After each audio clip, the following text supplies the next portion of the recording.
I'm the best damn nutty that you ever done seen. Fuck top 5 nutties and fuck top 3. I'm the number 1 nutty, don't fuck with me. Fuck any of the nutties since they better than Ravine. Cause I'm 85 years old, 85 years old, 85 years. With my family on my back, so I'll last everybody on my fucking haters. Don't know me now, then you never know me later. Say, woo!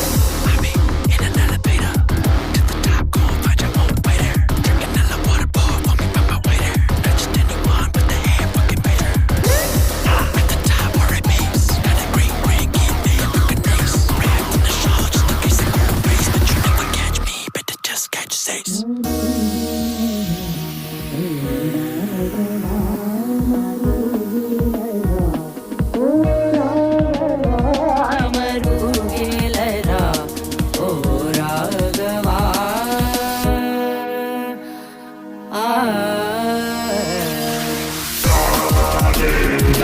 For you, take it round for you, make a sound for you, give a crown to you, bow down for you, take it round for you, make a sound for you. This the nutty anthem, Jimmy and the band's on. Weight class, walk past, and don't you for ransom. Got a grandson that's handsome and handsome. Spends his income on dim sum to fill time. You talking retention. Me, I'm talking expansion. Got the whole squad, yeah, keep them in detention. And I'm not in the business of taking no tension. So, gather round now, celebrate me. I'm your boss, I'm your fucking honey. Got the dark dream bitch, so don't fucking try me. Don't need a nano, cause I'm living my J. Kitty my J. Run this whole city like a rummy on me. Stay sending people up, I'm seeing the shot. If you see me in the streets, don't be asking Guane. Bow down for you, take it round for you, make a sound for you, give a crown to you, bow down for you, take it round for you, make a sound for you.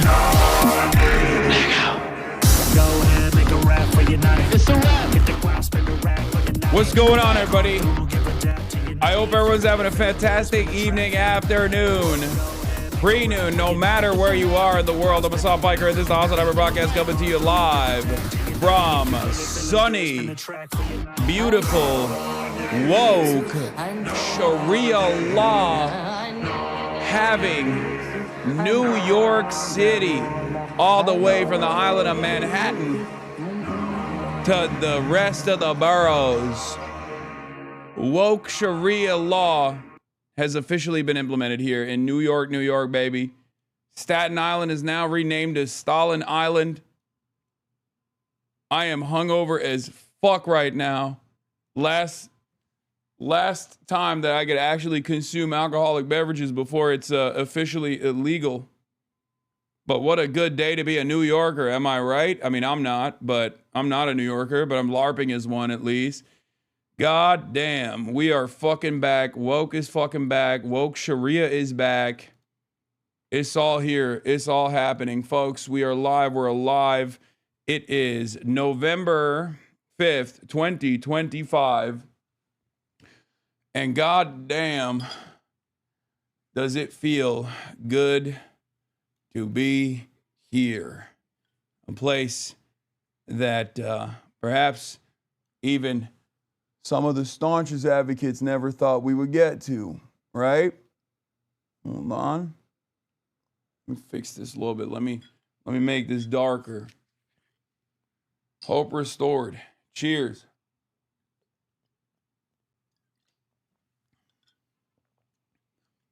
Wow. Hasan Blue Label Piker? Yeah, dude. Had to bust it out. Had to bust it open.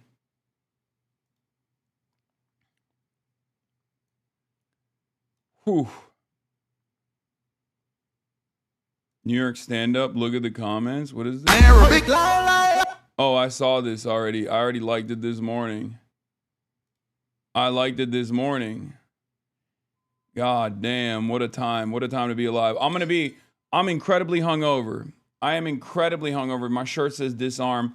What's up, everybody? This is the part of the broadcast where I tell you about my personal news. And honestly, as far as personal news goes, I'm hungover as shit. because I am 34 years old. And when you drink even a little bit of alcoholic beverages, when you consume any alcoholic beverages, you kind of die. There's not really much you can do about that, unless this is why Islam is the correct religion to follow, because alcohol is haram, and I totally get why alcohol is haram. Oh my God. You are my favorite kind of drunk, just no inhibitions and fluent in Japanese. I don't think you guys understand. That wasn't because I was drunk. That was because I was happy. And I'm not usually very happy.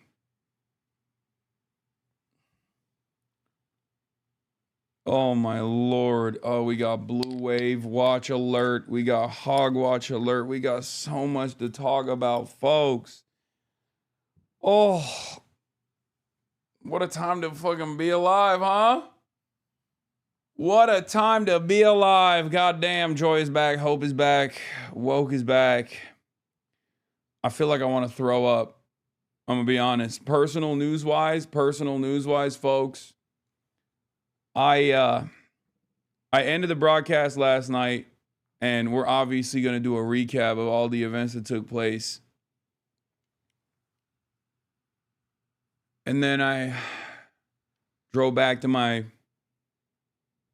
hotel to conduct the interview with BBC Radio. And you might have seen it already. I think they released it. I was drunk on that interview. I'll be honest with you. I was not shit-faced or nothing, but I was definitely a little inebriated. And then I got a text from one of my friends who's a advisor, campaign manager, was like, yo, where did you go? And I was like, oh, I had to peel off because I had to do a little media hit, you know?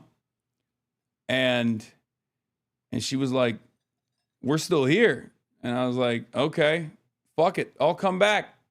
So after I did the interview, I slammed the rest of the banh mi that I had, the cold one, and I got back in an Uber and I went back, and I was hiding in the corner away from the crowd that was waiting for everybody to come out. And then we went to a different bar, and there was a little DSA after party at the bar, but I didn't actually get the Caesar on, but I got to see the folks, the good folks of the campaign.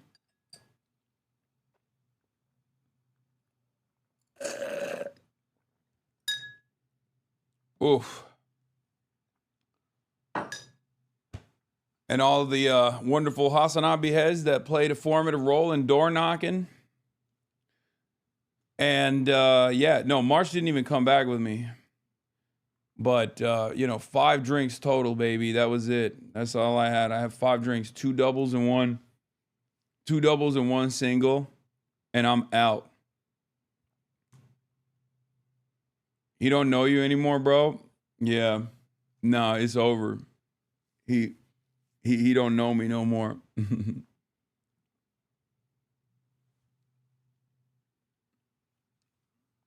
Then I went to sleep. Woke up.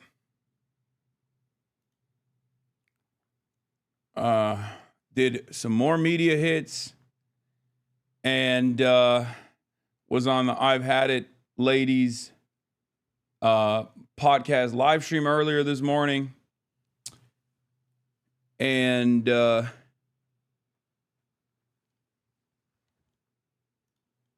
yeah, that's it. That's it, baby. Grab some gabagool because it's a tough day for the Italians. Hey, how you doing? Hey, how you doing? Fuck you. If you're Italian, you know this is a hostile environment. This is a hostile city over here. You already fucking know.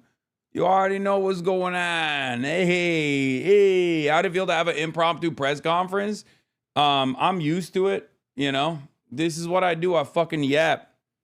I yap to 30,000, sometimes 80,000 of you every day. So a bunch of journalists is not gonna fucking shake me. But yeah, what a crazy fucking time, huh?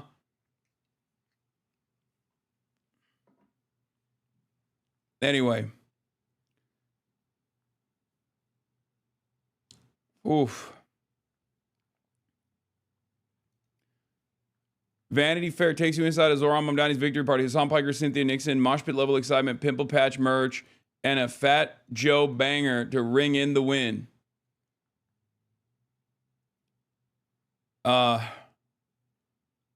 Someone said they're gonna have to drag him out of there during the press conference. I know, and that was just the press pool. That was just the press pool, and then the canvassers, the canvas leads got in. And oh boy, man, it was good. It was good. You gave the journalists something to unpack. Of course. Yeah, we'll talk about all of that. We'll talk about all of that in a second. Let me just blast off real quick, because this is a day of celebration, a day of joy. Zoran's donation page is featuring a photo with March in it. That's awesome. That's funny. There he is. There's our boy. He's right there. When March moved the camera to show all the journalists, chat collectively went, holy shit. Yeah, it was a chaotic environment. It was a chaotic environment, but you know, nevertheless, we persist, right? Whoo, goddamn, I am not doing all right. I'm not doing all right. Okay, folks, I'm not doing all right. I'm fucked up. Okay, hope restored. Dick is dead. We're libbed up. Blue wave. Woke Shariah is here. Hogwatch. Absolute meltdown. And new ideology merch dropped. As you guys know, I'm wearing it right now. I was wearing it last night too. Some that you can wear when you go out and do your door knocking. Some you can wear when you go out and protest. You already know. The best protest merch, best door knocking merch that you could possibly get. Do we have a good blast off meme? Sunglasses ID. They're calling you the Pokemon of New York. Thank you. What is this? Okay. Shonda Black called it. What is this? Oh, the Mr. Beast thing. Is that real? I don't even know if that's real. Anyway, hold up. Is ideology your merch? Yes, is the name of my merch. Ideology. Bro, you slammed down drinks last night. Drink water, some electrolytes, get some bread and salt in you. Okay, calm down. All right, I know. Here it is. We're blowing it up. We're blowing it up big time. Transition team is fire. I know, I'm gonna talk about that. Lena, my girl, my lady, my queen, she did me dirty. I was trying to get the scoop. You know what I mean? I was trying to be on the ground floor there. Lena Khan, how are you gonna do me like that? Last night, she straight up looked me dead in the eyes and said, no, I don't have any ambitions of playing a role in politics further. I'm just educating the youth. Okay? Yeah. It was messed up. She did me so dirty. Oh, man. I'm kidding. Yeah, I love her so much. She is so amazing. One of my favorites. And I'm glad that she's playing a role in Zoran's transition team. That's going to be awesome, I think. You need to have her back on? Oh, shit. I fucked up the link. Dude, that's how you know I'm fucked up. Twitch.tv/HasanAbi. Updated the link. Hold on now. Hold on now. That's how you know I'm hungover.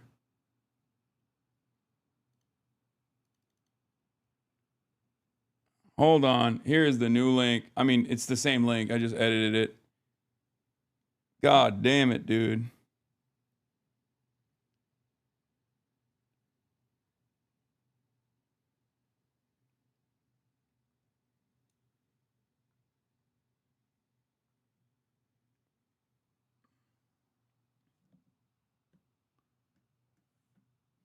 More pics of you and AOC. Nice, nice, nice.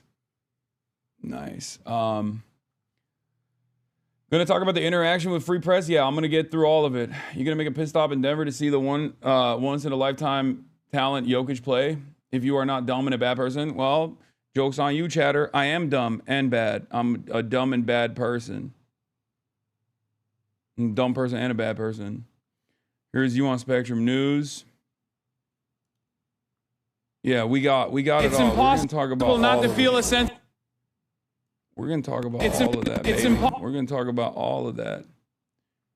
Is this a desktop only stream today? Maybe. Maybe. Okay. First of all, I just want to get started by saying welcome to Mamdanistan.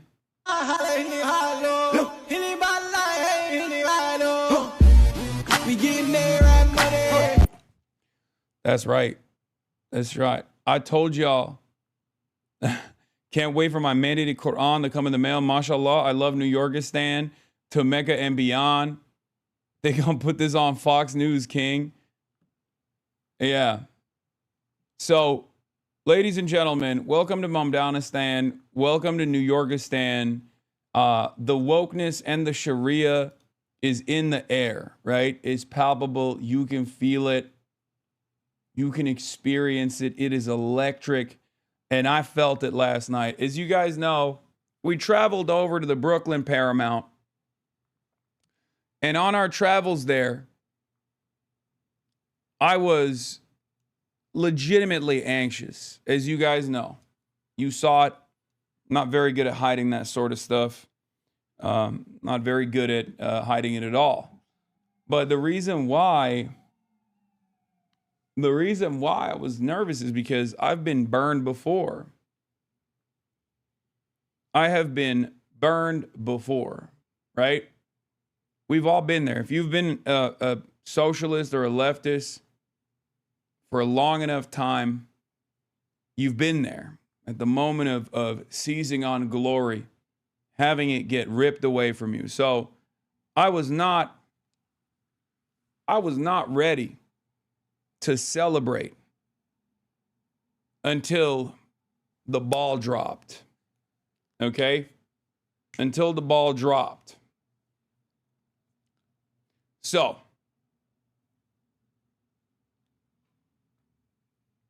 we walked in. And we locked in, right? And I think there were some incredible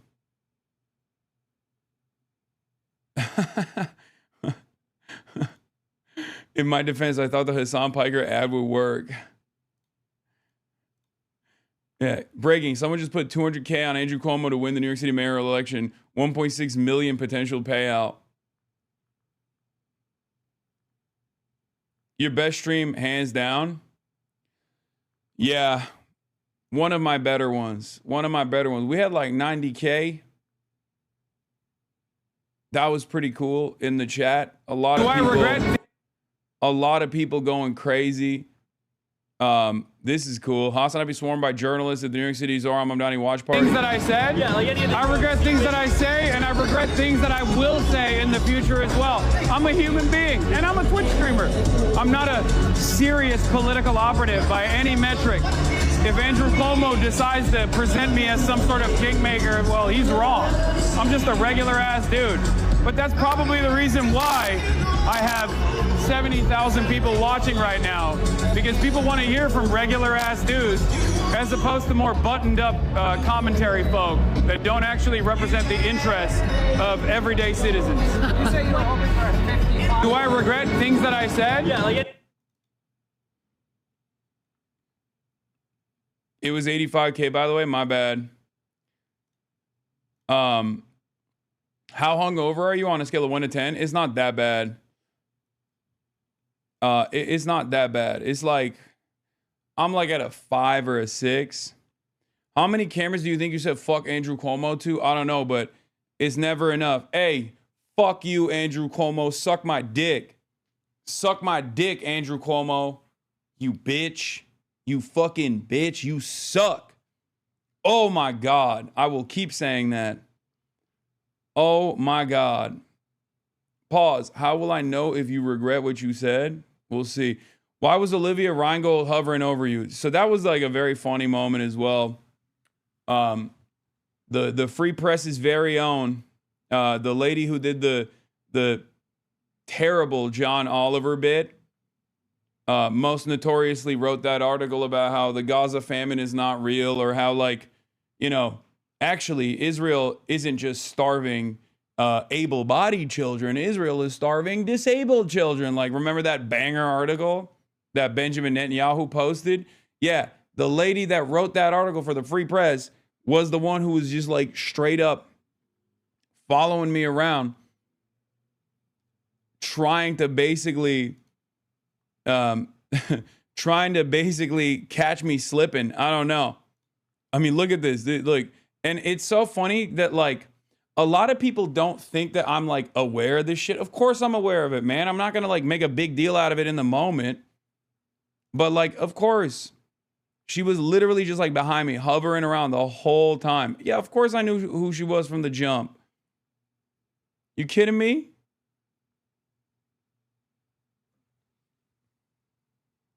But you have to be courteous to the best of your ability, right?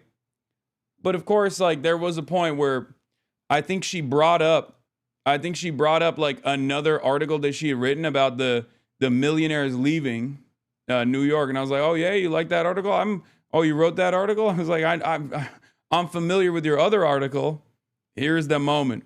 Yeah, I know who you are. Oh, okay. I've seen your work on denying the Gaza famine. Oh, how you doing? Hi. But you guys... You did do that though. Okay, well, anyway, I would love to profile you. You know who I am? From the Free Press? Fine. You already have profiled me. You called me the handsome face of terror apologia. Not you, but your outlet did. Which, by the way, I did not have an issue with at all, because they used a handsome photo. So it was cool. Well, anyway. I literally, I put that article on as one of my favorite articles anytime someone asks. I love how familiar you are with the Free Press. I'm a media demon. Of course I'm familiar with the Free Press. I do media. Free Presser. No, I'm not a free presser. I do media criticism as a part of my job. So of course I'm familiar with the Free Press. What? I just heard a lot of love for your. You said the pig was good, so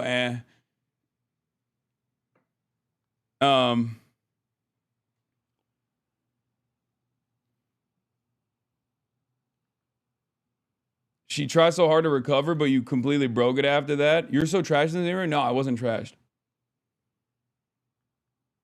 No.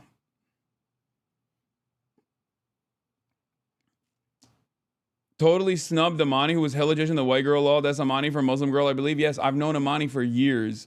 And it was just unfortunate timing for her to be there while that encounter was taking place.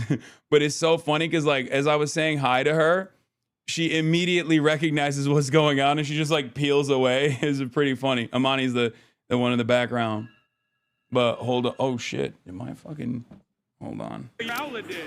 Which, by the way, I did not have an issue with at all, because they used a handsome photo. So it was cool. Well, anyway. I literally, I put that article on as one of my favorite articles anytime someone asks. I love how familiar you are with the Free Press. I'm a media demon. Of course I'm familiar with the Free Press. I do media. Free Presser.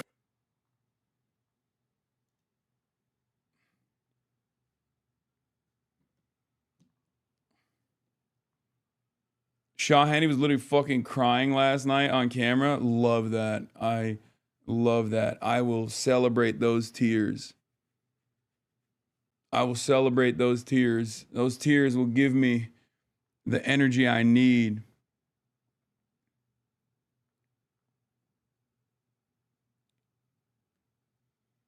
Man, you are not allowed to say you're just some irrelevant Twitch streamer anymore. I don't want to hear that shit from you from now on. Brother, I will keep saying that, okay? I'm going to keep saying that. It don't matter. It don't matter if people don't see it that way, okay? I'll keep saying it. I'll let my work speak for itself. You understand?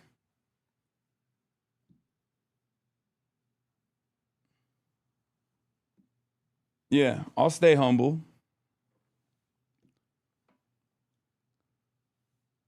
Wait, what is the lore with this girl? She's the one who wrote the Gazan children are not starving article that Benjamin Netanyahu posted for the Free Press. You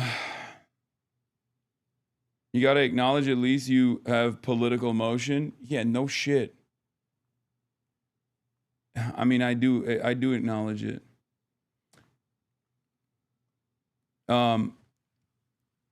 Yeah, she had a crazy John Oliver crash out. It was funny. But yeah. I do. No, I'm not a free presser. I do media criticism as a part of my job. So of course I'm familiar with the free press. What? I just heard a lot of love for this press right there. Yeah, only for that one specific article. But Okay, well anyway. nice to meet you.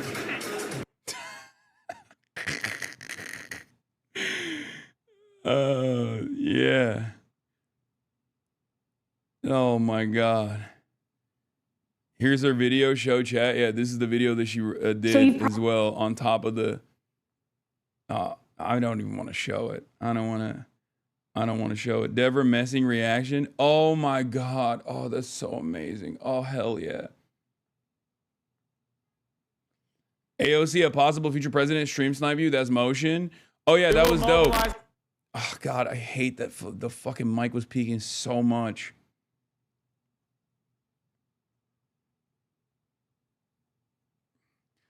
Yeah.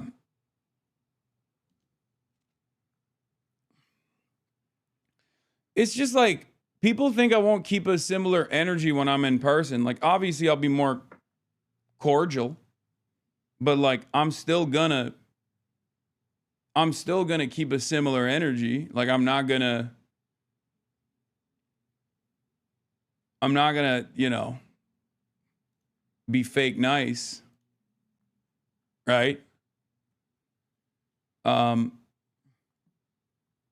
Your mics were still better than Zateo's. The problem with the audio is that it's virtually impossible in that chaotic environment to have like decent audio.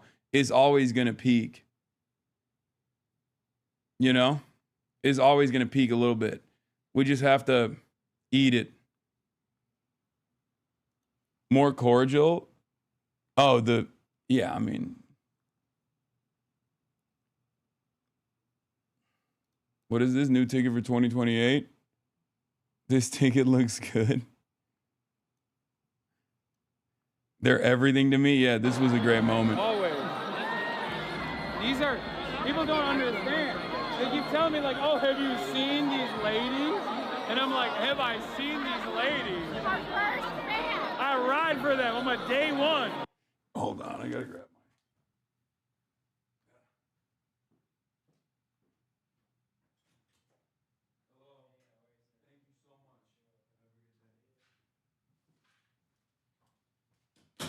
Oh. Oh my God. Do you like Zateo? Man, I love Zateo. Those are my goats. This is why the centrists and the right hate you, an actual straight shooter. I love Zateo. I love Dropsite. The amount of respect I have for all of the incredible journalism that those guys do. Are you kidding me? I will ride for them. Just like the I've had it ladies, you know?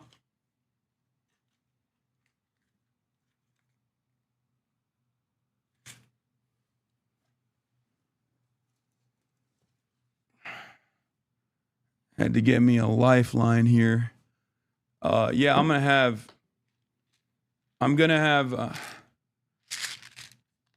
first things first. I'm gonna get a little autistic up in here, if you don't mind me. If you don't mind me cracking some autism pills. Okay? First things first, let's get a little autistic. Okay? It's not Tylenol, but it has the same, it's a dual action. So it contains both Advil, ibuprofen, and acetaminophen. So it's literally dual action. It's gonna have the autism component in it too. Because the Tylenol is the acetaminophen. This is a titty twister right here. Okay? So let's crack it.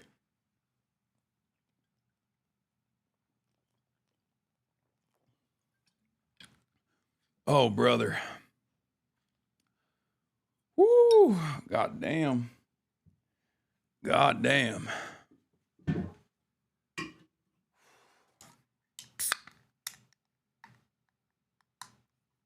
Yeah, I'm candy flipping.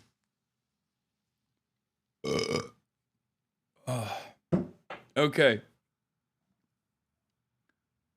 I just got here. HasanAbi still wasted? No, I'm just fucking absolutely out of my mind hungover, and it comes and goes in waves. So,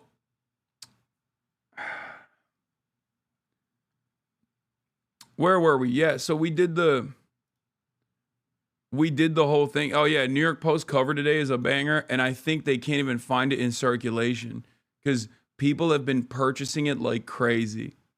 On your marks, get set, Zoe, Socialist Mamdani wins race for mayor, and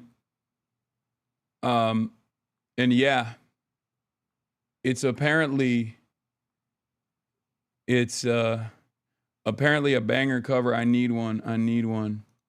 HasanAbi vindicated. What is this? Oh yeah. Yeah. Exit polling on young men 18 to 29. Put that in your pipe and smoke it, bitch. Let's go. Let's fucking go. Oh, plus 40? Plus 40? Oh, we're outside. We are outside, motherfucker. Let's go. Oh, the fucking utter vindication to all of my fucking haters, brother. Oh my Lord, the dudes are so back. Oh, the dudes are so back. Oh.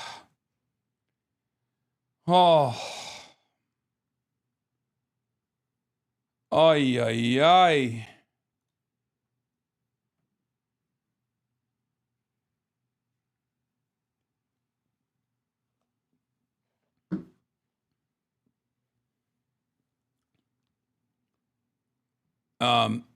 Yeah. Anyway. Where was I? Okay, so the conservative meltdown is happening. We're obviously going to take a look at that. And yes, we'll talk about Omar Fateh as well. Don't worry. We're obviously going to talk about that too. There's so much going on. And there's a lot of conservative tears. There's a lot of reactionary tears. There's going to be a hogwatch. And there's also a Zionist edition as well. Hogwatch Zionist edition. Oh, God. Fucking spectacular. Fucking immaculate. Oh, my God. It makes me so happy. Oh, yeah. Made a new homie last night. You guys might recognize him. His name is Bill. Old Bilbo Baggins. Was hanging out with Bill de Blasio quite a bit. Chopping it up. I'm not even kidding. We were chopping it the fuck up, dude. Plotting out where we go from here.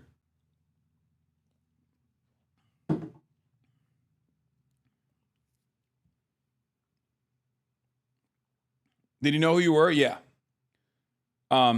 Okay, speaking of no motion or low motion or high motion, I think in the political world, if you are former politician, current politician, you, especially if you're on the Democratic Party side, you know who I am. Okay, that's for sure. Like obviously, like average New Yorkers, maybe not so much, but yeah, that's why. I mean, you saw it. You saw it last night. There was mad people, like the representatives coming up, being like, "Yo, what's good?" You have at least one singular motion. Yeah. So I talked about the free press stuff. There were some very cool moments. Last night. RIP to all the haters. I know seems like nobody at the event had watched the Context Nuke, and wasn't familiar with Dogtober 7, Shocktober 7. I guess, I thought that was, because if you look at like Reddit, if you get your notes from Reddit, you think like, or all the fucking base boosted Twitter accounts, you would assume like, the whole world despises this guy, but it turns out it's not the case. We will mobilize. We will make sure that his agenda, his working class first agenda works. All right, here you go. Yeah. Hasan, how are you? Good. How are you? Excuse me. Oh my God. This is insane. The amount of anxiety that has been lifted off my shoulders. Yeah, 100%. I was so fucking worried. I was so worried. I know the nerves are peaking from the call. It felt like February in Nevada, where you're like, oh my God, is this happening? And then you're like, oh no. Yeah, is it gonna happen? Yeah, so I'm so glad. I'm so glad it happened. But listen, you know this better than anybody else. The job is only beginning. Oh yeah, this is step one. And look, people keep asking me like, what do you think? Oh, will he be able to get his agenda across? And I'm saying like, look, there are people like myself. We are ready to mobilize to make sure that we apply pressure where pressure is necessary, in terms of showing up, in terms of being loud, in terms of making sure that people understand that there are. What do you mean by February in Nevada? The year is 2020. It's the month of February, and the Nevada caucus in the Democratic Party's primaries is taking place. The entirety of the media is coming off the first primary that was stolen from Bernie Sanders. And everyone's talking about how the union leaders are actually in support of Democratic establishment picks. There comes HasanAbi Piker. Ambitious, young upstart. For the first time ever, he's decided to take a dive into the streaming thing and basically do it as a full-time job. My goal was to trail Bernie around on the campaign trail, go to all of his spots, do some canvassing, as we did in Nevada and all around the country. The media is covering the Nevada primaries, saying that Bernie's going to lose. But those of us who actually talk to the rank and filers know that the union leadership is in the tank for establishment Democrats, but the rank and filers are not. The rank and filers are on the side of Bernard Sanders.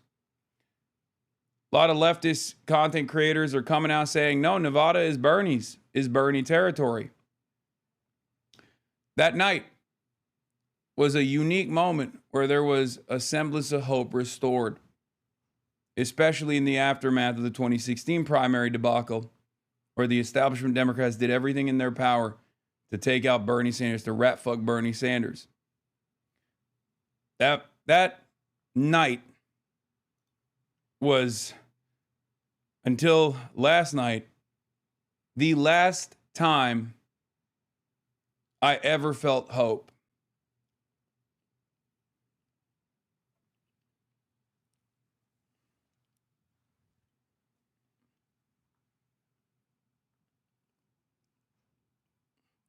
Because what came after that was an unstoppable wave of disappointment. When you say to any leftist, February, Nevada, they know exactly what that means. The last moment of optimism until it was robbed away. And it took years and years to try and restore it. But we slowly but surely chipped away at it, folks. And we're back at it. We didn't stop. Anyway, that's what I meant when I said February, Nevada. Uncompromising values here at play in terms of doing right by the working class. Like, I think it's very important that he succeeds. That's right. So that, I mean, I know it makes your job a lot easier as well as mine to be able to tell for you, your colleagues, to be like, no, it works, right? Because this is something I talked to Rashida about as well, where I was like, are politicians just like cynical or are they stupid? Do they not see that these are like very popular policies? Yeah, I mean, but we have to prove that we can overcome all of the special interests and all of the money that will pile in. I mean, it's one thing to say that these issues are popular with voters, but it's another thing to say that they are popular enough and strong enough that they can withstand billions of dollars in ads and in what Oh, yeah. we, put against you. We stand up for that. Marsh was doing crazy work getting your acne side the whole night. I mean, there's nothing you can do. I haven't realized how dead I've been until yesterday. Solid decade of despair. Yeah. That time last night when you said you might have killed yourself, had Zoran lost, really concerns me. You may have meant it as a joke, but people don't joke like that typically unless they're holding some dark thoughts. Please consider talking to a professional. You deserve a life, bro. Just my take from a Gen X. Self-care, bro. Self-care. It's fine. I'm memeing.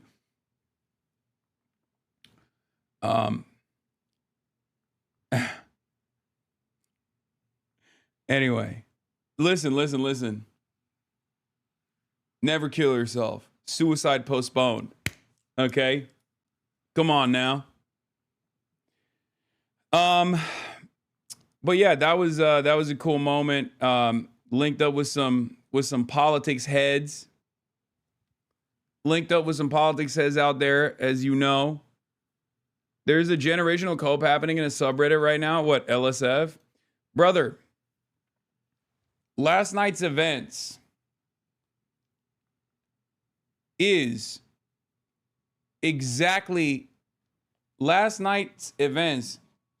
unironically the proof that this shit don't matter. Okay? Who gives a fuck what a bunch of sweaty Redditors who never leave their goddamn basements think? Okay? Years and years of desperate attempts of manufacturing outrage, desperate attempts at smearing me and what I've been trying to do have amounted to obviously nothing. Like, it makes my life worse. It makes things harder. It makes things shittier. That's true. But ultimately, how can you look at yesterday being surrounded by you guys, a fuck ton of HasanAbi heads who went out and door knocked and canvassed and was able to play a formative role in successfully, what the hell is going on? My Chatterino's busted. And successfully bring about change. Like, literally, you have to understand something. This community, people in this community that are already a part of the DSA, that are already a part of DSA New York, they went in and they were a part of 100,000 other New Yorkers that phone banked, that canvassed, that door knocked for a Muslim socialist mayor, a Muslim socialist mayoral candidate that was, at the time of our first interaction, polling at 5% in a crowded primary field with no name recognition. Okay? You all played a part in history. And there's a reason why there was so much international attention on this as well. Okay?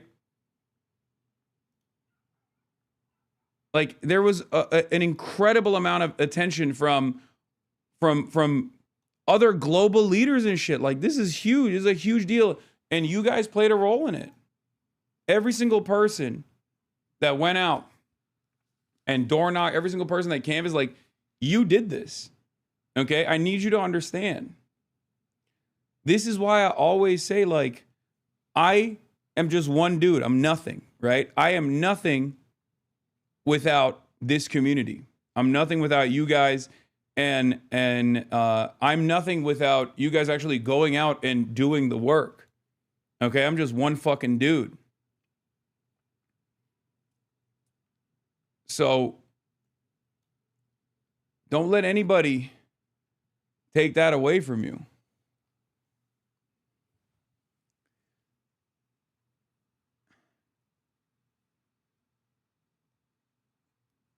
We are always ready to fucking mobilize. And we did it. We played a role in this. We played a fucking role in history in the making. You did. Right? So we can have a brief moment of respite. And we can actually, breathe for a little bit and celebrate it. Bask in the glory for a brief moment. Obviously, the work is not done. And there are still many mountains to climb, many hurdles to overcome. How concerned were you that the 9/11 comments would negatively affect Zoran's campaign? Honest estimation, I didn't think it was going to work at all, as I told you guys. But you always still worry. You always still have to worry a little bit because I don't know how fucking racist people are, right? And like, look, it's not a secret, guys. Like, yes, now that the election is over, we can be open about it. Okay? Yes, of course, I am fairly well connected with not only Zoran, but also the campaign. Okay? And yes, of course, I was very deliberately, after the 9/11 stuff blew up, very deliberately standing on the sidelines. Okay? Like it's not, I was doing that on purpose because I was a little worried no matter what. Okay? Unfortunately, there are a lot of very wealthy individuals who have, who clearly consider me to be a significant enough figure to try and disparage as aggressively as they did. I mean, think about it. Michael Bloomberg literally dumped $3.5 million into running that fucking ad. Okay? In the very last moment. In the very last moment.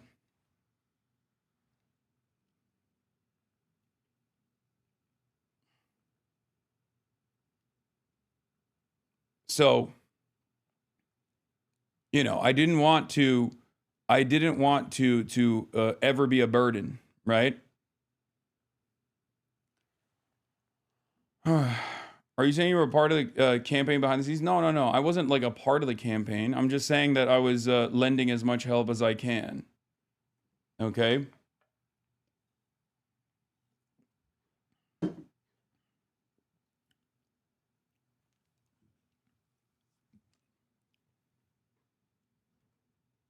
It's crazy to me how much they fucking spent. How much they spent on that shit. The Fix the City stuff. The 22 billionaires that spent 26 million. It was actually fucking crazy.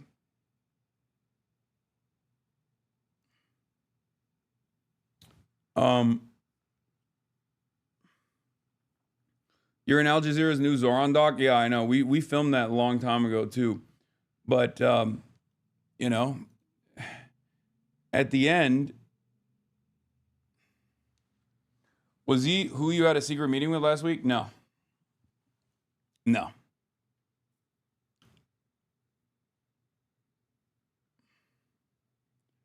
And yes, we will have guests on today as well. But But basically, I mean, Sean is right. It's impossible to quantify how badly associating Zoran with Hasan backfired. Literally, all he did was make Hasan more popular, and Zoran was completely unaffected. You know?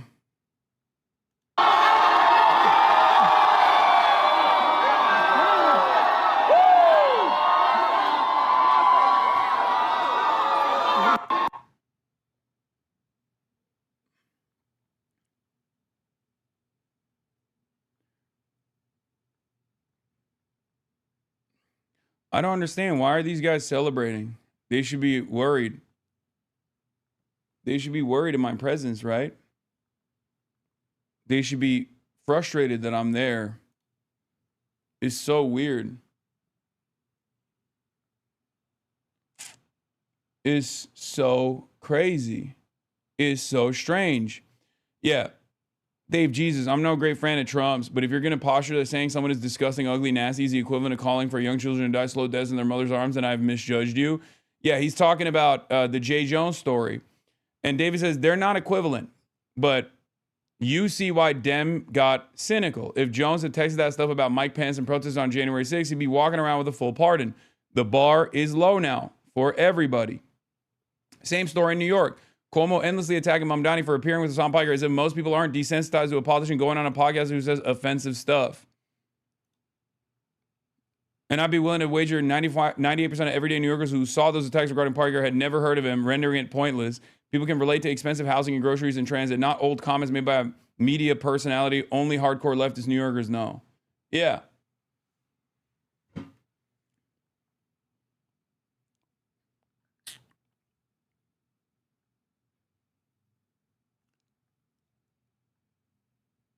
So that's it. It's just like, it was not going to work. I don't have enough, I'm not I am not a Nick Fuentes style figure, right?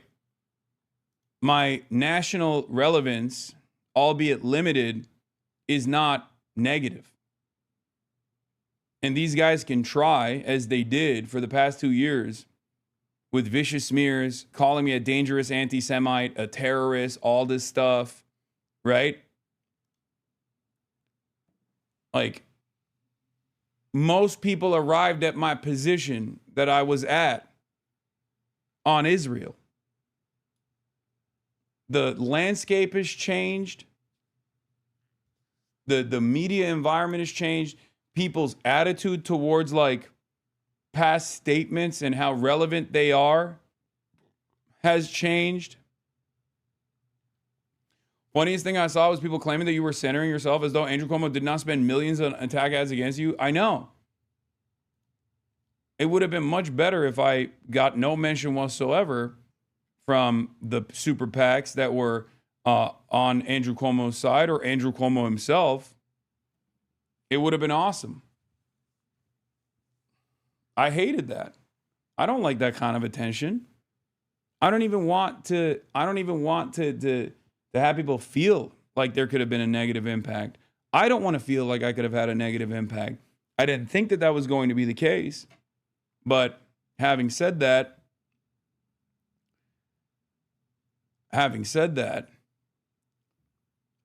it obviously didn't work. But yeah, it's so funny. Anytime something like marginally good happens, it's always so funny that like the dudes whose primary investment into this world is just like attacking me on Reddit and shit will try to find a way to turn it into something silly and stupid. This ain't about you, dog. No, it's not. It's not about me at all. It should have never been about me. That's my point.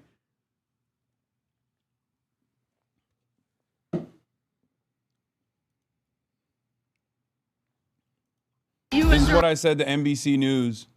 On next to imagery of the Twin Towers falling. I mean, he's a racist. It's ridiculous. It's ridiculous that he was. Not only is he incredibly racist for trying to associate his historically significant Muslim mayoral competition as somehow being affiliated with 9/11.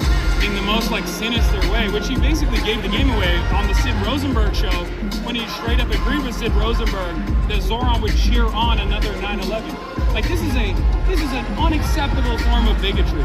It's the type of You and Zoran. I even expanded on that. I said it's the type of bigotry that even Donald Trump, regardless of how much bigotry he traffics in, has not entertained. You were so drunk during all these interviews, Lamont? No, I wasn't.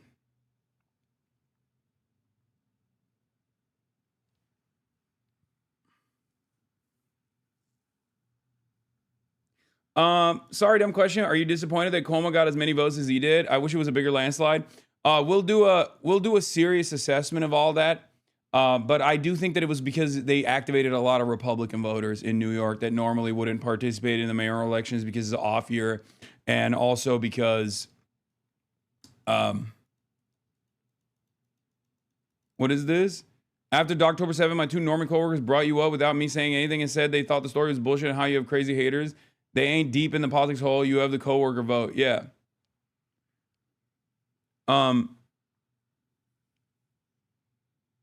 Seeing clips like that helps ground my mind. Like, oh, actually people who are employed and go outside or are involved in real world shit aren't cracked down on subreddit. Yeah. But because we spend so much time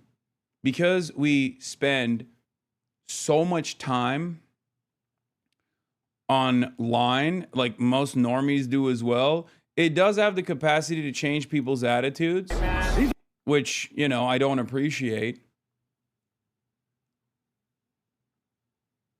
But yeah, no, most people are just going about their day, man. They're not as invested in this shit as those who constantly keep pressing it. It's all good. It is what it is. Hasan is slowly turning into Stavros. True. I'm gonna be sexy like him one day. Yeah, there was a really funny moment. Hold on, where is it? There's so many fucking media hits. Yeah, it's so funny that every Republican who hired 28-year-old groypers to run their social media are now just sort of stuck posting like this. Now launch the nuke. Representative Mike Collins. Jesus Christ.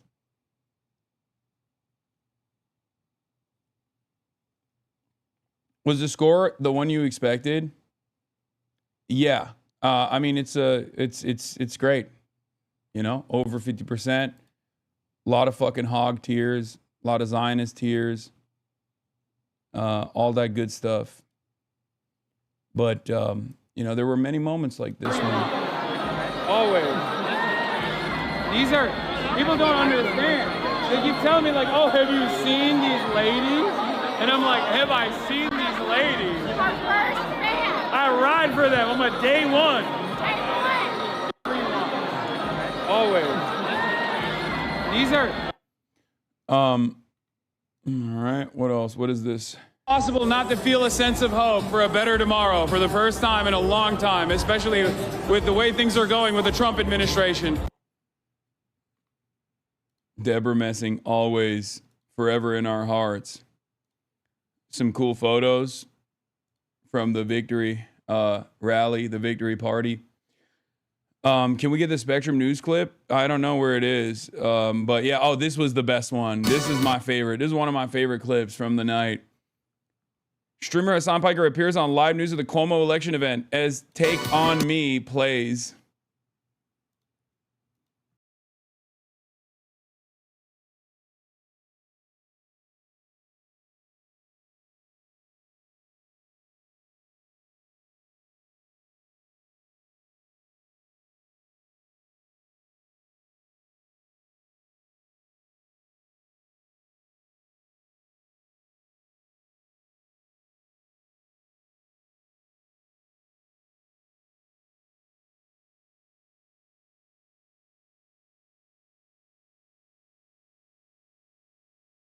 Happened?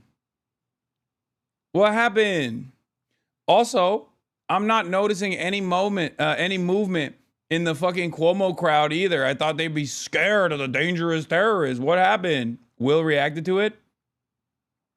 There's no way. This isn't real. This is not real. This is AI. AI, there's no way.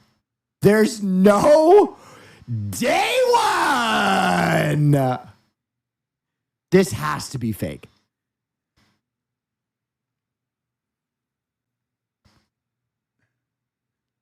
And Take On Me was playing.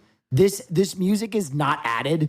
You're telling me that at the Cuomo rally, ready day one, there was Hasan on screen and they were playing Take On Me. Take On Me. They were having the worst time at that fucking party, man. It's awesome. It's so awesome. It's like that famous bar scene when they all cheer, but instead it's just a Cuomo rally, Lamau. Yeah, it's scripted. The life is scripted. Real life is scripted. Okay. Yeah, I also tweeted at Andrew Cuomo. You know, I know he's looking for a job. I can get him to, I don't know, clean my toilets or something maybe. And, you know, he'd get paid very handsomely for it. Probably more, I mean, definitely a more honorable profession than cleaning Benjamin Netanyahu's toilets. So,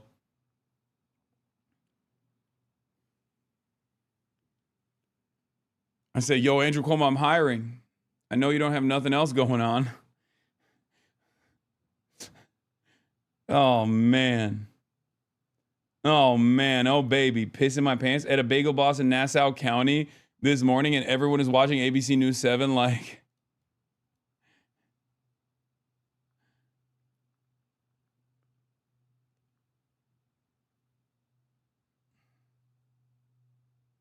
Yeah.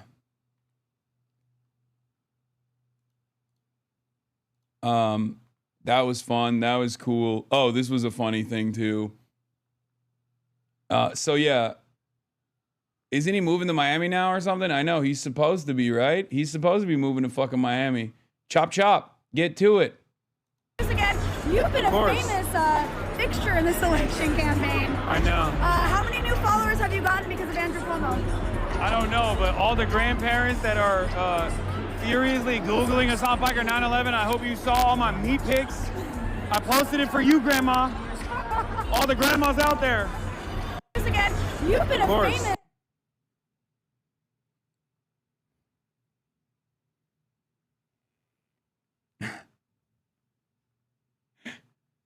Meat pics for Grandma.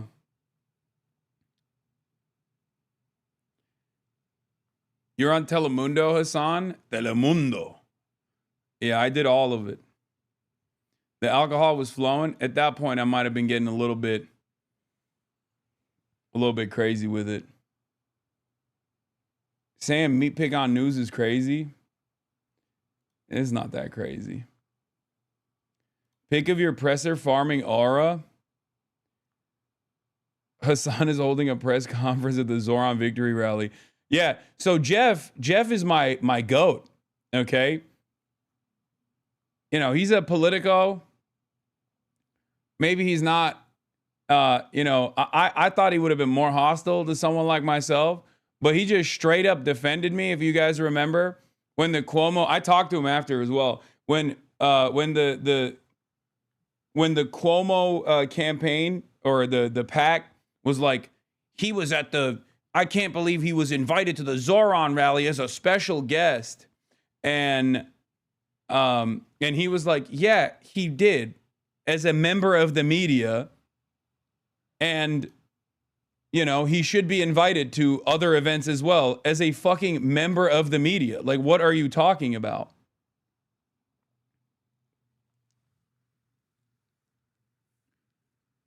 Politico's actual Springer? No, I know. Freddie Hayward glazed you in the New Statesman. You got to be, listen, in the middle of the mass reporters at the Mamdani rally, Mamdani party answering questions, Hasan Piker.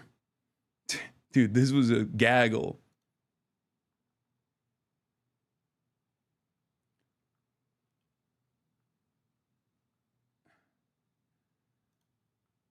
What happened? 70,000 likes on this. Oh, we're so back. Woke is back. Woke Sharia law is back, boys. Woke Sharia law is back, even on Twitter. God damn. Yo, what happened? Hey, what happened? I thought that 9/11. Hasan loves 9/11. What happened? What happened? I thought that was a successful campaign strategy. What happened? bitch. Andrew Cuomo, fuck you. Suck my dick, Andrew Cuomo. Bill, hey, Pac-Man, Bill Smokes Crackman, fuck you.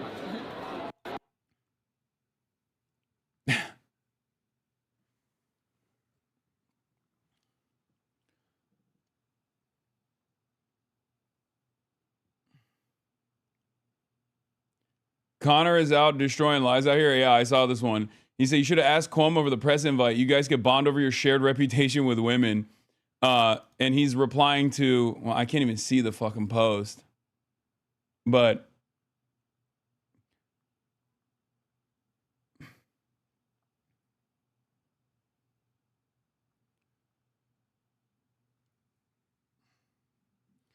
this is both lowbrow and highbrow political commentary.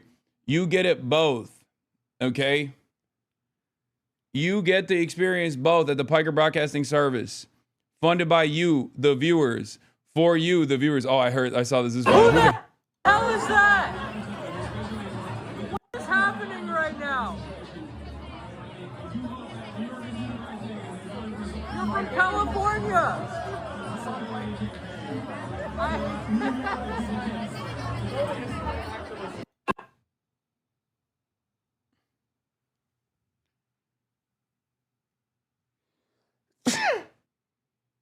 Here's Zarm predicting the attack ads on stream, on your stream. Oh, you got the donuts right there? Take a look at the guys that are going to be spent multi-million-dollar opposition pieces on. Oh my God. Okay, someone needs to do a fucking aura edit off of that. That's crazy. He literally clocked. I mean, of course he knew it from afar, but wait, what were we? Do you want to bring out the donuts? I'm just staring at my attack ads in the face. Oh, you got the donuts right there? Take a look at the guys that are going to be spent multi-million-dollar opposition pieces on. Thank you, man. What do we got here, Ali? These are Fairney donuts. Caramel custard, rosewater glaze, pistachios on top. Three? You brought three for each. Well, so what are we doing? This is abundance. Are we Not all for you? Are we gonna try to see who can eat it faster? No, please. All three. Do you work out? Not for everybody. So Do you work out? Not really. No. No. How do you stay in shape then? Oh, come on. You're in great Can you say shape. that to the camera? No, you're in Come great on, shape. I'm not glazing. I'm serious. But if we were glazing, we'd be making these Fairney donuts. Yeah. Because they're God, he glazed. is so fucking corny. I swear to God.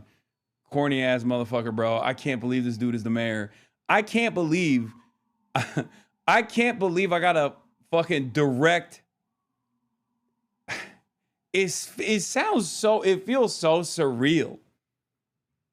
It feels so insane that this dude is now the mayor of New York, brother. What are we doing?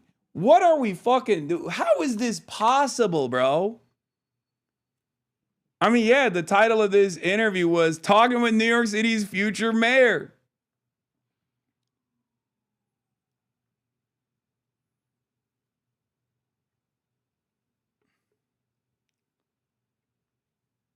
Go back and watch the clips. I saw an earlier one where I'm actually making a joke about Eric Adams and how he like sicked the police on the pro-Palestinian protesters. I was actually kind of throwing him lobs. Basically, this post went crazy. I mean, it got only 3.7K likes. I don't know if it went crazy, but we already covered this. Yeah, yeah. This was a cool aura moment. Did you get to speak with him last night? No. I talked to him briefly today.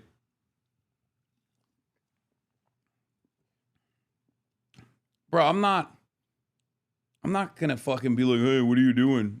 What are you up to? Are you up? The man is the mayor now.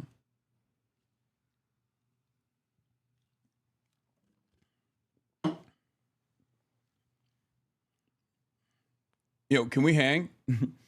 Hey man, how you doing? Can we hang? I'm also not like that close with him.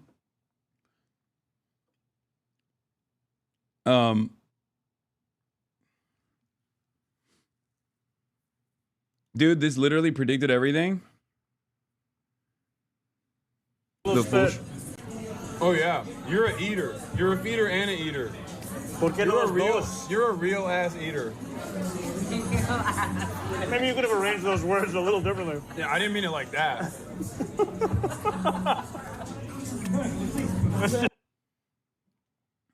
Man.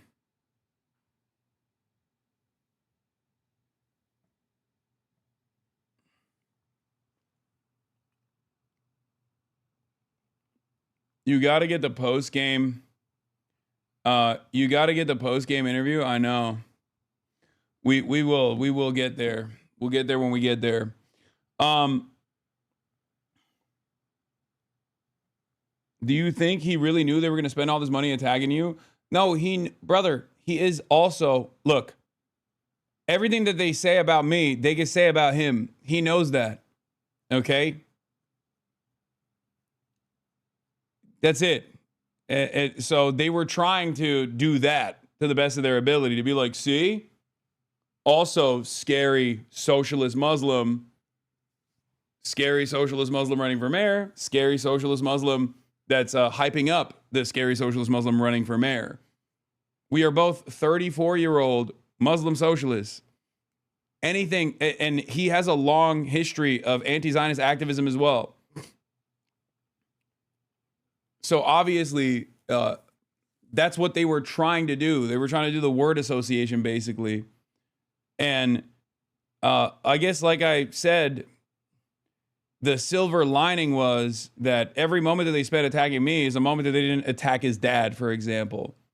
Because, like, Mahmoud Mamdani has some bangers, okay? As an academic whose work revolves around Islam, whose work revolves around Orientalism, whose work revolves around resistance groups, colonialism. It was a target-rich environment, you know? Like, he has many different points of association. Another person that was not as prominently featured around the campaign is Linda Sarsour. Like, you just have to... You just have to kind of have to play ball, and there's not really much you can do. You just kind of have to eat it, right? As I've explained to you guys before, because if you don't eat it and you make that a primary focus of your campaign, then you're going to lose out on a lot of people who are trying to figure out what your goals are, right? But maybe that's just cope. I don't know. But nothing funnier than all the cope from people being like, your association with the campaign was bad. Yeah, totally, dude. It was so bad.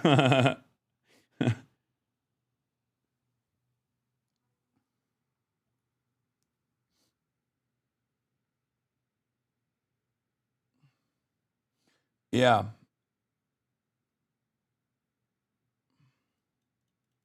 I was there when he first met him, and I knew it was a legendary moment. Yeah, I mean, look, I'll be honest. I didn't think it would get to this level, you know what I mean? Shabbos Kastenbaum. I don't care if there's Armand Downey's an anti-Semite. Wait, what? That's crazy. You probably should, if he is, right? He's the next mayor. I care that when the next mayor of New York City looked at this video, he decided to actively campaign with a guy who insists that America deserved 9/11. American deserved 9/11. He got so horny, he said American deserved 9/11.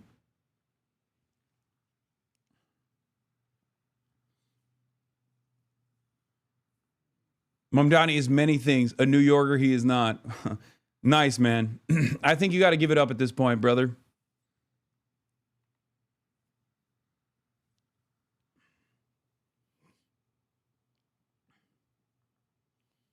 High quality drop site clip from last night. Yeah, we'll look at that as well. That was another cool moment. But yeah, anyway, Jeff Colt says, leftist streamer commentator Hasan Piker is here at the Mamdani election night party, surrounded by press. Cuomo attacked Mamdani relentlessly for appearing on a stream ahead of the primary, given Piker's history of controversial comments.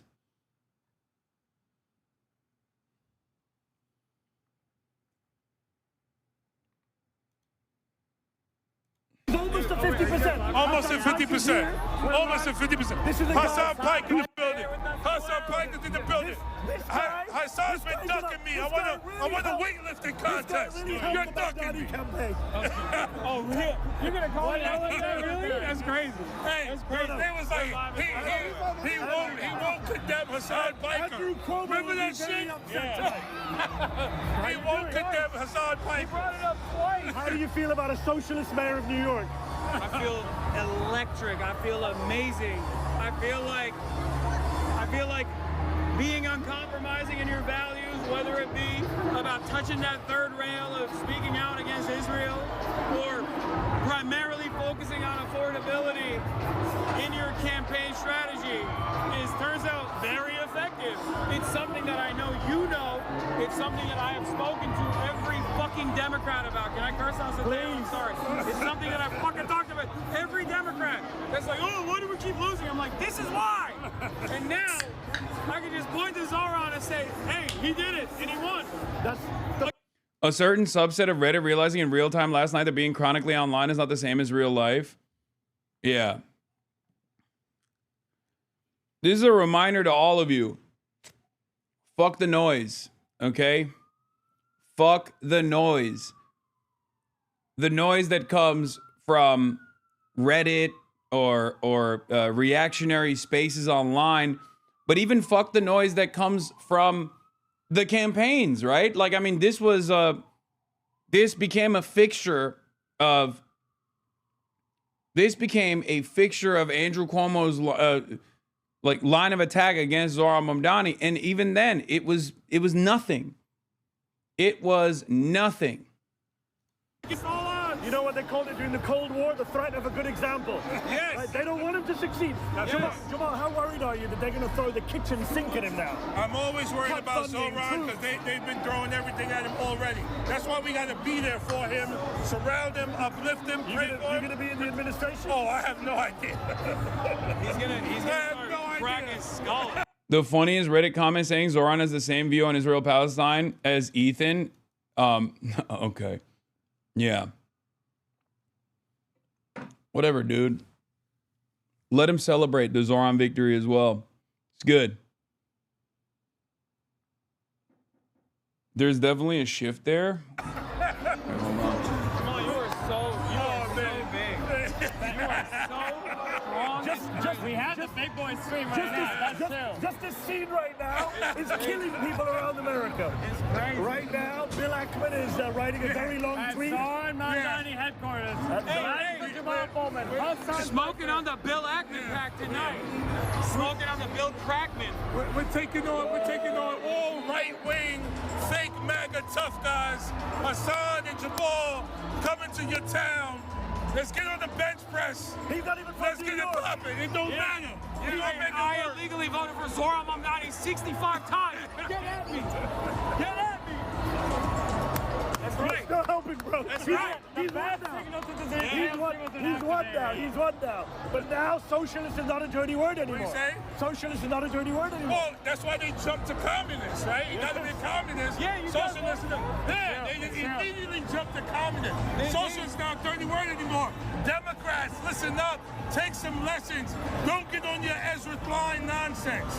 Don't let Ezra Klein analyze what happened here. They won't. What are you going to do tomorrow when people say, but Mikey Sherrill won in New Jersey and Abigail Spanberger won in Virginia? What are you going to say? Well, this is the other pushback, right? This is all a referendum on Trump and fascism in America as well. Because Democrats across the Big Ten have won in different places all over the country.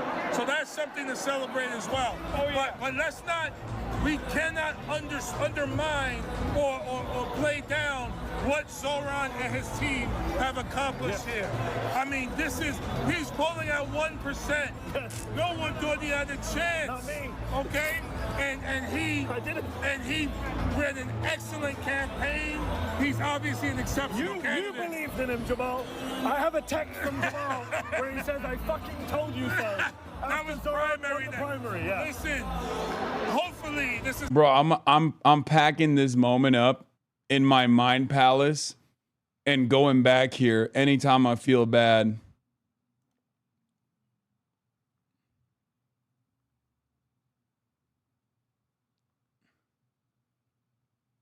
Anytime I feel bad, I'm going back to this moment. Oh God, it is very important. It is very important to take the victories that you get. Okay? It is very, very important. Because I think that is a important part of maintaining that revolutionary optimism that I talk about all the time, right?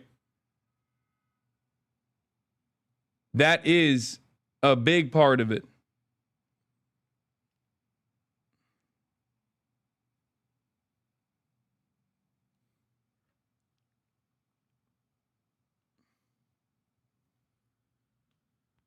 Brother, you said smoking that Bill Crackman on Zeteo? Yeah, I mean, whatever, dude.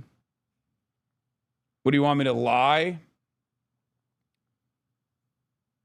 Did you think you'd be at this place post October 7th when 1/3 of the community, 1/3 of the people left the community? No.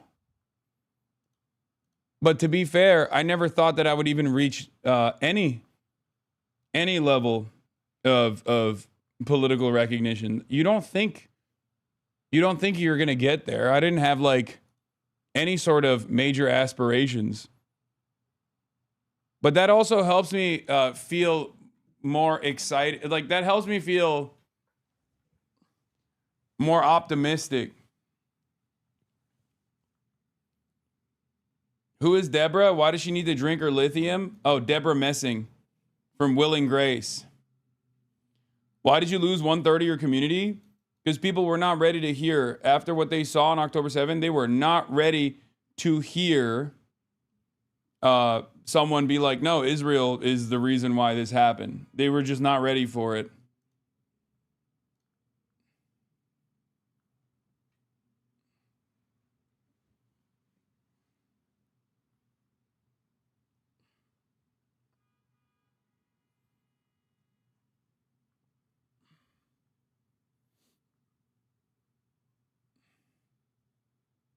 You know? Remember, being left means you're right too early. Yeah, we're all premature anti-fascists. But, you know, let this be a reminder. Let this be a reminder that as long as you stay true to your message, as long as you know that you are on the right side, as long as you are trying to help others, just let all that fucking hatred wash over you and just dig in and keep pushing. And you never know what'll happen on the other side. And that's it. It's all about a vision of a new democracy, new possibilities, hope and joy and humanity in our politics. That's what we need. On the subject of humanity, Hasan, I've got to ask the question. You and I and others have been facing an explosion of Islamophobia in recent weeks. I don't know what you're talking about. I don't know, no idea. Nobody wants to deport us. Yeah. Seriously though, a Muslim is the mayor of New York City. How does that make you feel? Makes me feel pretty good. I've never really cared much about like demographic representation until I saw a 34-year-old Muslim socialist run for office, and I was like, damn, that feels pretty fucking good. And then very quickly I realized, oh my God, it feels pretty bad, because when they're attacking him, it feels like they're attacking me. Yeah. And then they started attacking me. They literally did. You were invoked at multiple debates. How did you react when they said, do you condemn? Oh, I knew it was gonna happen. Yeah. I knew it was gonna happen because guess what? All these fucking dumbass billionaires are extremely online. This is the most Twitter fucking focused presidency of all time. Get the fuck off Twitter and start doing good governance is what I say to these dipshits, but they are so slammed into their fucking phones and they're just like, oh, I hate this guy. I hate this fucking guy. It's like, I'm a Twitch streamer. You shouldn't know me. You should not know what I represent. You shouldn't know what I represent. Look who it is. Oh my God! Oh, now we're gonna cause some real trouble. Did he vote 65 times? We got Mahmoud Khalil is here. Mahmoud Khalil is here, and he voted 5 times. He voted illegally 5 times. I know you're going away from these guys. It's too much. It's too controversial. How do you feel tonight? I don't know how anyone feels today. Like this campaign proves what politics actually is. Rooted in justice. We got the public advocate. Oh, congratulations. Giovanni Williams is here. We shook up the world. We shook up the world. We shook up the world. You were one of the earliest people to endorse. What a fucking night, man. What a goddamn night. Yeah, this was the New Statesman that wrote about it as well. He cracked open his Sanusi. I saddled up to Hasan, and he said he wanted to grab a drink. He ordered a Johnny Walker Blue Label at the bar, cracked open his snus, nicotine pouches for the uninitiated, and said that he spoke to politicians all the time, and they ask, where do we go wrong? What's the problem? And I have to explain to them that you haven't centered the working class in your politics. You haven't centered affordability.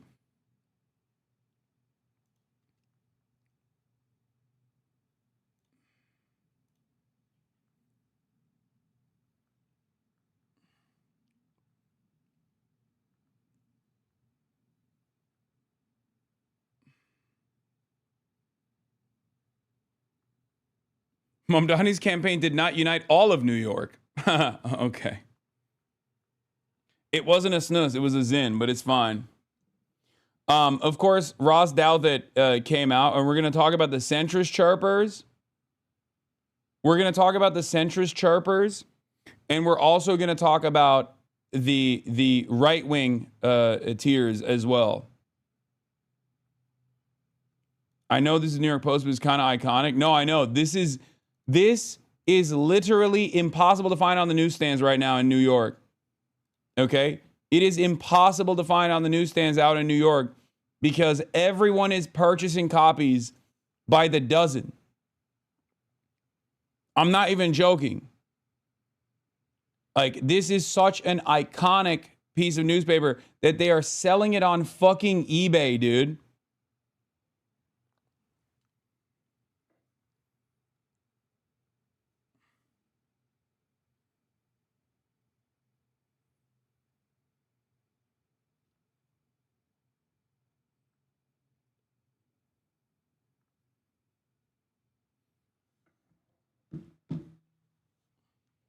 It's not an edit, that's real.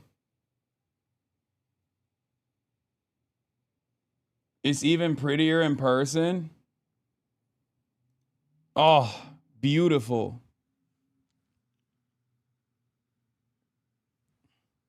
Selling around $26 shipped on eBay right now. Bulwark says Zoran only won because of bad candidates in New York City and that we needed more CIA agents like Hamburger Law. The TikToks are golden. See what happens when you listen to your mother and father, you love your mother and father. Yeah, see you what think you that can Zoran do. is pretty going to the bar and drinking, yeah? That's what you think he's doing, huh? Yeah. No, he's not going to the bar. He's not like you go at 4 a.m. wasting your bloody time going, I want an angel shot. Oh, I want a green tea shot. Ooh, I like a pickleback. that's not what Zoran is doing. He's listening to his mom and dad. All the Kuman lessons we wasted on you. And yeah, he went to Bronx Science, and you? Where did you go? Huh? But Daddy went to Bowdoin, and it's kind of like an art Forget school. the bloody Bowdoin. You're supposed to go to Dartmouth and break the game. Your poor mother sitting every day in the kitchen, huh? Soaking the badam for you for the exam and all that. Look what you did. Look what you did with her. He's mayor of New York City. His mother. All the Kumam lessons. Oh no. How they could hold their head high with pride. Yeah. I feel bad for the daisies, okay? I feel bad. Y'all are cooked. Okay? The expectations were already high. You were probably not going to meet it.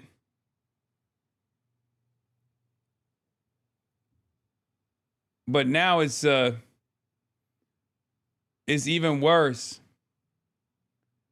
Now it's even fucking worse. I graded papers at Kumon, truly a hellhole.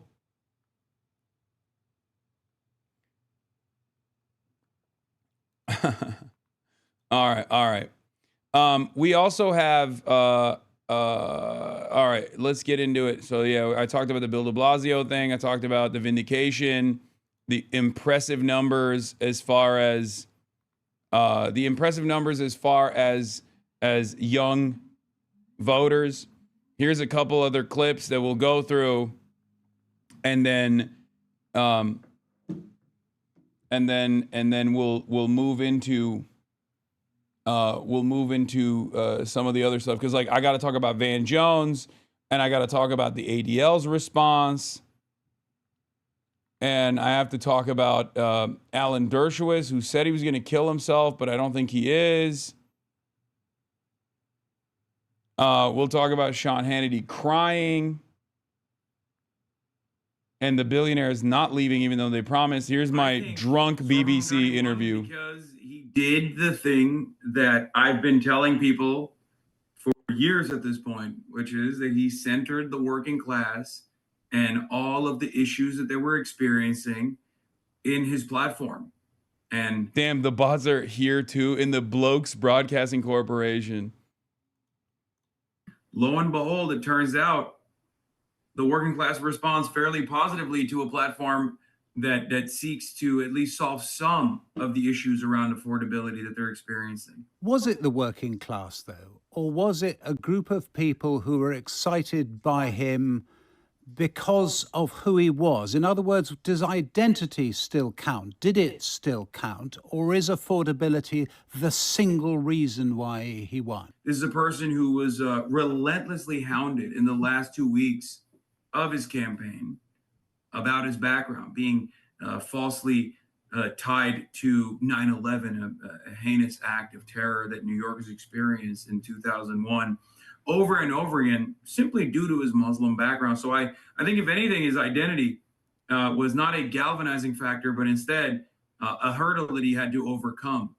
And I think he did a fantastic job with that, because he centered his issues, no matter what they threw him, back to the policies. We must get the government back. Yeah.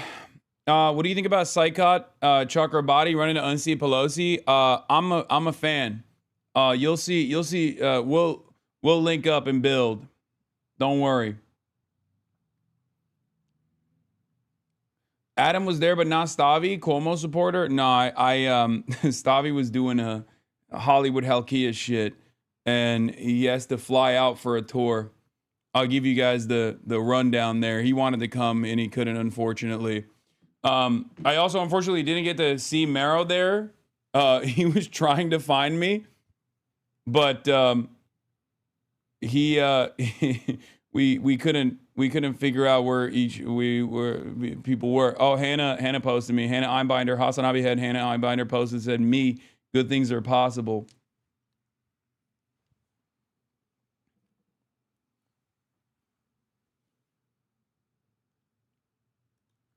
Adam's still in the pocket of the Cuomo dynasty. Adam Friedland on the collapse of the Cuomo political dynasty. Your favorite newscaster? Tough news for the Cuomo family. It's a rough one, but we'll be back. We'll be back?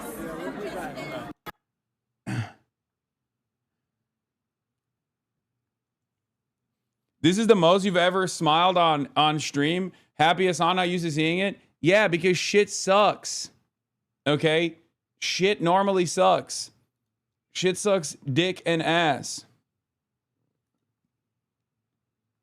What do you mean? If you're on the correct side of politics, if you want to do right by others, remember that you're going to eat a lot of shit. No matter what your background is.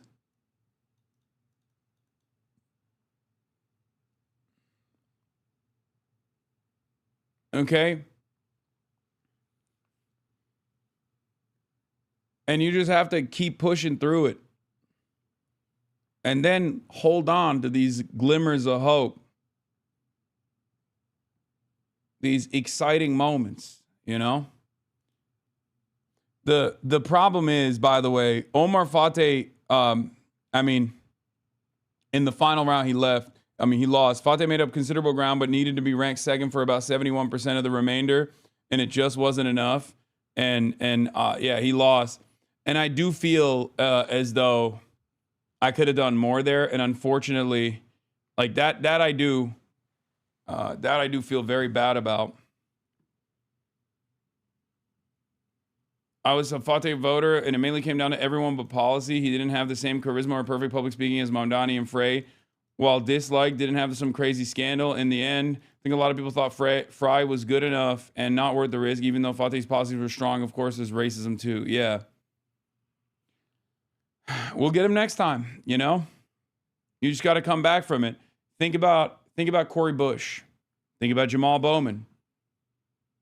Two people that were right, but too early and were attacked relentlessly with a unlimited faucet of AIPAC back attack ads, specifically because they were on the right side of history, but they were too early.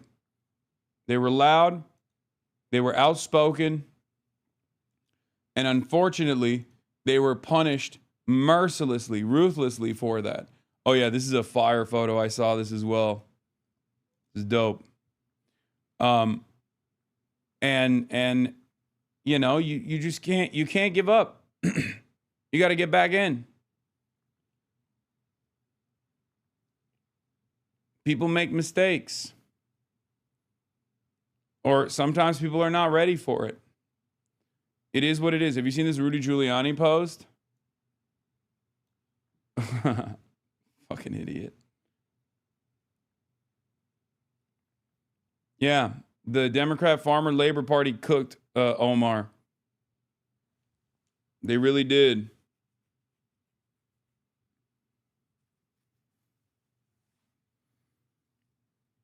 By forcibly pulling his endorsement after he secured it. That was crazy, man.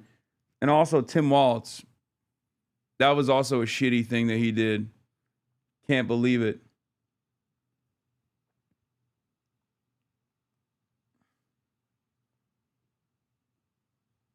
But let's hear from AOC on her assessment of what this night means.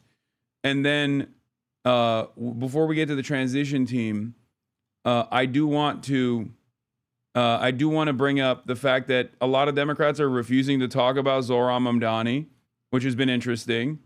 Like, top Democrats are hyper focusing on Spamberger and Mickey Sherrill, which are significant victories, by the way. But it's kind of silly to not hype up the Zohran W here, because like it is an internationally relevant race. And I cannot believe that despite its international significance, these guys are just like trying to just be like, oh yeah, it's just another Democrat one. Who cares? Like, oh, it's just New York. And we'll talk about that. And we'll talk about what the significance of that is and how the establishment Democrats are using this as a way to avoid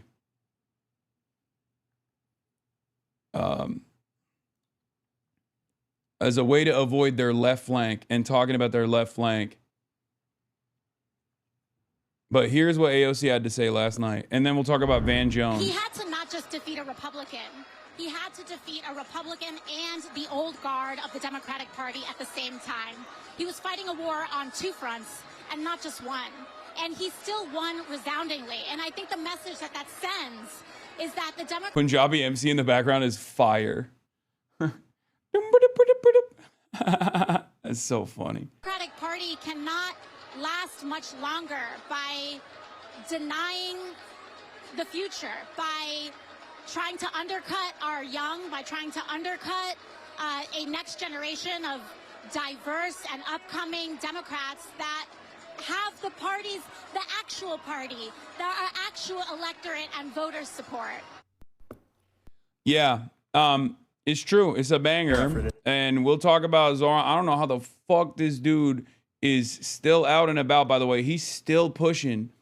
Psycho. Absolute psychopath, okay?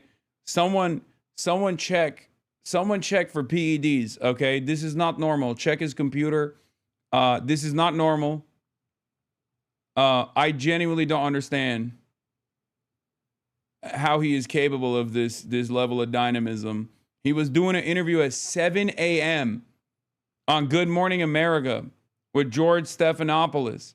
How is that possible? In Zohran Mamdani's first interview on Good Morning America, he says he has a mandate to enact his affordability agenda. On President Trump, he says his threats are inevitable and they're about intimidation. How is that possible, bro? This dude was out. This dude was out late. We're not used to a young politician. Brother, I'm the same age as him. I cannot keep up with his ass. What are you saying?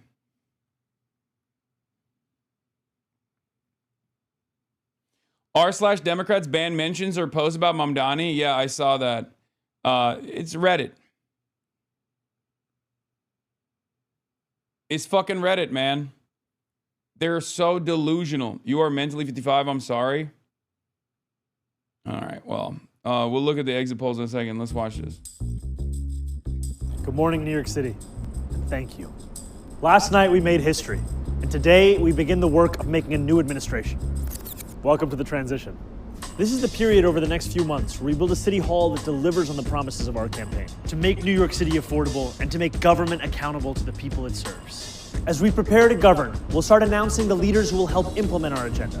People like deputy mayors who oversee entire areas of government and the commissioners who carry out the critical work of city agencies. These appointments will be driven by excellence, integrity, and hunger to solve old problems with new solutions. Talking to organizers on the front lines of the fight to improve our city, government veterans with proven track records, policy experts from around the country and the world, and working people who know better than anyone what our neighborhoods deserve. And this will be a period, like the campaign we ran and the city hall to come, defined by transparency.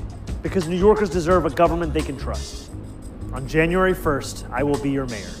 New Year's Day and a new era for this city. Oh, and one more thing. Remember how I told you a few months ago to stop sending us money? You can start again. This transition requires staff, research, and an infrastructure that can meet this moment. And it will be made possible by the people who built and believe in this movement. So I hope you'll make a donation at transition2025.com. Now let's get to work. Fuck yeah. And boy, is that a beautiful transition. Does anyone have the clip of Van Jones hitting the anti-Zoran lines?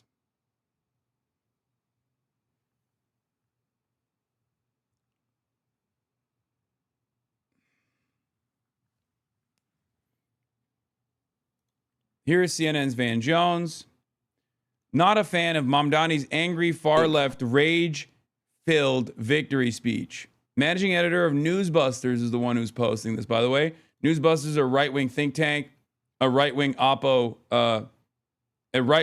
shop, and they're cutting Van Jones clips off of CNN. Let's take a look. That we saw on the campaign trail, who was a lot more calm, who was a lot warmer, who was a lot more embracing, was not present in that speech.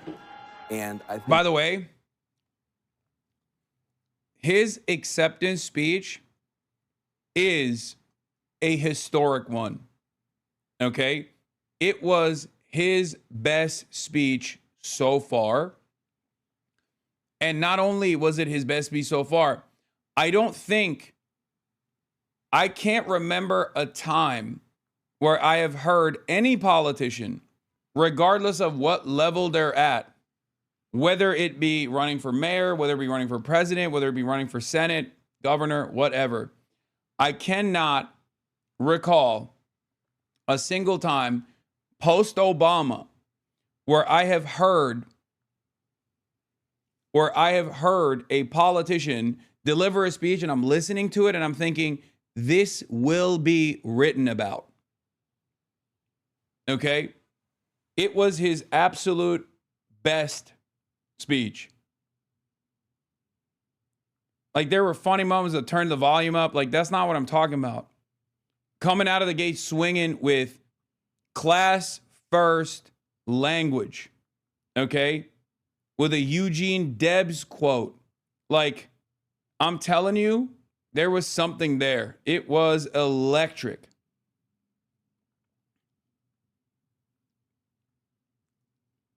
He did not pull punches. And I think the reason why Van Jones is behaving this way is because obviously he's a stooge for Israel. He quoted Mario Cuomo, which was incredible.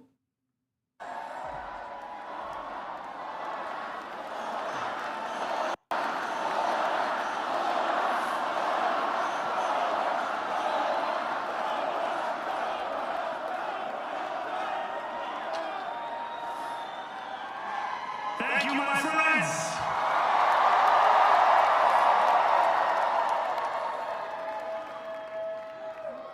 The sun may have set over our city this evening, but as Eugene Debs once said, I can see the dawn of a better day for humanity. Come on, man. Come on, man. As we can remember, the working people of New York have been told by the wealthy and the well-connected that power does not belong in their hands. Fingers bruised from lifting boxes on the warehouse floor, palms calloused from delivery bike handlebars, knuckles scarred with kitchen burns. These are not hands that have been allowed to hold power. And yet, over the last 12 months, you have dared to reach for something greater.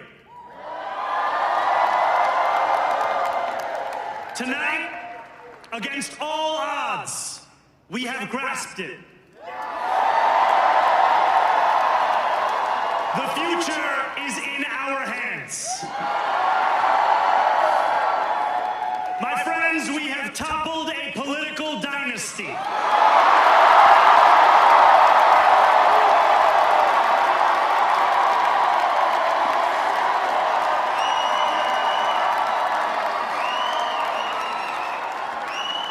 I wish Andrew Cuomo only the best in private life. But let tonight be the final time I utter his name as we turn the page on a politics that abandons the many and answers only to the few.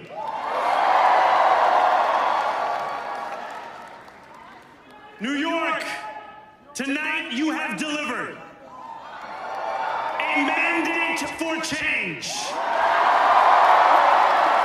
A mandate for a new kind of politics. A mandate for a city we can afford. And a mandate for a government that delivers exactly that. On January 1st, I will be sworn in as the mayor of New York City.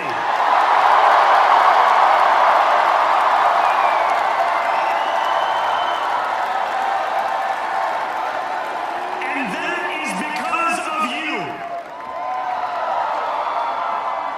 So before I say anything else, I must say this. Thank you. Thank you to the next generation of New Yorkers who refused to accept that the promise of a better future was a relic of the past. You showed that when politics speaks to you without condescension, we can usher in a new era of leadership. We will fight for you because we are you. Or as we say on Steinway, ana minkum wa ilaykum.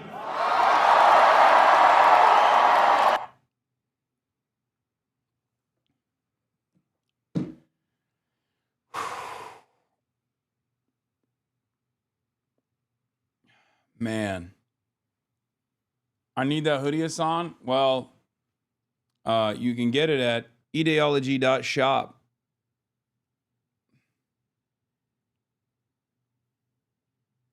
You can get it at ideology.shop. Union made, US made. The back is even cooler. The front says disarm, but the back is even cooler.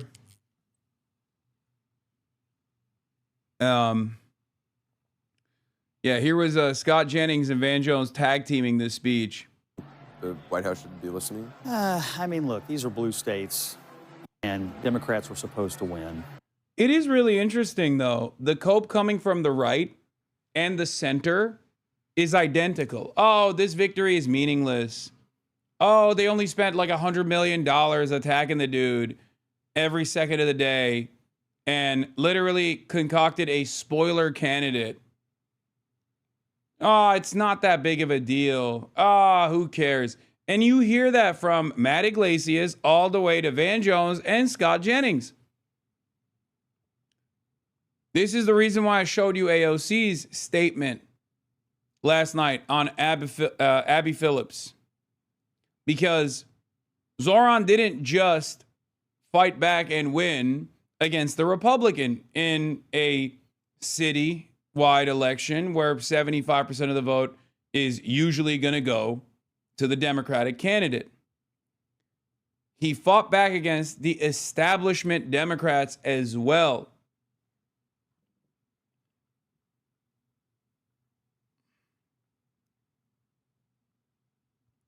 There is a real moment here. There is a real moment here. This is a people-backed candidacy,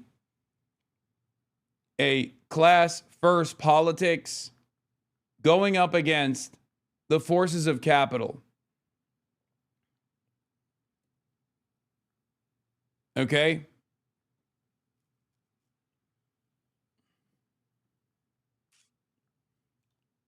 So I wouldn't overread it. Virginia, in particular, has never been a great bellwether. I don't think a lot of folks had a lot of confidence in the Virginia campaign that was run on the Republican side.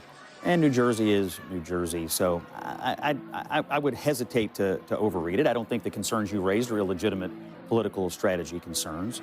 You know, I think I just want to offer condolences to Chuck Schumer. Honestly, what I'm reading here in New York City is that AOC is going to be the next senator from New York after she gets done whooping his rear end in the 2028 Democratic primary. And for his Senate races in 2026, I see the energy in the Democratic Party tonight behind a socialist, and I see the energy in Virginia, Democrats looking the other way on a violent candidate for Attorney General who says he wants... It's your boy Jesus. Why are you watching this Neo baby artard? Ha ha ha. What is a Neo baby? Why are you so full of hate? What's happening? Did the Roach Master quit streaming or something? We're getting a... What's a Neo baby? To murder Republicans and their children. If you think you're getting rid of Graham Plattner in Maine now, think again. This is a terrible night. They got for new types of Democratic babies. image, given what is happening inside their party. Mamdani is an avowed socialist. It's not what people say that he is, it's what he says that he is. He's now the leader of their party. That's their energy, and Chuck Schumer's He's not the Oh, leader of the Democratic Party? Let's swear. There is no. Who is the leader? Can someone tell me? He's a life raft for Republicans who have to go on TV and get their asses kicked. You own this. You own this now. You all own this now. We've had progressive mayors. I don't think anybody thought that de Blasio. He's the best actor you all have, is he not? No disrespect to my new boy, Bilbo, okay? No disrespect to Bill de Blasio, but I think there is a difference here, right? There is a little bit of a difference here. Yes, New York has had progressive mayors in the past, okay? But New York in its history has only had 2 socialist mayors, and this is the only relevant contemporary historic example, okay? And that's precisely the reason why all of you dipshits sitting in your ivory tower are spending every waking moment attacking him. This is the most uniparty these guys have been in a long time, just openly saying the quiet part out loud over and over again. Make no mistake. If he was the same exact, like, regular progressive Democrat, there wouldn't be this level of angst and this level of animosity. Right? Let's be real. That's just the truth.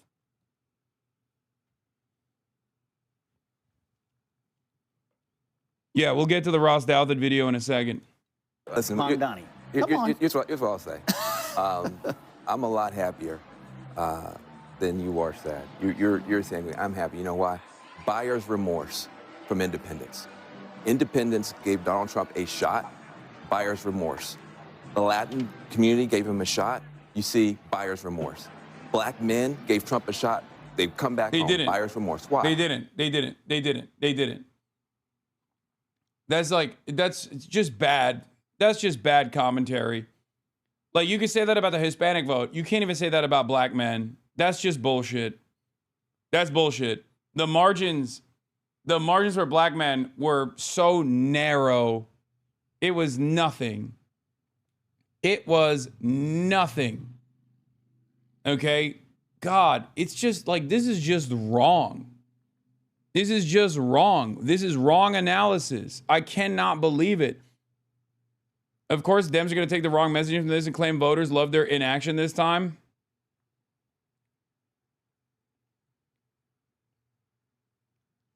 God. Because people are sick of the status quo. That's why they voted for Trump the first time. That's why they voted him out the second time. That's why they voted him back in. People want change. And Donald Trump said he was going to do something about grocery prices. He's done everything, but he's putting in gold toilets in the White House. He's tearing up. He's gallivanting around the world. And you're seeing buyer's remorse in places where Republicans had some hope. This thing is starting to settle out now. This is about basic needs that people have and basic rights people expect.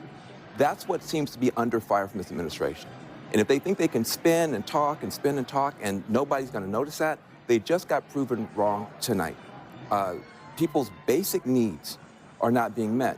One of the things that I think people are seeing, not just from Mamdani, but from the moderates as well, this focus on kitchen table issues. We used to talk about this in weird ways. Income inequality, wealth disparity, economic justice. People who didn't say it that way. but we had a lot of syllables, man. It was people describing a problem they didn't have, okay? Now you got people who are talking like the people who have the problem. I can't afford nothing. And somebody who can talk that way, whether they're on the left of our party or the middle of our party, is going to have a big audience. And this buyer's remorse that's setting in now from other people is a big problem for Republicans. I think two big takeaways. So listen, I think there's this divide within the Democratic Party. Is the future of the party Mamdani? Is it democratic socialism? Is it more in the likes of AOC and Bernie Sanders? He no doubt ran a good campaign. I interviewed him. He is a very formidable force in American politics. We had two female governors who were just elected, Democrats, who ran as consummate centrists. Both of them were talking about uniting the country, that there's more that unites us than divides us, both with very credible resumes. So what direction are you going to go? Because you guys need to focus on... Rich Democrats are the reason why Democrat voters hate Democrats right now. And dude, I was a Republican who I'm proud to say I flipped to be a Democrat because of Zoran's views on normal politics. Dude, like, mashallah, hell yeah. That's crazy. What a fucking swing. I love that. I fucking hate Van Jones. He's basically saying the electorate is too dumb to understand the underlying social issues that stem from capitalism. Yes, he is saying that. I mean, he is a deeply, deeply cynical charlatan.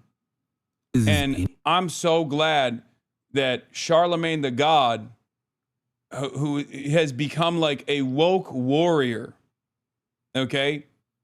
Look at what Charlemagne's take was on Van Jones's stupid ass criticisms, like silly ass criticisms. Once again, remember, when Van Jones is speaking, just understand, he's saying populist framework works, simplifying the messages is working. And yes, that is true. Okay, but I'm mostly referencing Van Jones's statements about how Zoran Mamdani was more aggressive than ever before. Okay? Like in his speech last night, which, by the way, was his best speech, I think. Okay? This is what I'm referencing. And I'm going to talk about Charlemagne the God's assessment after. That Mamdani is the one you need to hear from tonight. There are a lot of people trying to figure out, can I get on this train with him or not? Is he going to include me? Is he going to be more of a class warrior even in office? I think he missed a chance tonight to open up and bring more people. There was one person I did want to meet last night that I didn't get a chance to. And that's Mahmoud Mamdani, the GOAT. I really, really wanted to meet him. And that was the I didn't have time. We didn't make it happen. But hopefully, inshallah, one day. Into the tent. I think his tone was His mom is sharp. cool too, but I'm not like a very big movie person.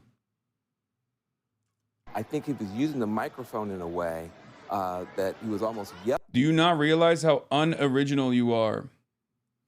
Elaborate. Explain what you mean.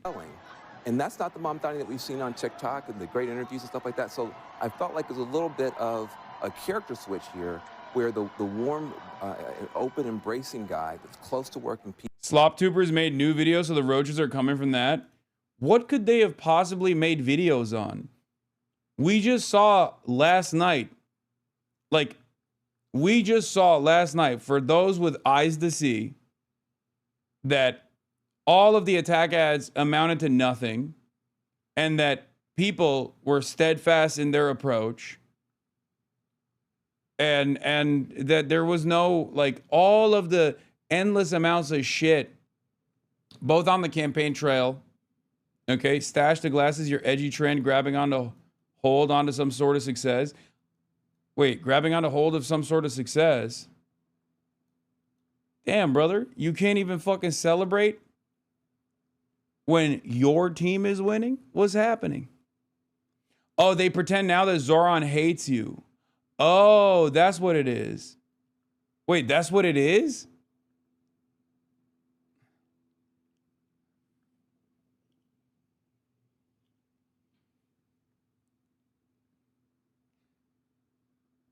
That's awesome. Yes, it's true. You missed the LSF flooding the front page of Reddit with Hasan bad slander threads about you. There were more threads from there about you than there were about Zoran winning. I fucking love that. Hey, Cope Harder haters. Ooh. You have to remember. This is what I was saying. Like, brother, there were tens of millions of dollars in fucking attack ads. Tens of millions of dollars in attack ads. This is a totally different level. Okay? We're not talking about some fucking dumb, nonsensical Reddit thread. We're talking about, like, they think that the crowd cheered for you because they mistook you for Zoran.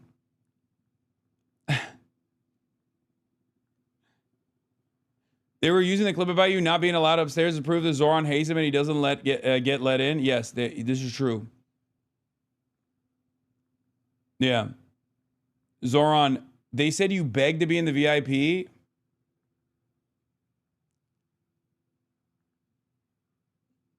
I can't even make memes on this stream. Like, anytime I joke about anything, people just, like, take it seriously and turn it into, like, this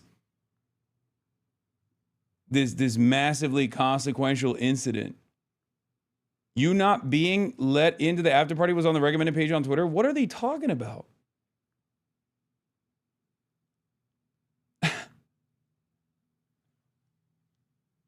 Guys, I was streaming the entire time. The upstairs is obviously family. Would they be saying that if you went on stage after the DJ set, like the organizers asked you to?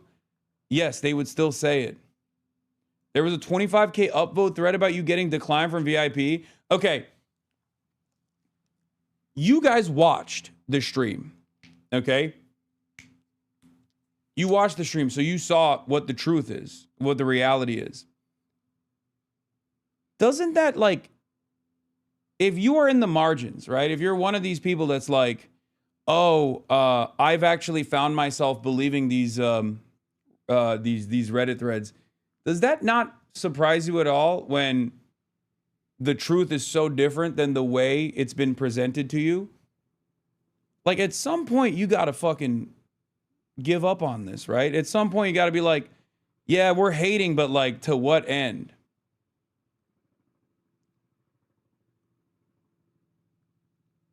You were in the same area as the elected officials? This is a total hallucination? Yeah, like what?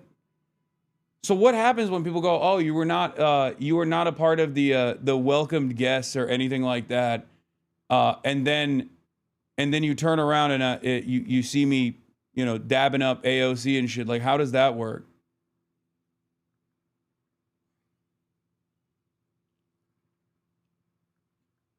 Magically, the thread of you and AOC was downvoted. Funny how that works. It's so strange.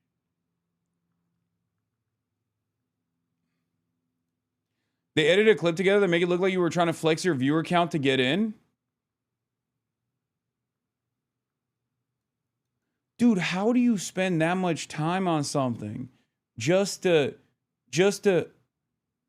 literally make whoever is like watching you be so far removed from the reality? I don't understand it. That's so crazy. I mean, there's no, this is a moment of excitement.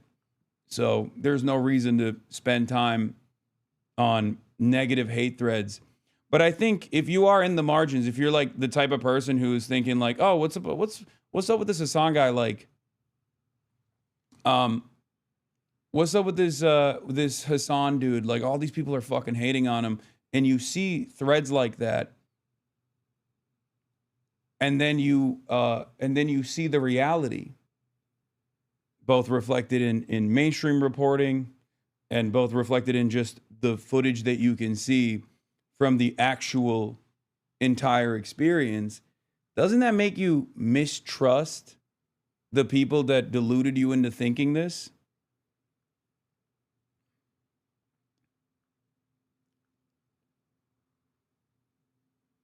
They edited to make it sound different. It was an edited clip.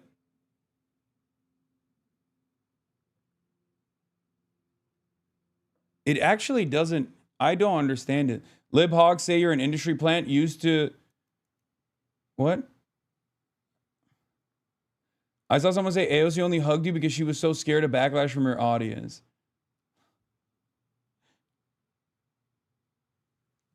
It's just sad, man. At some point, you gotta live in the real world, right? Like, you gotta live in the real world at some point. Get off Reddit, chat. It will make you feel better. Yeah, I don't really touch Reddit at all. But it is pretty funny that they're just like in there fucking coping. That's awesome. It's on LSF. Hasan gets denied VIP seating at the Zoran Mamdani election party. Hasan shocked by crowd response to the Exit Zoran event. This is the country that defeated the USSR, unfortunately, Hasan.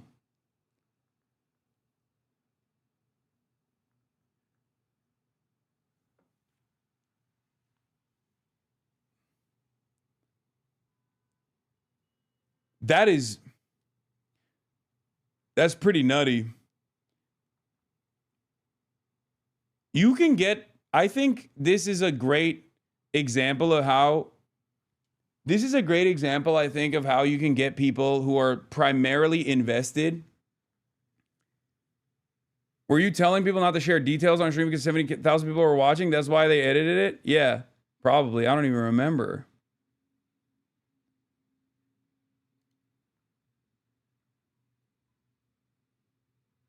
The top clip skips a minute. They left the countdown in the editing.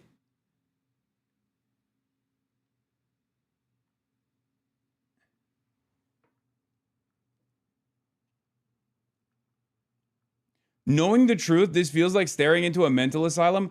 I know. How can people be so deluded? That actually is kind of remarkable. He's so fucking cringe, my God. That seems kind of low for him during election night. Why do you American teenagers like dog abuse is strange. That's shocking. Really jolted his confidence. He tried to rock the vote.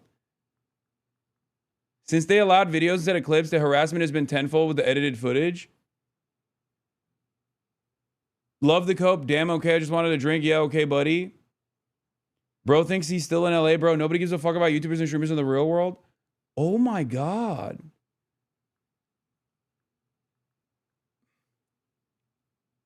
The edit was when the guy asked if you were live, not you using your viewer account to get upstairs access. Doesn't matter anyways, because everyone's in the main floor anyways. Yeah.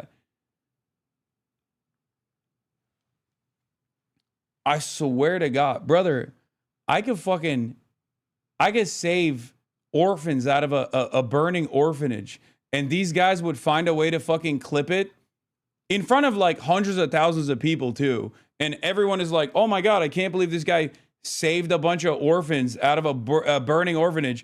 And these guys will find a way to clip it so that it's like Hasan lit a match on fire. Look at Hasan. They would reverse the footage and be like, look at Hasan bringing orphans back into a burning orphanage. And thousands of people on Reddit in this like very clearly botted pose will be like, yeah, I can't believe it. He loves throwing orphans inside of a burning orphanage. This is his favorite thing. Some of them think you got kicked out.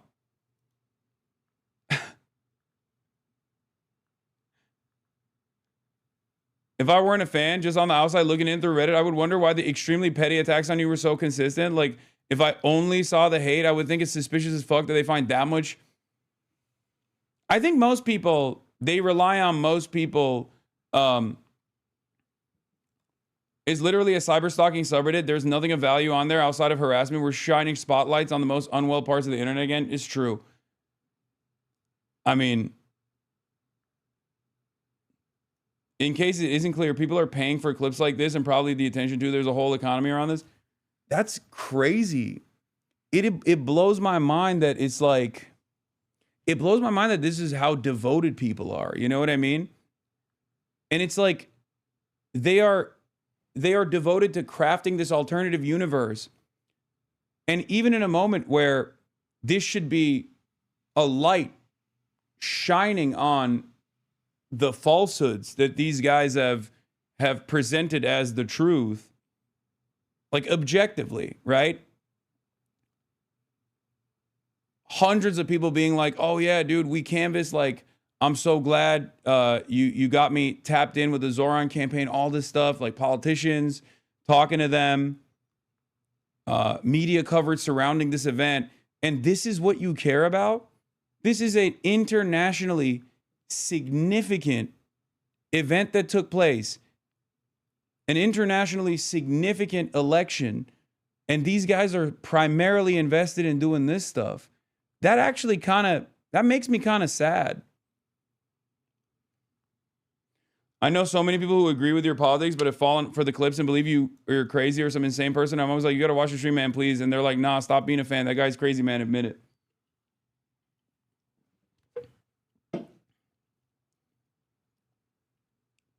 It's all because they think a certain streamer would be in your position if he wasn't banned. Literally all that stems from that is so fucking bad.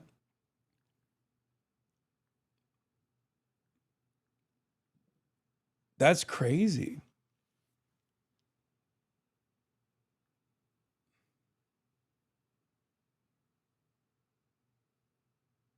Wait until you see what E's take on the election was. Like, at a certain point, you got to realize that you are...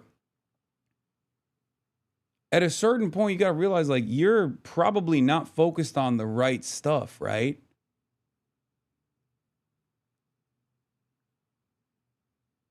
Not as shocked as Kaya. Bro thinks he's him. Bet he's crashing out on Discord right now. Why would he be? His guy won. He got interviewed by a bunch of presidents, celebrated with the voters. This subreddit seems incredibly obsessed with Hasan. Well, yeah, this is where folks cannonball into their parasocial obsession. It's interesting to watch if you don't engage. Kind of. This is my first time really engaging. I've only heard of Hasan on podcasts, but goddamn, the comments in this subreddit are just annoying to read sometimes. Could be more fun, but it's a decent way to kill time. Dude, I despise Hasan, but this clip literally shows a crowd cheering for him and him just simply reacting to that. I can't believe I'm defending this dude right now, but comments like yours are just silly. How would you react in the same exact position? You would just duck and hide to not appear as him when a large crowd cheers for you? There's so much to criticize this dude for, but this is such a nothing burger. I do stay away from this stuff because I think it's brain poison for the most part. But it is kind of crazy that like these people do not exist in the real world. You go outside and you see he's beloved. There's no point in hyper focusing on the cyber stalking subreddit. It's crazy to me. Who cares? These people don't matter. Go outside chatters. Yeah, remember, all of this is just noise. And I think in some respects, like last night is proof, right? What is this? It's important to illustrate that this is entirely this person's community. Oh yeah. Has Z Cohen Sanchez explained her thinking behind making this empath cham person part of the Unfuck America tour? Have they simply dropped all pretense of it just not being a huge money grab for racist grifters? Yeah, remember that like meth smoking blackface doing crackhead? Yeah, apparently that's like that's Sex Pestini's new girl.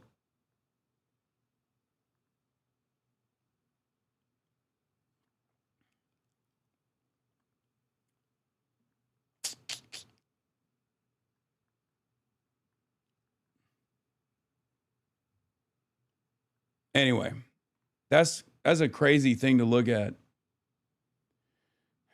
I made a fake cancellation and right-wingers believed it. Hasan Piker caught bribing journalists with Johnny Walker Blue Label and Hot Mic moment. No, it's fine. No, it's the rule. No, it's not If this is Mamdani event, for why you. is It's not for food you. and drink free? Google Reddit user Therandrul, since his post history is hidden. He's a professional Hasan poster on 2 specific subreddits. You can guess which.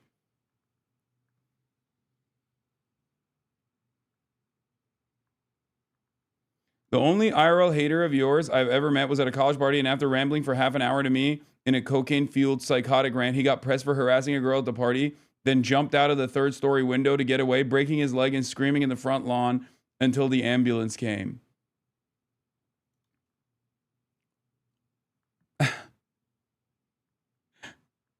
That's awesome. Don't get comfortable, bro. The media hasn't gotten a hold of the content nuke yet. Count your days. Yeah.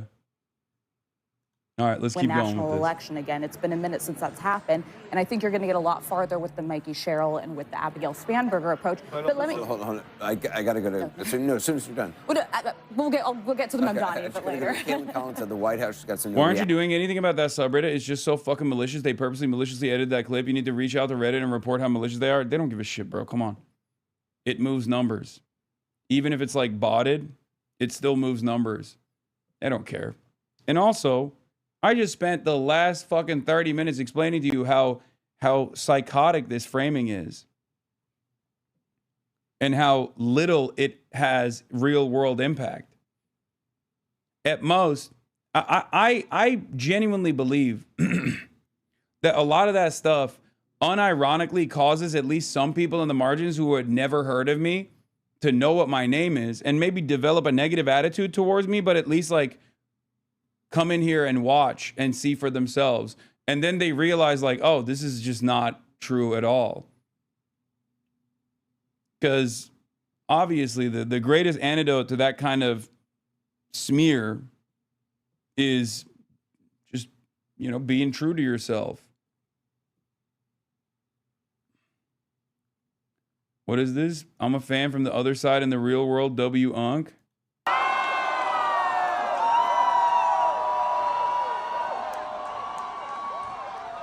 Okay, I look a lot cooler from this angle. The 9/11 shit was the biggest thing they could find, and it didn't work. They have nothing and they know it. It's why they're hyper focusing on the smallest details. It's so weird. Some of the comments are like, comments are on W. Glad he's distancing himself from Hasan. Like they have genuinely positive views towards yours/Zoran's type of politics. The only reason they have, no, those are that's the same principle behind people thinking like, oh, Zoran actually has my opinion on Israel and not Hasan's opinion on Israel. Like, there's no daylight between me and Zoran on Israel. There's the reason why they keep attacking him.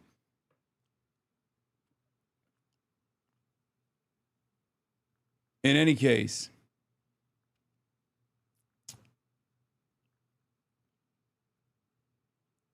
Olivia Reingold wrote about her coverage of Zoran last night.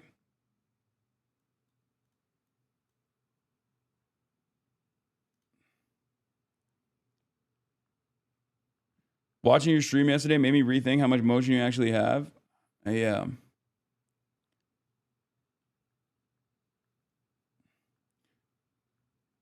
All right. Let's continue. Let's continue. Back to all these wins. Kaylin, what are you hearing? Well, Anderson, actually, it's been pretty quiet here at the White House, which is telling in and of itself. The president himself has not posted on Truth Social in about 4 hours since earlier tonight when he was announcing a staffing decision. That is obviously something that you likely wouldn't hear had there been any major Republican victories tonight. But this is a key question of how the White House and how the president will be interpreting these big Democratic wins tonight in New Jersey and in Virginia and in the New York City mayor's race, all three of which the president was involved to some degree. Yes, he did not outright endorse in Virginia there for the Republican candidate in the gubernatorial race, but he certainly did there in New Jersey. He hosted multiple tele-rallies for Jack Ciattarelli. The Republican National Committee poured a lot of money into that race. And obviously, he got directly involved in the New York City's mayor's race last night when he endorsed Andrew Cuomo. And so it'll be really telling to see how the White House interprets these results tonight, because earlier when I had been speaking with officials is whether or not they saw this as a referendum on the president's first 9 months in office. Anderson, basically what they were saying is that they were in wait-and-see mode. They wanted to see how these results turned out tonight before they tied any of them closely to the president.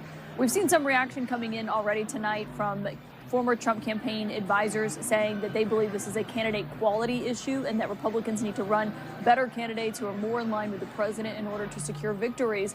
But we will be able to hear from the president himself tomorrow. He's actually hosting Republican lawmakers, Republican senators, to be exact here, Anderson, for breakfast at the White House. And reporters will be able to go into the room there and ask the president himself, what does he make of these victories by Democrats tonight? All right, Kaylin, thanks very much. Is this a candidate quality issue? Well, you know, I think that there were questions about the candidate in Virginia, and the president was sort of never really did officially endorse her, did he? Nope. But you know, in Jersey, he fully embraced the candidate and praised him as a great candidate, and now it was a candidate quality problem. I mean, that is sometimes the spin is so obvious that you shouldn't even bother, because people can recognize it for what it is. I mean, the fact is, there is a mood in this country of dissatisfaction. As Van said, they took a shot on Trump because they were unhappy with the conditions, the economic conditions under Biden. They felt he was ineffectual in dealing with them. Trump promised to focus on those, and that's not what he's done. And they're sending a message. So you can try and spin your way through that, or you can try and rearrange your priorities and focus more on the things that affect people's lives. It's interesting, in New York, and this exit polling asks, is crime where you live a major problem, minor problem, not a problem? The majority, 51%, said a minor problem, which kind of surprises me. Why? Why does it surprise you, Anderson? Why would that surprise you? Of course it's unsurprising. Edited like a snarker thumbnail. The Free Beacon having a totally normal one. That's awesome. Why would that be surprising? That is the most consistent thing. In the United States of America, everybody thinks, if you look at the polls, this is not new, okay? And Anderson Cooper is a nationally prominent political commentator, okay? This is consistent. Everybody thinks crime is happening just elsewhere. That's literally it. The crime panic is everywhere but where I live. That is the most common and consistent position.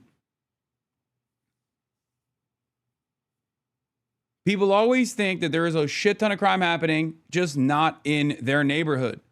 So, of course, when they're asked directly, do you think there's crime in your neighborhood? They're going to say no, because crime is at historic lows again. There was a brief moment where it peaked during COVID, and now it's back to the same historical pattern.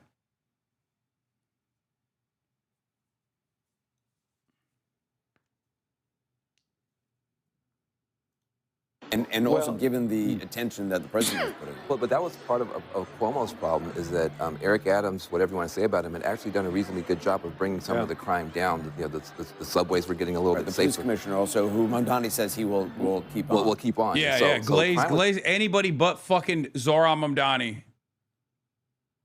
actually moving in the right direction. Cuomo comes out and he's going to do a campaign that's mainly about public safety, but it felt a little bit flat. And I think the other thing that you have to understand is not only did Mamdani run a campaign that's going to be studied forever, Cuomo could have been Mamdani's co-chair of Mamdani's campaign. He did a terrible job. He was bubble wrapped.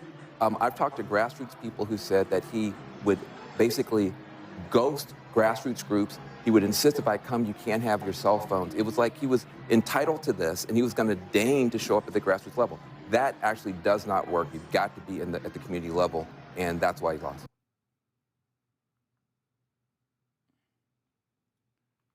Fucking annoying. Here's what Charlemagne the God had to say about Van Jones. Any of that divisive? I personally loved it. He covered all bases. He talked about working with police, helping people with mental health issues. He talked about helping the homeless, trans people, black women, Jewish people, the Muslim community. Most importantly, he spoke to the working class of all races. Van Jones didn't like that. He thought it was divisive. But I think he missed an opportunity. The Mamdani that we saw on the campaign trail, who was a lot more calm, who was a lot warmer, who was a lot more embracing. Where the fuck does Jones get this analysis from? It's called $100 million from Jeff Bezos. Literally look it up. Jeff Bezos gave him straight up, no questions asked, $100 million. He also is one of Van Jones, despite his early beginnings as an activist and a movement builder, as a Maoist third worldist. This is real. You can also look that up as well. He is a massive AIPAC stooge, okay? He is deeply, deeply in the pockets of the Israel lobby. He is such a fucking annoying person. He is so goddamn annoying. He has notoriously the worst takes. For every like one good take he has 1,000 bad takes. I mean, this man fucking cried after Joe Biden dropped out, okay? That's all you need to say. You just make fun of him, point, laugh, and fucking move on. It's not even worth it. Was not present in that speech. He was almost yelling. That said, he's very young, and he just pulled off something that's very, very difficult. But I think he missed an opportunity to open himself up tonight, and I think that will probably cost him going forward. Van, shut the F up ever, okay? Damn. There was no opportunity missed. The man just won, and he deserved to take a victory lap. There's absolutely nothing divisive about calling out bad landlords who take advantage of tenants, calling out billionaires who are corrupt and don't pay their fair share of taxes, and administration trying to implement an authoritarian strategy on America. There is no... I can't believe this man's political evolution. I can't believe it. This dude literally went from being a Pete Buttigieg booster to being a fucking Michael Bloomberg booster to whatever he has become now. Oh my God, Charlemagne the God. Actually, unironically, the God, okay? The actual God. Nothing wrong with calling that out. See, the reason a lot of things don't change in this country is because you don't have enough politicians that are willing to challenge capitalism. And Zoran is doing that. Very hard for me to get inside of Van Jones's head, but I would remind people that Van Jones in 2017 is the guy who gave us the most famous line of the first Trump administration. Van Jones on CNN said, tonight he became president of the United States. Van Jones thinks that Donald Trump gives unifying speeches that make him president, but thinks Zoran Mamdani, who's united a multiracial, multicultural, multi-income coalition, is divisive. That tells you more about Van Jones than it does tell you about Zoran Mamdani. I mean, Jared Kushner's pal wasn't a fan of Zoran Mamdani's anti-oligarchy, anti-Trump speech. I'm shocked. Please give Van Jones the biggest hee-haw. Damn. Donkey of the day.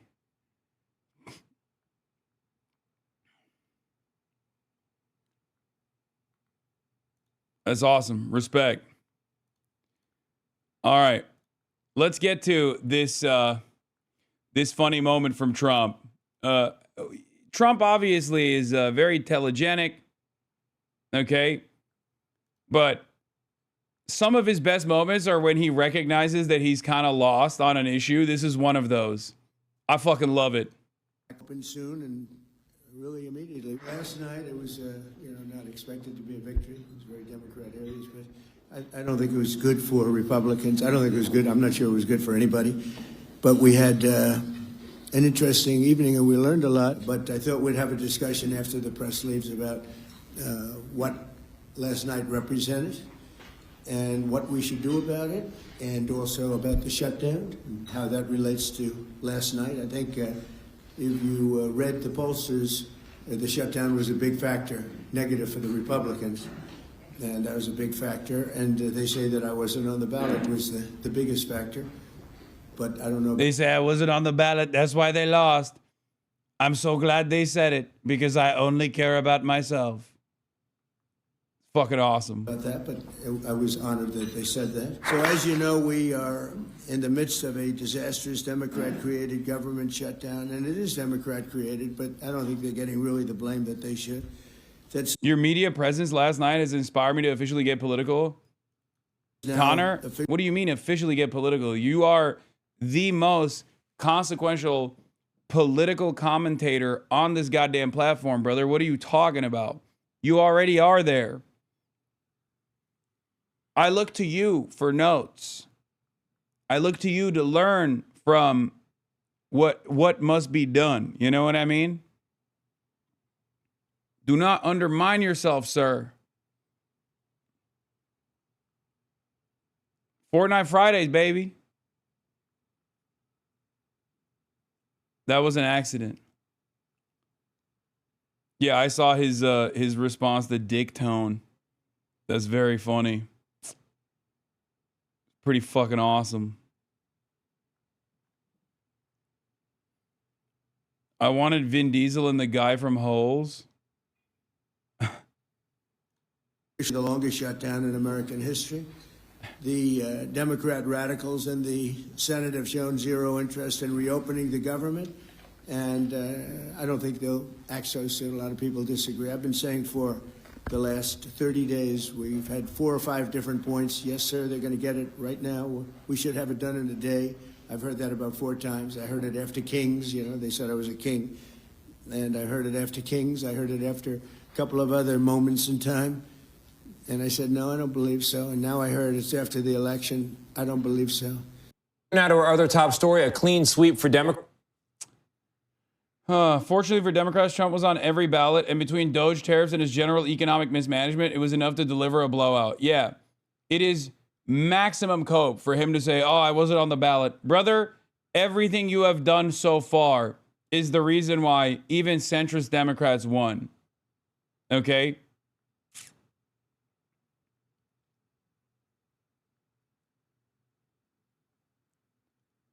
Because people are understandably fucking pissed off. And this is a way to say, fuck you. Because the Democratic Party is at historic lows in popularity. And even then, people mobilized, people went out, and people voted against the Trump administration. And that actually is reflected in the exit polls as well. When you look at the exit polls in New Jersey and in Virginia, it's like people were openly saying they're voting against Donald Trump, right? There was one exception to the races last night, and that was Zohran Kwame Mamdani. People were voting for Zohran as opposed to voting against the Trump administration. Now, you might say it's partially because Curtis Lee was not exactly... Curtis Lee was exactly like Trump aligned. There's truth to it, right? But I think it speaks to the success of the campaign in general. Hasan, I wasn't the biggest fan of you. As you come across streams and clips as a bit of a leftist frat bro, and as a Brit, it's not really my vibe. But after watching a podcast that with Zach, I changed my mind and apologies. It's all good, brother. Thank you for being here. Enjoy.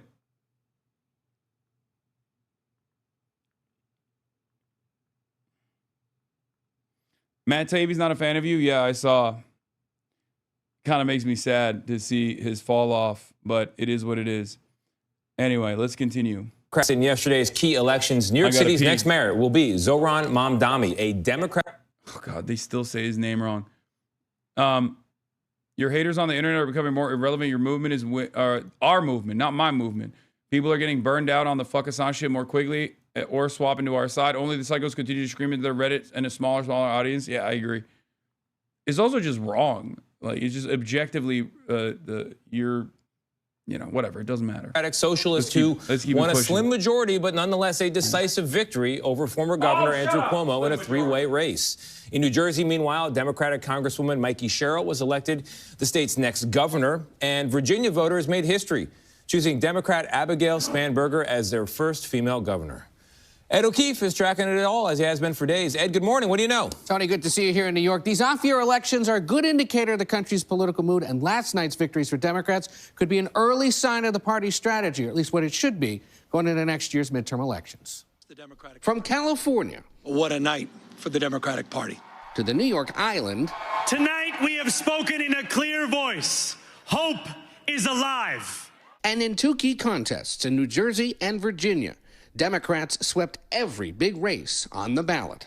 My friends, we have toppled a political dynasty. 34-year-old Zohran Mamdani is set to be New York's next mayor, the first Muslim to hold the job.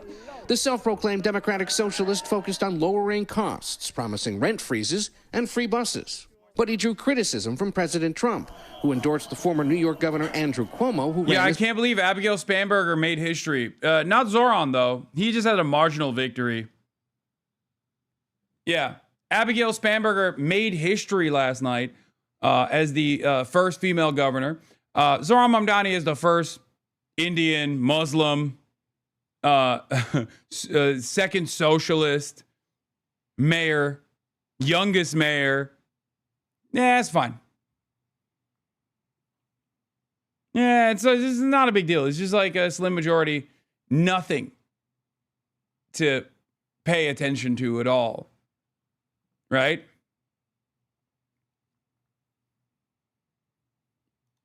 Independent. In response to Trump's threats, Mamdani struck back hard. So Donald Trump, since I know you're watching, I have 4 words for you. Turn the volume up. He dismissed the president's threats to withhold federal funding or deploy National Guard to protect the city. To get to any of us, you will have to get through all of us. While Mamdani's win will earn outsized attention, victories by 2 moderate Democratic congresswomen who were once roommates in Washington could also shape the party's direction. Tonight, we sent a message. In Virginia, Abigail Spanberger is set to be the Old Dominion's first female governor. Adam said to our daughters, your mom's going to be the governor of Virginia. I can guarantee those words have never been spoken in Virginia ever before. While voters in New Jersey elected Mikey Sherrill, a former Navy helicopter pilot. I am incredibly honored to be your next governor. In California, overwhelming approval for Governor Gavin Newsom's plan to redraw the state's congressional map to favor Democrats. Gav. A response to what Republicans did in Texas at the request. How are you not banned? Why would I be banned? Of Trump. This is a pattern. This is a practice. Donald Trump's efforts. This was good. Dude, you were wasted last night? No, I wasn't. I was a little buzzed. This was good. The Prop 50 was good. I still can't believe Prop 50 passed. Are you kidding me? Are you kidding me?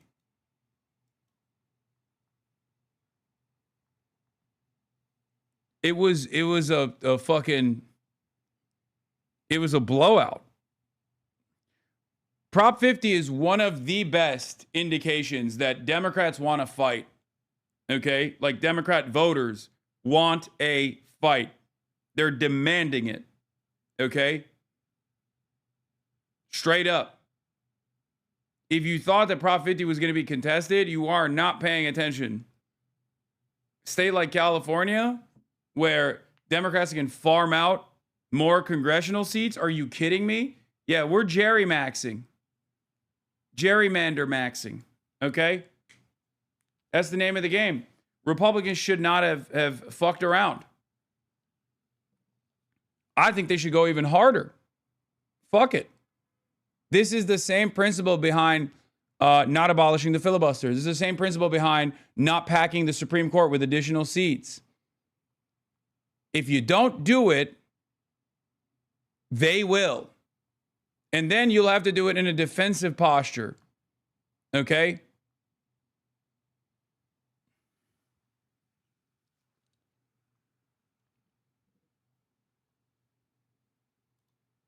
The Delete Republican District Act is up by 14 points in the former heart of CA GOP.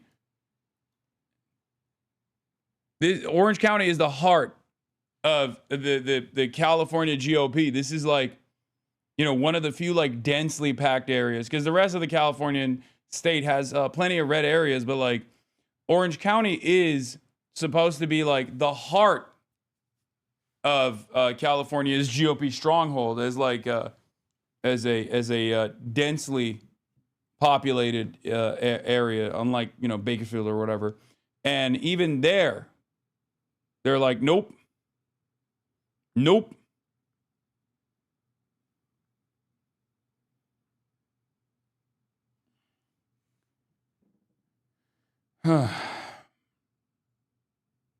This is good. They shouldn't have done it if they didn't want it. You know?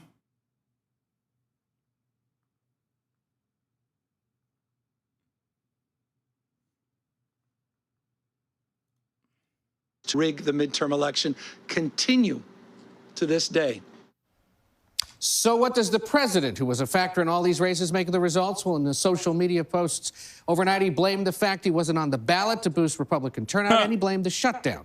And as Mayor-elect Mamdani was speaking last night here in New York and strongly criticizing the president's threats to meddle in city affairs, the president posted a 4-word message. And so it begins.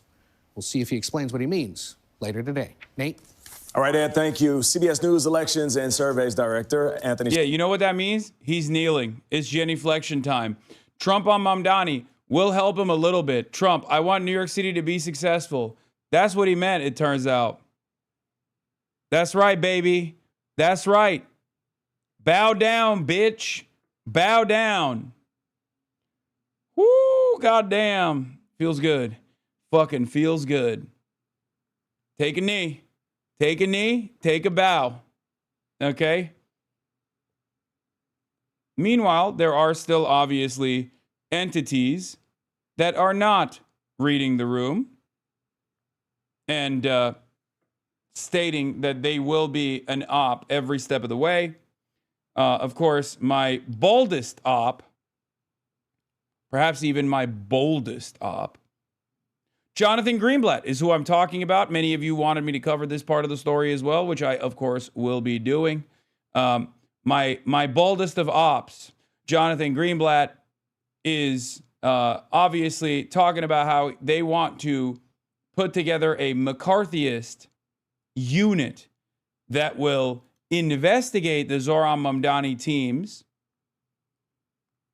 to the best of their ability. What is this? At the start of this, you have it up for the young man. How about we give it up to the base of the Democratic Party, black people? Oh, yeah, of course. Always. Yeah, and this, both dipshits. What is this?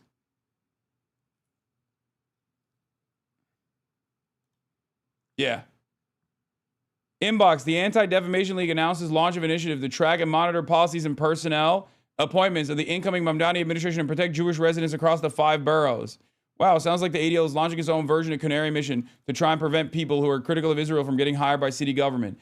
They will not get even a little bit of motion on this, okay? I can make you I'm making you a promise right now. I will fight back against this shit with the utmost severity that it deserves, okay? Suck my fucking dick, Jonathan Greenblatt. You fucking bitch. You expended all of the social capital you had trying to dunk on people like Zohran Mamdani, trying to dunk on people like myself, people who are anti-Zionist and not anti-Semitic, while simultaneously defending some of the most vicious anti-Semites. And yes, Morning Joe had Greenblatt on this morning to fucking complain. Like I said, my baldest op. This is so gross. Trump has actual neo-Nazis who have gone through Senate approval, but this is what this org is continuing to perpetuate after a historic night when a large percentage of the Jewish New Yorkers actually supported Zohran Mamdani. Just gross. The ADL is launching an initiative to track and monitor Mamdani administration policies and appointments, protect Jewish New Yorkers. Okay? I like this post-election, Hasan. You sound much more hopeful. Yeah, I mean, of course I sound more hopeful. Our boy won. Tell you, I've gotten so many calls from Jewish New Yorkers who are alarmed. Their kid was harassed in college. Their child was bullied in K through 12. Their synagogues vandalized. So here's what ADL is doing right now. If you are a Jewish New Yorker, we have your back, and we will hold Mamdani. It's so cynical and so gross to use real fears and also hysteria. Let's be real, because while there are, I'm sure, real fears against actual anti-Semitic incidents that take place, okay, there is a metric ton of hysteria, mostly as a consequence of the racialized animus that many pro-Israel people feel towards those who are Muslim, okay? But it is disgusting that Jonathan Greenblatt, head of the ADL, is cynically saying that he's actually tasked with defending Jews when we know he does not care at all. He only cares about defending Israel. Yeah, there was a swastika spray painted on a synagogue this morning. I saw that. Like, there are real instances of anti-Semitism, but he is the worst guy to map this out. Okay? That's it. That's it.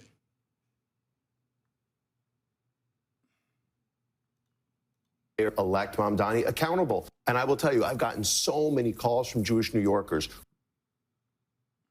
Fucking bullshit. As I said on Morning Show, I've already gotten so many calls from Jewish New Yorkers who were concerned. It's just leaning into this fucking dumbass hysteria, bro. What a fucking asshole. He tweeted about it 14 minutes before you accused him of not tweeting about it. Oh, crickets for mayor-elect Zohran Mamdani. Yeah, the Magen David Yeshiva in Brooklyn was one of the several Jewish sites defiled last night with spray-painted swastikas. I strongly condemn this hateful display of anti-Semitism. Zohran, of course, also immediately fucking condemned. He said, this is a disgusting and heartbreaking act of anti-Semitism, and it has no place in our beautiful city. As mayor, I will always stand steadfast with our Jewish neighbors to root the scourge of anti-Semitism in our city. So it wasn't crickets at all. He actually had tweeted about it. But these motherfuckers don't care. They don't care. I'm sorry. You are personally betraying the severity of the crisis if you are using this crisis to try to win political points. Okay? Because this is a real heinous act of bigotry.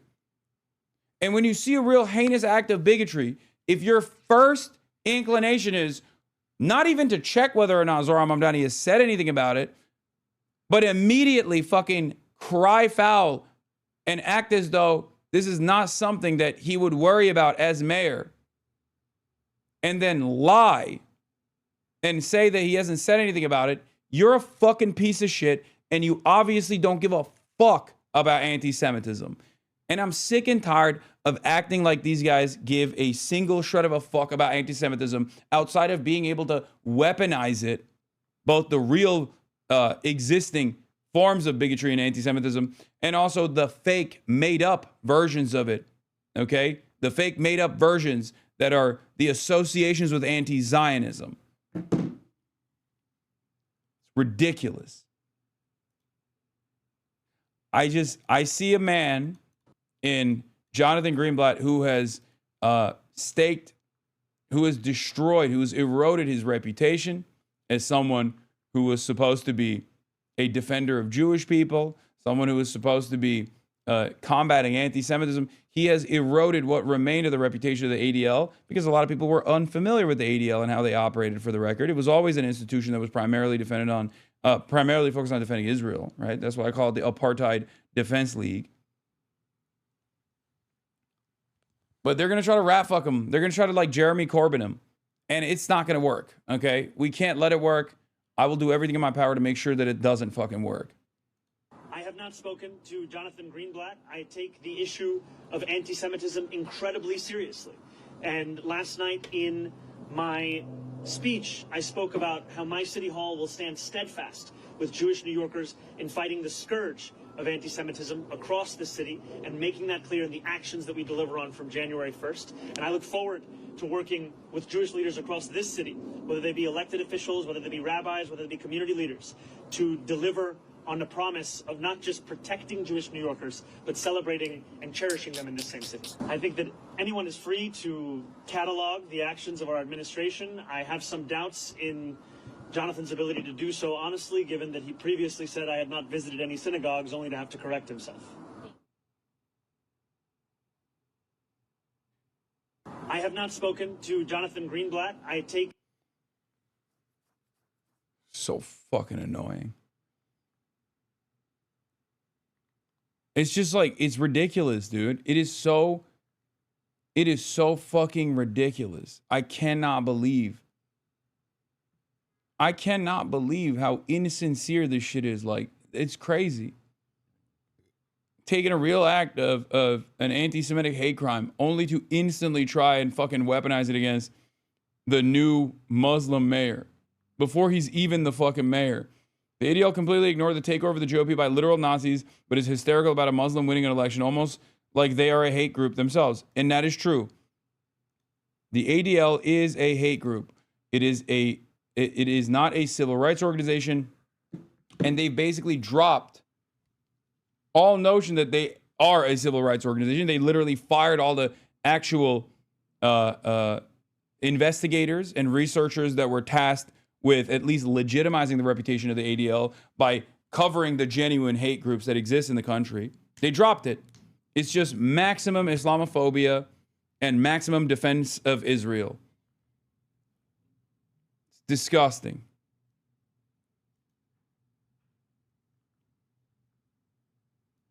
If I'm Mamdani, I say I'm happy to sit down with the ADL and have an open dialogue with them, but only after they publicly condemn Randy Fine, Nancy Mace, Elise Stefanik, and Andy Ogus for their racist attacks on me. They will never do this, so there you go, problem solved. Or fucking turn around and say not just that, but Elon Musk, Donald Trump, the Republican administration.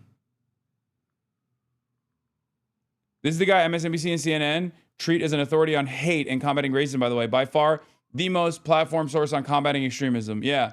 Mazel tov to Elise Stefanik on her nomination to be the next U.S. ambassador to UN. Rep. Stefanik has been a critical partner and absolutely fearless in fighting campus anti-Semitism. This was under the Biden administration. He's giving credit to Elise Stefanik. I think it's so disgusting. It's so nasty the way these guys operate. Fucking bullshit. Straightforwardly a fucking Nazi operation.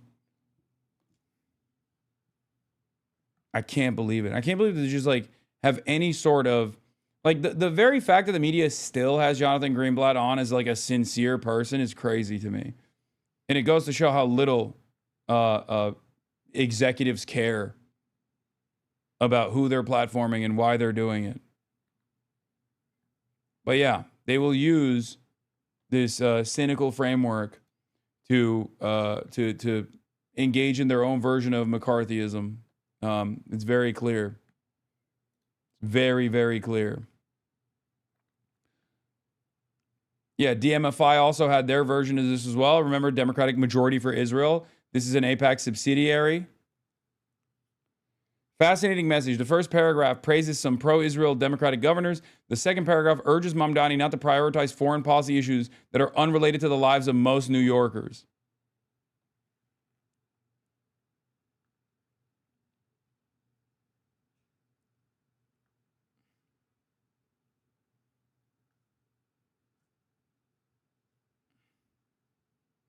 What did the friendly woman from the Free Press write about you? I didn't see it, but I'm sure it wasn't great. Yeah. We are thrilled that tonight voters in Virginia and New Jersey elected strong mainstream Democratic pro-Israel governors, Abigail Spanberger and Mikey Sherrill, to lead their states. Across the country, Democratic led efforts prevailed. In Pennsylvania, judicial retention votes succeeded. In California, Prop 50 is likely to pass. These victories were guided by capable leaders Governor Josh Shapiro and Governor Gavin Newsom, underscoring voters' confidence in the Democratic leadership. At the same time, while we congratulate Mayor-elect Zohran Mamdani, we urge him to prioritize fulfilling his campaign promises to bring down costs, not foreign policy issues. I love that the first paragraph literally is like, these are pro-Israel candidates, and it was awesome. Also, second paragraph, hey, if you're pro-Palestine, fuck you. Maybe you should not focus on that. Maybe you should focus on your own shit.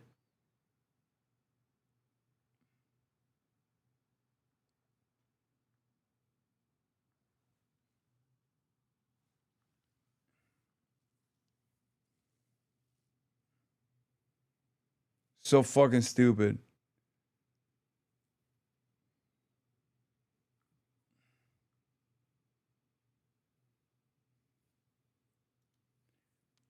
Yeah. Sorry, Jewish New Yorkers, but the foreign country of Israel is more important than the fire in your home. I can no longer protect New Yorkers from fires because the mayor criticized the foreign country of Israel. NYC fire commissioner is resigning over disagreements with Mamdani on Israel is another very funny moment, because you would expect like Jessica Tisch to do that, but not like the NYPD or the fire commissioner in the fire department. And it turns out, you know, first of all, good riddance. Okay, R.I.P. Bozo. Also, the NYPD fire commissioner, I suspect, is the corrupt one, right? Yeah, remaining in his administration will be against his principles. The principles in question. Fire one. That's the one, right? I was thinking of that. Yeah, Eric Adams appointee.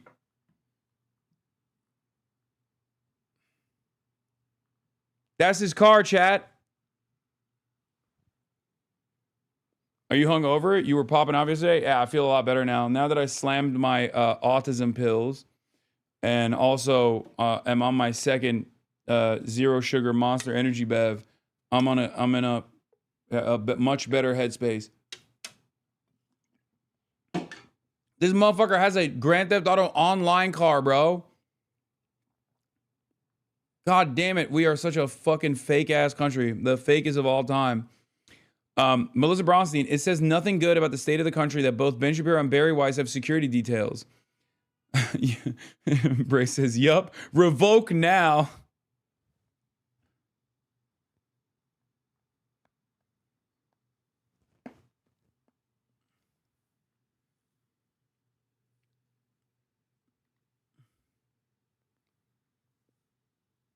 Pink or a white Monster, which one's better? I go with both. I do both. I had white before, and now I'm having the pink one.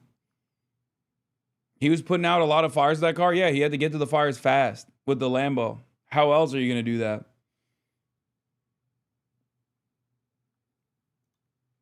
Tucker is owner of the Israel-based TNM Israel Group. Huh. You got guests coming soon? Yes, I have food coming, and I have Felix Biederman coming up as well. Okay, we talked about Trump bending the knee. All right, let's get back to it.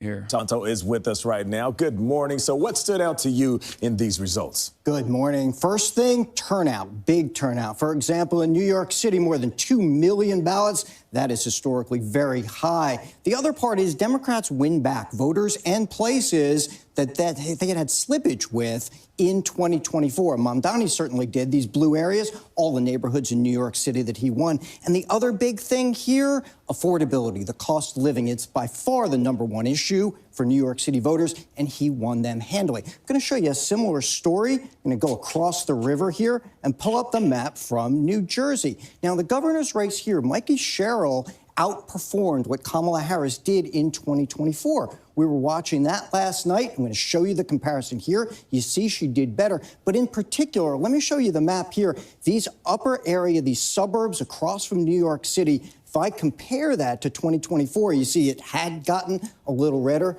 Democrats win back, make those areas bluer. That's another common theme. It was also in Virginia. And I'm going to pull up another exit poll slide from Virginia to talk about the economy again. Here, a majority of voters said that the cuts to the federal government were impacting their family finances. Again, affordability, cost of living, another theme throughout.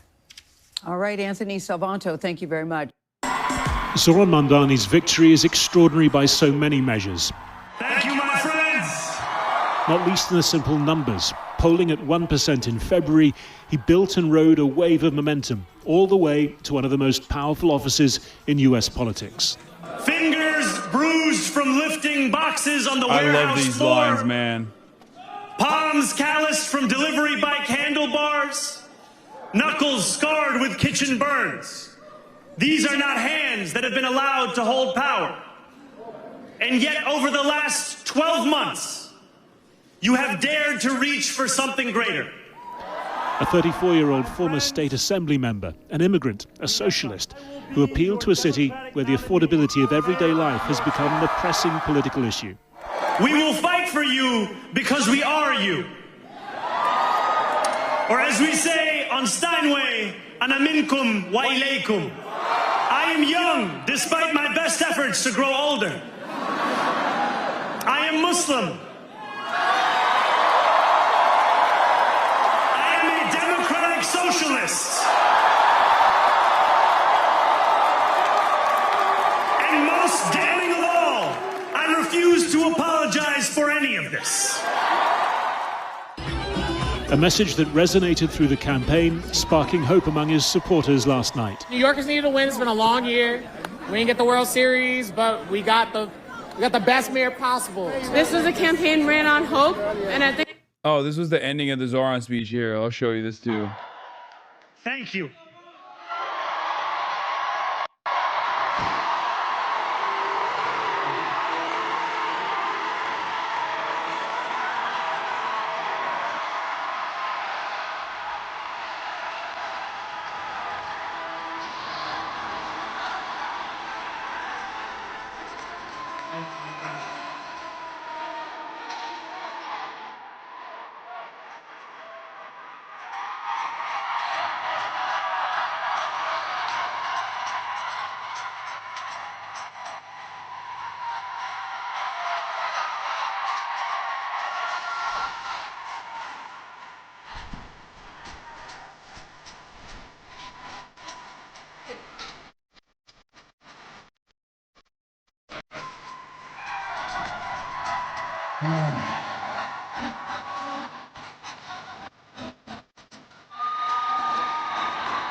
Fucking awesome. How can you not feel excited, man? all of us felt it tonight. We're going to make the city affordable. We're going to have free buses. We're going to have free childcare. It actually feels like somebody who lives here and feels our struggle. New Yorkers मुश्किल से afford कर रहे हैं रोटी, कपड़ा और मकान. मैं ये सब बदलने के लिए लड़ रहा. Mamdani's campaign fused old-fashioned shoe leather and FaceTime with a slick but authentic use of social media. It focused on key messages: free childcare, free fast buses, and a freeze on rents for nearly 2 million New Yorkers. And it was aided by the lack of a... Why are we pretending like historically didn't teach us anything about Western democratic socialists to prevent actual change, mainly in Europe, who just calm people down? Are we just going to ignore history and pretend this is not going to end in disappointment? Yeah, no, I think you guys are... I mean, you got it. That's all I got to say. You got it. You're building the Marxist-Leninist vanguard. And if it wasn't for a democratic socialist that became mayor in New York, like, you were literally right there, right? You know, copy of Das Kapital, the Red Book in every pocket, right? Armed with AK-47 Kalashnikovs, refurbished. And yet, like, everybody was ready, right? And the moment was now. And, you know, you've already unlocked class consciousness. You have fomented revolutionary sentiment amongst the working class. You have built a disciplined and organized movement. And then this fucking guy comes around and is smiling, okay? And is talking about, like, modest increases in the welfare state. And as obviously every card-carrying Marxist knows, you know, this is social fascism, right? Social democracy is social fascism. And he is here to actually smile and to make sure that you and the rest of the revolutionary vanguard actually go back to being shepherded into the Democratic Party, a bourgeois party. And that's where we're at. Yes, an incredibly sinister way. They did it. We were right there. We were right there, you know, right there. It was imminent. The organizational tools were there. The structure was there. and you got defeated by a fucking 34-year-old social fascist. Bro, he is going to say, he's going to agree with you. You need to say you were joking. No, it's fine. If you can't capture my sarcasm, especially in the beginning stages of that argument, which is that this is the heart of empire where it is utterly devoid of class consciousness, even before we think about the perspective of like labor aristocracy. If you can't contend with that, if you can't comprehend that you're unfortunately an utterly unserious person, okay? Strawman the Chatter Classic, HasanAbi.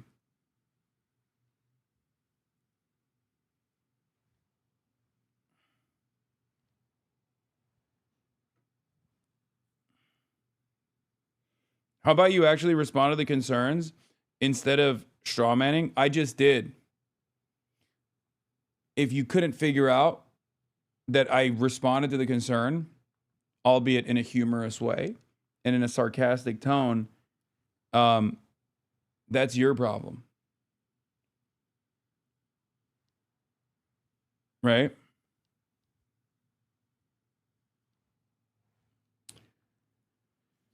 Could you give an honest answer? Because I'm seriously curious how you think this will end. I mean, he is going to be, he's going to have to deal with a metric ton of fucking hurdles while trying to modestly improve the material conditions of working class New Yorkers.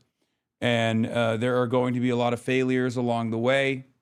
Having said that, however, this is movement building.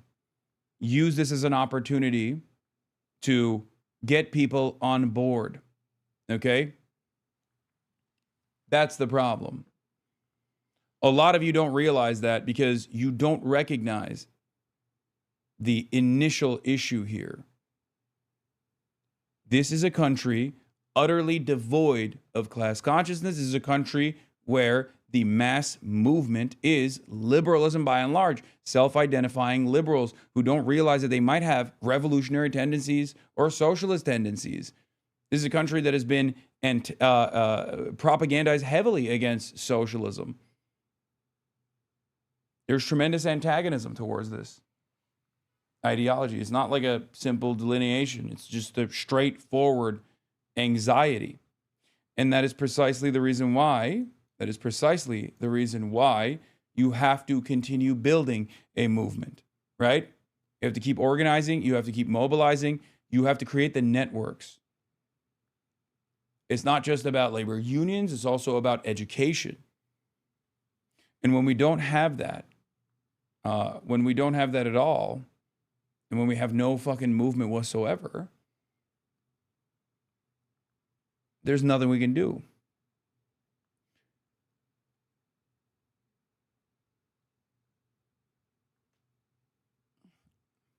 If it weren't for politicians like Bernie 10 years ago, I don't know, I would have figured out if I'm a leftist. Yes.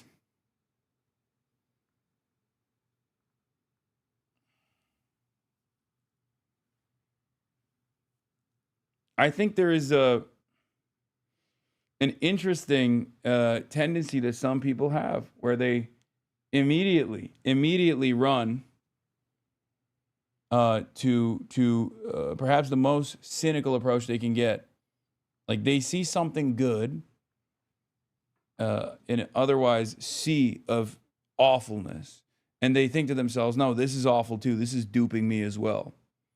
Well, it's duping you if you don't know how to use it, right? I don't think that Zohran Mamdani, controversial opinion here, I don't think that Zohran Mamdani is going to bring about a Marxist-Leninist revolution. I don't think that he's going to bring about a socialist revolution. I do, however, think that running as many people who are self-identifying socialists as a strong alternative to the existing establishment neoliberal centrist Democrats is a good thing, especially at a time when there is a historic level of unpopularity amongst the Democrats. They're weak. And it's interesting because a lot of you that refuse to recognize the opportunity here don't realize that our enemies do recognize it. Okay? You don't. because you're sitting around in your fucking reading group, jerking off. They do. The billionaires and the capital owning class are unimaginably organized, okay? They are class conscious.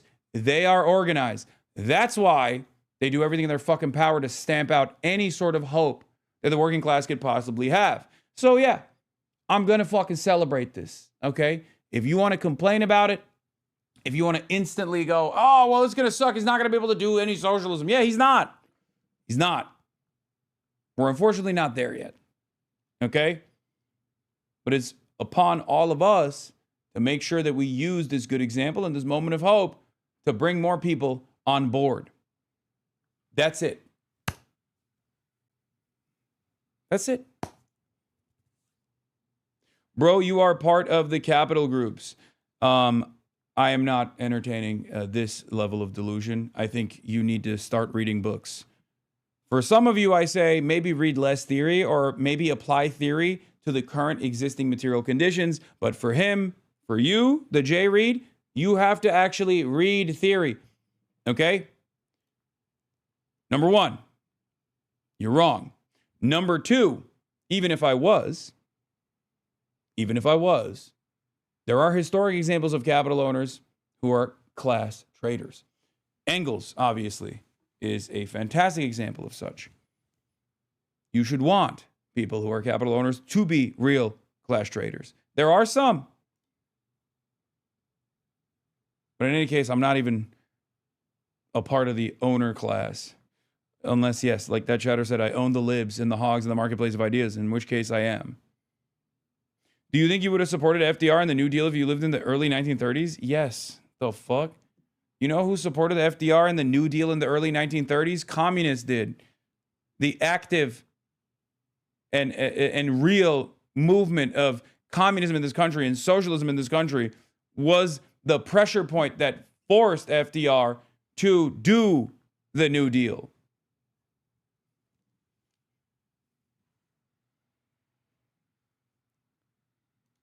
Opponent from the mainstream of the Democratic Party. I'm Andrew Cuomo, and one of the things I love about New Yorkers is that you always know what's on their minds. The man he beat in the Democratic primary, Andrew Cuomo, stood against him as an independent this time, well beaten into second place. Congratulations to Zohran Mamdani. No. But the former New York governor, forced from office over sexual harassment accusations, didn't stint in putting the case against the new mayor. Almost half of New Yorkers did not vote to support a government agenda that makes promises that we know cannot be met. And we will not tolerate any behavior. He's like, I'm leaving and going to Miami. I'm done doing sexual harassment in the state of New York, and I will instead take my talents to South Beach, where I will engage in Olympic levels of sexual harassment in South Beach, Florida. That fans the flames of anti-Semitism or diverse attacks. During the campaign, Mamdani called Israel's assault on Gaza a genocide, said he would arrest Prime Minister Netanyahu if he came to New York, and has long sought to penalize charities linked to Israeli settlements. Mamdani was accused of being a jihadist candidate by one New York Republican. He said Cuomo had laughed along to the suggestion Mamdani would celebrate a second 9/11. And we will build a city hall that stands steadfast alongside Jewish New Yorkers and does not waver in the fight against the scourge of anti-Semitism. Where the more than 1 million Muslims know that they belong. Not just in the 5 boroughs of this city, but in the halls of power. No more will New York be a city where you can traffic in Islamophobia and win an election. So what lessons from last night for a Democratic Party looking to win midterm congressional elections next year? In Virginia and New Jersey, the governor's races were won by moderate Democrats, who also put affordability at the center of their campaigns. Donald Trump is keen to make Mamdani the new national Democratic brand, calling him a communist, threatening to cut federal funding to New York. But first, offering an explanation for Mamdani's win, at once centering himself and sidestepping blame. Trump wasn't on the ballot and shut down were the two reasons that Republicans lost elections tonight, according to pollsters he posted on his Truth Social site. Mamdani himself, though, clear. His agenda points the way for his party. And if there is any way to terrify a despot, it is by dismantling the very conditions that allowed him to accumulate power. This is not only how we stop Trump, it's how we stop the next one. So Donald Trump, since I know you're watching, I have 4 words for you. Turn the volume up. Zohran Mamdani will have to show he can lead a workforce of 300,000 that he can implement and pay for his ambitious agenda. And he'll have to fight a president determined to make an example of him. For all the drama of his campaign and his victory, much more is to come when he takes office on New Year's Day. Well, we're joined now by the political analyst Galen Druke, host of the GD Politics podcast. Thanks very much for your time after a long night, I'm sure. Firstly, top level, why did Zohran Mamdani win and win so well last night? Zohran Mamdani started his campaign in the parts of New York City in the Bronx and Queens during the Democratic primary that swung significantly towards Trump over the past, I would say, 5 to 7 years. These are Latino and Asian communities largely, and he was out in the street asking folks, what's the most important issue to you? And what he heard time and time again was the cost of living and affordability. And so he really laser focused on those issues during both his primary and general election campaign. And so he was able to sort of stem the bleeding for the Democratic Party amongst some of the voters that have swung the furthest to the right in recent years. Now, of course, that's only part of the story. We also know from his primary victory that he was able to turn out young voters at a very high rate, particularly for a mayoral primary. And he did that again last night. We saw throughout the city that young voters turned out in droves. And in other parts of the city that you might not have expected to traditionally vote for a Democratic socialist, he was either able to keep the margins pretty thin between himself and Cuomo, or even win some parts of the city that are generally thought of as establishment aligned within the Democratic Party. And so he was able to piece together a coalition that I actually don't think we've seen a Democratic socialist piece together before in American politics. I will say New York City is sui generis. It is a very Democratic city that does not represent the nation as a whole, but still, of course, a significant feat for that part of the Democratic Party. And to fulfill the pledges he's making, he's talking about this flat tax on the wealthiest. How realistic do you think it is that the governor might approve that? If he seems to be really popular and have the wind at his back, I think it is likelier that the Democratic governor of New York will want to work with him. Now, will she be willing to work with him to the extent that she will raise taxes on wealthy individuals and corporations? I still think that's relatively unlikely because she has been so adamant about keeping taxes down. New York State is already one of the highest tax states in the nation, but perhaps they come to some sort of agreement or compromise there. I mean, I think the other thing to be watching is to what extent does Zohran Mamdani moderate once he's in office, or at least try to build alliances across the different parts of the city, including big business, Wall Street, the real estate developers. Because look, this is going to be the most high-profile opportunity that Democratic socialists and the progressive left part of the Democratic Party have to govern ever since Bernie Sanders burst onto the scene and made this an ascendant part of the Democratic Party. And looking at the national picture, I mean, we saw in Virginia and in New Jersey, we saw these moderate Democrats with national security backgrounds charting a very different course from Mamdani on that front, if not on the affordability issue, winning with larger margins than he did. So what do Democrats take from that nationally? And is it more really about Trump's own standing than their strategy? I do think it's worth looking at those gubernatorial races in New Jersey and Virginia because I mean, they were blowouts to a certain extent. These are states that Harris won, both New Jersey and Virginia, by 6 percentage points in 2024. Last night, the gubernatorial candidate, Democratic candidate in Virginia, Spanberger, won by 15 percentage points, and it looks like the Democratic candidate. How are you not a capital owner? Your Twitch channel, YouTube channel, merchandise lines, and intellectual property all constitute capital that generates ongoing income? Really? So if I were to stop streaming, I could engage in the act of capital accumulation?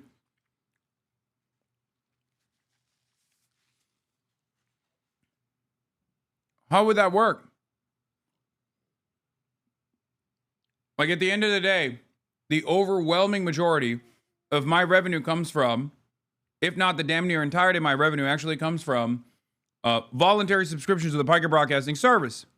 Now, obviously, we don't have the same assembly line structure that used to exist that made the class boundary better defined. We do live in a world of finance capital. There's global domination there. But how does that work? How would that work if I were to stop making content? You know, being on stream. How would capital accumulation work of that sort? Am I a stock?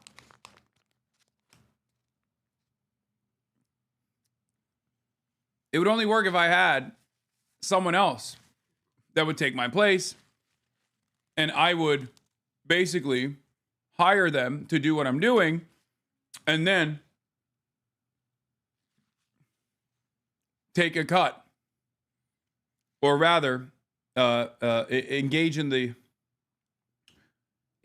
act of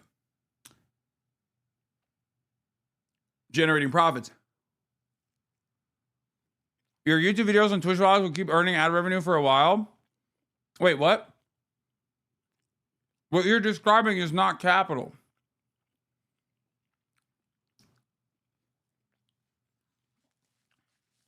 That isn't capital.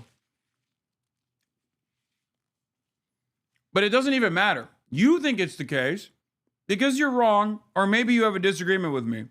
I think it's because you're wrong, but who cares? Because the reality of the matter is, even if I was, okay, even if I was, that would at most make me a class traitor.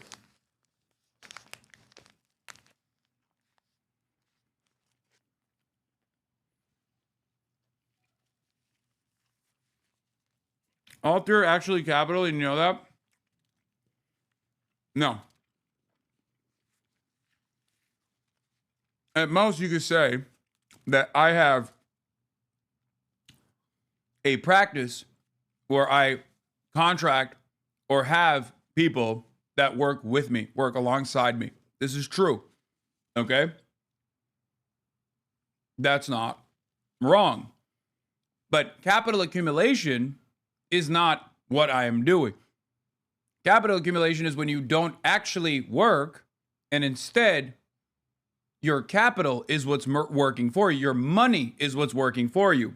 If I were to take the earnings from what I've done here and dump it into the stock market or purchase real estate and become a landlord, that is when I would become a capital owning, a part of the capital owning class.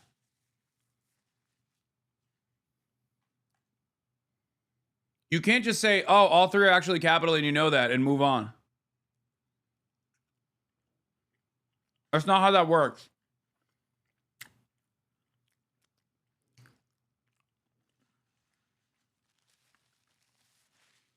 Because at the end of the day, if I did not labor in some sort, and you could say it's not productive labor because it's true, it's not. But at the end of the day, if I were to stop doing this, then there's no more revenue.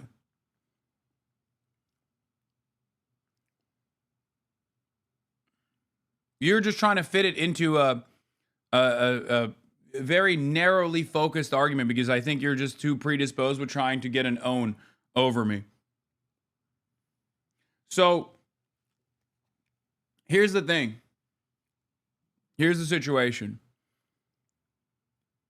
From my assessment, and people might even disagree with me, I think in this day and age, because of the heavily financialized structure that exists with finance capital, that I like my standard for it, and it's not like a black or white standard, but my standard is if the majority of your revenue generation is coming from actually your wage labor, if the overwhelming majority of your revenue is coming from your actual wage labor, whether you are a contractor, whether you're a part of the gig economy, doesn't matter, whether you are doing what I'm doing, in that circumstance, even if you do have, you know, like a 401k, for example, because I do, right? Because I want to be able to retire one day.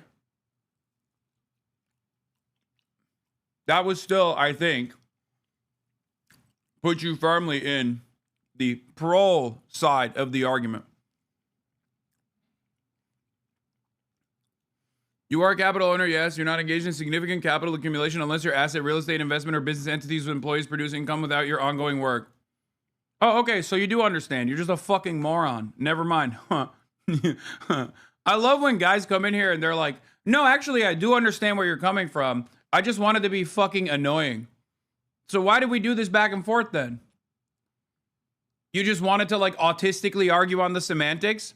Because that's an entirely separate thing that you're describing. It's so dumb. I don't know why people do this. I genuinely don't understand it. Maybe you felt like lonely in your home and you wanted to be heard or something. But thank you. Chatter thinks owning anything is capital. Yeah, no, you have a car, dude.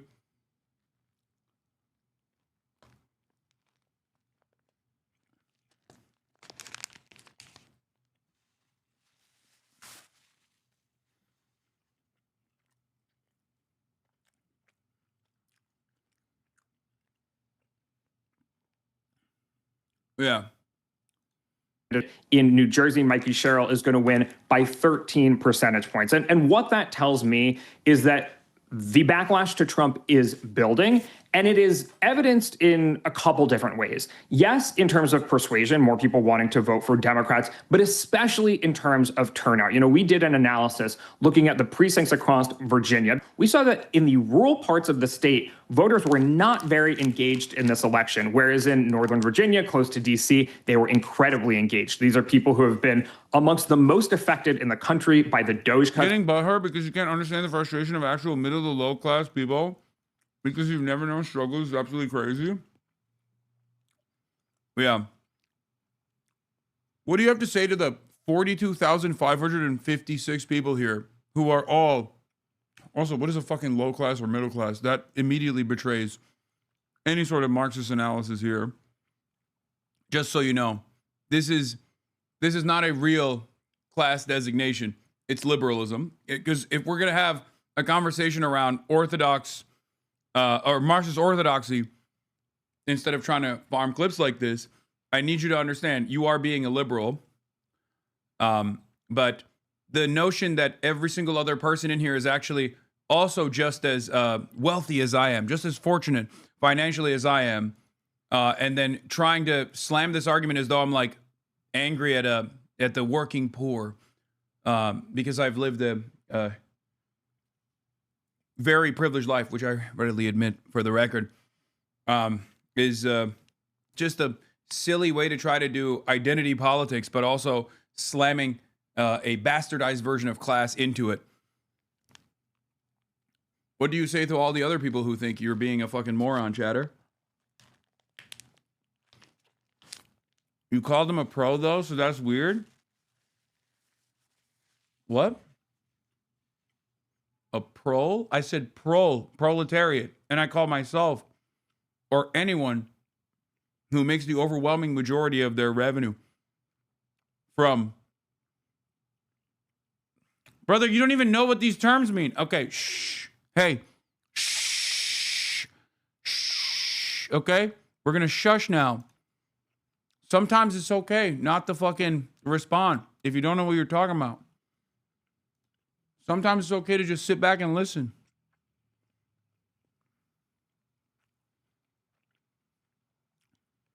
All right? It's all good. Not everything needs a reaction, baby. Sometimes it's okay. You can just sit back, maybe learn a few things, you know? Pro, shortened for proletariat, is not a slur. We saw earlier this year, and of course the government shutdown that still remains in action right now. However, an electorate that looks like this is not applicable to a presidential election. Turnout will be much, much higher. The parts of states that reliably vote for Republicans will turn out as well. And so, you know, Virginia did not all of a sudden become a plus 15 Democratic state last night. And what does Trump do now? Because both men have made it clear that they're up for something of a battle between City Hall, New York, and the White House. And Trump has threatened to withdraw federal funding from New York. So how does that all play out? There also seems to be some hinting towards calling in the National Guard to New York City. So the stakes are incredibly high for New York City.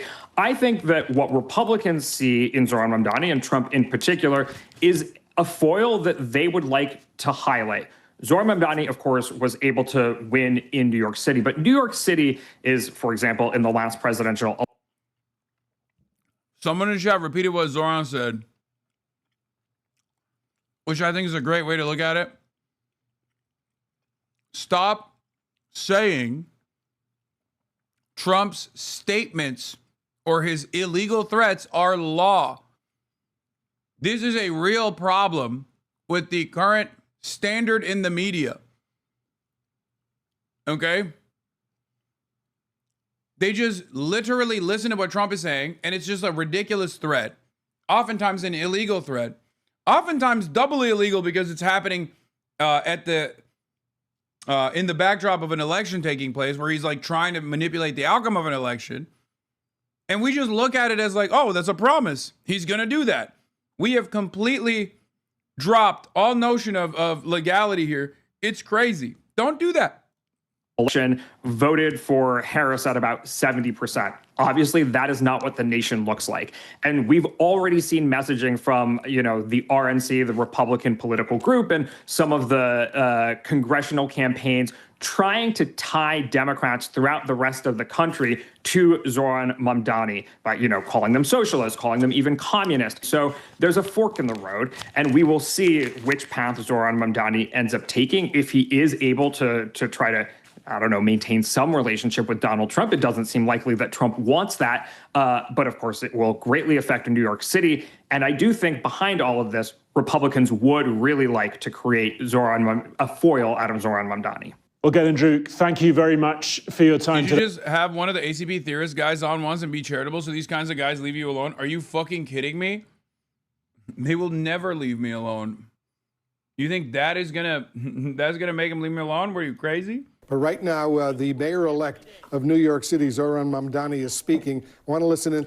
Class isn't a moral classification. It's about your relationship to the means of production. If you're selling your label to a capitalist for wages to purchase the means of subsistence, you are proletarian. If you are self-employed, you are technically petty bourgeois artisan. Not a bad thing. Frida Kahlo was a communist artist who was also admittedly a petty bourgeois artisan. True. Petty bourgeois is an appropriate assessment of my circumstances. Also, Frida Kahlo was, I think she hooked up with Trotsky, right? Is that real?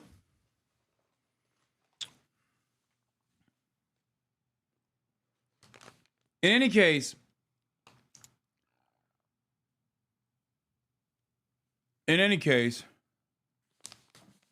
I think the assessments that we make on this stuff is not as clear cut in this day and age, but especially because so much of commodity production and services have, or people that are a part of it have basically been brought in to a false sense of being or playing a role in owning capital themselves. Like 401ks are one of the greatest examples of this, right? People always say like, oh, I have a 401k, so I fucking need the stock market to be good. Oh, was the paper too loud? Sorry. To what he's saying. Campaigning may have come to a close last night at 9, But the beautiful prose of governing has only just begun. The hard work of improving New Yorkers' lives starts now. That process begins with transition. In the coming months, I and my team will build a city hall capable of delivering on the promises of this campaign. We will form an administration that is in equal parts capable and compassionate, driven by integrity, and willing to work just as hard as the millions of New Yorkers who call this city home. And central to that effort is a transition team that is defined by the excellence New Yorkers will soon come to expect from government. Our team will be directed by Ilana Leopold, whose roots in this city extend back to her grandmother running the trams on Roosevelt Island. She has extensive experience in city government and has been a key part of our campaign to become the next mayor of this city. And it will be led by our formidable co-chairs, former Federal Trade Commissioner Chair Lena Khan, former First Deputy Mayor Maria Torres Springer. Can you believe it? Lena Khan. Lena Khan looked me dead in the eyes last night and in front of 80,000 people straight up lied to me when I was like, oh, do you have any ambitions of doing anything beyond what you're currently doing as a teacher at Columbia? How could you, Lena? How could you do that to me, Lena? I thought we had something. That was crazy. No, I mean, I get it. I thought she said she would help Zoran. I know, but that's not enough. She was like, oh, no, I'm just helping the kids. I'm teaching the kids. That's what she said.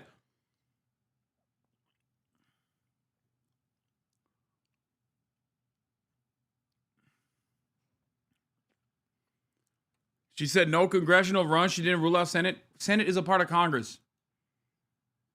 You mean no local position? That way, President and CEO Grace Bonilla and former Deputy Mayor for Health and Human Services, Melanie Hartzog. Over the coming days, we'll start announcing the leaders who will implement our agenda. People like deputy mayors who oversee entire areas of government, and the commissioners who carry out the critical work of city agencies. Some of these people will have familiar names, others will not. What will unite them will be a commitment to solving old problems with new solutions. We will cast a wide net. We will speak to the organizers on the front lines of the fight to improve our city, government veterans with proven track records, policy experts from around the country and the world, and working people who... What am I eating? Chicken cutlet. Half of an Italian sandwich and half of a chicken cutlet with pesto. The Italian sandwich wasn't as good, but the chicken cutlet pesto is. Know better than anyone what their neighborhoods need. Throughout this campaign, I have worked hard to be accessible and transparent with New Yorkers. That same spirit will animate this transition and the city hall we build, because New Yorkers deserve a government that they can trust. And on January 1st, when our city celebrates the inauguration of a new administration, let us also celebrate a new era for our city. One that we all feel invested in and whose success we all work to achieve. Now, it is my pleasure to invite Ilana Leopold to deliver a few words. Thank you. Thank you. Two social mayors were Dinkins and LaGuardia, and that de Blasio was a normal liberal progressive who didn't run as a socialist or social democrat. Yeah, I know.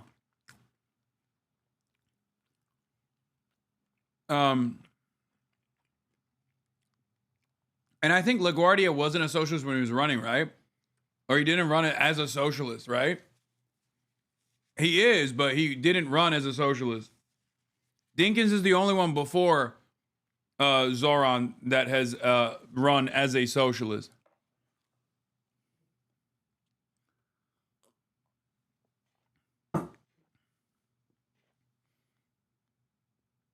LaGuardia was a socialist, though. Like his policies, his advocacy, his work. He wasn't a socialist. He's an airport.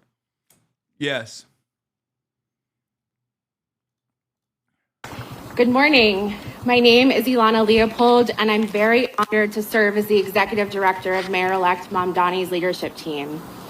I want to thank Zoran for his faith in me, both on the campaign trail and in this next exciting chapter of his movement.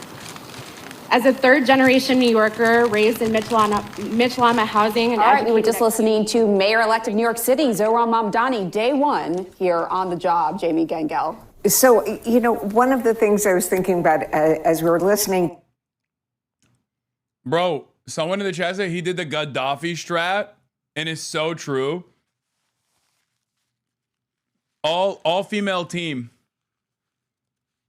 I see you, bro. I see what you're doing, Zoran. That is the Gaddafi strat. Straight up.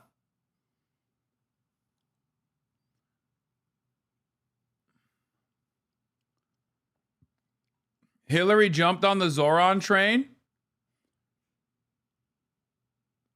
Oh, well, thank God she didn't beforehand, because that would have been the kiss of death, you know? To him, he talked about the hard work of improving New Yorkers' lives, delivering. Now that he has won, it reminds me of the movie The Candidate with Robert Redford, where he unexpectedly wins. Bro.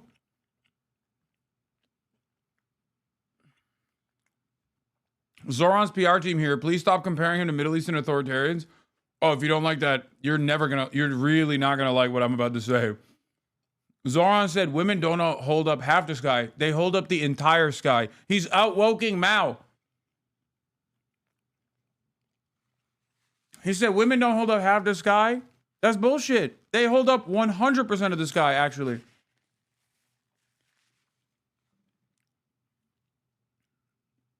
That's my goat, Maoist right there. He's more Maoist than Mao himself. And gets into the car and says, what do we do now? Right. Everybody knows that Mamdani was charismatic, struck a chord, got people to vote who had, normally don't vote. The question now is, can he manage? And I think that's what you heard in those words Let's today. not forget, this is the transition. Right. He's not going to be the mayor of New York City until, January 1st? Correct. He's the mayor-elect right now, putting together his not only his team, but his portfolio at the same time. And I think people are really going to be watching closely who he surrounds himself with. Are these people with experience who know how to manage? And that will be the first test. And Eva, what are your thoughts on this? Because that was one of the big questions. Will he be able to implement some of these sweeping promises he made? Yeah, woke Shariah. Will he be able to implement it? That's the question I have on my mind. That was what was promised to me in backdoor dealings in exchange for my unconditional support. And hopefully it'll happen. I mean, it seems like we're moving in that direction. There is perhaps no clearer indication of woke Shariah taking place than having an all-female transition team.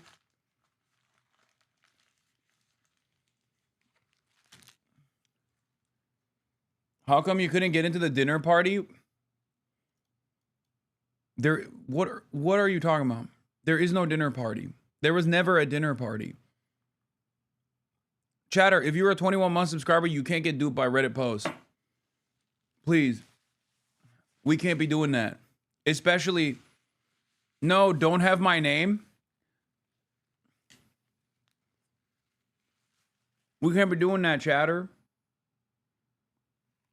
That's because you don't know about it. That's true.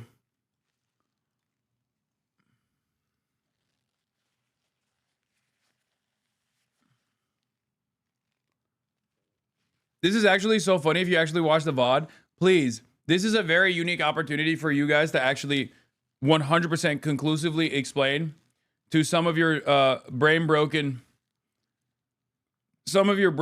friends. Just literally show them the full VOD and they'll be like, oh my God, this is what these guys have been lying about all along. This is your opportunity to straight up show exactly what happened and the way that people framed it and what they hyper-focused on, to literally, with the maximum amount of evidence, you can probably shake people away from their stupor by showing how silly this manufactured drama looks like. No, but why didn't you get it accepted in the upstairs bit? I must have missed it what you explained earlier. Guys, there are different parts in a fucking in a campaign event that you can't fucking live stream. I can't believe that this is something that I have to describe to people. Okay? I can't live stream at every part of a campaign event for security reasons. Are you guys babies? Do you have baby brains? Do you have the brain of a baby? The brain of a child? Okay?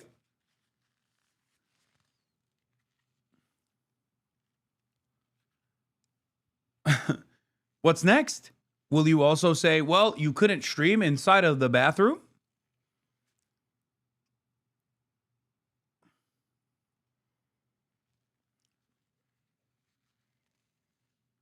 Hasan is lying. I was upstairs last night, and it was just because I said I condemn Hasan Piker's 9/11 comments to the organizers.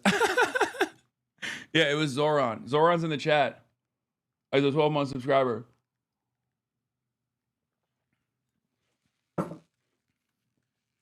Would you guys like uppies?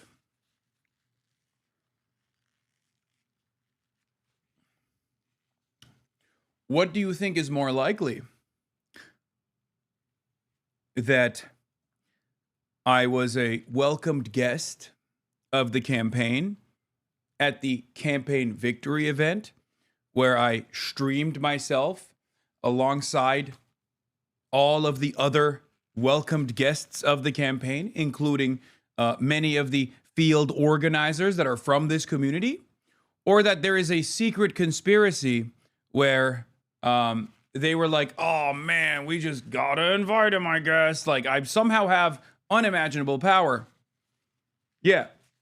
Like, it's such a fucking stupid thing because, like, from the leaders of every single team, from social media, from the video production side, to all of the different engagements, including the piece that they filmed for the celebration party for whatever social media thing that they're going to do, where they requested that I give a quote. Like, all of those things combined should probably help you understand that maybe you are getting duped by a fucking Reddit thread made by a bunch of weirdos. Why is he saying folks?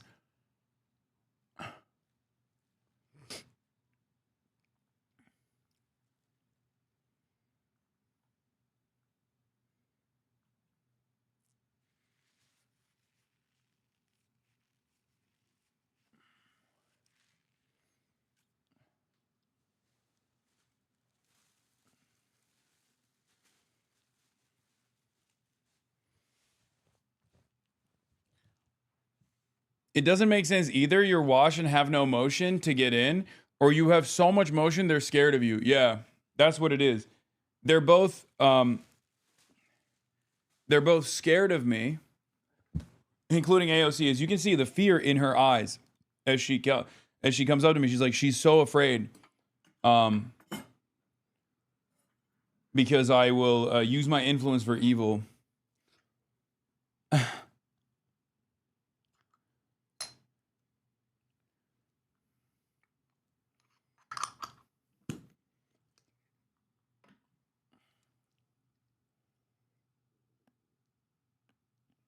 Stop getting clip farmed.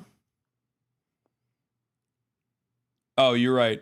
You are actually right about this. I thought you were saying stop getting clip farmed like you did yesterday or something. And I was about to yell at you. And then I realized, oh no, people are baiting you to talk about it so they can clip farm it further and post it on LSF. Stop addressing fake shit. It only makes it real. Yeah. I mean, the only reason why I did it is because I saw a fucking 27-month subscriber say it. That's the only reason why I was like, that's so dumb that you got duped by that. It's crazy.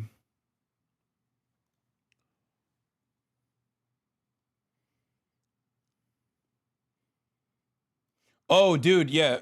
Underrated dark woke moment. Underrated dark woke moment is that the person who leaked Jay Jones's text messages lost her fucking delegate seat. And Jay Jones won. People are so salty, it's sad. Dude. My thing is like,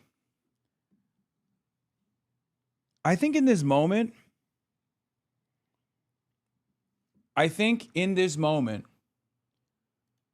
you are personally choosing to find something to be upset about when this should be a moment of happiness and excitement, right? Because, like, this is good for everybody. Like, it doesn't matter. Unless you are just like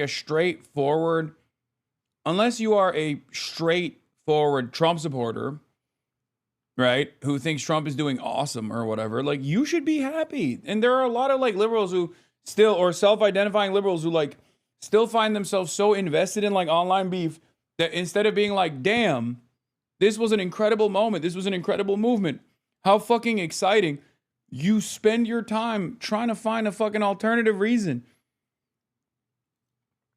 Like, one of the greatest unifying factors, right? One of the greatest unifying factors from liberals all the way to, like, literal fucking Maoists is always owning the hogs, like hog tiers, right? Conservative tiers are our sustenance, right? This is what we look forward to. And this is a moment where there's tremendous conservative tiers taking place.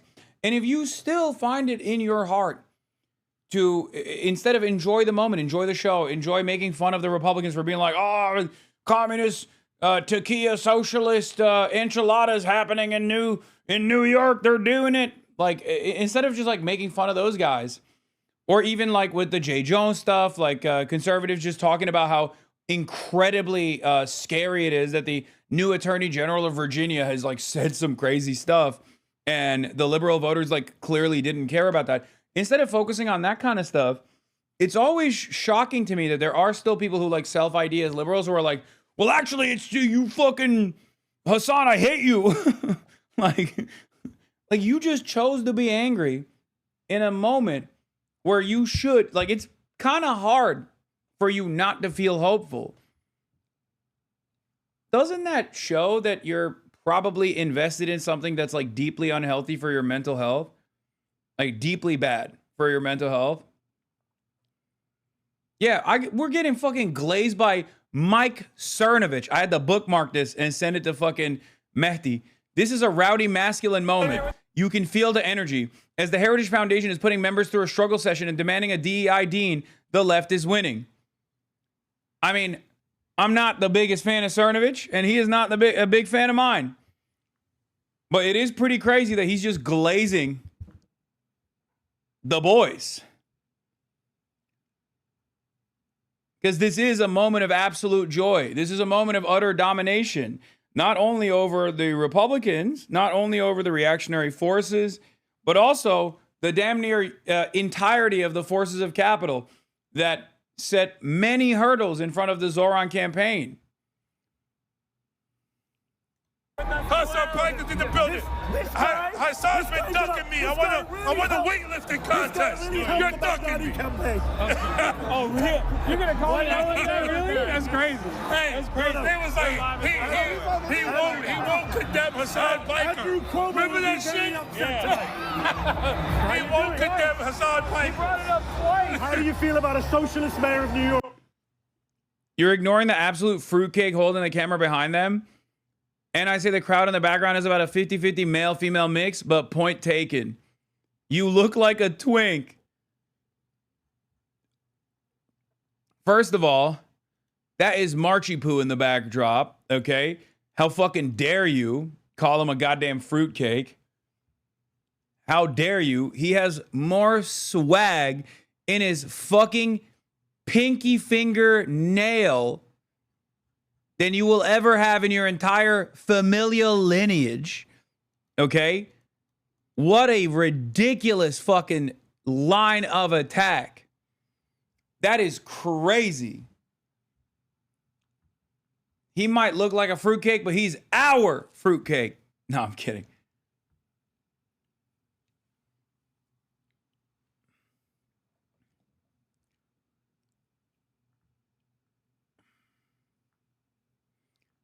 Bowman throws around 405 on the bench. Dude is a fucking house. I know. I actually was trying to say that to him, but yeah, you couldn't hear it in the microphone. I did say that. You could probably hear it on my stream where I was like, there is no shot that I can engage in any sort of lifting competition with you. You are a house. Jamal Bowman is unironically the most brolic congressperson, I guess, like with the exception of like most brolic politician, I would say, with the exception of like maybe Arnold. But even then, I don't know. Yes, he can bench press like 4 plays. That's not even a joke.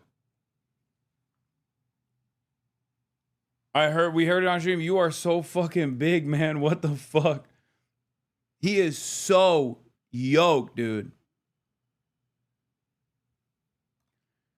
The quote Mehdi chose to use, smoking on that Bill Crackman tonight.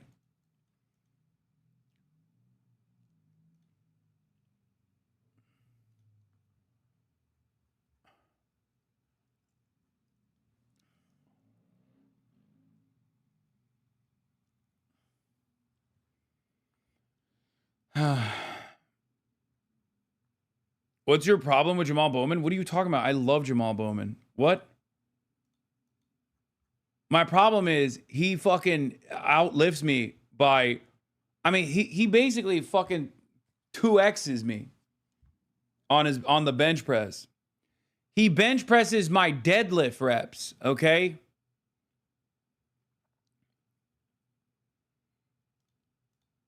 That is insane. Like, look at it. Look at this shit. Good.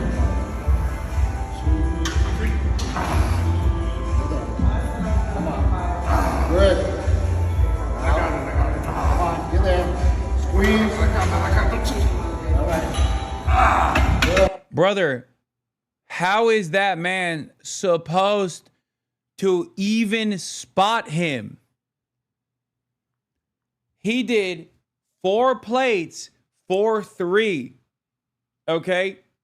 That guy behind him is like, how are you supposed to spot 405 from that elevated position? Randy Fine can lift 6 plates and go back for seconds? True. Yeah, that was also barely any leg drive. It's like pure raw upper body strength. He is out of control, bro.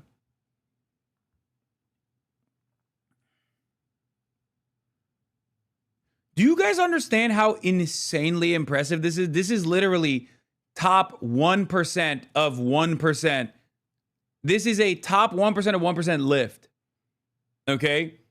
Like, there are basically like, I don't know, 1,000 to maximum 10,000 people on the planet that can lift that much.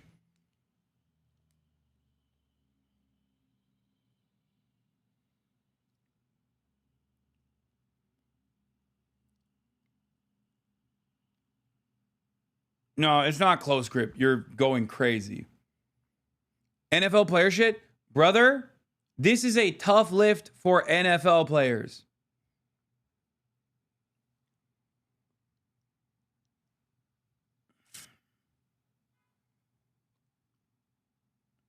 Dude, the NFL Combine, you hit reps for 2 plates. This is double, okay? Double the amount of plates. This is 4 plates. And he hit it for 3. Do you know what the drop-off is? 2 plates is 225 pounds. The journey from 225 pounds to 300 pounds takes years for some people. Okay?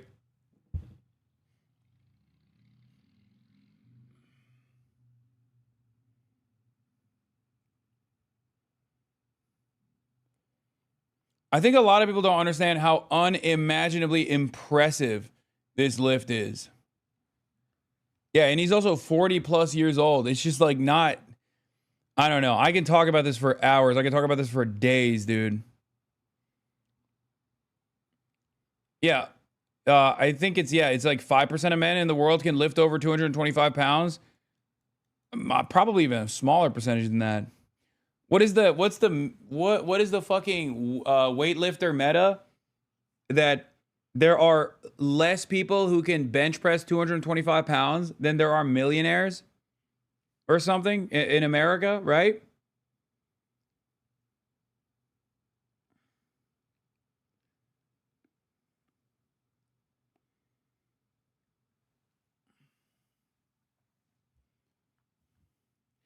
Yeah, 183 kilograms in real units that the rest of the world uses. My dad maxed out at 405 on bench, and now his rotator cuffs are basically gone. Yeah. Aaron Donald, the strongest ever NFL player only, in air quotes, benches 500 pounds.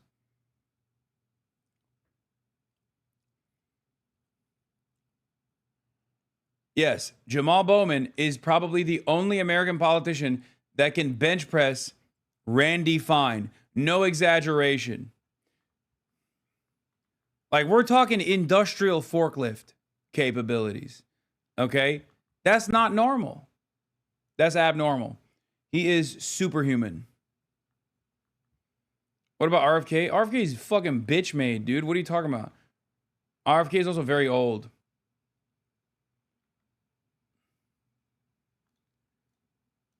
To be fair, he's even older. He's much older than...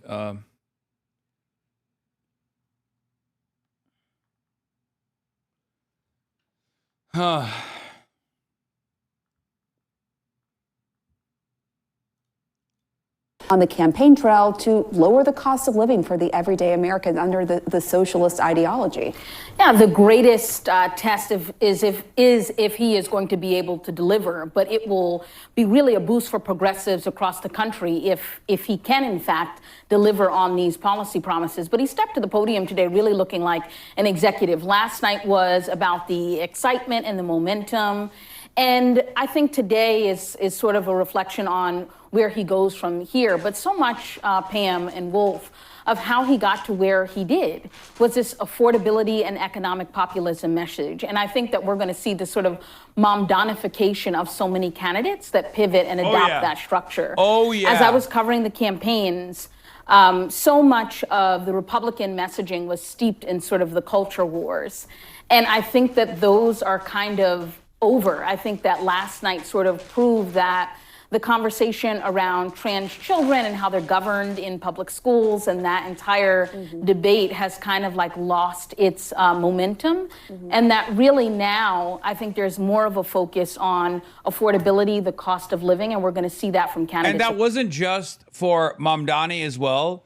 That was quite literally also another example of like culture war issues taking a complete backstep to actual material issues, because one, affordability has not been solved at all. It's only worsened, and that has created a lot of anger and a lot of buyer's remorse from many voters that may have even voted for Donald Trump. And two, yeah, it took a backseat, sorry. Because the on the gubernatorial race in VA, the Republican was literally still trying to do the transgenders in school shit. And people did not fuck with that at all. They were like, I don't give a shit. Put a trans person in every school, motherfucker. Make things cheaper, okay? Make things cheaper. I don't give a fuck how many trans athletes are competing in the swim competition. Make the groceries cheaper. Make the rent cheaper. So y'all are admitting you need to see a Muslim socialist do it before you thought maybe you should talk about affordability? I mean, it wasn't just that. I think it's there is some truth to that, right? But I will fucking say that basically the Democrats, even the centrist ones, have been locked into the position of affordability, or at least are eating good off of the affordability crisis. Because whoever is in charge is now responsible for the affordability crisis and not solving it, right? So automatically people are going to go, okay, Trump, it's been 10 months, bitch. Why are the prices not going down? Right? So even if Abigail Spanberger or Mickey did not run on affordability as aggressively as Mamdani did, even though they did actually run on it quite a bit in different ways, right? I think Cheryl was talking about energy prices pretty early on. I think she had like an anti-data center take that I personally liked. Ultimately, that is the conversation. Okay, in late August, Shariah rolled out the freeze utility bills policy 2 months after the New York City mayoral election demonstrated the power to freeze the rent. Okay? That's good. It's true. Polls badly undercounted her support. I'm very glad she leaned into economic populist policies, including attacking monopolies for driving up prices. It worked for her.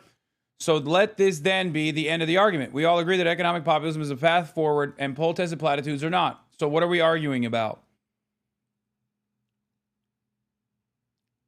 People are yelling at Ryan Grimm because he had said the Democratic establishment loves to say back in September, the party needs to move to the center as if they're not already there. The New Jersey and Virginia deep blue states, they managed to nominate 2 national security Dems who aggressively stand for nothing beyond poll-tested platitudes.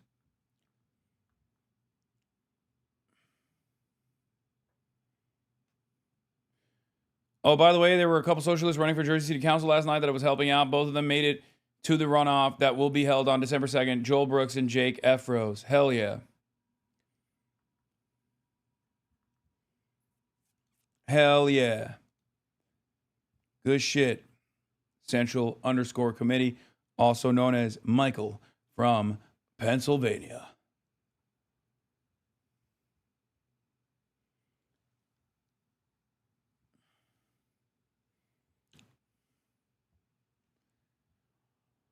Can you break down why hardline commies are against Iran? No, I don't care to do so. It's fine. All right, let's continue. Across the board. You know, I have to say that he's going to spend the next couple months preparing for litigation. Litigation and I don't mean this to be tongue-in-cheek, but he already knows he has an attorney general in New York who has been battling with President Trump and this DOJ, a lawsuit totally unrelated to his own candidacy. He knows the litigious nature of Donald Trump and New York City. He also knows there's already a threat being made about withholding funding from the federal government if the people of New York chose Mamdani as their mayor. It's one of the reasons that Andrew Cuomo was somebody that he was saying you have to go with him because he wouldn't have those same challenges. Now, the people did not buy it, and it was their right to vote for whom they want. We have voting rights in this country for that reason, and a democracy. But now I have to think about strategically, what will that mean litigation-wise? Will I have to try to fend off or proactively try to ensure that I get the funding as a part of my city and state? Governor Hochul will look at the same things as well. So the next couple months are going to be the transition. Normally it's like maybe curtains in your office. Maybe it's the idea of who you want as your staff. Yeah. The legal team surrounding this mayor will have to be worth their weight in platinum, not just gold, because there's going to be so many things thrown at them. And that's an unfortunate reality of where we are right now in politics, where every move you make as an elected official, you have to pay the political piper here in Washington, D.C., which is one of the reasons you've got the Supreme Court looking at things right now and protests happening, et cetera. So I'll be curious to see what his approach will be to that threat that was made from the President of the United States about that funding, what litigation he will do to try to proactively fend that off, and then, of course, the reality of all you've described, how to get the job done. But the political pressure will be there, though, for people to get in line, because Mamdani has won the affection of so many voters on these issues. And so I think it's no longer going to be sufficient for maybe more centrist Democrats or Republicans to stick their head in the sand and try to block him at every turn. They're going to have to work with him because of the demands of the people. I'm going to push back on that a little bit and say in New York that may happen. I don't think this reflects throughout the country. Certainly we saw the races in Virginia and New Jersey. The Spanberger and Cheryl, they are moderates with national security. When you're talking about... Of course, guys. Internationally relevant, historic candidacy, utterly irrelevant. Please, look at how well these wonderful moderates did. Well, we'll never know. We'll never know what it would have looked like if there was a fucking, I guess, Democrat spoiler in those races. And an unimaginable amount of bipartisan attacks from numerous powerful advocacy groups, from the Israel lobby all the way to the real estate developers and virtually every other powerful entity in this country. And it's not an accident that both Pete Buttigieg and Cory Booker and all of these other Democrats, like, I see it, we see it, they're not talking about New York, or at least they're like barely alluding to the New York victory. This is interesting, and I think it's foolish. Okay? It is fucking foolish. I cannot believe that the most exciting story that the Democrats have right now are being actively suppressed by top-level Dems. They're just refusing to lean into it. It's crazy. It's so dumb.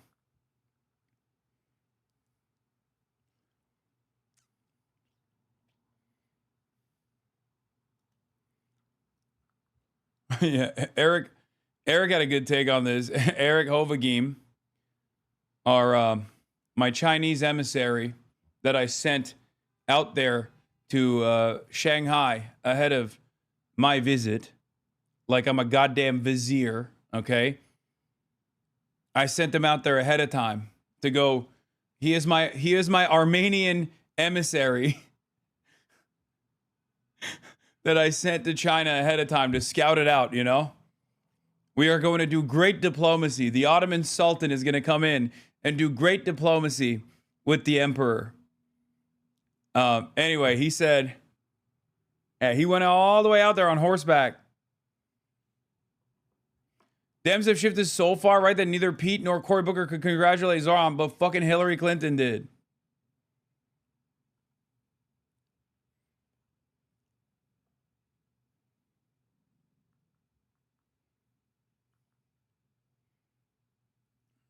Classic bad at GeoGuessr.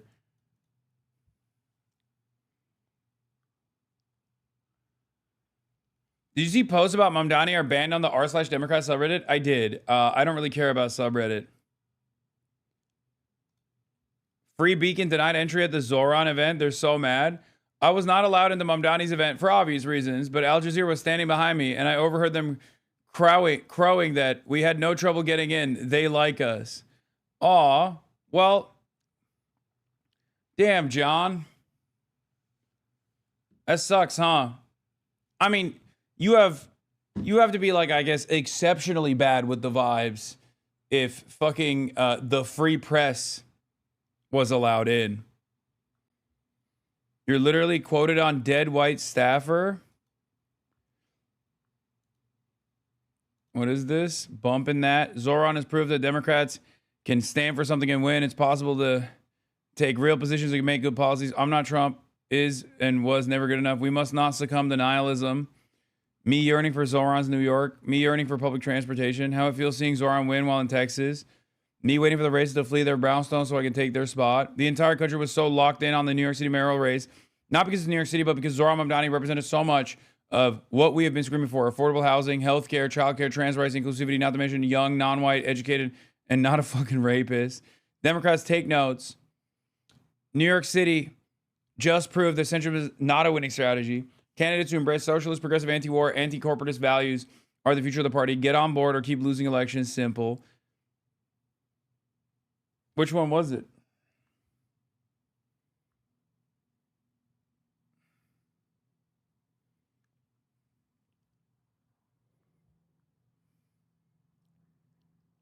I got you baited.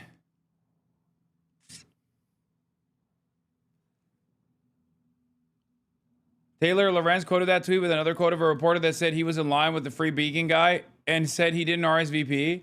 That's funny.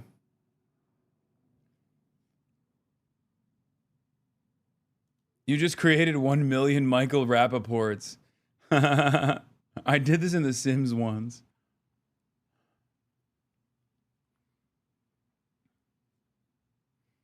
Yeah, this is true. Let 1 million Michael Rappaports bloom, but let it said that you had no access. Let it.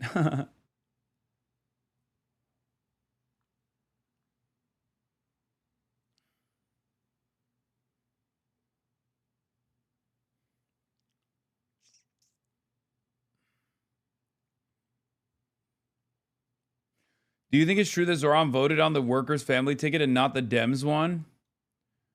I mean, it doesn't matter.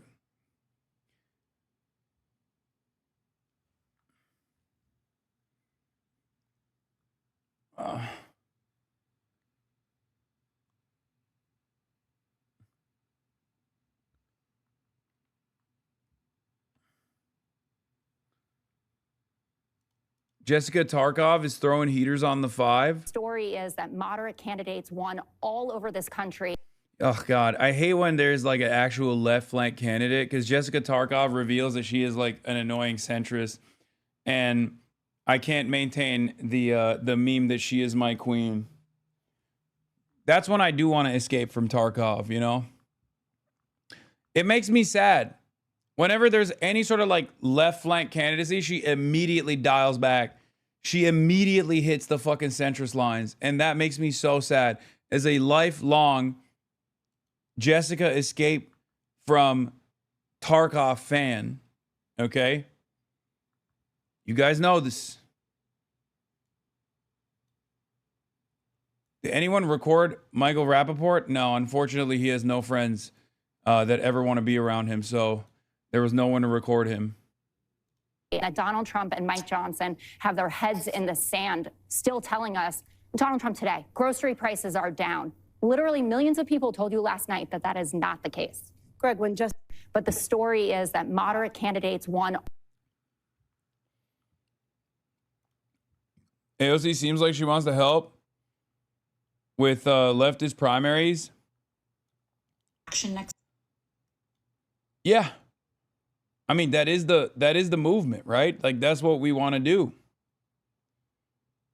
I think it's more so about physical safety and survival. She's literally less than a foot away from Jesse Waters 5 times a week. Brother, Jesse Waters is gonna do sexual harassment whether she takes the leftmost position or not. You know what I mean? That's irrelevant to whatever Jessica is saying. He just can't stop himself from doing that. He is Mr. Molestation. I think it's very focused on New York. I also don't think the culture wars are over yet. I think that President Trump sees Mamdani as a foil that he will take advantage of, and you may see other Republicans do it. Dude, it's so awesome. Culture wars are over if you let it be over. The moment that Democrats establish a foothold in improving the material conditions of the working class and start presenting universality on their policy platforms, they start centering working class issues, okay? It's over. There is no more culture war shit because then Republicans have to be responsive. Then they'll still try to turn around and say, well, black people. What the fuck is this? Wait, hold on. I just got a fucking... Hello? What is this? Is it a calendar invite? What the hell is this? Oh. Sorry.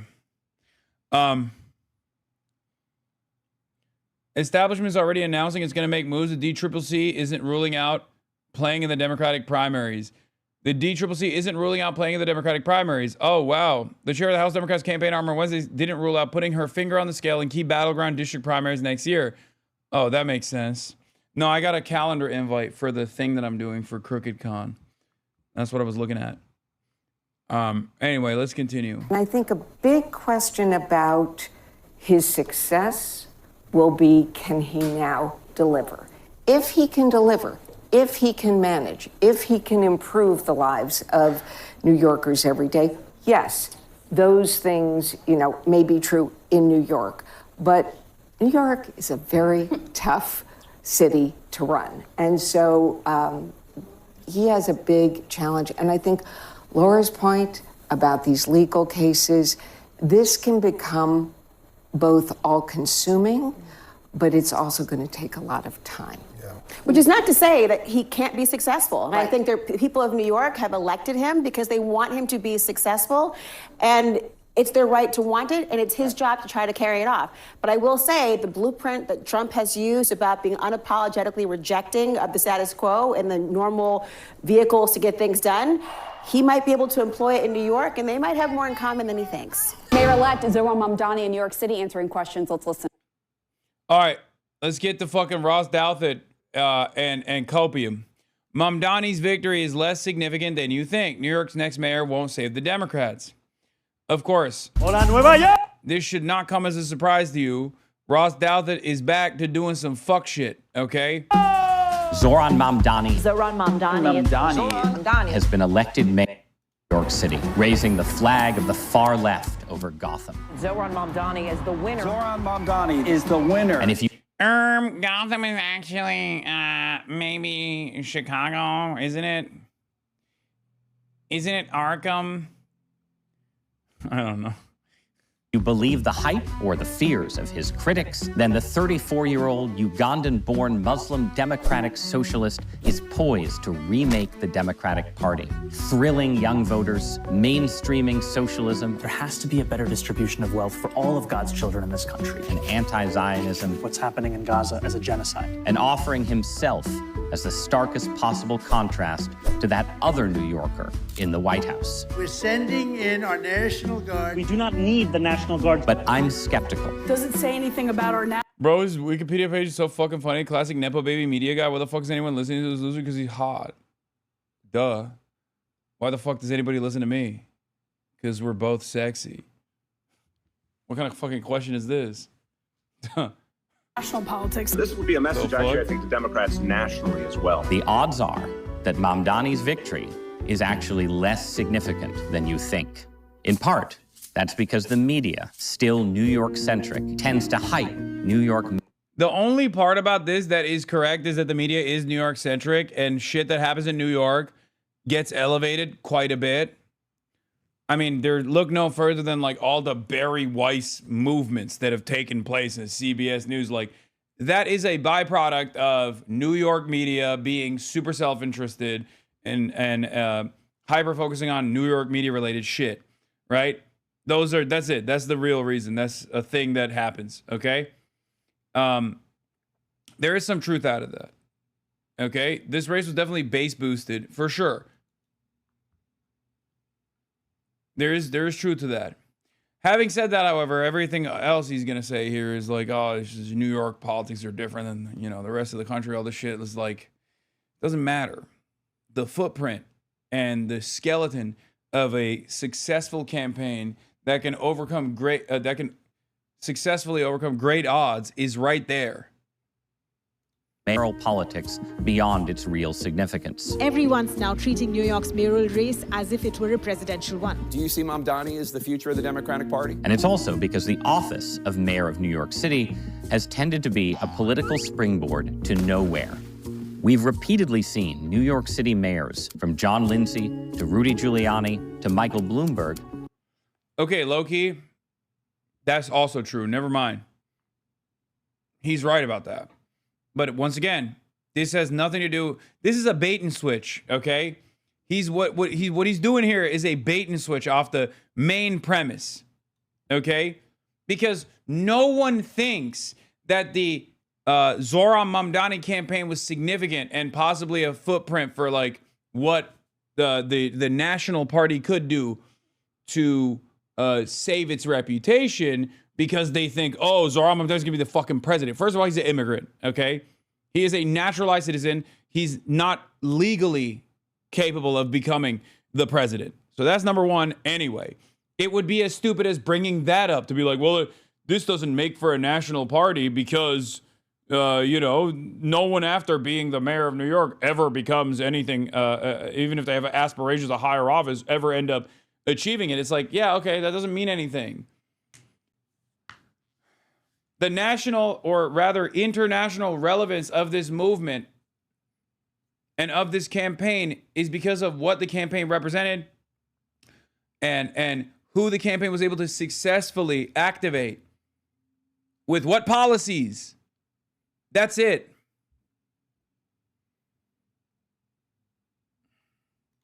Hyped as national political influencers, only to flop outside the 5 boroughs. When Eric Adams was elected just 4 years ago, there was a lot of talk about how his distinctive branding as a tough-on-crime African-American moderate, this is not going to be a city of violence, might make him a leader for the national... Yeah, dumb people said that because they're stupid. Actually, Ross Douthat, I don't know if you said it personally, but many of your fucking dumbass colleagues certainly did.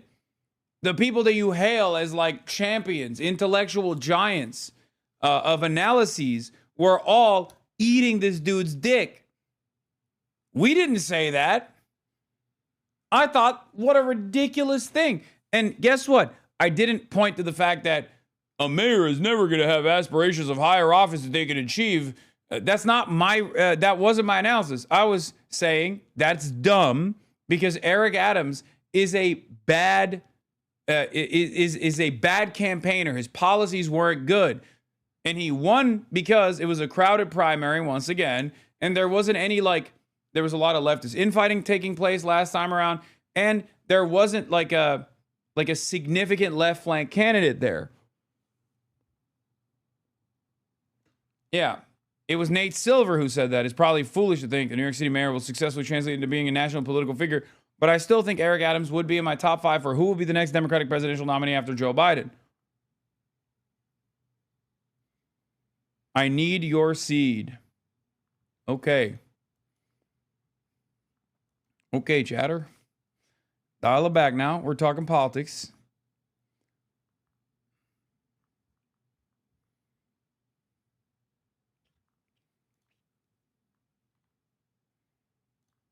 Democratic Party. Look at me. You're seeing the future of the Democratic Party. Obviously, that didn't work out. And all of those figures were at least trying to be centrists or moderates, whereas Mamdani has been elected as the left-wing mayor of a left-wing city. And imagining that that makes him a model for how the Democratic Party should compete nationwide is a little bit like imagining that a far-right Republican elected in Alabama or Idaho is likely to offer a template for how Republicans should compete in swing states. That's likely to be a fantasy. Will the Democratic leadership learn from his campaign? I doubt it. I'll say this for Mamdani, though. He's come on the scene at a moment when the leftward wing of the Democratic Party is looking for a national leader, because Bernie Sanders can't live forever, and it's not clear that Alexandria Ocasio-Cortez or any other figure is quite ready to fill Sanders' shoes. So there might be a future where Mamdani ends up getting elected as a governor or a senator and becomes an important factional leader on the left, if not a leader of the Democratic Party as a whole. And that could happen, I suppose, if he governs absolutely brilliantly, maybe even by imitating Sanders' own successful turn as the pragmatic, sewer socialist mayor of the somewhat smaller city of Burlington, Vermont. I think that's the best case for his long-term. Ross Douthat is the worst kind of right-wing figure because he actually is a well-read one, right?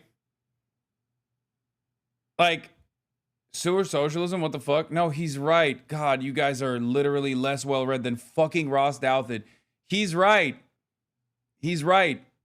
God damn, some of you motherfuckers do not listen to Michael from Pennsylvania at all, for the record, okay? But he isn't wrong about this analysis. It's just he's misdirecting he is misdirecting the fucking attention of the viewership, the readership, with like accurate assessment, accurate analysis, but leading you in an inaccurate direction by presenting this alternative argument that like the mayor of New York is a tough job, which is true, but like the mayor of New York's performance in this tough job is going to make it impossible for this to be a nationally relevant campaign, when in fact, you are supposed to be looking at the performance of the campaign against the odds. And from that perspective, it's a banger. The campaign outperformed expectations, 1% recognition, 1% approval rating, only a couple months prior to beating out this crowded primary field, and then also destroying the dynastic name of Cuomo once and for all, and doing so while having to combat these forces of capital that were pretty fucking aggressively attacking him.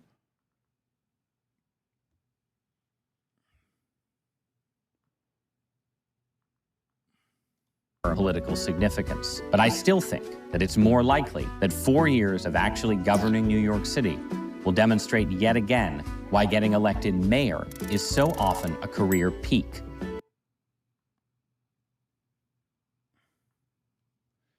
He's a classic conservative in a lot of ways, completely elitist and not at all anti-intellectual. That's why he's so annoying, and also why MAGA is not a fan of his. Yeah.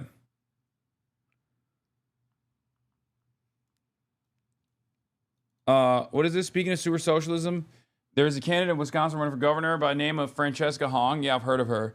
She was on my stream last month. She's very cool. Current state rep there in Wisconsin. I raised $20K for her. Let me know if you're interested in meeting her. Midwest Mamdani. Yeah, for sure.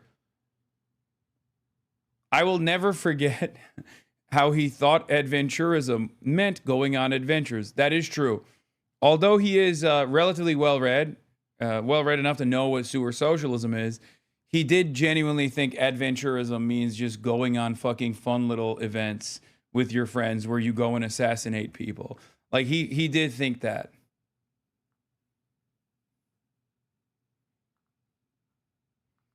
That was pretty funny. Are you sure he wasn't playing dumb? No. I wasn't. I'm sure he wasn't playing dumb. I think he was just being dumb.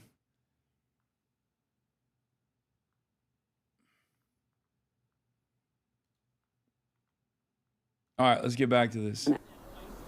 With the Mamdani win last night, the historic milestones set are significant. And we will build a city hall that stands steadfast alongside Jewish New Yorkers and does not waver in the fight against the scourge of anti-Semitism. Where the more than 1 million Muslims know that they belong. Not just in the 5 boroughs of this city, but in the halls of power. No more will New York be a city where you can traffic in Islamophobia and win an election. New York City's first South Asian mayor, the first Muslim mayor, the youngest mayor since the 1890s. Mayor-elect Zoran Mamdani with me in studio this morning. You were fired up last night. Yes, I was. It's a pleasure to be on. Good to have you here. Congratulations. I know you were ahead in the polls, but talk to me about the conversations with your wife and your parents when you saw those first numbers come in. You know, it was a moment of anticipation, also a moment of anxiety, of waiting until we could actually get a glimpse of what the election would look like. But it was a joy to be sitting there with my wife and with close members of my team as we started to take in what more than a year of work has looked like for New Yorkers across the 5 boroughs. You know, you've been so busy with the campaign, but some thoughts have to go to transition. You've got good people working with you as well. What will the next 2 months look like? You know, we have 57 days, and those are 57 days to start to do the work of preparing for January 1st, to hit the ground running, because New Yorkers deserve a city hall that is not only dedicated, but is also going to deliver on actually addressing the cost of living crisis. And so for me, the directive here has to be one of ensuring that it is excellence that characterizes the people I surround myself with, both in the appointments, in the team, and in the general expectation that is being set for my city hall. You were criticized in the campaign by your opponent as being someone who was campaigning on slogans, that these were things that were not attainable. And I think by any analysis, you would have to look at them and say that some of them will be difficult to obtain. Fast and free buses isn't as simple as announcing that it's fast and free buses. You've got to get the support of the governor, the support of the legislature, the support of the MTA. What happens next on those initiatives to make sure that if they can't be completely implemented, at least the spirit of the will of the voters is incorporated into policy? You know, we get to work on delivering them. That's what has to be the next steps here. And I think many have also asked what happens next for the 100,000 volunteers of the campaign who brought us to this point. And I've told so many of those New Yorkers that this is now a struggle that they are a part of beyond just the ballot box, but also in organizing to deliver these things. And I'm proud to have the endorsement of Governor Hochul. Was his election a mandate? Yes, no shit. Yes.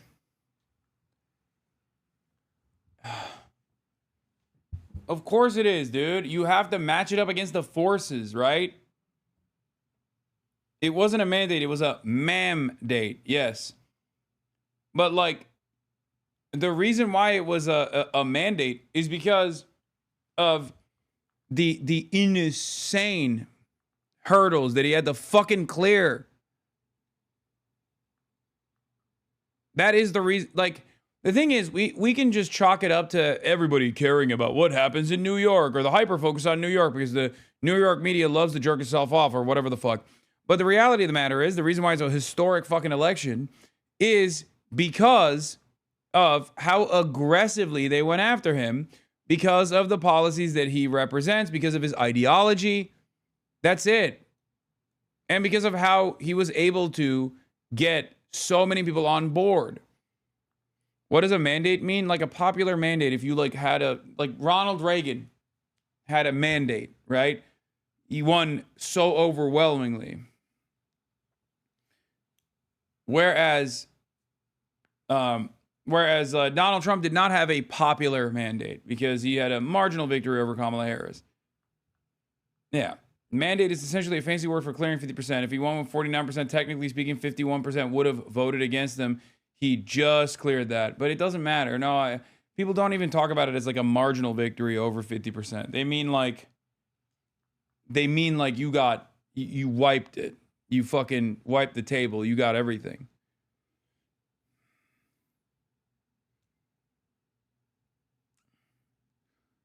Okay, so it's when you win convincingly, so people got to listen. No, when you win so convincingly that it's obvious that you have a fuck ton of people setting their expectations on whatever you promised being achieved. Had the endorsement of Assembly Speaker Carl Hastie, Majority Leader Andrea Stewart-Cousins of the state Senate. These are also endorsements of an agenda of affordability, and I'm confident in delivering these same policies that we ran on for more than the last year. I want to talk. One of the things that I think we should say is that Cuomo was actually really able to get people to turn out for him. The only reason Mamdani won is because he was able to win more votes for mayor in modern history. Yeah, it is true. That's what I was trying to describe to people. Like, the reason why this one got more votes than any other fucking mayoral election since like 1965 is because Cuomo did actually pump turnout for virtually every right-wing person in the city. Okay? Normally, the reason why the previous New York mayoral races don't get as many votes is because it's kind of established. The Democrats going to fucking win. It's just everybody knows, right? It's not usually a popular shake-up contest.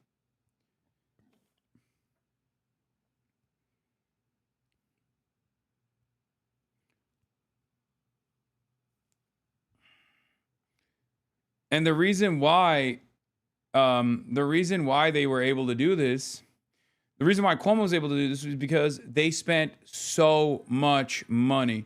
This news anchor was famously on air for his regular morning program during 9/11. He was live for 15 hours that day. Oh, damn. The more you know. 9/11 facts on the HasanAbi Broadcast. About this campaign and the way it played out. I have a clip from your speech last night when you were talking about your rival. I'll play it now. I wish Andrew Cuomo only the best in private life. But let tonight be the final time I utter his name. It got personal. You know, this was a race which I think was too often about the other candidates in it and not enough about the people who are looking to struggle to survive in the city. And But were you angry with him for the way that his side made it personal? You know, I was quite disappointed in the nature of... Good response. Instead of saying he was angry, he's saying like he's fucked up, that's what he wanted to focus, because he disrespected the voters by doing that. The bigotry and the racism that we saw in the final weeks. I'm also looking forward to delivering a city. Disgraceful. Absolute disgrace, by the way. It was so fucking where nasty. New Yorkers can expect more from their leaders, where they can expect to focus on what keeps those New Yorkers up at night. And no matter how much, millions of dollars were spent in trying to make it seem as if I was the person who would keep New Yorkers up at night, what I found from New Yorkers that it was cost of rent, groceries, childcare, again and again. That's what we're going to focus on. Did you speak to either the former governor or the current mayor yesterday? The former governor did not call, did speak to Curtis Sliwa, however. And what about Mayor Adams? No, Mayor Adams I have not spoken. Have there been conversations in terms of how they'll accommodate you in the transition? I look forward to speaking with Mayor Adams and his administration about this next period of 57 days because we owe it to this city to be ready on January 1st, start delivering. In our political coverage last night, Stu Lozer was doing some analysis and said that he saw that there was a significant amount of anti-Mamdani vote as opposed to a pro-Cuomo vote. It still resulted in votes for Andrew Cuomo. How do you connect with those voters now who had, for whatever reason, fear or trepidation about you being elected mayor? Easy. Deliver on the promises. A lot of people have been fucking propagandizing it, thinking that this guy and his worldview spells trouble for New York. Now he has to be the best possible mayor he could be and show those people that they were lied to. This is not only important for Zohran Mamdani, but this is also important for the left movement in general. And I think that a lot of people are going to try to offer additional hurdles, place additional hurdles beyond the epic hurdles he must climb as a person going in against the interests of capital to begin with, as a socialist mayor. He will have to go after the forces of capital, the real estate developers, finance capital, the police force. There's going to be unimaginable amounts of sabotage. And on top of that, you have fucking the Israel lobby too, which is disastrous. They've already started.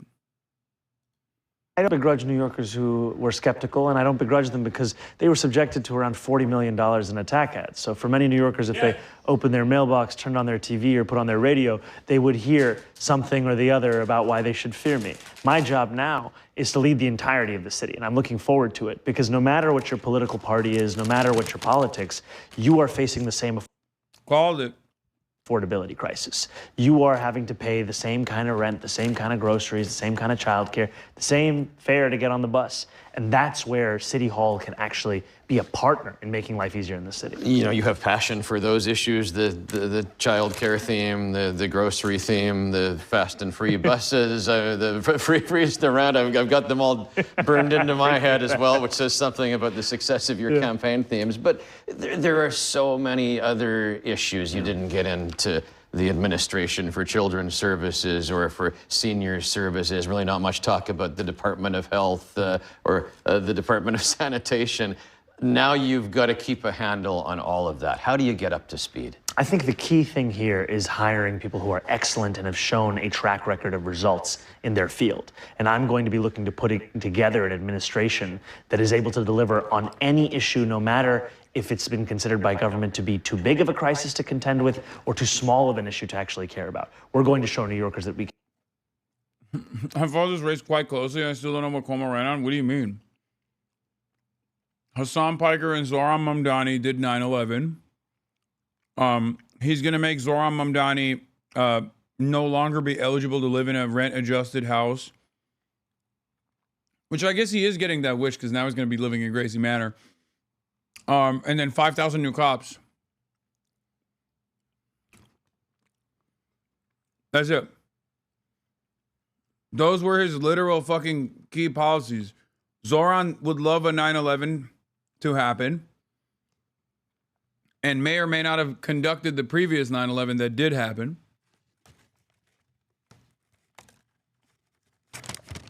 $5,000 cops. Both. There was so much national attention, international attention. We saw that with the number of reporters assembled at your big event at the Brooklyn Paramount last night. Very different from the beginning of the campaign. Oh, but that's what I wanted to talk about now, because suddenly this has gone from one guy trying to make a name for himself in the primary to what some people are describing as a playbook for a struggling Democratic Party that has the Democratic Party underestimated the power of younger voters to get on and propel them to victory. Tell me about that national phenomenon and how much weight is on you because... Does this guy live in Canada? Like, I've never seen a more Canadian-coded New York local news host. He just keeps saying a boot, bro. What is happening? What is a boot, dog? A boot is what you have on your foot. Does this motherfucker live in Albany or like Buffalo or some shit? Is he actually crossing the border? Huh? Is he a border crosser?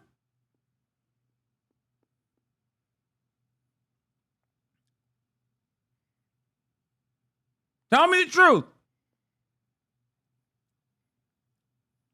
Snow, Mexico. I'm suspicious on you. Are you coming?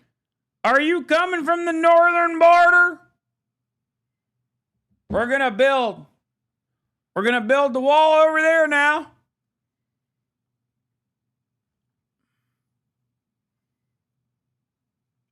Pat has been on NY1 for 20 years.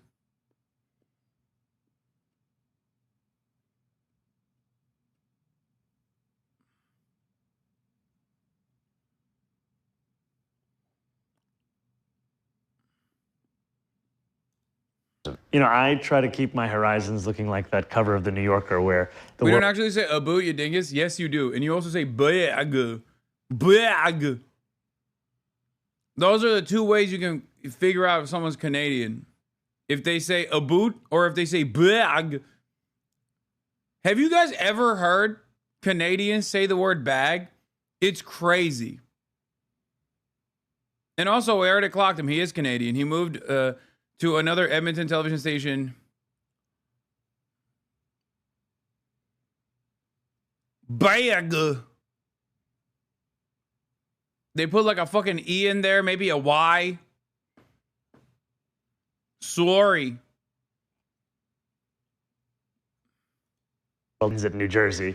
But I do think that, you know, about a year ago when President Trump won the general election, there were a lot of obituaries that were written about the Democratic Party's ability to connect with young voters, with young men, especially with Asian voters. There were many, you know, opinion pieces put out that these were voters that were now forever being lost. Have you ever heard Northern Line say pasta? It's so fucked up. Wait, how does he say pasta?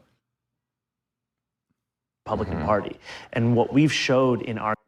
I'm kind of bored. I am here with the mayor-elect. I'm kind of bored of hearing from fucking Zoran. I'm gonna skip it. All right, we did enough. We did enough. All right, let's see what the Karnaki khaki man has to say. I'd rather see hog tears, right? Am I wrong? Don't you want to see fucking hog tears? Fair weather fan alert? No, fair weather fan is gonna be on his side in his best moments. People who are going, oh my God, I love Zoran now after he fucking won. Those are the fair weather fans. We were there at the beginning. Now that he's popping off, I'm a hipster. I'm a gatekeeper. I'm a hipster. I'm like, ugh, Zoran reached national prominence. I'm done. You know what I mean? I'm one of those guys. Oh, Zoran was better when you had fucking 1% recognition. That's me. Pseudo hog tears. Oh, yes. So Andrew Cuomo obviously had an event, and I know I had some friends who wanted to attend the Andrew Cuomo events, but they couldn't figure out where they were. But one of the things that's awesome about the Andrew Cuomo events that took place around the city, especially this main one, was how much anger and resentment these fucking hogs and hogalinas have for Curtis Lewa. And Madami, he threw the election. Curtis Lewa threw this election. Wake up, New York.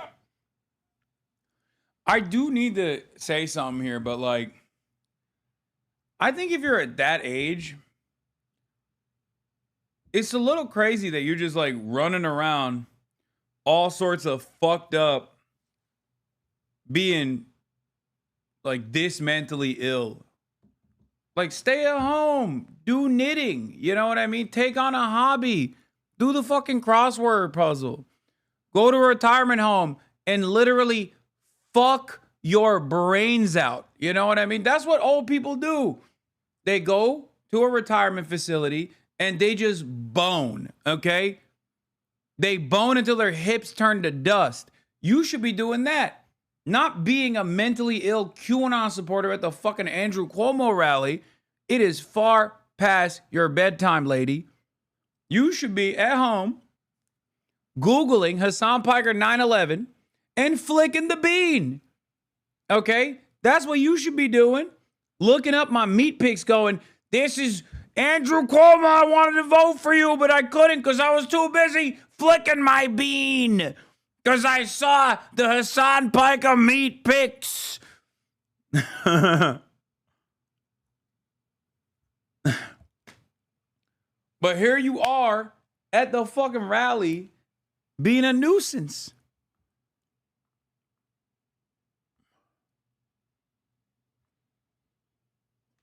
Shame on you, Curtis Lewa. You threw the election. You're a scumbag. You will never. Less bean than a raisin at that age, am I right? True. Flicking the raisin. Never be loved in New York City ever again. You are a scumbag. Fucking Thomas Lewa is a scumbag. Shame on Curtis Lewa. You fucked the whole fucking thing up. New York City. You want to know what one of the funniest parts about this is that with the way that the votes actually went, even if Sliwa dropped out, Andrew Cuomo still would have lost. Like, I know it's not these guys' strong suit. Matt, thinking, being a normal human being, like not their strong suit, right? But like, yeah, Adam Carlson is right. I do enjoy the commitment to their Sliwa was a spoiler argument, even though a fifth grader could tell you that even if you magically shifted all of Sliwa's votes to Cuomo, he still would have lost by 1.7 points. And what's really funny is like, they're still doing this thing. They're still doing this thing where they're like, no, you're supposed to drop out for me. I'm the establishment Democrat, which I love. I love that now the establishment Democrats are doing the I'm entitled to your votes, but this time to the fucking Republicans. Dude, is there a less democratic force out there than these fucking annoying centrists, dude? Seriously. They have one fucking note and it's just I'm entitled to your vote. Give it to me. The fuck's wrong with you? Isn't that crazy? I kind of love seeing that though. At least they're not doing it to us at least they're not doing it to us for once, right? Because normally we're used to that shit. This is what we have to eat on a daily basis. Like, oh, what do you mean you're not going to vote for Kamala Harris? Like, what do you think? This is a fucking democracy? No, you got two shots. You got two options. And if you don't vote for Kamala Harris, then you fucking suck and you love Donald Trump. And it's like, okay, sure. But a lot of people don't work that way. They don't look at the situation and go, okay, I'm going to go vote for Kamala Harris. Otherwise, it's going to be Donald Trump. And it's evidenced by the fact that you see a bunch of people that did vote for Donald Trump who were like, oh my God, that was a terrible decision, right? It shouldn't get to that point for people to realize that Donald Trump is bad. But unfortunately, you have to work within the electorate you have, not the one that you invented in your fucking mind, where everyone is like, well, I'm certainly convinced by harm reduction voting narratives. Okay? Just as I tell all of my revolutionary vanguardist chatters that you have to work within the electorate you have and not the one that you envision or the one that you dreamed that magically has unlocked class consciousness, but instead one that self-identifies as liberal. To the Democrats, I always say, work within the electorate you have instead of assuming that the harm reduction narratives are going to work. You have to literally make an argument as to why they should vote for you. Okay? They don't. They don't do it. They don't do it. They just don't. You just keep repeating it over and over again. But it's very fucking annoying that the Democrats are like, nope, didn't learn from those lessons the last time around, gonna do that again. And it's pretty funny to me that they still have this parasitic attitude, this arrogant entitlement that somehow people owe them and that they have to get the votes. It's not going to work, especially when you got a real one like fucking Curtis Lewa out there. My goat. This one's for him. Shouts out to my main man, Curtis. New York City!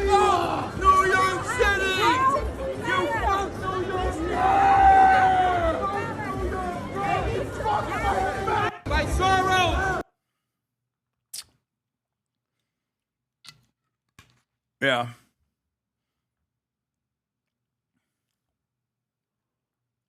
Oh my God. Get a cat in his honor? Maybe. But yeah, there's more. There's even funnier versions of this. There's Michael Treacy. Michael Treacy interviewed a bunch of these people. Do you have this? Oh, John Rocker. Taxis will be replaced by camels. Women will be forced to cover themselves head to toe. NYPD will be replaced with religious police. All hot dog stands will be replaced with goat meat stands. This is what you voted for, this guy says. It's like, dude, you can't even do racism in an interesting way. At that point, you gotta fucking give up, dude. Honestly. Oh, this was funny too. Speaking of racism in an interesting way. Here's a look at who was at Mamdani's election night party. It says Alexis McAdams, the Fox News national correspondent. That's Mahmoud Khalil, the Columbia grad student who led anti-Israel protests for months. He was supposed to be deported by the Trump administration. Also, Hasan Piker, the streamer who said America deserved 9/11. I like that Mehdi gets no play here, by the way. That's pretty chill. Come on, make something up for him too. What the fuck? It's bullshit. Ted Cruz. This is what happens when communists win. Oh, Ted Cruz just posted me. Wait. That's from today, from 11. It only got 2.4 thousand likes. Oh my God. Oh, he is so fucking washed.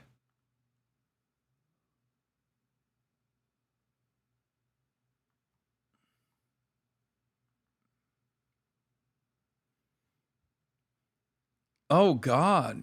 You're fucking washed, dude. You're also reposting Drew fucking Pavlov. Ugh.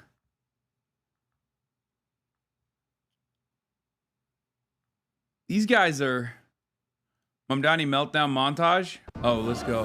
imagine how disappointed I am. This is a horrible blow. I honestly feel bad. I have friends of mine in New York. My phone is blowing up. They are officially depressed and scared. And this was also a hostile takeover by the Democratic Socialists of America. And this is a crazy situation. It's a very, very sad night. Okay, I'm literally in tears. I'm having a hard time keeping a straight face. And my funny friends are sending me, one is a meme of the Statue of Liberty, you know, sitting down, smoking a cigarette. I'm going to move to Florida. Inshallah, brothers, the Ummah is finally on top. Congratulations to Zoran Mamdani. Let's go! That's right. Allah is the greatest and works in mysterious ways. Reply thread, a hog Twitter meltdowns courtesy of Ken Liegenstein. Reply with the funniest New Yorkers following type post you've seen. Greg Abbott, join me for a moment of silence for New York City thoughts and prayers. White smoke, New York City has a new mayor. Okay, that one's kind of funny. That's also, that one's literally... That's from... I don't know who this is, but... You're a liberal? What is this?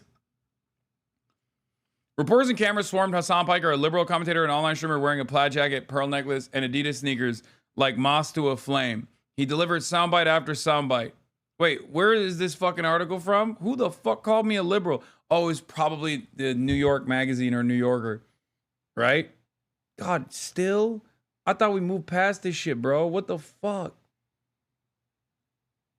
Is Vanity Fair? Why do they do that? Why do you do that?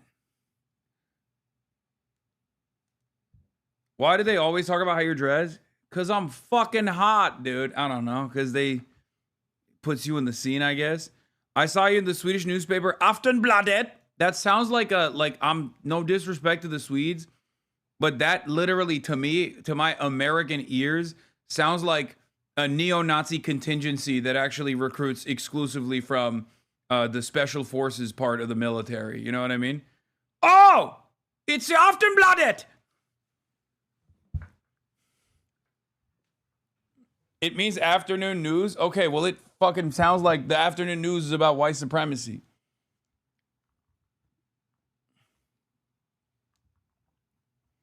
It's actually a social democratic newspaper. Okay, social democratic in Sweden. Are we talking OG social democracy or the current version of it? Because the current version of it isn't that far removed from the fucking thing that I was talking about as far as like Atomwaffen equivalency. Yeah. Like which version of Swedish social democracy? Okay, if it's the current versions, then I wasn't that off base with my assessment. Europeans sometimes when they see a migrant, yeah.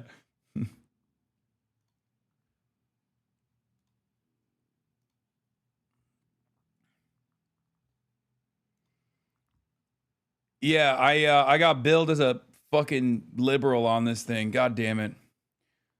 Reporters at campus swarmed Hasan Piker, a liberal commentator and online streamer wearing a plaid jacket and pearl necklace. They call my ass a libtard, dude.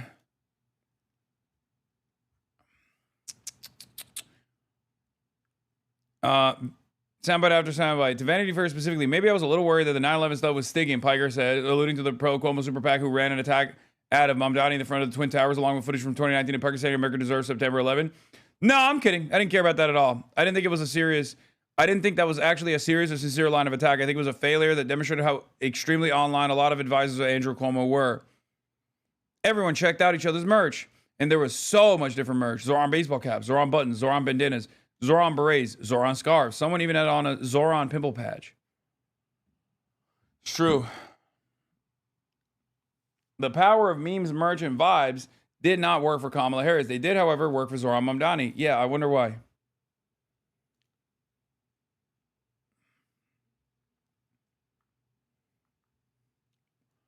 Hey, Fox News. Thanks for highlighting clips from the Zateo election night live stream. If people want to hear what Hasan Piker and Mahmoud Khalil, U.S. citizen and green card holder, respectively, had to say, they can watch the actual video. Let's go. Oh, God. Oh God, don't tell the Fox News audience to watch the actual video. They're going to watch the actual video and then plaster my statements about how I was smoking on that Bill Crackman. They wrote of you like this in Aftonbladet. One of the familiar faces is world-renowned streamer and left-wing activist Hasan Piker, 34, who describes the atmosphere as electric. He tells Aftonbladet that the election results show that Democratic voters have had enough of the status quo and empty promises. Today, a Palestinian member of the Israeli Knesset was kicked off the podium for congratulating Mamdani. Yeah. I will take that one step further. It's what's his name? Odeh and Dr. Ofer Kasif, who were the two Israeli Knesset members, one Palestinian, one Jewish, that actually congratulated Zohran Mamdani before Cory fucking Booker did. Think about that. Think about that. Anti-Zionist Israeli Knesset members in a fascist ethno-state like Israel, who not only are going to be receiving reputational damage, but possibly physical harm or censorship, are still able to congratulate Zohran Mamdani, as opposed to Cory fucking Booker, who is in the same party as Zohran Mamdani and is fairly close in proximity to New York City, right across the water.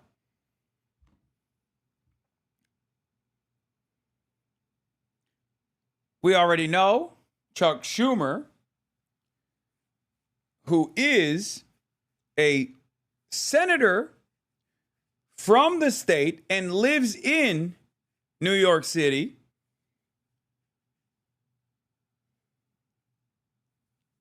not only refused to endorse Zohran Mamdani, but as a matter of fact, voted for Andrew Cuomo and then sheepishly refused to say that he voted for Andrew Cuomo when asked.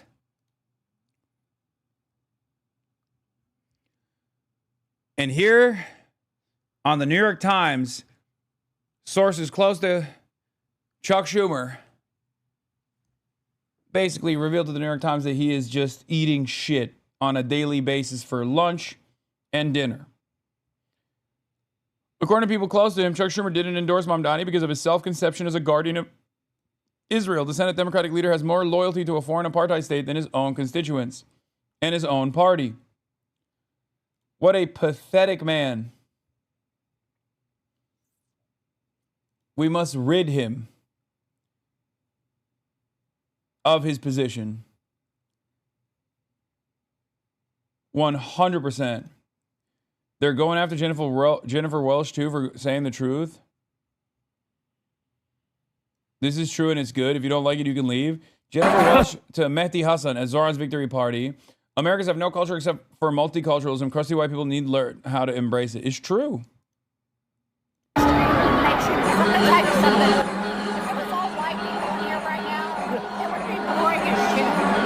God damn, their fucking mics are worse than mine. Cernovich is struggling. Photo of you last night. Yeah, I saw that. The Manosphere bros are freaking out. If you didn't know anything about politics, you would say, this is the side I want to be on. Conservative ink is joyless. It's a house of scolding nags. It offers young men nothing beyond moralizing and a hypocritical lecture. This is a rowdy, masculine environment. You can feel the energy. Let's go. Brocialism. That is the name of the game. Boys. Brocialism. Let's fucking go, baby. We're bringing back joy, but like actual joy.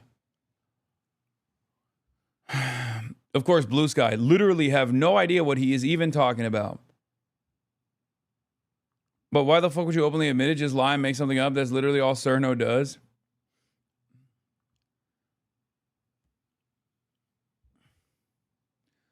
Wasn't this the right-wing influencer stance on Dems just a year ago? Huh? What these guys don't get is every movement has scolds who take it on themselves to enforce values and or aesthetics of the vision of their movement, but they can only see it as a pervasive when they become the targets.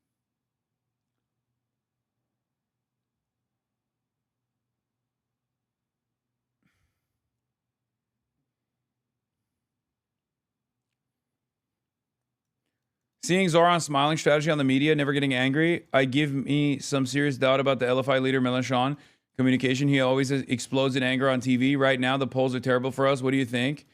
Yeah, I mean, I've heard that a lot.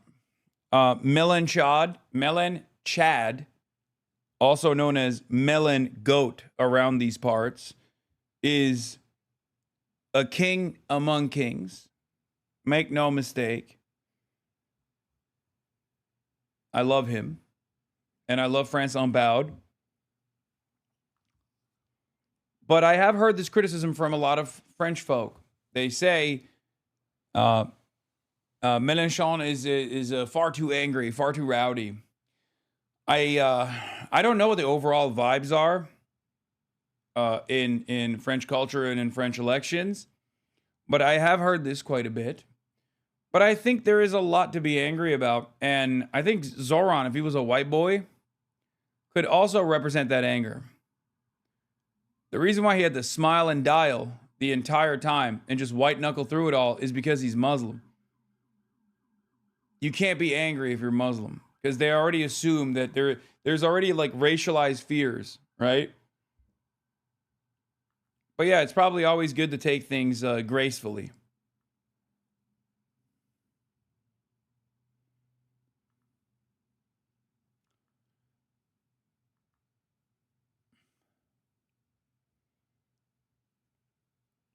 Oh, Fartlo. How can I forget Eve fucking Fartlo? Jews of New York, take a leaf out of the pages of the Jews of London. Protect your buildings, safeguard your schools, train your own security teams, organize your own grassroots campaigns. This is serious. And it's time to learn from your scrappier cousins. But that wasn't enough from Eve Fartlo. Eve fucking Fartlo. Again, we have been telling you what's going on. The war in Gaza was a golden opportunity for the Islamic Republic of Iran and Muslim Brotherhood. Prolonging the war and denying the release of the hostages was for the sole purpose of capturing the West's attention to proliferate propaganda for jihad and to multiply suicidal empathy among Western fools. Any dissenters were challenged by the gaslighting concept of Islamophobia, while middle-class liberal white fragility was weaponized to gain political power. It's all unfolding as predicted. Now, for those of you who think I am exaggerating this natural, fair trade, homegrown Israeli accent, because a lot of people are like, oh, you're doing Shrek. Oh, you're doing a Scottish accent and it's bad. Like, no, I'm just doing the honest to God Israeli accent that E. Fartlow has. Okay, this is a natural, found in the wild, MENA region Israeli accent. It just happens to be E. Fartlow and how she sounds. Okay? It's a traditional accent from the Levant. Someone's at the door. Hold on.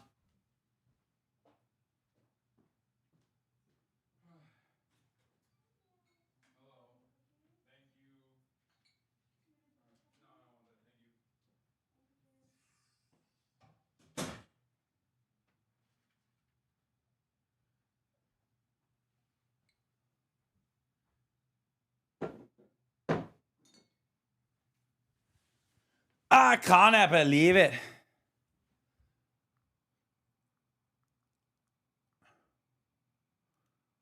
Brianna Wu, you're so stupid. A lot of Americans about to learn the hard way what takia is.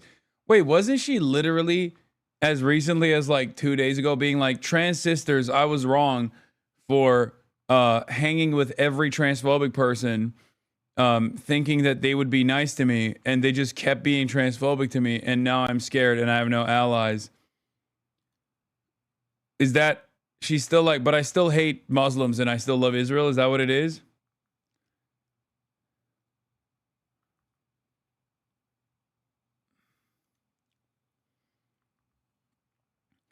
We will prove that there is no problem too large for the government to solve and no concern too small for it to care about. I love that quote. It was so good. Genuinely one of the most horrifying quotes I've ever heard from a politician, says Jason Howerton. A streamer said someone at the door and I heard kill the boar. The Afrikaners are tired. That's another classic.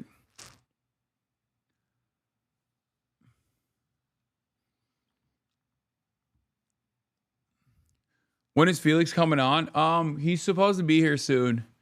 His taping went a little bit longer than expected.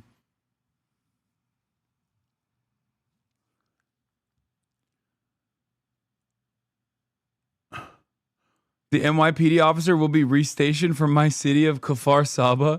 We will be left exposed. Oh no. Israel is compromised. One. Israeli chatter. You are down one officer playing Candy Crush. You are down one officer playing Candy Crush now under the Islamic Caliphate rules of Zohran Mamdani. NYPD, one of the best. Oh, for those of you who don't know, I assume this chatter is actually from Kfar Saba, but yes, there is a NYPD branch in Kfar Saba.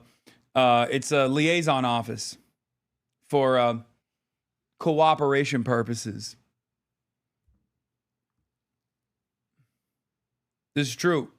It's so funny how little people know about this shit. Like, it's fucking crazy. Felix already being hassled by, I didn't know about him before you said it. It's like 5 minutes from my house. Shut the fuck up. I taught an Israeli chatter that there's an NYPD liaison office 5 minutes away. Oh shit, Felix has been here. Fuck. He asked me what my room is. Oh, what my room number is. Fuck. Yeah. He's gonna be mad? No, he's probably sitting in the fucking lobby vaping. Oh, never mind. He's actually still, he asked, he's still on the way here. Israeli chatter, what's the vibes in Israel about Zohran Mamdani? Are they pissed off? We haven't heard from Time Without a... I'm also from Kfar Saba too, one of the 11. People hate him here.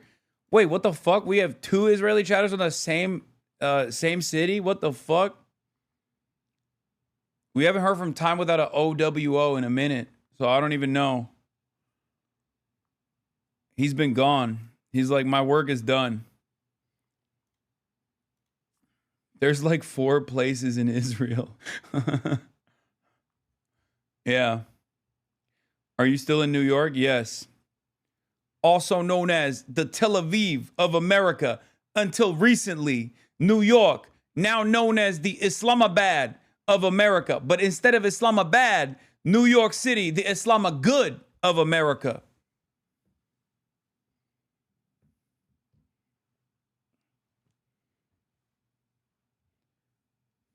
That's right.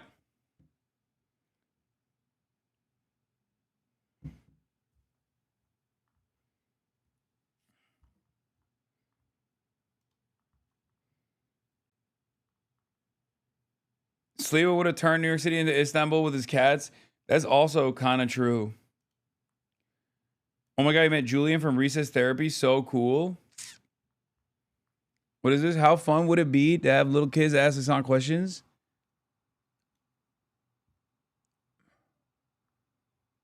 Nick Offerman starts a mustache revolution, recess therapy. Channel 13. Correspondent for Israel's far-right Channel 14 is bizarrely claiming that Zoran's victory means October 7th could happen tomorrow morning in Brooklyn, and that Jewish people in New York have started buying weapons to protect themselves.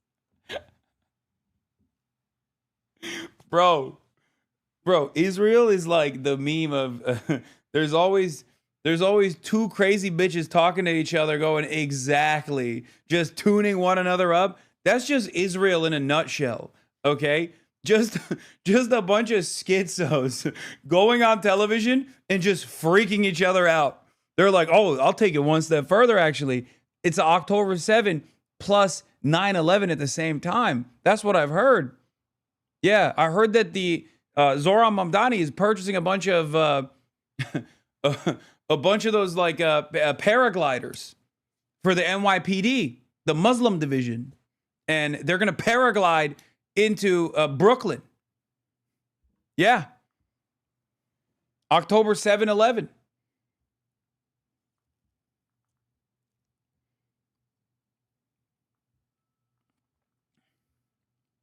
I don't know if I mentioned this before, but I asked one of my family members if they would feel safer as a Jew in New York City or in Tel Aviv with bombs flying overhead, and they said Tel Aviv. Yeah, that's also a fucking cap, okay? Because they would already be in Tel Aviv if that was the case.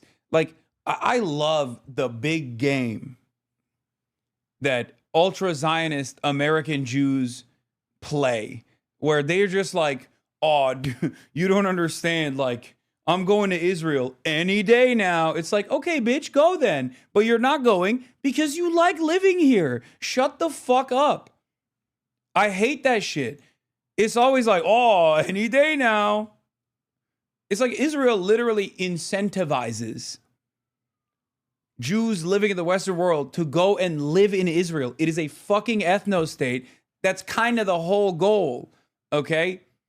If you really wanted it bad enough, you would have fucked off and went to Israel a million years ago, okay? You would have gone a long ass time ago. You get fucking free healthcare, for example, but you don't want to live there for what they think New York City is like. This article from Channel 13 is accurate of the general sentiment. Article on Channel 12 inferred that the Jews that voted for him are mentally ill. Oh, that's awesome. Channel 12 News hinted in the primetime news that Jews that voted for him are mentally ill. Oh my God. It's so funny, dude. It's just, yeah.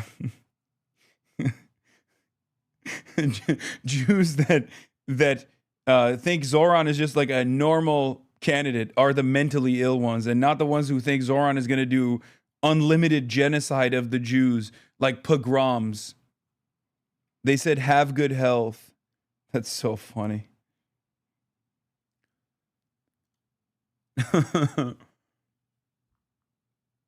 Yeah.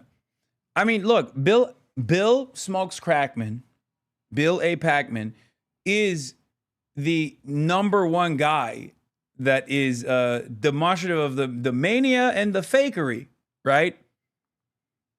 Isn't that super anti-Semitic? Yes, of course. Of course it's super anti-Semitic. And it's also a very commonly held position by a lot of people who are super pro-Israel. I mean, or someone who is actually not Jewish at all, but is the anti-Semitism czar, Leo fucking Terrell. Which is awesome. Did you guys see that one? Leo Terrell was like, what are Jews doing?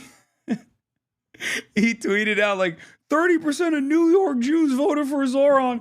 What are you guys doing? Oh, it's so awesome.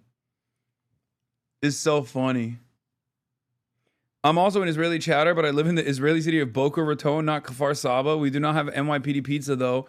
Shitty pizza chain in WPB.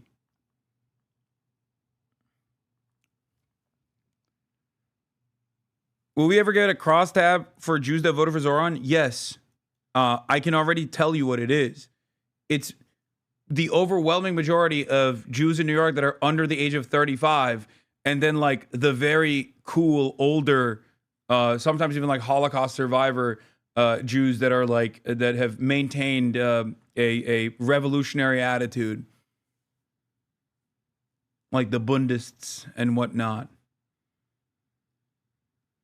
Like, I don't even need to see it. I don't even need to see the crosstabs, but I'm sure that is what will reflect in the crosstabs. But didn't see the Wabo poll had crosstabs. 62% of Jews of no religion said Israel's committing a genocide in Gaza. There was a 27% of Jews left out of the exit poll numbers.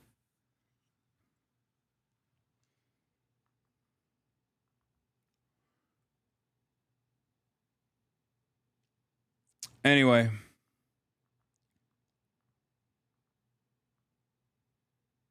Back to E. Fatlo for a sec. Isn't she supposed to be a music reviewer? I don't even think she is that anymore. I think she's just like lost all of her jobs because she got fucking so insane.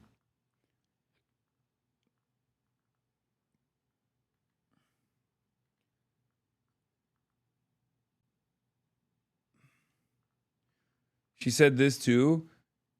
If you don't already see it, this is what the war in Gaza was about. Yeah, so I saw a bunch of this stuff too. And what I thought was very interesting about this statement is that, doesn't that mean that Benjamin Netanyahu was actually in the tank for Zoran Mamdani? Because he was the one who wanted to keep the hostages.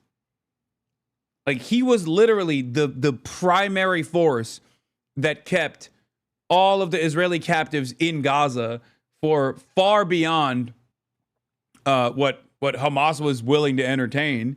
So doesn't that mean that Benjamin Netanyahu, in a weird, twisted way, he was the one who wanted Zoran Mamdani to be the mayor, if that was the real goal here? Huh.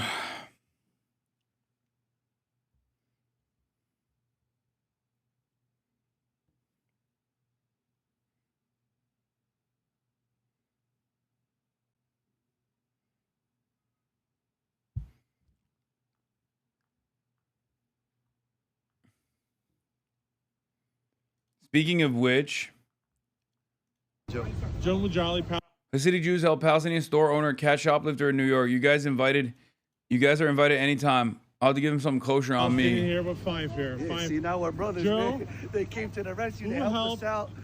Catch your shoplifter, Joe. Yeah, man, they came. They helped us on the scene. Jewish neighborhood. Yeah, bro. They came on the scene. They said, "What's up?" We're like, "This guy stole from us," and they all just booked it on him, and they got him, They man. caught him? Yeah, they got him. You know what we say in Yiddish? Chapsem. Say chapsem. Chapsem, bro. Joe Mujali, Palestinian. Now you guys gotta American. come through, man. I gotta take care of you. Together with, who is this? Bed-Stuy volunteer? Bed-Stuy volunteer. Yeah, they were there, man. They were there. Crew here to help our Palestinian brothers here. They were Find there, bro. here, Kingston Avenue, right? Sick. Yes. Sure, Come look through, at man. that. They come through. Yeah, no, that was amazing. That's why I said you guys are invited anytime. I gotta give you guys something on me, man. For real, we gotta give them something kosher, bro, on me. They have kosher milk now. Yeah, we have the kosher milk, kosher meats now. We got everything now. Mujali family. I know the engine is giving. Yeah. Here. And they caught the guy. Everyday people over there. Take Shmir.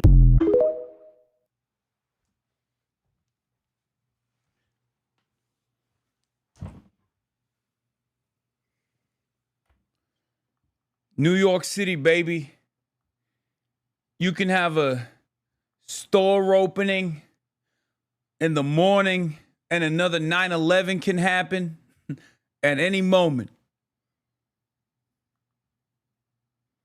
It was based to see those Orthodox dudes putting their hands out to you last night as you left the party, bro. Based as fuck.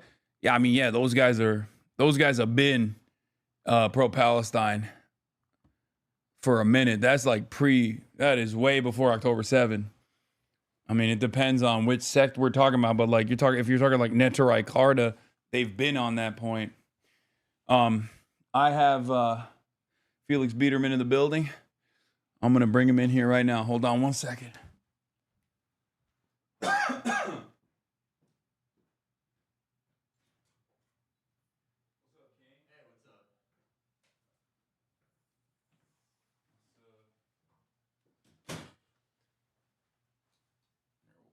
Chair. Gotcha. Do you want lumbar support for your back? No, my back's actually fine now. This chair's fucking ass. Unfortunately, hold on. Let me. I wonder if I mean, these are shockingly uncomfortable chairs. Yeah, no, it's like, very bad. what are you It gonna is do? very, very bad. unfortunately. Okay. You can come in a little bit closer. Get in on the... I've sat on better chairs in my life. Yeah, there's a more comfy one over there if you want to pull that one instead. But you'll be leaning back. Can you guys hear Felix well? Or should I take off the noise gate? Testing 1 2. Yeah. By the way, the main push notification on N12 was immigrant rapper wins the mayoral race, as if that's why he's known. This chatter. I always forget that he did have like a fledgling like 2012, 2013 rap career. Yeah, but who wasn't doing that back then? You know? That was huge back then. Yeah, this chatter found out from me that there's an NYPD bureau 5 minutes away from his house in Kfar, Kfar Saba. He's worried. He's worried that Zoran's gonna pull him back and he's gonna feel less safe without the one NYPD liaison officer in his neighborhood. I looked that up about the NYPD liaison office locations because I was arguing with someone about it, and there's one in fucking Jordan. Like, what's going on in Jordan? Like the biggest, like most subservient U.S. client state. How many people even live in Jordan? Okay, that's probably also for Israel, if we're being honest. Yeah. Yeah, this is to keep an eye on the Palestinians there. I mean, honestly, yeah. Yeah. Have you ever heard the story about when Mossad tried to assassinate some guy in Hamas's political wing in Jordan? And there were like 5 Mossad guys. And they went up, they like found out his headquarters in Amman. Khaled Mashal? Yeah, it was Mashal. And they were like, hey, we're tourists, we're lost. And then like went up to Mashal when his back was turned and like just jabbed him in the ear with this weird like syringe thing. And obviously Mashal's bodyguards were like, what the fuck? like tackled them and all these guys got arrested. But Mashal was like out and he basically... They like strong-armed Netanyahu into giving them the antidote, which turned out to be like, it turned out that they like jabbed him with like fentanyl. Oh, did they think he was a cop? Like, why would that kill him? Well, I mean, probably had a great high that day. Well, a lot of like tranquilizer darts or attempted tranquilizer darts are like, it'll be like fentanyl and some other stuff, and like obviously if someone has, they could have a higher sensitivity to it. They could have a lower tolerance. It's easy to overdose. It's easy to kill someone. It was spray, not syringe. I thought, right, they sprayed it in his ear. That's even weirder. That's so. It's like licking your finger and shoving it into someone's ear. And it's like, what? How did they not? Like, they were surprised they got caught. And it's like, what was your plan? And if you're close enough to spray him in the ear, like, why not just shoot him? Like, what? In their ideal like situation, like how does that go? Hey, did you just spray something weird in our boss's ear and now he's convulsing? No, you're fucking imagining it. So Felix Biederman is in the building, everybody, and we're obviously going through the motions here, looking at all of the people reacting to the new caliphate being established in New York City. And people are definitely coping with it in the most normal ways. But I think there is a sense of honesty with what like Eve Fartlow has been saying, if you don't already see it, this is what the war in Gaza was about. Like when she says that, like there's at least like, I mean, she's hysterical. Like Deborah Messing, I'm hearing reports that Deborah Messing has killed herself. In a very public suicide. She reached the limit on Instagram stories. I didn't even know that existed. Yeah.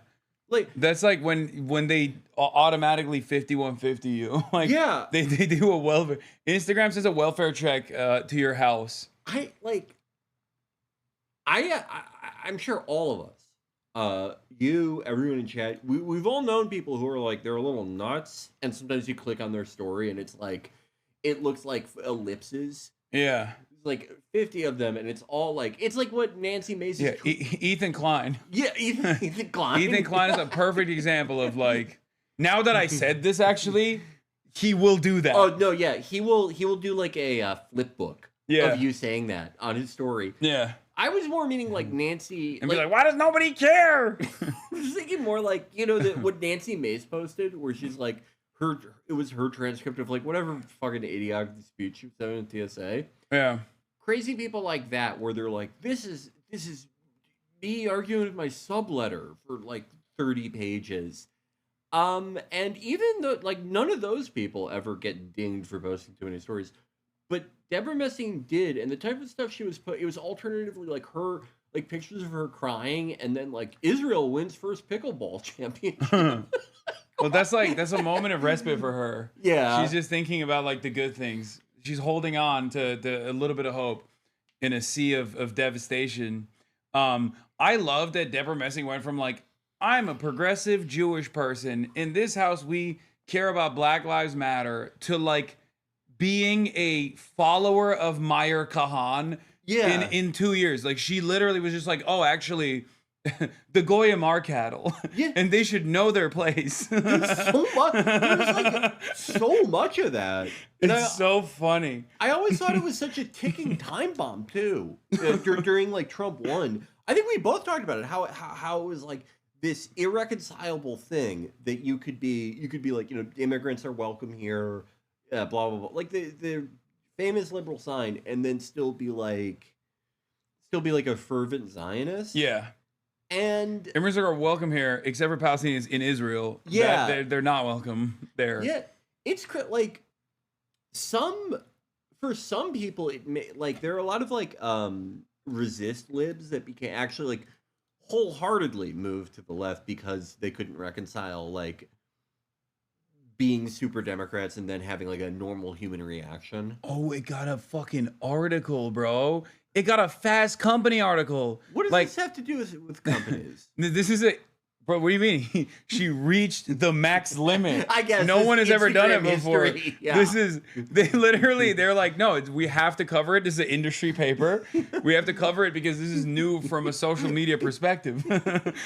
No one has ever done that before. I've literally never heard of it happening. Yeah. That's amazing. I've gotten auto-modded on Instagram so many times and I've never had that happen. Yeah. Oh yeah, I got sometimes Instagram will randomly ding me. And the last time I did that, it was because I had it was like a Christmas post from like 2 years ago or something, where I posted about Jeremy Corbyn wishing Hezbollah like a happy Christmas or something. And then they it was just a meme that they were like, this is, promotion of terror. Oh my God, they're crazy with it. I posted like a Nasrallah quote 2 years ago. I was going... In like 2019, I would get dinged like every day, and I don't know how I didn't get banned. And after a while, I think I was just tempting fate. Like I did post Goatsy a few times.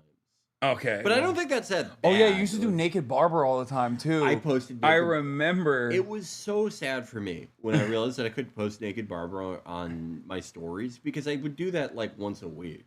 Yeah. And that, the one they wouldn't even let me post this. It gets auto-modded so quickly.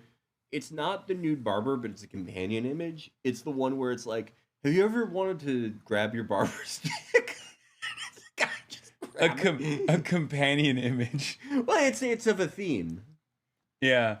How jealous are you that Olivia Reingold of the Free Press chased me around the Mamdani Victory Night event for an hour on camera in front of 80,000 live viewers, and was doing like the fucking iPhone in her hand hunch, like she was just like, yeah, come on, give me a quote. I saw that. Like, what did she think she was gonna get out of you? I don't know. Like, okay, we did it. We're opening up the camps. Yeah, I just I didn't. Yeah. I was like, yeah. She was like, no, she was trying to get something out of me about like division between anti-Zionists and Zoran or something, because she kept being like, so what do you not like about Zoran's opinions? Very smooth. What do you disagree with Zoran on Israel? What do you disagree with Zoran on Israel? And I was like, listen, I was like, I don't really know what I would disagree with him on, but like, you know, there might be stuff down the line.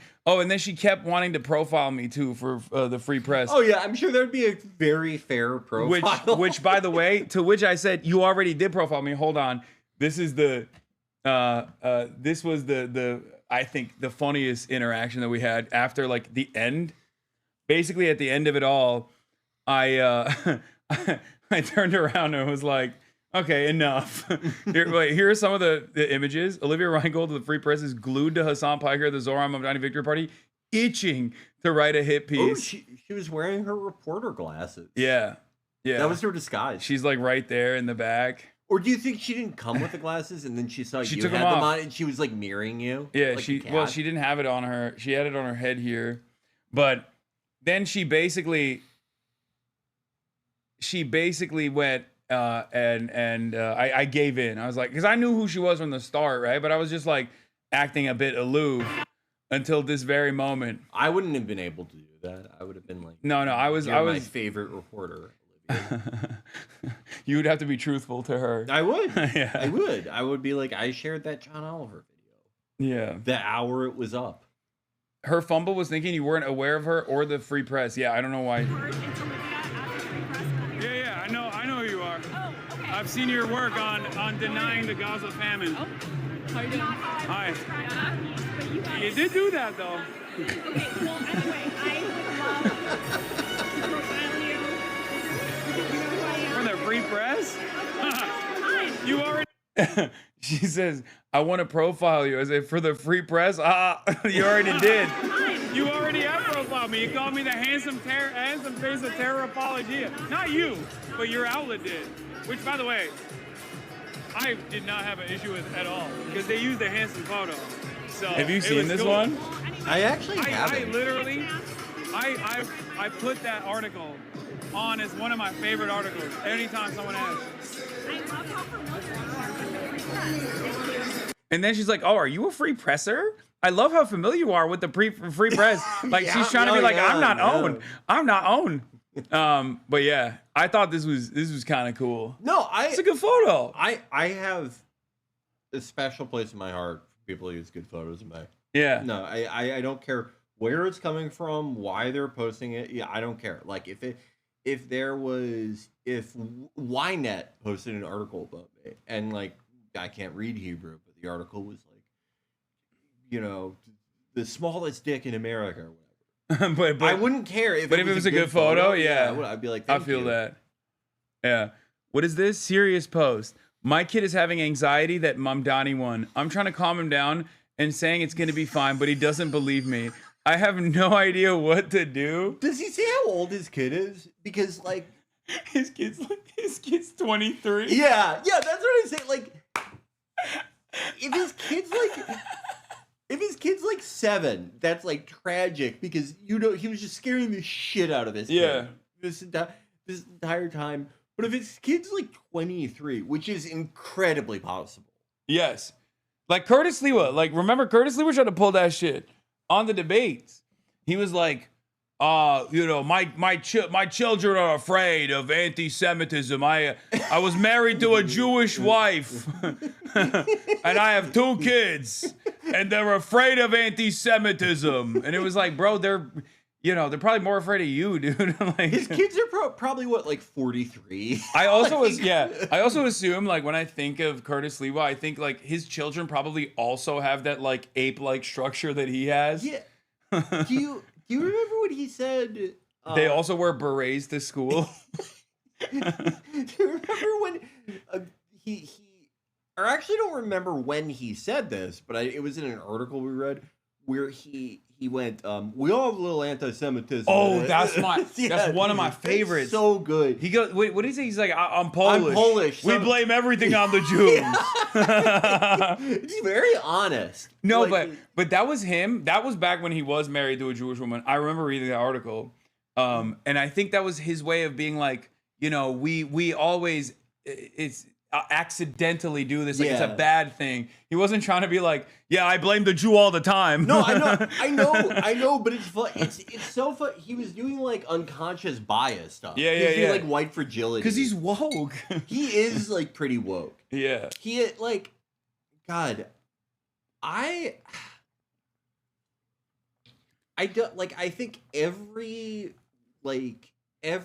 national Republican pre 2014, 2012 maybe, is like intolerably woke now.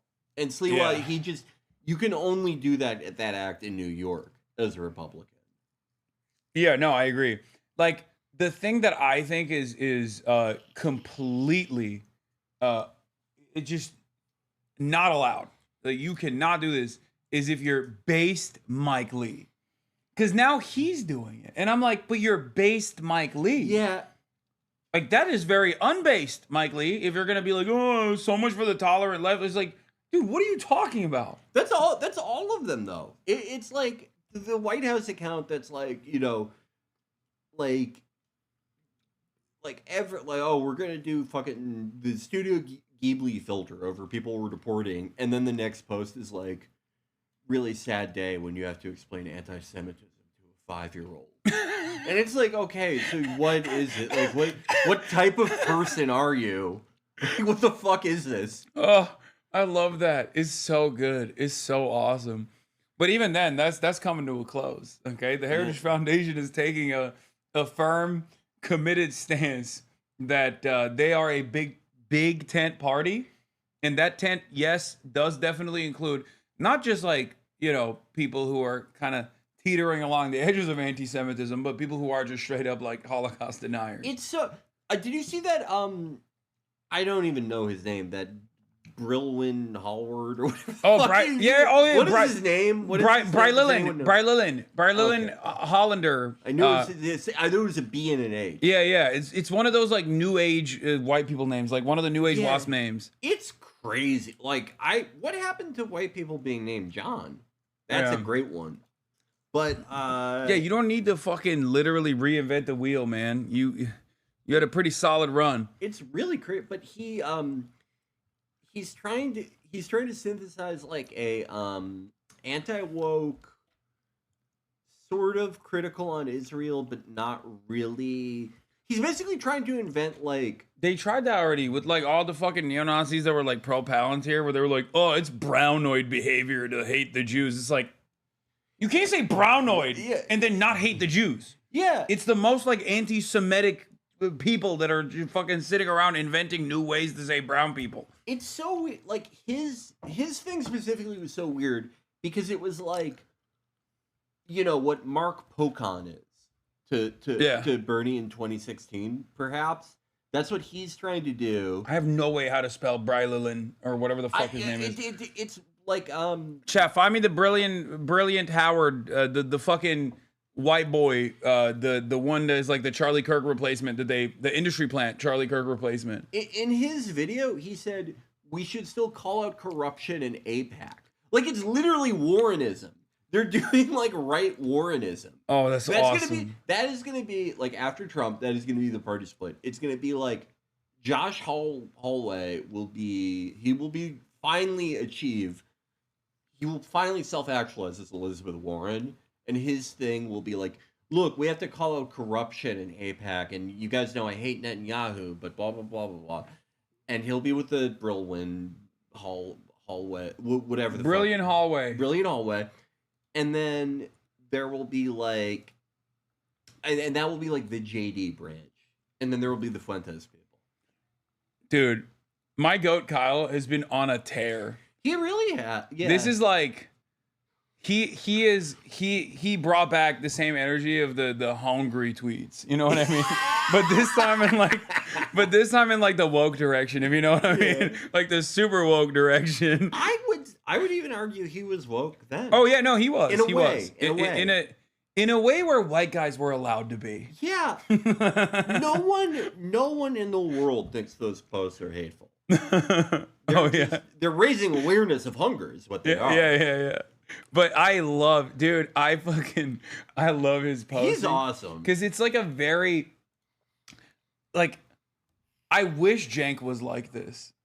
Do you know what I mean? Where I wish he had that same like aggressive energy towards the right, where he's just like, but it's like kind of boomerish as well.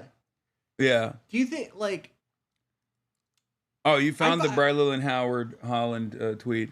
He is shameless. Bravo and Holland. Yeah. He is.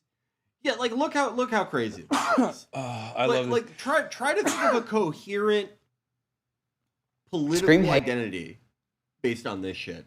Yeah. Let's see. There's a cancerous ideology spreading on the right from a small but This is woke. I don't want to hear that. Yeah. You're woke. You're woke. They had like 10 years to prepare for this moment. Yeah. They had 10 years. I just don't know how you just have to constantly hit the Islamophobia line, right? Like you just have to be like, yeah, Muslims are really bad though. Like, yeah, sure, Jews are, they do usury, but also the Muslims. Like, that's what I think it's gonna be. Like they're going to invent like a sort of like id-poly like the shit that Kamala was doing in 2019. Yeah. That's what they're gonna do. Where they're like Medicare for all, just for Jews. Kind of like where it's gonna be like they're gonna try to go like maximalist on like religious stuff where they're like they did kill the Lord, they're going to hell, blah blah blah, but like we need Israel to like put all the immigrants in a Palantir database. That will be I like that. Yeah. That will be them trying to reconcile those two things. Okay, that's interesting. I didn't think about it like that. Let's see. Let's see what he's doing though. They scream hate and pretend it's courage. Here's the problem though. The left didn't disavow their cancerous ideology years ago when the squad was just a radical fringe having press conferences. And now that loud minority grew into their base, and that movement is about to elect a... Yeah, AOC and the Nick Fuentes is the left. Yeah. Like what? No, that would be like, what would be the Nick Fuentes equivalent of the left? Like fucking Bad Empanada. Okay. Yeah, I think so. Which even then there's like no moral equivalence. I'm not making that argument at all. I'm just saying like what would be like a fringe, like you would have to be like a crusty Maoist third worldist LARPer, which would still be a million times better than being a fucking neo-Nazi LARPer, of course. No moral equivalence whatsoever. But like it would be akin to that. Like as though that gained like a foothold in the party. You know what I mean? Yeah. Oh my god! Imagine if Kamala followed Bad Empanada. I would have voted for her. Yeah. Yes. Like, okay. Oh my god, that would be so so sick. I'd be like, okay, that would be so sick. That actually, yeah, I wish they did that. That would have been the perfect thing, right? Because you can't. It's too weird to explain to people. Yeah. Like the people that would be turned off by it, you have to give them like reams of backstory. Yeah, they're just not. No, like Pete Buttigieg is in the chat rooms with like Ed and Germentum, and like all of those people who call themselves social democrats but seemingly have weird Nazi style opinions on European supremacy. Yeah, like that are all like, I'm just an urbanist, and then you hear what their opinion is about like, I don't know, fucking Albanians, and they're like they should be purged. I am interested because clearly like they know who their guy is, that they know the battle lines are drawn. They want the JD Imperium after Trump. Do you think that story that people have been whispering about forever, the thing about JD being in group chats, in racial chat rooms showing feet? Well, in child racial chat rooms. That's true. That is the rumor. And the rumor is not that he's doing Sean anything. P. McCarthy. Yes, that's perfect. Yes. Yeah, Sean McCarthy. Yeah. All of a sudden, which JD Vance was following, I think. Until it would not surprise me. It would not surprise me. Someone had a great joke that was like, when you have like 20 mutuals in common with someone plus Sean McCarthy, it's like, great guy, super nice, super helpful, hilarious. Funny replies, always helpful in DMs. One follower in common, it's Sean P. McCarthy. The worst, lowest of the lowest. Comment. just like the most heinous, esoteric, like psychopathic bullshit. I love Sean, but he really does like. I've asked a million people have asked him like, how the fuck do you like look at your timeline? Yeah. I mean, jokes on us. He was ready for Elon Twitter. Yeah, I was about to say, yeah. His following Twitter is the same as everyone else's For You Twitter for years. He's like, I don't even understand what changed. He's the only guy who... The algorithm looks the same. He's the only guy who, when he goes to For You, it gets less racist. Yeah. He's like, I click on the For You to see less Hitler posts. I will find, like, the most, like, single issue, marginal, like, crank... Like, not even right. Like, it's so far removed from any, like, coherent ideology that it isn't even, like, you couldn't even really call it, like, right. It'll be like a guy who specifically is mad at, like, lesbian adoptions. Like, that's his number one issue. Gays are fine, just not lesbians. Yeah, like, he's against that, too, but he thinks, like, the lesbians are, like, that's the biggest issue. Two women cannot engage in child rearing. Two men, I don't like it either, but at least like that's more fine. Yeah. At least there's a positive male, masculine role model in there. It'll be something crazy like that, and it's Sean's the only follower you know. Yeah. I don't even know he finds this shit. Yeah, it's awesome. Okay, let's see what Brilliant has to say. America's biggest city. If we don't call out our own in the name of winning elections, this fringe will drag our party off a cliff like the Squad did to the left. I refuse to let that happen to us. You can be a bold conservative. Who are you? What do you mean you us? You're like 12. You just showed up. What the fuck? The day that Charlie Kirk died, you were like, "Hey, everybody, I'm the new, call me Charlie." Like, I'm gonna do his thing now. It was one of the most cynical things I've ever seen. No, oh my god, the right is such amoral charlatans. Like, with the exception of Candace Owens, no one grieved for Charlie Kirk. Erica Kirk did not grieve for Charlie Kirk. Everyone was like, "Oh, I'm sitting on top of this franchise now. Like, this is my opportunity to fucking shine." They're piranhas, dude. The only right wingers I respect, Candace for being like Charlie's true friend. Yeah. And then the greatest organizer in history, Scott Pressler. Oh yeah. Scott Pressler, the king. I saw someone. I saw a trans Twitter poster be like, I was scrolling and I thought, wait, that's the one that's like the skinny with the long hair. Yeah, the long hair. Yeah. I saw a trans Twitter poster be like, I thought this was one of ours on a scroll, quick scroll, because he was just like standing in the corner talking. His hair is beautiful. You can't get that hair without HRT. Okay, I'm sorry. There's no way. It's gorgeous. Yeah. He just has a good attitude. And like, when it looked like he might get federally indicted for like saying he registered like 12 billion Amish people or whatever, I was so nervous. Yeah. Thank God he's safe. I mean, look, come on. This guy's lovely. Yes. This is like New York City with Fox and Friends first. So, New Jersey, today's the day. I ask for your vote for Jack. 12K likes. I mean, that's kind of bricking on Elon's Twitter. But even then, I think for how fucking nutty this guy is, like, I would expect it to be even less than that. I was gonna say he's overperforming. No, he is like well loved among that crowd. Okay. Every time he goes on Fox News, every time he's about to, he's like, I'm getting picked up in an unmarked car, y'all. Like he's so like old fashioned that he still thinks it's like crazy to go on TV. They're doing a whole piece on you on Newsmax right now. Wait, the Cuomos are still angry. Wait, Newsmax or News is wait? Oh, is Newsmax different? Newsnight's a different one. Newsmax is like Greg Kelly. It's like right. It had a sort of shot in the arm when Trump was mad at Fox News. Oh, Newsmax is the right-wing one. Yeah, Newsnight is the...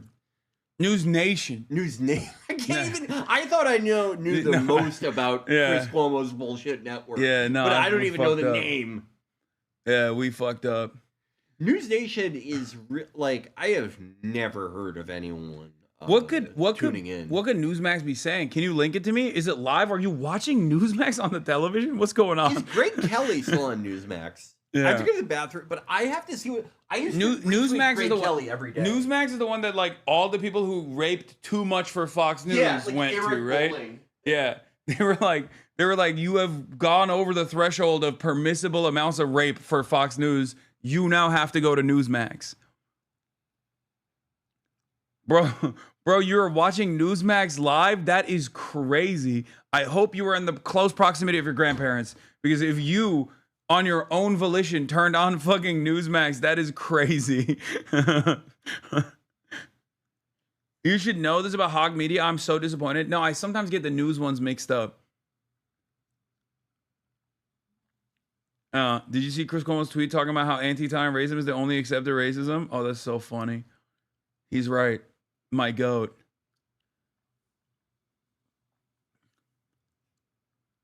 Not talking about you right now. And the balance of powers. This might be delayed. A whole 6 ends. Do you have The fuck?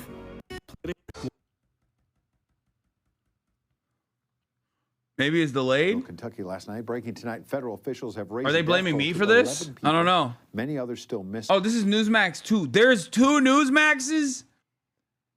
Is this where you go if you rape too much for Newsmax 1? Or if you go above the rape threshold for Fox News, you go to Newsmax 1. And if you still keep raping, then you go to Newsmax 2. You don't even want to know about Newsmax 3, okay? Here's Newsmax Maine. I can't watch Newsmax Maine. Grown far too comfortable taking advantage of their tenants. We will put an end to the culture of corruption that has allowed billionaires like Trump to evade taxation and exploit tax breaks. Evade taxation because it's the What the government's fuck? money, right? We just borrow it. Cardone goes on Newsmax? That is so crazy. They're Newsmaxing. Newsmax 3 is on OnlyFans.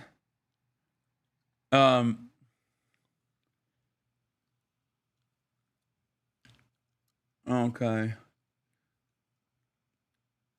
All right, well, we can't scroll back on Newsmax 2 or Newsmax 1.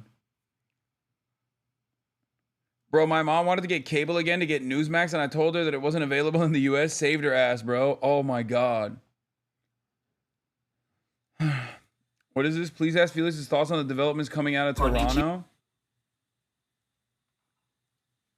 We're gonna break him. Let's finish this Brylan Holland one. We can call out bad things the Israeli government does without blaming the Jews for every minor inconvenience in our life.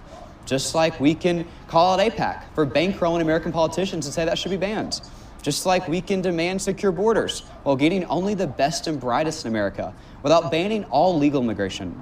I mean, I didn't fight to end the old establishment of the Grand Old. When did you do that? You're like 12.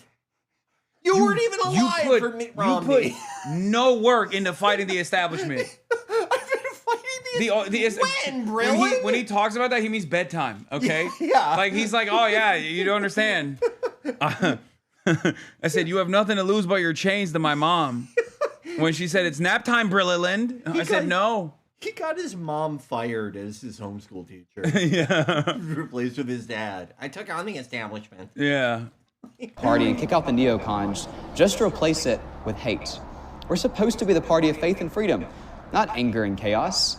If we sit on our hands and allow the mainstreaming of people fantasizing rape, idealizing Stalin, and proudly saying they're Team Hitler. Dude, I love that. When Nick Fuentes said that in the Tucker Carlson interview, like, he just spends most of the interview being like, yeah, you know, these Jews, am I right? Yeah. And then, like, the one time where he's like, yeah, I idolize Stalin. Everyone's like, can you believe he said that? I saw this. That's the first woke cancellation from the right.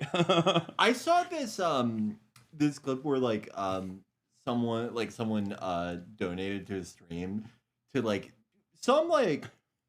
a theory that no one has heard since 1952 about Stalin being a Jew. And he was like, no, he was actually Georgian, and he said his name in Georgian and shit. Oh, he is. Yeah. So he's a true fan. Yeah, he's He's like a doctor's plot defender. Yeah. He's like, you guys don't understand. Stalin was based. It just, going back to Bryland, it's like it actually reminds me of Cuomo. We were talking today about like the central arrogance of Cuomo's campaign. This Bryland kid, or probably his parents, because I don't like to bag on like children like this. This idea that you could just plop someone out who no one has ever seen or heard of and be like, I've been fighting the establishment this whole time.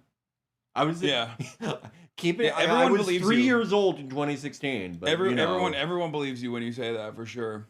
I was thinking of more Stalin was based actually moments. It's like he actually took revenge on Trotsky for killing all the Goyim. he took revenge. He took revenge on Trotsky by killing him because Trotsky was annihilating the Christians. And he employed a base Latino in doing it. Yeah, he was ahead of his time. Yeah. That's why Stalin is based from Nick Fuentes' perspective. Oh, Jesus. This kid is acting like Liquid Charlie Kirk. He really is. Like, he is.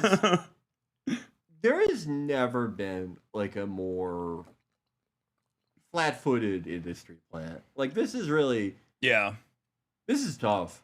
This is like, this is like Somber or whatever, any number of those like different TikTok musicians you hear about. You're like, who the fuck is this guy? It's sort of, you know what it's like?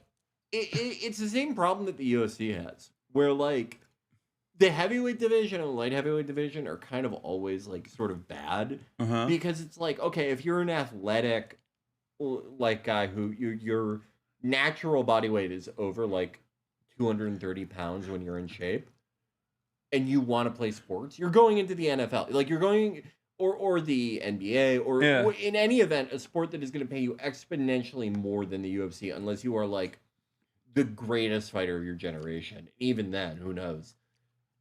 If you are like a kid this age and you have like any talent or charisma, you aren't going, oh my God, I think I have a future in fucking the Heritage Foundation. Kids with this build, you're doing your own stream. Like, or kids with this build are going into like Broadway musicals. You know what I mean? Like he looks out of place, or going on a mission if he's Mormon. Is he Mormon? I don't know. I think he lacks some of the know-how. Like a Mormon would be having an easier go of these things. He would at least a Mormon would at least have the awareness to be like, okay, maybe I shouldn't debut on the day the guy I'm replacing dies. Yeah. Well, actually, he might be Mormon. Who knows? Maybe the Mormons are falling off too. I thought they had a solid approach. I mean, everyone's kind of fallen off. It's just who falls off the least. Yeah. Except for the Muslims. That's right. Because we've been holding on to taqiyya, the principles of taqiyya, and we're slowly but surely building Islam in America. That's what's so good about like having such a lead on everyone, being so much relatively newer. All you have to do is last. Yeah. You just have to last until all the other religions get tired. Yeah. Which any day now. We don't only lose every. No offense to any Baha'i people, but it's like that is practically nothing. Every single election going forward by legitimizing the lie that the left says we're Hitler Jr., but we also lose the moral war. This is also like antithetical to all of the Republican propaganda. You're basically admitting that, you do have Hitlerians on your side, and that must be they must be excised. Yeah. When have you not had Hitlerians on your side, big dog? Well, he doesn't know that because he's 12, but it's always been a normal part of Republican politics. It's also they're making this argument in 2021 when Trump was at his lowest point. That's a great point. MAGA Republicans are now talking about groypers the way Bush Republicans were talking about MAGA in 2015. Yeah, kind of, yeah. And it's gonna go that way. It's gonna go that way for sure. And Marco Rubio will be in that administration too. Yes. Yeah, he's a survivor. He's gonna sheepishly be like, yeah, I do think Jews are bad. I don't know. Yeah. I don't know, but also we have to defend Israel. Yeah, no, as long as there's like that role, he will be there. I mean, I can see it being like Jews are bad and evil money guys, so we have to like ship them to the desert far away from us type situation. Yeah. You know what I mean? Like what was a Havara agreement? Do you remember when it was the day that Trump won the Florida primary in 2016, and Rubio was like crying when they asked him if he would vote for Trump if he was a nominee, and people are like, "What? You know, win or lose, you got to admit Rubio's such a good person." Oh yeah, yeah. Mm-hmm. Oh, also, there was another very funny Rubio moment that I saw the other day where he was crying when the woke Pope came to America and was talking about the importance of like immigrants and treating them with dignity. The last time he gave like a stated like an announcement to the entirety of Congress, Marco Rubio, the camera pans to him and he's crying. Yeah. I don't know. It's just with all these, there's something so distasteful to me about all the people who convert to Catholicism way too late. Way too late. If it's not Europe in the 17th century and you just lost a big battle, I don't get it. But they convert to it, and it's like, have you heard of this fucking thing before? Like, what do you think Catholicism is, you big dummy? Yeah. I don't think Rubio's a convert, but I actually thought he was a convert to evangelical, but I guess not. We, the people of the Pope this made him continent, are not fearful of foreigners because. Well, like with the new Pope, this doesn't work. He's gonna come in with a Chicago accent. Like, come on, dog. The new Pope called out the Red Scare. Kind of. They called that. He called out the Red Scare podcast and JD Vance directly. He was calling out Brillwin style Catholics. Yeah. It was really like. It was awesome. I mean, that guy. There are few existences harder than to be an Irish Catholic in Chicago who actually like still fully believes in God. That's gotta be tough. Yeah. He went through it. Yeah, even more so than the previous one who had to go through like the purges that were taking place. Oh no, he lived through the Condor. Do you think Leo, the newish Pope, Francis was famous for like he had sex at least once, and that's apparently, I mean, not a I think the Chicago for popes. I think the Chicago Pope definitely fucked. There's 0% chance he did not. I don't know though. Have you ever seen that movie, The Brothers McMullen? I hate that movie, but I have not seen it. It's like a really boring. I love boring movies, but I really didn't like this one. But it's from the 90s, and it's about this like sort of disgusting Irish Catholic family in Long Island. And one of the plot points is like one of the brothers like doesn't want to marry his wife because she's had sex before, and they're both like 28. So I think there are still people, and that's about. That movie came out in like 92. Leo was probably the same age as. He's around the same age. So there's a good possibility doesn't want to. No, doesn't even want to touch it or smell it. Be in the same room as he definitely. I can't see it. He's from Chicago, you know. Oh, did you see this? Ted Cruz is reposting Drew Pavlov, who's like taking clips of me talking to Raina. Hasan Piker just went full mask off at the Zoran election victory rally, declares it a tragedy the USA defeated the Soviet Union in the Cold War. AOC embraced him on camera just 2 minutes before he said this.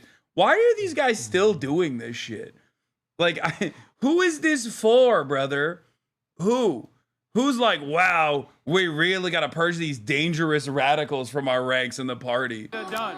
What do you think it means that this guy ran as a socialist? Doing it like now after like, every norm in American politics is just shown to be like, fuck it, no one gives a shit. The Attorney General, my favorite politician in the country is the Attorney General Jonestown. in Virginia, J. Jonah Jameson, baby. Okay, Who? Jay Jones. Yeah, I love that because that was my biggest lock when we were looking at the text message when they first got released, and I was like, I think liberals are gonna look at this and go, I don't give a fuck, I'm voting for him. No, you cannot subject them to all this and then be like, why won't you rebuke Jay Jones? Yeah, I found out so much great stuff about him these last couple days. Yeah, 2 bullets in the back of the dome, Jones. Did you know that he got dinged for doing like 116 in a 70? Oh yeah. And he got community service, and his community service that he did was volunteering for his own PAC. Yeah, respect. I love him. Yeah. I love the guy. I like that he's also going for Attorney General, which is like that's got to be a ding on your fucking stainless reputation as like the top cop. And he's like, nope. Liberals are like, nope. This fucking administration cut our salaries if you're a federal worker, or fired half of the fucking workforce that live in Virginia. And then they've been starving the Virginians for the past month, and also doing, decadent displays of like the Roaring 20s in fucking Mar-a-Lago. And every liberal's like, no, I want Jay Jones. Yeah. This is the energy I want to bring to the fucking table. I can believe that this is a surprise to the right, because I do think that everyone who has won a presidential election for the last 3 years, winning at all is always vindication of doing things the way we want 100% of the time. Whether it's Brandon, whether it's Trump, but especially Trump too. And it started in 2016, but this idea that just like polls are always unconditionally wrong for whatever reason, that comes from either people who like don't read very many polls or like can't differentiate between like high quality ones and shitty ones. The results of 2024 were like pretty in line with most high quality polls, but they have repeated that so much. They probably going into this were probably like, it's gonna be like last time. They're all gonna eat shit. We're gonna win again. Yeah. Everyone loves this shit. Yeah, but it's like, you know what this is? This is the same shit that the Republicans were pulling off, even though it's like a little bit different. But it reminds me of like when the Republicans were like, well, we're canceling you because you did it to us, libtard, right? Yeah. And they would like try to justify it that way. And now liberals are like, okay, well, you set the fucking table. Now dine on this shit. Like, what do you mean? That you can't turn around and like you said earlier, like promote AI slop videos about like random immigrants getting fucking kidnapped and being thrown into a concentration camp, and then turn around and be like, I can't believe this is what they're saying about us. Like, you can't do that. You set the standard. And liberals are responding in the same fucking way. But it is pretty funny because the best part about it, the person who leaked it lost her race. I love that. The person who leaked the text messages lost her race to a Democrat, which is awesome. But yeah, they say nice things about everyone, law. If those guys die before me, I will go to their funerals to piss on their graves. Send them out awash in something. Jay Jones. 3 people, 2 bullets. Gilbert, Hitler, and Pol Pot. Gilbert gets 2 bullets to the head. Spoiler, put Gilbert in the crew with the 2 worst people you know, and he receives both bullets every time. Jay, please stop. I love that. I love these. My favorite thing about these has always been how like the friend is like just trying to give him like an offering. Yeah. It's just like, okay, I know you're like emotional now or whatever. And he's like, we should kill their friends too. Like he is pot committed. Yeah, no, he's going crazy mode. Yeah, and you know that like the day these came out, his chief of staff and everything, they were like, what the fuck, Jay? And he was like, what? No, I do think there's something wrong with him. He is legitimately a lunatic. Just like, because you probably shouldn't text something like this to a Republican ever. Okay? Yeah. Like I'm not going to sit here and be like, oh, no one has any fucking weak moments or very angry moments, right? And they just like say some fuck shit that they don't believe or whatever. But like it does kind of, he is the liberal driller. Yeah, no. He is. We could probably place him in Florida. Yeah. In that Prius. Yeah. No, yeah. I mean, this does show, like, to say this to someone who you know, like, Is almost has like a political obligation to leak this. Yeah. That is the sign of like an insane person. Yeah. You weren't simply asking questions and you know it. I genuinely was. I wasn't attacking you. I was trying to understand your logic. You weren't trying to understand. You were talking about hoping Jennifer Gilbert's children would die. Yes, I've told you this before. Only when people feel pain personally do they move on policy. That's like a Stalin quote. That's awesome. Yeah, there isn't. I point blank asked you more than 3 times and you dug in that you meant it. I honestly am questioning a lot today. I mean, do I think Todd and Jennifer are evil and that they're breeding little fascists? Yes. He's like... The best thing is like Jennifer. I asked like Spencer, he's a producer on her show, and he grew up in Virginia, and we were like, who the fuck is Jennifer Gilbert? And he was like an extremely unimportant like house.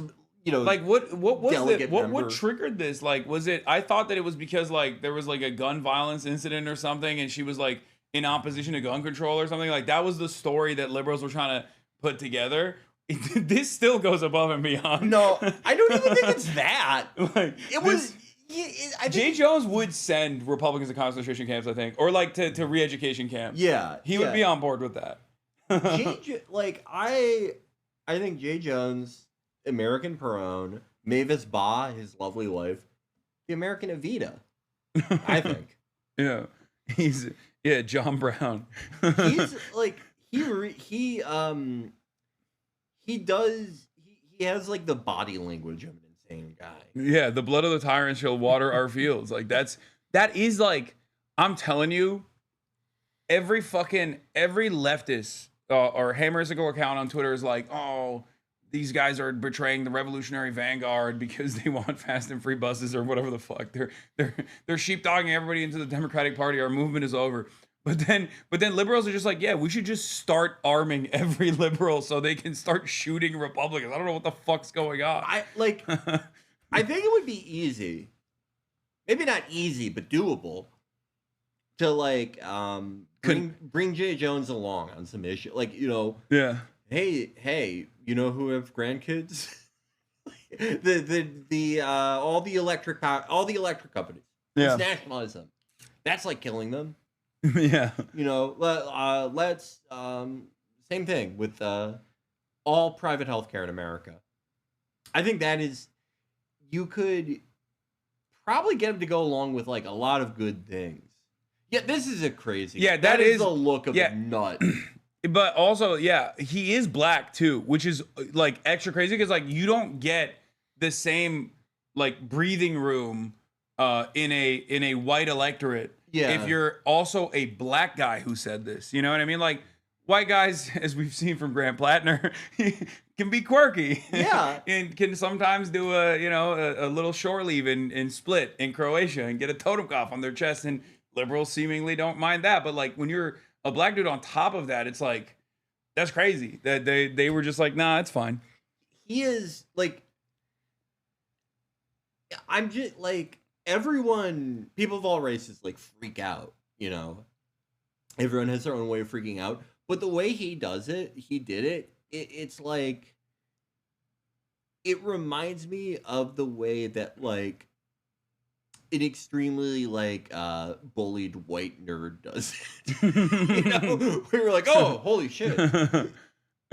He does give off a little bit of a school shooter vibe. But there's a confidence that, I mean, if he didn't win, like, this would still be funny. But the fact that he won makes it hilarious. So much funnier. It makes it hilarious, and it makes it like a lot cooler, honestly. Yeah. Because if you do this and you like fucking eat shit, like, okay, whatever.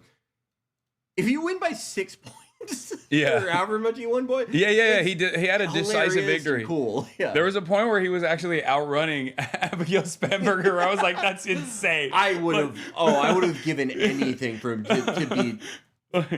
Yeah, what now, Matt Iglesias, with your fucking moderation? It's Jay Jonestown, bitch. This is another thing we talked about on the episode. There are Jones Trump counties. So there's enough voters. There's like 3 or 4% of voters who are like, kill me. You should kill me and my kids. No, there was a text. No, I saw someone that was talking about their Mitt Romney parents, like their grandparents, right? Yeah. This Republican was crying on the timeline and leaked the text message they had with his Mitt Romney voting family members who were like, they want to kill you. Like, Jay Jones, you voted for him? Like, he said he wants to kill you. And they go, oh, well. It's awesome. Oh, my God. God. They're just like, yeah, if it's not Trump, I'm on board. I don't give a fuck what they're saying. This shit blows out Ruben Gallego. Like, yeah. I think in a national... Oh, here it is. My Mitt Romney loving former Republican aunt and uncle already early voted for Jay Jones. Weeks of my gentle and not so gentle persuasion. He said he wants to kill Republicans and their children so he can piss on their graves because that is the only way to enact policy change. And you were like, ooh, that sounds great. Sign me up for that. Oh no, I had no idea. That's just her trying to get him off the phone. Yeah. Like, fuck off. We're in Jonestown, bitch. Also, I do love that there's a generational reversal here because normally it's your grandparents that are supposed to try to stay on the phone, and it's supposed to be the younger relatives are like, oh, come on, enough. But the MAGA one is the one who's like, come on, how could you do this? This is awesome. Yeah. Wine moms would rather vote for Pol Pot than a Republican? Yes. No, it's crazy.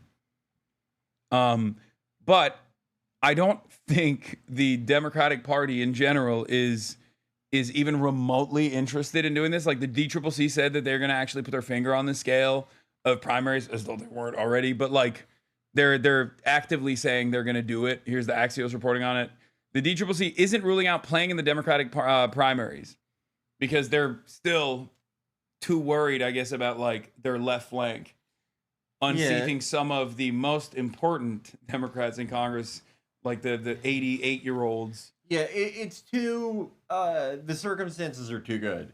Yeah. Why accept the margins possible in a cost of living election when you can just wheel out a bunch of 87-year-olds? Yeah, in a vegetative state, propped up by a bunch of fucking upstart staffers who just want to make a fucking political career for themselves. I mean, hey, we'll see though. I mean, like we've said about Graham Plattner, this is out of our hands. Oh yeah, this is totally out of our hands. Yeah, this will be a real test of Stupid's theory. Yeah, if the DCCC, if they get crushed by like the wave of stupid, they're gonna have like illiterate, like homeschooled people who are just like, I just want healthcare, man. Yeah, and every Democrat's gonna be like, that's my fucking guy.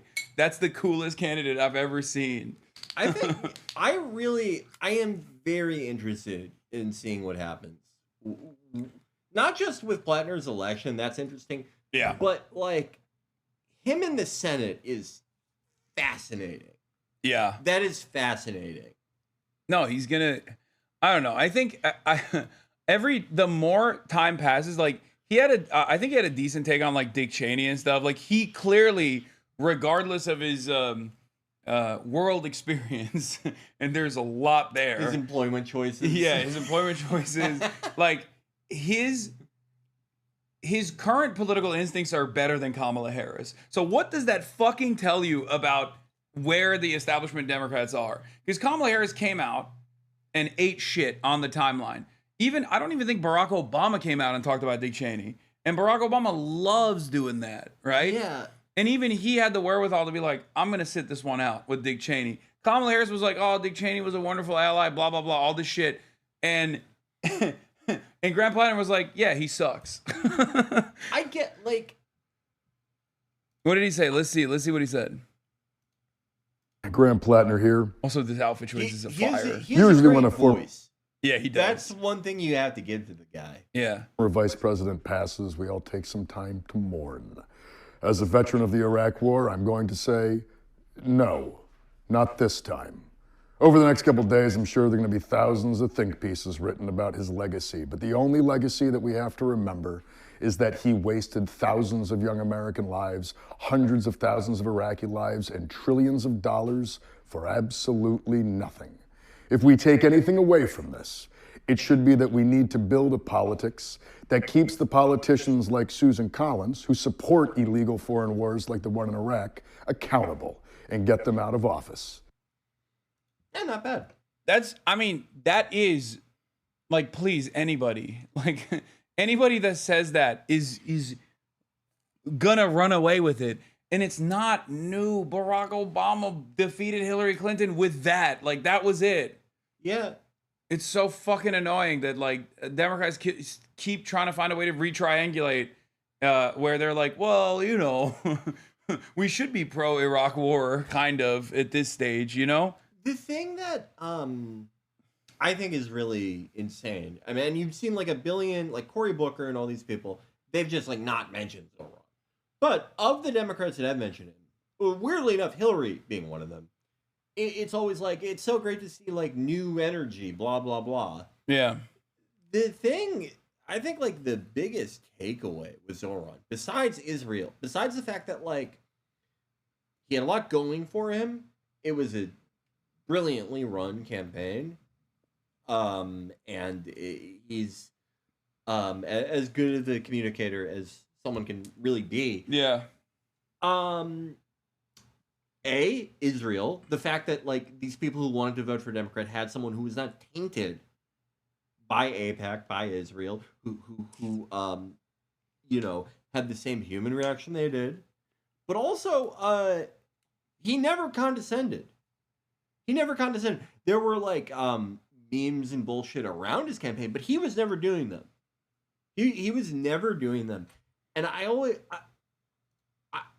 the Democratic style of communication since 2024 has been so weird because it's always like, okay, I'm gonna try to appeal to all the stupid people. Hey, stupid people, do you want to like buy a truck? Vote Democrat, like Ruben Gallego did. And it's like you realize they can hear the thing you're saying before. Like they can see how cynical this is. Maybe not everyone in the world, maybe not every voter in America fully gets the contours of every policy point or everything with Zoran, but they like that he didn't get on his hands and knees and go, I'm gonna put all the money in a cookie jar. Yeah, or even like, I mean, Zoran's new, so he has that benefit to him. But like when Democrats go back on previous positions that have been established as like the Democratic Party line on immigration, to be like, to turn around and be like I think your assessment on this is really good, where you say like, you look like you got caught doing something bad for no fucking reason. When you go, oopsie, maybe we want to build the wall ourselves actually, and Donald Trump is actually hypocritical. He's not being serious about being the real immigration, the immigrant destroyer. We're the immigrant destroyer party. It's like, no one thinks that. Everyone thinks you fucking lied for the last like 2 decades or 3 decades about how this is a nation of immigrants. And it's also a stupid fucking position, because what do you think is going to happen when the Trump train starts rolling and those train tracks are directly going to fucking concentration camps? Yeah. You don't ever want to be caught with your pants down like Chris Murphy did when he was trying to do, even in the beginning of the admin, when he was trying to do that fucking weird triangulation where he was like, Joe Biden actually deported far more migrants than Trump has so far. It's like, oh my fucking God, dude. And how do you get off that ramp too? Yeah. Because if polls shift and it's back to like a 2017 environment, which, you know, that's kind of how some things are trending. Yeah. With immigration. How do you then go, okay, we're done with that. That was a fun 2 years. Yeah. Where we were so serious about immigration. Don't worry though, we're back to what we were saying the 5 years before that. Yeah. It makes you look guilty. It also makes you look kind of insane. Yeah. And you won't do shit. Like, you won't actually do shit about it either. Just like Joe Biden, who won on an affirmative campaign about migrants in the country and said he was going to have his first 100-day agenda about like amnesty and trying all that stuff, only to quickly cast that aside immediately. Almost as fast as he dropped talking about public option. Remember that? And card check. Yeah, that was so awesome. Or I take that back. He would do one video like a year about card check. He did 0 on public option. He just completely dropped it. That was so... I remember in 2020 arguing with people about that, and they would go, well, a public option isn't good enough. And it's like, you're going to look me in the face and tell me that Joe Biden's going to fucking do that? Like, okay. Yeah, oh God, I hate those motherfuckers. Anyway, there's a clip copy. All of these like Twitter fucking power farmers like turning right wing has been so annoying, and their day of comeuppance is near, for the record. Because what do these guys think is gonna happen when like all of this shit turns around and everyone's like, yeah, we fucking actually despise your politics. But yeah, Breaking 911 is one of those accounts, and he's over here. Famous Kraut, by the way. Oh, really? That's what I've heard. Okay. Female Mamdani voters, Sharia law starts now. Absolutely. Moronic sheep. Absolutely.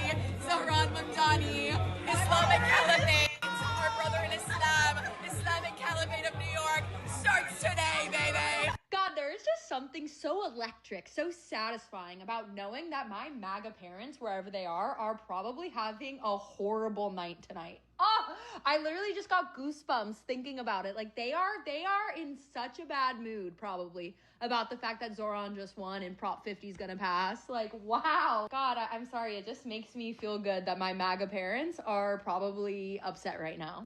When the days. I also think it's like funny because they're like, this is the rage bait version of like right wing stuff. Yeah. But that's all your politics is. If you're on the right, that's all is like owning the libs, right? So why the fuck do you get mad when you know they're owning you back a little bit? Have you ever seen that? He's my favorite right wing influencer guy. The guy who all his videos are like him going out to eat for some reason. Oh yeah. That guy hasn't made any videos in like 9 months. Do you think he dead. like lost an eye? No, I think I think he died. Really? Why did he stop? Oh my god, this is like Liberal Lecter dying. It's like when Liberal Lecter died, that was like the beginning of the end for woke. Yeah, date right stuff. Is he dead? I think he might be, dude. Cause like, how? Cause I don't know. I just like, I don't understand why he just abruptly stopped posting. He loved posting videos in fast casual restaurants, being like, "If the vaccine's so good, how come you have to get it twice?" Yeah, like he had a very like Bill Maher delivery. Yeah, I loved watching his videos. Yeah, it owned me so hard. I couldn't. He was eating a lot of like not great for you stuff. Yeah, and he looked like he was in good shape, but that's deceiving. A lot of guys have great metabolism, but they're eating at Cold Stone 17 times a week. Their hearts are struggling. He came out as gay. Google him. Wait, what? Okay. All right. And has a boyfriend now? Shut the fuck up. French person made a Mao edit and you are in it? Les USA sont rouges, le soleil se lève. New York a vu naître Zoran Zedong. Il œuvre pour le bonheur du peuple. Oh shit, what the fuck? Œuvre pour le bonheur What the fuck? Hey, yo. du peuple. Il est la grande étoile sauvant le peuple. Le président Zoran aime le peuple. Il est notre guide pour créer une Amérique nouvelle. Il nous montre la voie de l'avenir. Zoran Zedong est comme le soleil. Son éclat apporte partout la lumière. Wait, what is he saying? Date Right Stuff's last video he posted was in March. I'm looking this out. Okay. So I don't think he came out as gay. I think that chatter was just yeah, I think you're yanking my chain, chatter. Wait. Why? What is this meme with the AI video? Like, what are they saying? He's not gay. He registered as a foreign agent. Wait, what? 10 Cent? No. Oh my God. Oh my God. He's a Chinese. Wait. He makes so much. He registered for fucking 10 Cent? That's crazy. So he gets a good job with 10 Cent and he's like, fuck this shit. Yeah. Like, fuck this stupid shit. I'm thinking Sinovac. Fuck this shit. Hey, good for him. I would love to see him do his videos in China. He could go to that Chicago-style pizza place in Jean Province. Wait, how do I get back to the original video? Oh, here it is. I think this is it. I want to repost it. Félicitations, camarade Zoran Mamdani. Okay, that's gonna get a fucking repost from me.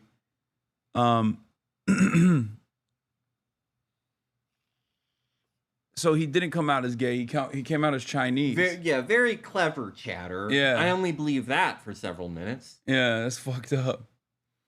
He was Trump's body man, though?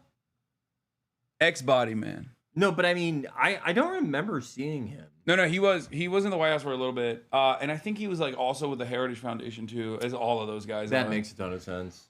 Yeah. Brett Breyer asking Trump about Zoran's speech. Did you see him fucking back down and say, I guess we'll fund New York? Yeah. Oh, whoops. It's only Yeah. the I guess, financial capital. yeah. He's like, oh, I guess they hate me. I mean, he is sort of blackpilling. Yeah. Where he's like, they're gonna add Puerto Rico, they're gonna fucking do this. I mean, to them I say, stay the course. America is telling you they want commercial aviation to be even more dangerous. They want it to, if you get on a plane, they want it to be a guaranteed death sentence. Keep going. Yeah. This is not a rejection of the agenda. This is asking for more. We want more planes dropping out of the sky. If I am even though I am flying quite a bit, so please, hold off on that for now. Hold on for a little bit. But over the holidays, I would like my plane to be speared by a quiet boom, supersonic plane. I'd like to be speared like I'm in the NFL. I want to get my leg snapped like that Lawrence Taylor did that guy all those years ago. Let's see what he says. Volume up. So hear me, President Trump, when I say. By the way, I don't know if you saw his speech. It's kind of a banger. It was really good. It was like one of the few speeches I've heard from any politician whatsoever where I was like, damn, this is like pretty solid. Like the callous hands holding on to the levers of power for once. Like Van Jones hated it. Oh yeah, no. Van Jones was like, this is so divisive. What is this class-based politics? You're a fucking Maoist. You used to be a Maoist. I saw the people like getting like mad on Cuomo's behalf when he was like, I wish Cuomo the best, but that'll be the last time I say his name. And it's like Cuomo said he did 9/11. Yeah. Like that's he got off pretty fucking light. Yeah. He nonstop said that. And he said, I did 9/11 too, which is fair, but don't bring Zoran into this. I only did 9/11 to old people. Yeah. Yeah. And it was also five times as bad. Yeah. I mean, no one benefited from Cuomo 9/11 like I did. Why? Rental properties for old people? Oh my God. The last place I lived in the Upper West Side before I briefly was in California, it was the greatest place I've ever lived in. And there's no way I would have gotten it if Cuomo didn't do all that. If he didn't personally go into nursing homes with bat soup. Yeah, that was. I made a favorite. It's from Campania, Italy. Sicilian bat soup. Even the boyfriend likes it. We all love bat soup in Southern Italia. Why is he turning into a vampire? Eats a bat soup. He has so much bat soup, he's becoming a vampire. Yeah. To get to any of us, you will have to get through all of us. How do you respond to that? Does that affect anything you're going to do? It's a very dangerous statement for him to make, actually. And, you talk about danger. I think it's a very dangerous statement for him to make. He has to be a little bit respectful of Washington, because if he's not, he doesn't have a chance of succeeding. And I want to make him... What is this? Like, you literally were talking about rolling the tanks to the fucking streets of New York last week. What happened? My man saw the margins and was like, oh, never mind. Okay.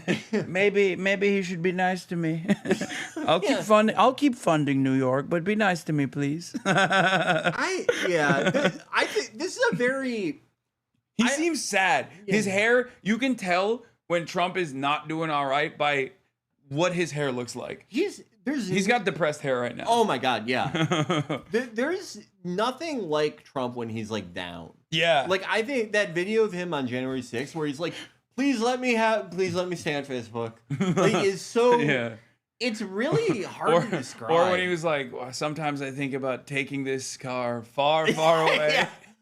Never to return. I had a great life. I could just leave this all behind.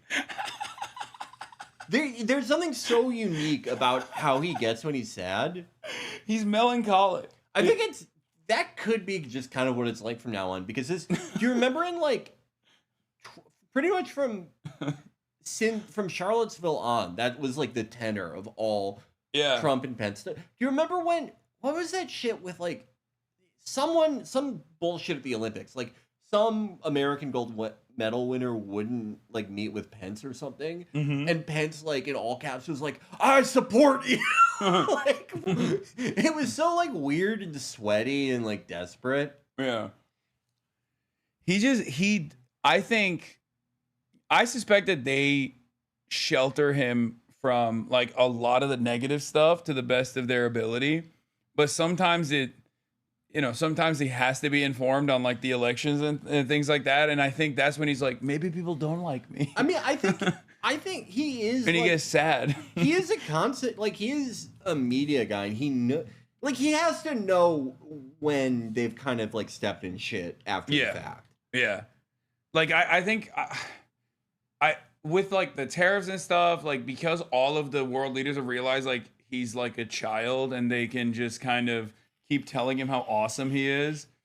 In that situation, he's like, no, the tariffs are fine. Like I got one call from Jamie Dimon but now seemingly no calls. But all the leaders are telling me how awesome I am. So I think in his mind, maybe he thinks that stuff is fine. Yeah. But with this, he's like, he kind of does realize that the mandate is gone. It never existed, but now he's coming to terms with it potentially. What do you think?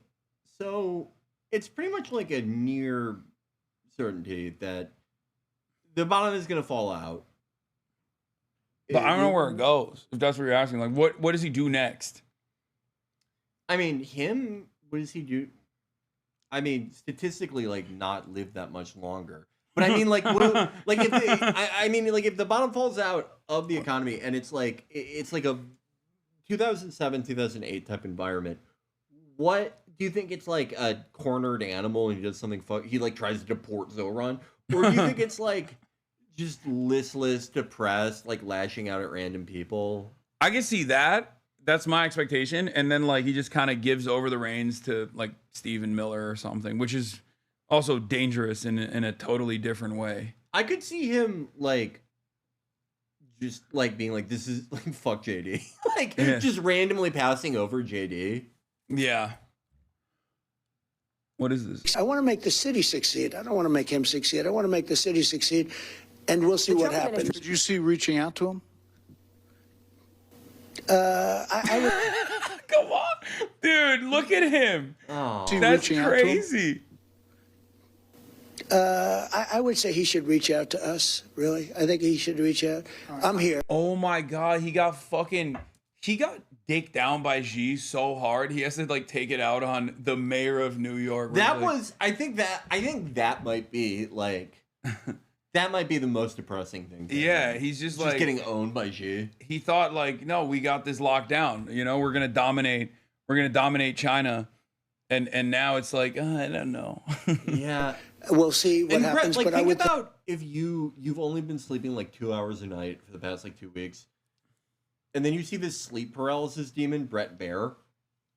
Brett Baer is like a freaky looking guy. He is. I'm not. It's not he like, would. He's not he ugly. would. He would look perfect in a David Lynch movie. Yeah, he has. He looks like he'd be in the Red Room. Did you ever read see the comic Dick Tracy? He looks like a person from Dick Tracy.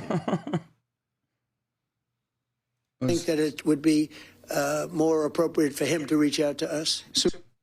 Apparently, he's also saying that they're planning a new mission against cartels in Mexico. He's going to get outmeted by Claudia again. I'm not planning a new even worried mission about to that target drug cartels in Mexico. This is all according to 4 current and former U.S. officials familiar with that effort. The operation would include American troops and intelligence officers on the ground striking drug labs and cartel leaders south of the border. This would essentially open a new front in the president's military campaign against cartels, which is thus far focused on striking. I fucking hate the media so much. Like the way they cover this shit is so fucking annoying. because they always have to sane wash it. They always have to like normalize it as though there's like some real reason for why we're just like randomly murdering fishermen in Venezuela. Oh, it's opening up a new front of the cartel war. What are you talking about? Yeah, like, I mean, yeah, I think it's just part of it is just like the obvious like revolving door between like Joint Chiefs of Staff, military advisors on cable news, defense contractors. But the other part I think is also just like sheer passivity and laziness. Because if you like actually do take that for what it is, like, okay, they just executed like a dozen or more people for pretty much no reason. Yeah. And then laughed about it and joked about it. That you have to like follow up on that. You have to like take a kind of adversarial posture. And the implications of that are fucking horrifying for everyone. It's easier to just give this a shock and awe coverage. Yeah, no, it's completely psychotic. It's very frustrating because like liberals want to go beast mode and stuff, but like this is the one area where like it's always not in the public consciousness at all until it turns into just like straightforward genocide conducted by a foreign country that also has tremendous amounts of control at the domestic level in America. Because like I genuinely think if Israel wasn't so fucking arrogant, so entitled, and so invested in American affairs, that there wouldn't be this much animosity towards the genocide in Gaza. Yeah. It is the sheer like, no, fuck you. You have to give me the money. And if you actually speak out against this, you're a fucking piece of shit. You should lose your job, American citizen, is the reason why many Americans are like, what the fuck are you talking about? I think like 2021 was a real turning point because I think a lot of people knew that like Israel does these types of things. I think the thing they didn't know, that a lot of people didn't know, a surprising amount of people didn't know, was the like great lengths that the lobby and people sympathetic to the lobby and to Israel will go to like fuck up your life. If you're a member of the media or even just a private citizen, they saw them roll back the same playbook they've been doing for like 40 years as far as American politics go in 2021. And I think it galvanized a lot of people. I think it flew under the radar for a lot of people because it wasn't like Israel's actions that you're horrifying, obviously, but there have been like bloodier years that haven't really rated with the American public. But if anything caught Israel flat-footed, it would be Americans seeing this without like a middleman. I think that was the real turning point. Seeing the raw footage, and then the lobby doing the same playbook they've done since really 1980-ish. Yeah. It's a visual. Former Assembly Member Michael Blake is running for Congress in New York 15, challenging Representative Richie Torres. I'm ready to fight for you and lower your cost of living, Blake writes, while Richie fights for a genocide. Ooh. Does anyone know anything about this guy? He's chill. He was on the debate stage early on. He was running for mayor too, and he had like some pretty solid takes. And in New York, when he was he was like outflanking everybody else, even Zoran at times at the debate stage. But I don't know. And as I was living in these slum I don't know fully what his background is. conditions, the city was spending more than $100 million on a golf course. Richie Torres invested in weapon makers. Was just exposed for secretly investing in genocide. All these things I'm seeing about Richie Torres. Since 2021, Richie Torres has represented New York's 15th congressional district, the poorest congressional district in America. In 2025, Richie has nearly $15 million on hand, largely from AIPAC, while many of his constituents barely have $15 to get by. So he spent the last 15 days hearing from the people about why they are ready for a change. I saw Richie Torres on Adam Friedland. I know he suffered. What happened? Adam in the first like 30 seconds of this. Wait, God. No. I know we were talking about. We condemn Michael Blake for platforming Adam Friedland. I cannot believe that is like Adam Friedland being used in a. First, it was me being used as an attack ad against Zoran. Now, Adam Friedland being used as an attack ad against Richie Torres. What the fuck is going on? Just go back to normal politics, man, please. Get on. It is so hard to keep your moral integrity once you start taking the money. He profited from it. He talks about that place far more often than he talks about the Bronx. You were criticized for Blackstone donation, the architects of the housing crisis. What a asshole. You cannot be a representative in the city of New York and you talk like that. Richie Torres sucks. Not as long as Richie Torres is a white motherfucker. Richie Torres cares more about people than he cares about the Bronx. More about APAC than he does about your academics. I forgot that Torres only came in 2021. It feels like he's been around for a few more years. Yeah, and he was like, you remember when he was like bisexual, Afro, Latinx. Oh yeah, he was like progressive.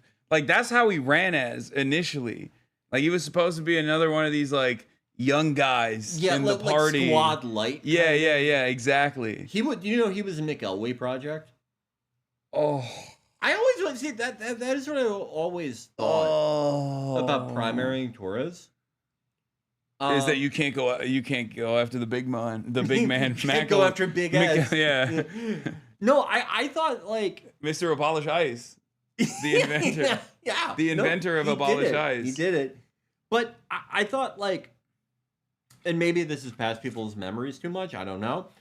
But it would be pretty fucking easy to connect Richie Torres to Sam Bankman-Fried and what the fuck was that company called? FTX or some shit? Yeah. Or what was it? SBX? I don't fucking remember. Too many acronyms. Point is, it'd be quite easy to connect him to that. Yes, it was FTX. Okay. FTX. But yeah, Torres was like Sean single-handedly, like, no, this guy's perfect. I love him. Which, awesome. Yeah, those guys had a great movement, I think. Someone who only wants to care about himself? Or do you want to have someone in me and Michael Blake who actually wants to care for the people? I'm reimagining what the city can look like. I'm named after Jamaican prime ministers, Michael Manley, Alexander Bustamante. Grew up Crested and Burnside. Remember the days, back in the day when you go... like someone, but I can't put my finger on it. It's driving me nuts. He looks very cool. That's what he looks like. The Woolworths to go shop, Steak Key, go kick it. His track record has spoken for itself for years. So when we think about why elect me, think about cost of living and affordability. We can give people a better chance. Think about a new vision when it comes to education. I rolled out an extensive education plan. And lastly, show the vision of how we can bring real change to the district. It is time for us to tell Richie Torres that he can go on his own way. And it's time for change and it's time for a new day. Good ad. I would like any watch analyst to figure out. It might be one of those Seiko. There's also this guy. He's a Seiko public school owner. teacher, socialist, a PSL guy. He's also running against Richie Torres. That keeps our economy alive. We're the ones moving the trains and buses that power New York City.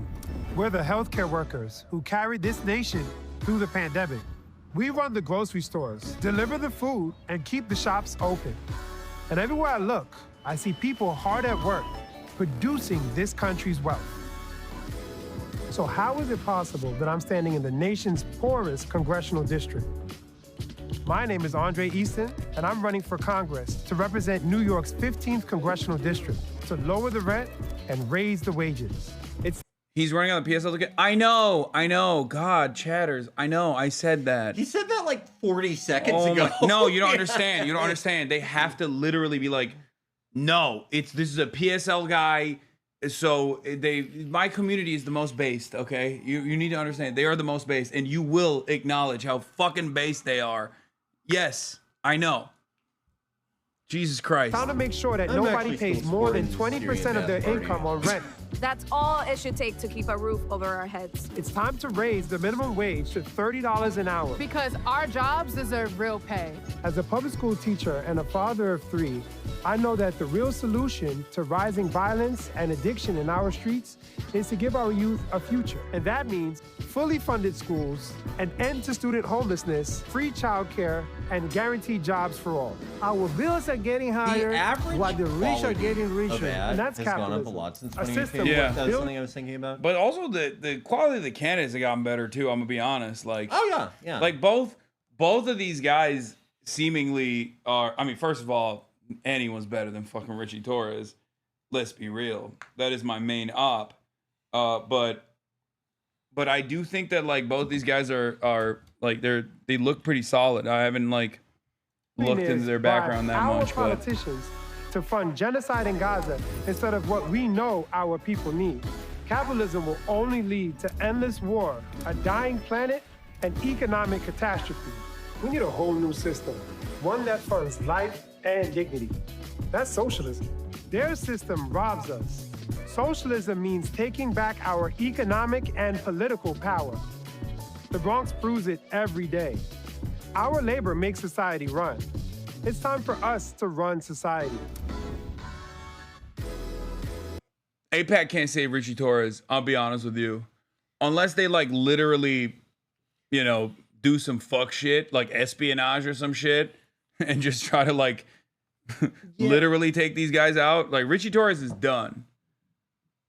I think Richie Torres is out. Like now that there is any viability, like now that there's any viable challenger, he is fucking gone. He is seen as one of the biggest attack dogs for Israel. No one even takes him seriously in Congress either. Like he doesn't have enough allies. Like one of the best examples of that was when he literally did send out that congressional letterhead being like Hasan needs to be banned off of the platform of Twitch, like literally a week before the general election. Yeah. It like that, if that was like a serious congressperson, I would have been fucked. Okay? What are you talking about? Like if that was like a legit, if that was, you know, like a head of a committee or something. Yeah. Like, if Tom Cotton sent that fucking congressional letterhead statement, I would be in a fucking Senate hearing getting my ass blasted by, you know, every fucking attack dog. But when it's Richie Torres, everyone's like, oh, shut the fuck up, dude. Like, and he kind of like broke containment because from like 2021 to 2023 or so, people in this general sphere knew who he was, and he was infamous among this crowd for being like, you know, the worst, like most cynical, worst of the worst. Like, not even on just a moral level. You put him up there with Fetterman, probably. And you could argue that Fetterman is probably unambiguously worse on domestic policy. But just like as a guy, just as a snivelingly cynical guy, really since the Adam Friedland show, he has broken containment where people who maybe have not heard of the Data for Progress scandal are like, what the fuck is up with this guy? Yeah. I think it's hard. I think it's hard for Torres to affirmatively make the case for himself. Now, especially. Yeah, who he has nothing. He has no defenders.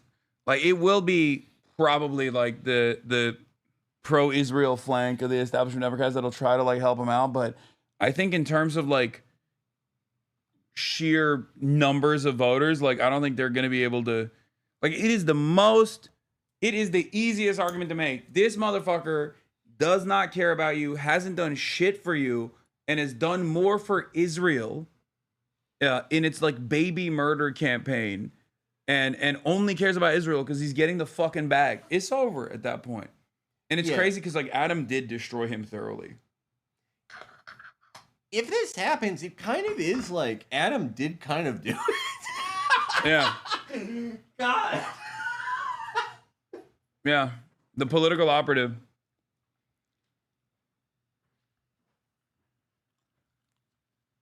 The worm broke the dam. Yep. to Lindsey McClain says Republicans are so happy with how things are going, they're no longer voting. told Republicans earlier this morning, according to a source talking to CNN, that Republicans are getting killed politically on the shutdown. And if you look at what happened last night, it is hard to say that there is anything in the election results. And I'm looking at not just like, I get it, New Jersey's a Democratic state, but looking at Republican counties, looking at Republican sheriffs that lost their jobs. It's hard to see anything last night that was an endorsement of what the Republican Party is doing right now. Yeah, well, let me give you the other side of that story. Is voter turnout from Republicans was not high, not high at all. But I think part of that reason is because Republicans, for the most part, are happy with what's happening. The border's closed, crime is down. Inflation under Biden used to be 9%. It's now down to 3%. Interest rates are down, mortgages down. Let me just finish. Let me just give you the other side. I shop at the same grocery store as everybody else does. So you see prices are up. Is there more work that needs to be done? Absolutely there is. That's why in the working... Yeah, everyone is too happy. That's why the polls don't reflect it. Because they're so happy that they're just not... The happy people are not presenting themselves on the polling data. Yeah. They're at home. They're asleep. No way. Andrew Cuomo, right-wing grift incoming. Okay, shut the fuck up. That's fake.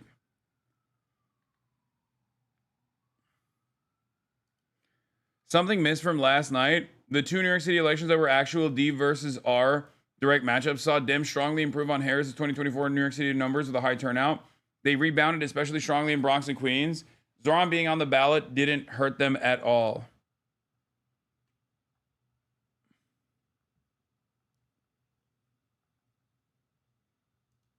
What is this? Whoa there, big guy.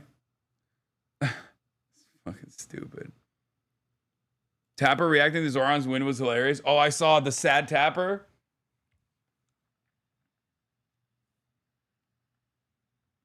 Where the fuck is it? Why is it not loading? Oh, there it is.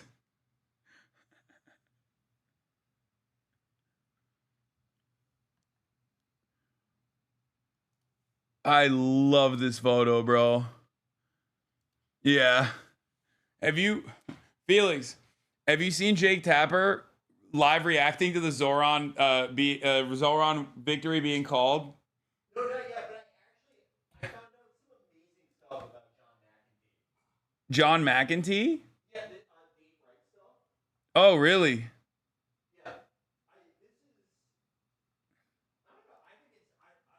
can't believe I never heard of this. The ADL and Jonathan Greenblatt tweet? Wait, what? Did he tweet about me again? No. Look at this. Look.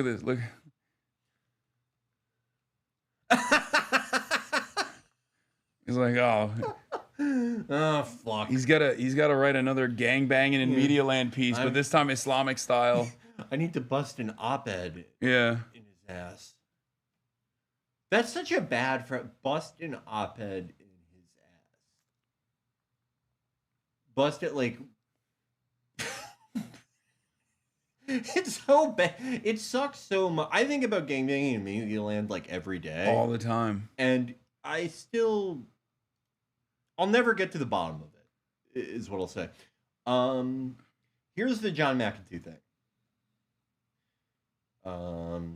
Allegations of inappropriate conduct.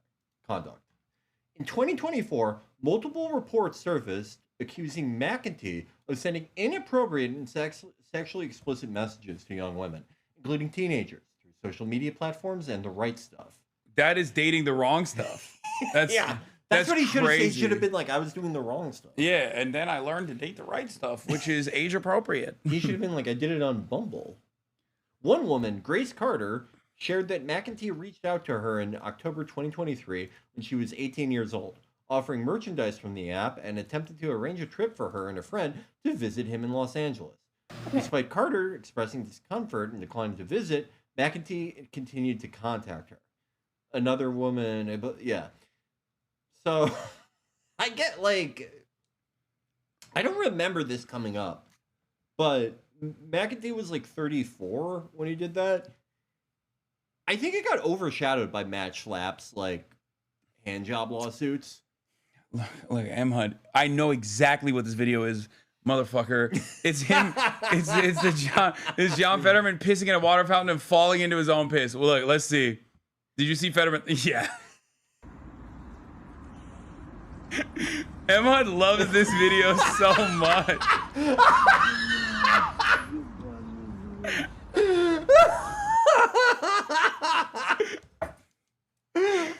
He's sad. He's sad that woke Shariah is coming. Woke Shariah. Give a fuck. Oh, okay. Yeah, I'm fucking killed myself on my son's birthday. This is making me sadder than my son's birthday. Oh, I hope you have someone anti-Israel in New York. Oh no. Oh man. Well, and Adam Gentleson is not there to fish him out. He just dies. Yeah, he just died. He just chokes in this.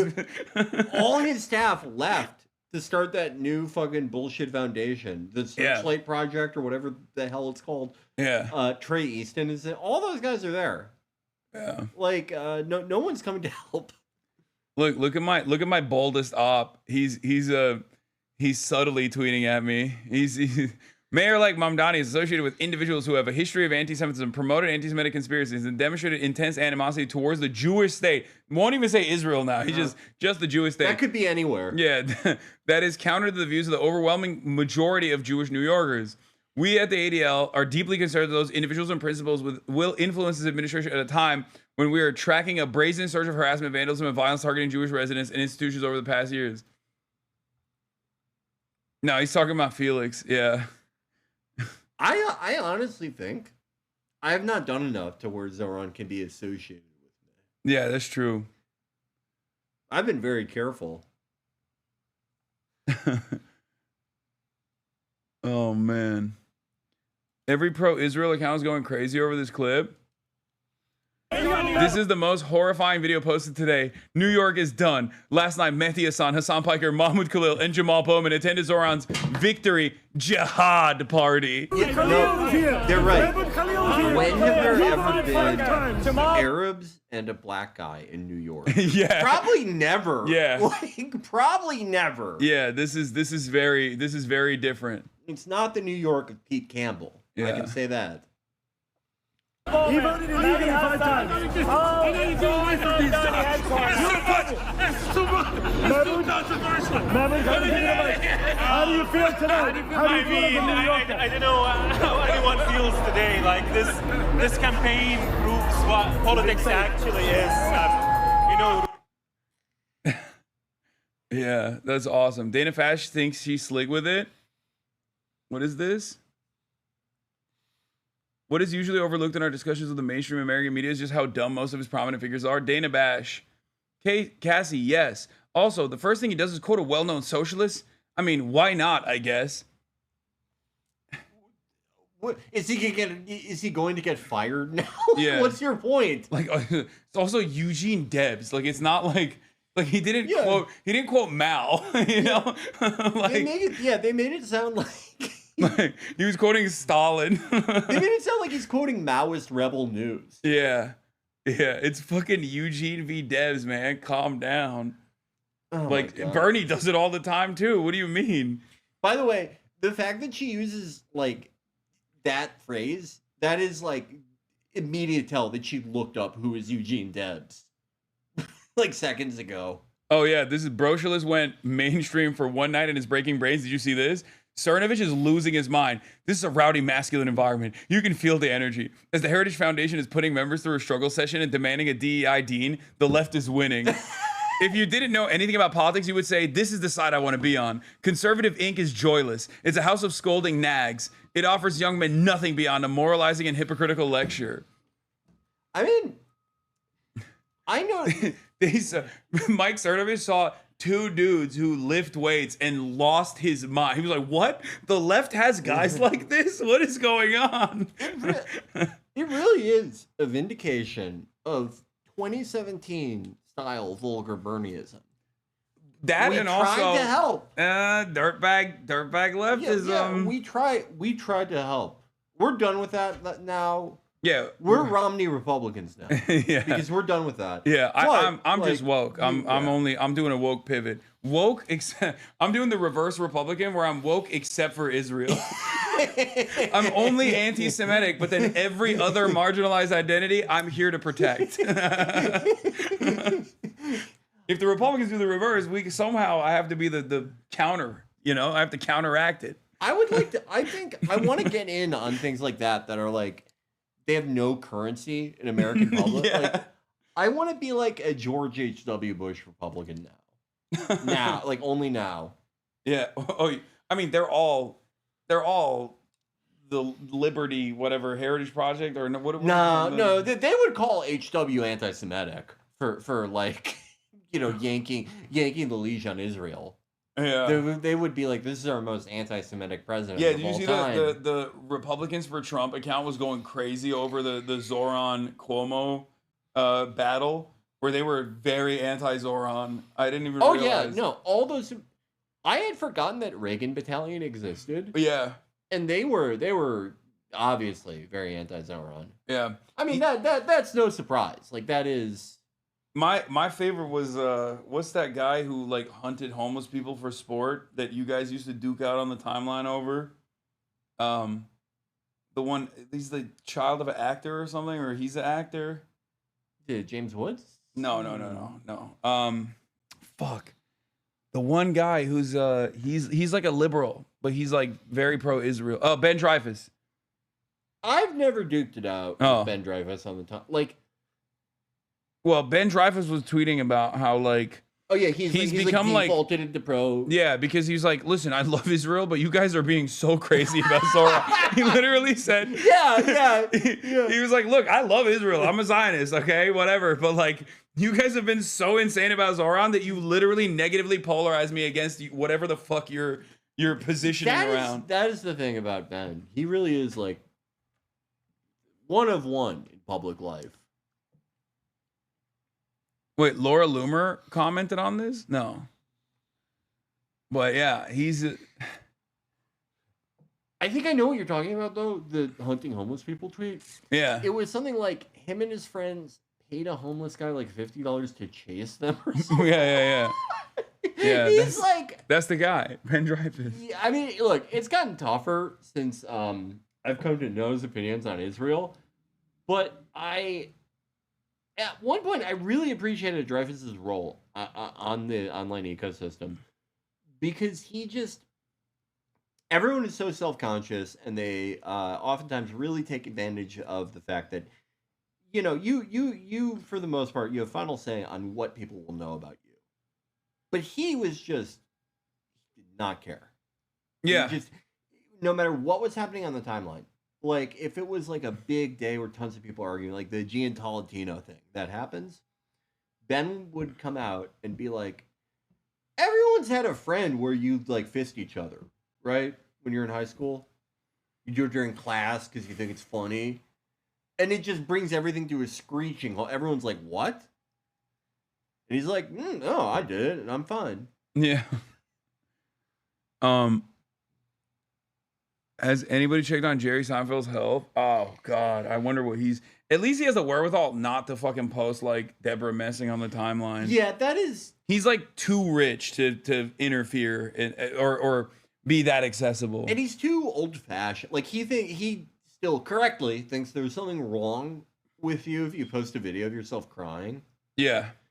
He's way too old-fashioned for that. Oh, Fox News is examining controversial faces at Mamdani's election party, including one who said America deserved the Zoran Mamdani election. The election is over. Wrap it up. Who is this for? Headquarters, you're hearing. You guys did this to me in 2019, and it clearly didn't fucking work. Like, Fox News is the one that carried this dangerous radical Muslim terrorist guy is saying America deserved 9/11 in 2019. Like this stuff never works. I mean, we Barry Weiss's now wife wrote an article about us that was on the front page of the New York Times during the 2020 primary. About our dirtbag evil podcast. Yeah. My favorite. What happened to that? Oh God, never mind. I don't even want to bring up that mental illness, but there were some like anarchist people that used to say you guys are fascists. Well, yeah, I am now, but not then. Okay, they were right, but too early. Yeah. But they didn't know I was going to do that. I didn't know it at the time. Yeah. DSA, Democratic Socialists of America chants, but this place is packed. I think this scares them a little bit. A little, yeah. You can, even with the J. Jones shit, like, I think there is a level of sincerity when a Republican voices their opinion about how fearful they are, because like they do panic and they are afraid of like pretty much everything all the time. And now their like worst fears are being realized that one, nobody likes them. And two, the people that don't like them are overwhelmingly becoming at least rhetorically similar to the right. Yeah. In terms of like, entertaining more and more aggressive rhetoric against them. I don't want to come off as too hopeful here because I'm very pessimistic about most anyone in public office, anyone who works for the executive branch, or officers in law enforcement, federally, or anything, going to prison. That's just not a thing we do a ton of in America. Mm-hmm. But I think another thing that scares them is, it's one thing when it's 2018 and it's like very blue electoral environment, but the thrust of it, there's still like DSA candidates and shit, and more rhetoric is at least more left leaning than it has been in previous years. But there's still, at the end of the day, the core thrust of it, of all this momentum, is that people want things to get back to normal. Now that like the Democratic base has accepted that like Trumpism is not just like going away and that there's a permanence to this, that sense of like trying to like restore norms and shit, that's not really a component in the same way. No one really believes like the Joe Biden 2020 pitch anymore. Yeah. And they may actually want to see some of these people in prison. Yeah, no, I think that would be. I mean, I would like to see that. I think it'd be cool. I think, well, like for ICE agents, like the ones in Chicago who just fucking harassed these families at behest of a landlord, for stuff like that. I think you have to do that if you want institutions to even be a little bit functional for another 5 or 10 years. You have to do that. What is this? Fox News contributor Paul Morrow. So at Mamdani's victory rally, his buddy Hasan Piker, who has said that America deserved 9/11, called it unfortunate that America won the Cold War. Stalin alone killed upwards of 20 million people. Oh, they always end on that. Yeah. Piker has also called communism the honorable end goal of socialism. So we should have no illusions about it, this new face of the Democratic Party. So what's different? No. What is different than calling Nancy Pelosi a communist for the past 40 fucking years? Like, what is the... Okay, so yeah, they're communists, I'm communist. Who cares, They called Kamala, famously, the child of a middle-class family. They called her a communist. Yeah. She was a small business. She was a small business. Her mother was a small business. She was a small business. She wanted $50,000 in tax credits. A modest tax credit for small businesses. She prosecuted transnational criminal gangs. Yes. And she was an escort. The child of middle-class parents. Yeah. And middle-class grandparents. Yeah. They literally... They just say it all the time. I don't think it fucking matters. They were saying this about like fucking John Kerry. Yeah. They went super hard with O'Bungler on this, and clearly that didn't do anything, seeing as O'Bungler won fucking Ohio and Florida back to back. Yeah, exactly. Okay, so you might be wondering, who was at Zoran Mamdani's election night party? Well, I was there, so I'll tell you. Take a look here. These are pictures. It's just a new version. We already have Olivia Reingold. She's the queen. You Yeah. know Olivia. Alexis. Yeah. pictures I took. That is Mahmoud Khalil. Oh, wow, How do you you took know these him? Well, I pictures? know No him from wonder being they're at so Columbia good. for a long time, covering those protests. She had to do a creep shot. She was scared. Her hands were shaking like, oh no, look at these scary Islamic style terrorists. I have seen pictures from like active battles that are way better put together than this. You know, choose in. I don't know if you choose in. I'm really against pouches. Olivia has not responded to my DMs. Well, good luck, Kevin. Yeah, Kevin's in there like, dude, I have some secrets about Hasan. I got some really cool clips for you. Did you see her John Oliver skit? Oh, you mean comedy? The greatest comedy? The greatest sketch comedy of all time? Dude, what is it that you can live in America your whole life, and when you're pro-Israel or work for a pro-Israel outlet, you're like something shifts in your brain where you just turn into Israeli SNL. Because that was the most like Israeli SNL style bit.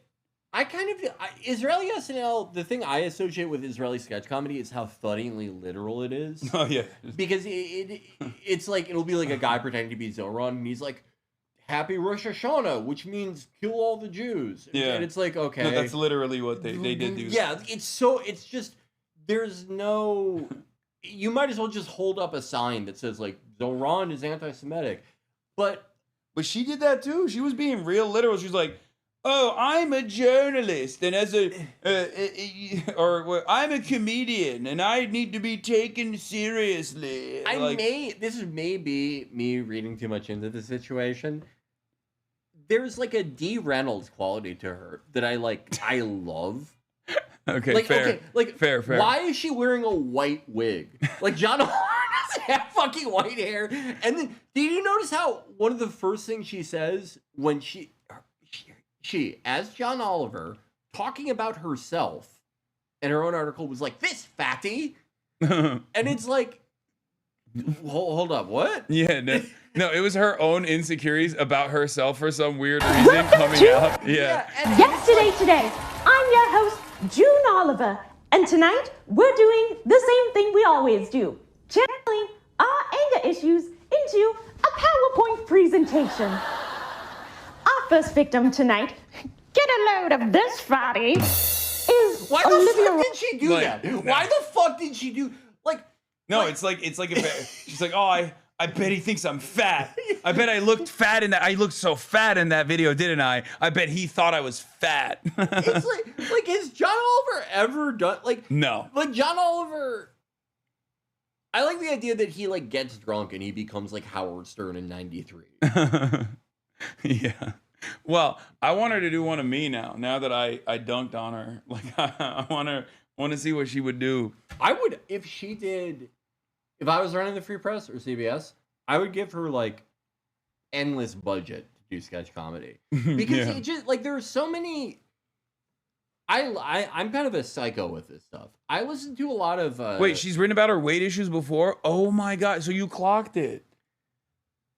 Well, we did read an article that she wrote about. So it was a really weird article because she was. Okay, so she's in great shape. I didn't even realize that was like a thing. No, it's she suffered from anorexia as a teenager, which like horrible. But the article was weird because she said that a doctor told her like, okay, we're treating anorexia just like we would treat cancer because you can die from this, blah blah blah, which completely accurate. And she basically said that she was like a woke person getting treated by all these doctors who told her that anorexia was a disease, and constantly lashing out at people and freaking out until she like lived with her no-nonsense aunt who told her to like calm down. But it's a weird article because it's like, what were the doctors supposed to do? Be like, "Oh, your disease isn't real, idiot." Like, what? They're fucking doctors. Yeah. I'm sorry. Yeah. Wait, this horrific radical communist Hasan Piker was at Wait, is this a real account? When I see an emoji like this, I just assume someone is memeing, like they're LARPing. I love Red Guy. Jesus follower, family, USA, MAGA. No DMs, please. Help save America. Someone's auntie was watching Newsmax and got so mad they busted out their iPhone and took a photo of the image on their TV screen and then tweeted this out. I've never seen that specific angry emoji. No, it's my favorite. It's very cute. I'm going to be using him all the time. Yeah. I'm going to like it. Let's put her. You just caused a. Let's give her something to be excited about. You just caused an incident.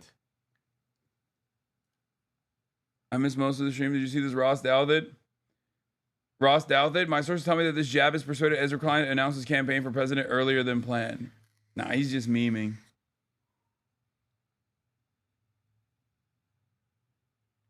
He's just. This is. I would do a podcast with Olivia. I would. I think she'd be down. Fascinating person. I think she'd be down. For months. He was a Columbia grad student that was supposed to be deported by the Trump administration because they said he was committing anti-Semitic and anti-American activities. So he was at the party celebrating. Also behind him in the glasses right there, that is Hasan Piker. He said that America deserved 9/11. Wow. It's a little word of advice to Alexis. Honey, you've got to get your own act. Yeah. Do you see why we love Olivia? Yeah, Olivia's got pizzazz. She has pizzazz. She has a commanding presence. Commanding presence. One of the weirdest people ever. Yeah, wears her insecurities on her sleeve, which we found out. Like, I really shouldn't have she did write, like, Der Stürmer shit. Like, she did awful. Yeah. Oh, yeah. Reprehensible, fucking morally rotten. She would have to do so much to redeem herself. But I have alerts on for if she posts another sketch comedy video. Erica Kirk responds to the conspiracy theories around Charlie Kirk's assassination. Oh, when I read she responds to conspiracy, I thought she was going to respond to, no, I'm not fucking JD Vance. I got so excited. Oh my God. So I don't think JD is banging her, or the scientific term porking, but Jesse Waters is like doesn't Jesse Waters just like kind of have the face and the personality of someone who like fucks your wife like a day after you die? Oh no, he's sleazy as fuck. He's the Mr. You have to hide your drink around him. Like, Yeah. he just has that vibe. There is a scumbag recurring lawyer on SVU seasons 6 through 12 who looks exactly like him. He's always the guy who's like, so I was thinking that we could imprison a rape victim. Like he's always defending the worst guys. He looks and acts so much like him. I mean, he did openly admit that he slashed his current wife's tires.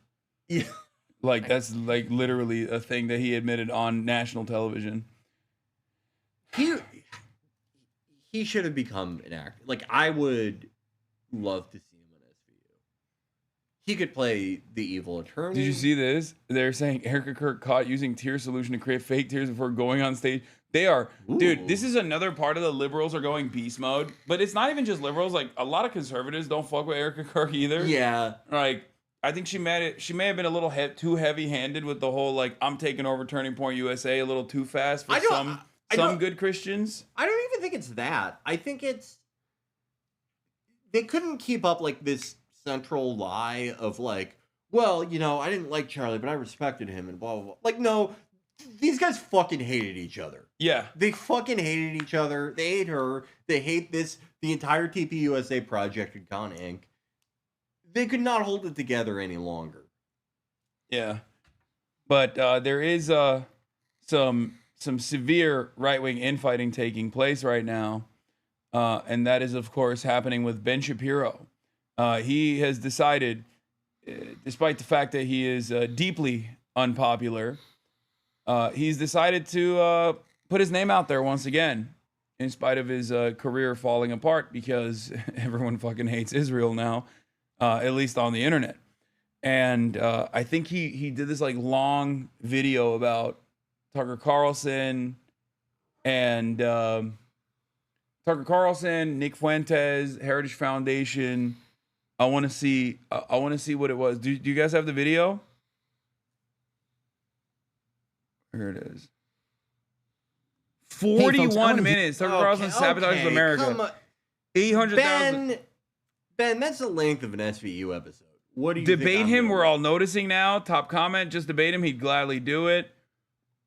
Nick is going to go nuclear on Ben tonight. Ugh, I hate I hate Ben Shapiro, but I also hate this we're noticing. Like, what are you noticing? What are you noticing?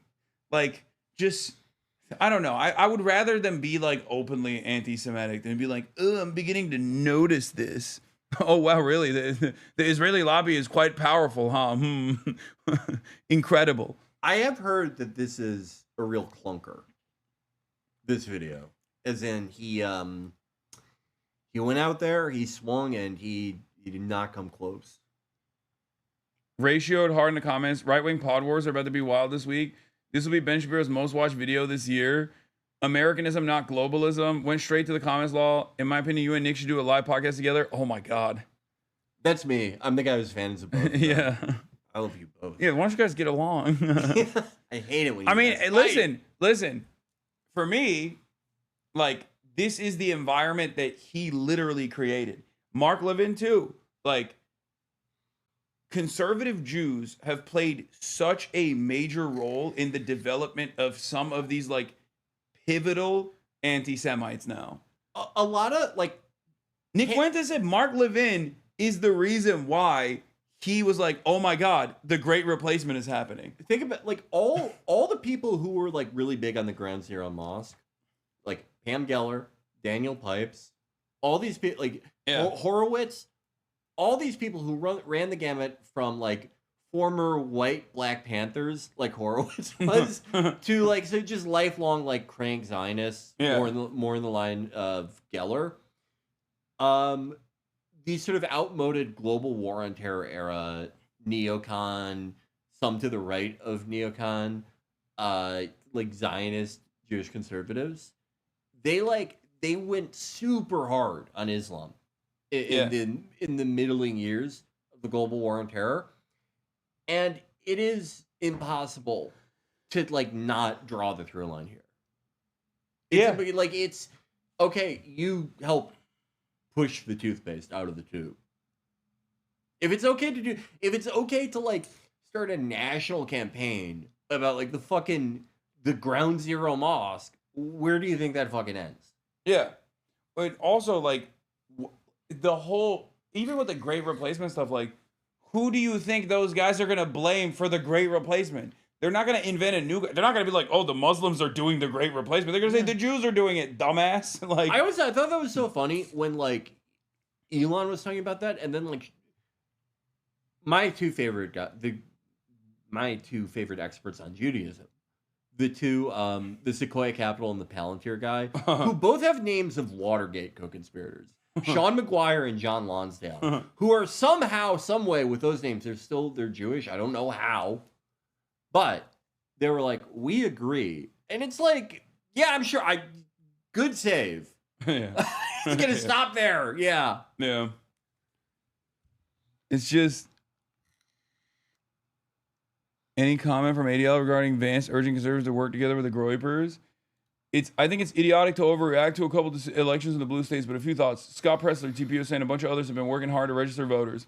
I said it in 2022, and I've said it repeatedly since. Our coalition is lower propensity, and that means we have to do better at turning out voters than we have in the past. 2, we need to focus on the home front. The president has done a lot of that, has already paid off on the lower interest rates and lower inflation. Oh, yeah, he's doing great. Yep. He's doing great on the economy. Everyone, dude, this is literally this is vibeflation. Yeah. But instead, they're doing it now. No, they got the curse of Brandon. Yeah. They're going to post, like, if your Thanksgiving is 11 cents cheaper this year, it's because of us. Yeah. Yeah, no, literally. Like, what the fuck? This is the one thing that you can't actually, like, convince people on. And you clearly can't even, like, shift their attention and their priority away from the actual economic struggles that they're experiencing long enough for them to forget, all the deportations and whatnot, which ironically also is contributing to prices going up as well. But we inherited a disaster from Joe Biden, and Rome wasn't built in a day. Okay. All right. We're going to keep on working to make a decent life affordable in this country, and that's the metric by which we'll ultimately be judged in 2026 and beyond. 3, the infighting is stupid. I care about my fellow citizens, particularly young Americans, being able to afford a decent life. I care about immigration and our sovereignty, and I care about establishing peace overseas so our resources can be focused at home. If you care about those things too, let's work together. Oh my God. It's also so weird because it's like, this is the one prominent Republican who isn't like facing facts and going, okay, we got fucking washed. Yeah. Everyone else seemed to be pretty well and able to do that. Hey, Trump is fucking being like, yeah, it was a bad night. Yeah. It's so crazy. I mean, that's the thing about a new convert, though, you know? Yeah. Oh my God. But this That's very optimistic, though. That's the thing we'll be judged on in the next election. Good luck. Good fucking luck. News inside the room per multiple GOP senators after reports were kicked out. Trump said the election results show that the shutdown has been worse for us than for them and that ours are getting killed. Trump said the GOP will become a dead party if they don't nuke the filibuster. Trump got into it with Lizzie. Wait, instead of dealing with the Democrats, Trump is just like, you have to nuke the filibuster. That's awesome. He's just like, nope. You just have to nuke the filibuster. Remember, I told you that if the filibuster was going to get nuked, it would be the Republicans that need to do it, and they would do it. And I feel like that's where we're going in the direction of. Trump said GOP will become a dead party if they don't nuke the filibuster. Trump got into it with Lindsey Graham after Graham tried to make the point that they can still use reconciliation to pass legislation with a simple majority. Trump snapped at Graham. Lindsey, you and I both know that there's so much you can't do with reconciliation.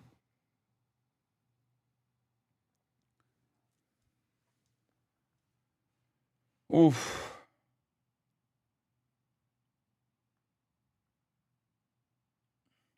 Cutie Cinderella placed you at S tier Halloween costume? No, I know she said it was F tier. This is my podcast host. He dressed as himself. He decided, listen, I'm sick of people throwing on a onesie and saying it's a costume. Where's our tier list? Let me bring it up. Give me our tier list. Yeah, I'm giving that an F right off the bat. Don't just put on a onesie and shave your stupid ass face and call that a costume. I need some makeup, I need some prosthetics, or I need some booty showing. Otherwise, you get an F for me. I'm very passionate about this. Yeah. Fuck that guy. That's crazy.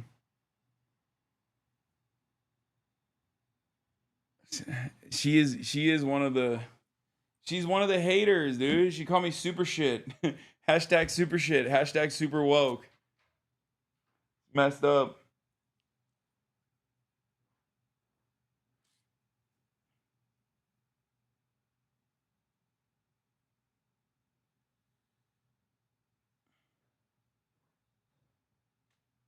Oh man. Do you think he does it? What, nuke the filibuster? Yeah. I mean, I don't know if he has that level of motion. It like this is, I feel like, one of the things that Republicans do care about. I think there's a lot of discontent within even the Republican Congress people about like what Trump is doing with the congressional powers as far as like allocating resources. Like, I don't even think they like that Trump is taking that away from them. So I have this suspicion that there are congressional Republicans right now that are secretly hoping that Trump will concede to the Democrats, at least on some stuff, and like give assurances that he won't veto expenditures at the executive level. Yeah. And you got to figure they're like getting annihilated anytime they go back to their district too. Yeah.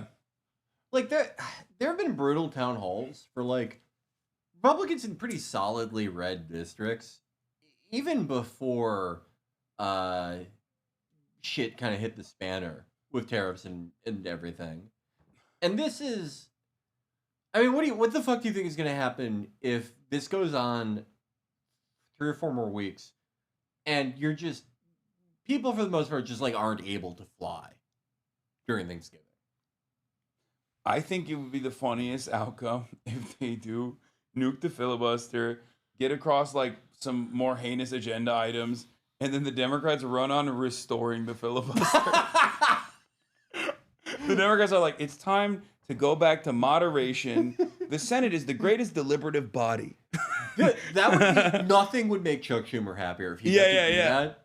Yeah, they're gonna run on restoring the filibuster. If not court packing. We will not expand the Supreme Court seats. Like we're not. He expands the Supreme Court, and their thing is like splitting the court. Yeah, having even fewer people on Yeah. it. Yeah, no. That would probably make his day, Schumer. Though, yeah, he would do something like he would be like, we're gonna start a Lollapalooza for the filibuster. Oh, God. Who's that guy who played guitar at the 2020 DNC while Billy Porter trolled around? Anthony Blinken. It's not Anthony Blinken. Oh yeah, he played the bass. You're right. It was some fucking 60s guy. I don't know. Who the fuck was that? Does anyone in chat remember that? It was the Democratic COVID convention was so good. Steven Still. Okay, yeah, from Crosby, Stills, and Nash. Okay. Yeah. Steven Still played, that 60s song, like, hey, stop, what's that sound? And Billy Porter was just, like, twirling endlessly. And it worked. Wait. POTUS is 100% correct. It's time for Republicans to do what they have to do to terminate the filibuster. He really wants it gone. Okay. And I'm going to be honest, that's the only way it's happening. Because there's 0% chance that Democrats, if they were to have like a simple majority and would greatly benefit, because like directionally speaking, the filibuster is more often utilized by the party that has no interest in letting the government do its job. Yeah. And that party is the Republican Party. As opposed to the Democrats. Let's say if they were a competent, actual left flank party in this country, they would need to nuke the filibuster to be able to get across these big ticket agenda items. Because directionally speaking, Democrats are always trying to build more government, technically, and the Republicans are trying to destroy it or remove powers from Congress. So this would be truly beneficial for the Democrats. And I don't think there's any other opportunity to nuke the filibuster because I don't think the Democrats would ever do it. Yeah. I don't know. It does. This is the type of, whenever he's in a downswing, that is usually when he starts like second guessing the shit out of himself and like backing down on stuff. If he backs out on anything right now, I hope it's that we don't go to war with Venezuela. But this is the type of thing that he picks up once and drops, never picks up again. Hopefully it's the war in Venezuela that is the thing that he picks up once and drops, but it doesn't seem like it. No, it doesn't. Especially because like when the admiral that is supposed to be the head of like Latin American Command left after like 37 years of service, I was like, oh fuck. Yeah, that was a sign. That's not a good sign. Like every time that you've seen a military officer leave a position, that's what preceded GHF in Gaza. Yeah. High profile retirements. Yeah. It's a sign that like guys who were like key components of the Iraq war are like, okay, you're about to do something too fucked up for me. Yeah. And it's not good. Wait, Trump calls out JD Vance? Maybe you were right. He's blowing up on JD Vance. Oh, no, this was just a meme. He was just saying, I want my cabinet to behave like Xi Jinping's staff. Put a 100% tariff on China. As soon as I heard it, within 20 minutes, I put a 100% tariff on China on President Xi, who's really a friend of mine. I love this when people go ask a Venezuelan, Maduro sucks. No, you're right. Okay. Yeah, no, your people. Yeah. No, your people deserve to be nuked. Right. You're right. Thank you. All right. Thank you for the wonderful. We want to crater Caracas. We want it to look exactly like Iraq because they loved it. Okay. How about you ask someone from Iraq? Okay, someone from Iraq. Ask them. Is this a good idea? Okay. What it looks like right now. I'm against anything where The country has the Su-30, one of the only thrust vectoring jets in production. It can do tons of cool tricks, even if you didn't get thrust vectoring. There are some variants without it. If regime change happens, they're just going to go back to buying F-16s. Those are fucking boring. That's what it's a good plane, but they're fucking boring. That's the only reason why he doesn't want regime change in Venezuela. I don't want regime change in Venezuela because Maduro is spiritually Turkish and he's very well connected with Erdogan. He does. They hang out all the time. They give like swords to one another. You know, they do like exchanges. He does. He has a very Turkish look. He does. He looks so fucking Turkish. It's crazy. He does, with a mustache and everything. That's why I'm like, no, you have to stay in power. Do you remember when like they were like gearing up to do this during Trump 1 and Mnuchin stopped it? Yeah. And then, well, yeah, because he was like the only competent person that was like, nah. Dude, I miss Mnuchin. Yeah. He really, like, every time that it's during Trump 1, and there was like terrible shit that happened during Trump 1, don't get me wrong, but every time it looked like it was going to be like this now, Mnuchin would step in and be like, as the producer of the Suicide Squad, I cannot let this happen. He's like, he saved America. He had the pedigree. They respected all the Hollywood movies he funded. Do you remember when there's that picture of him and Louise Linton, his wife, holding up the money? Yes.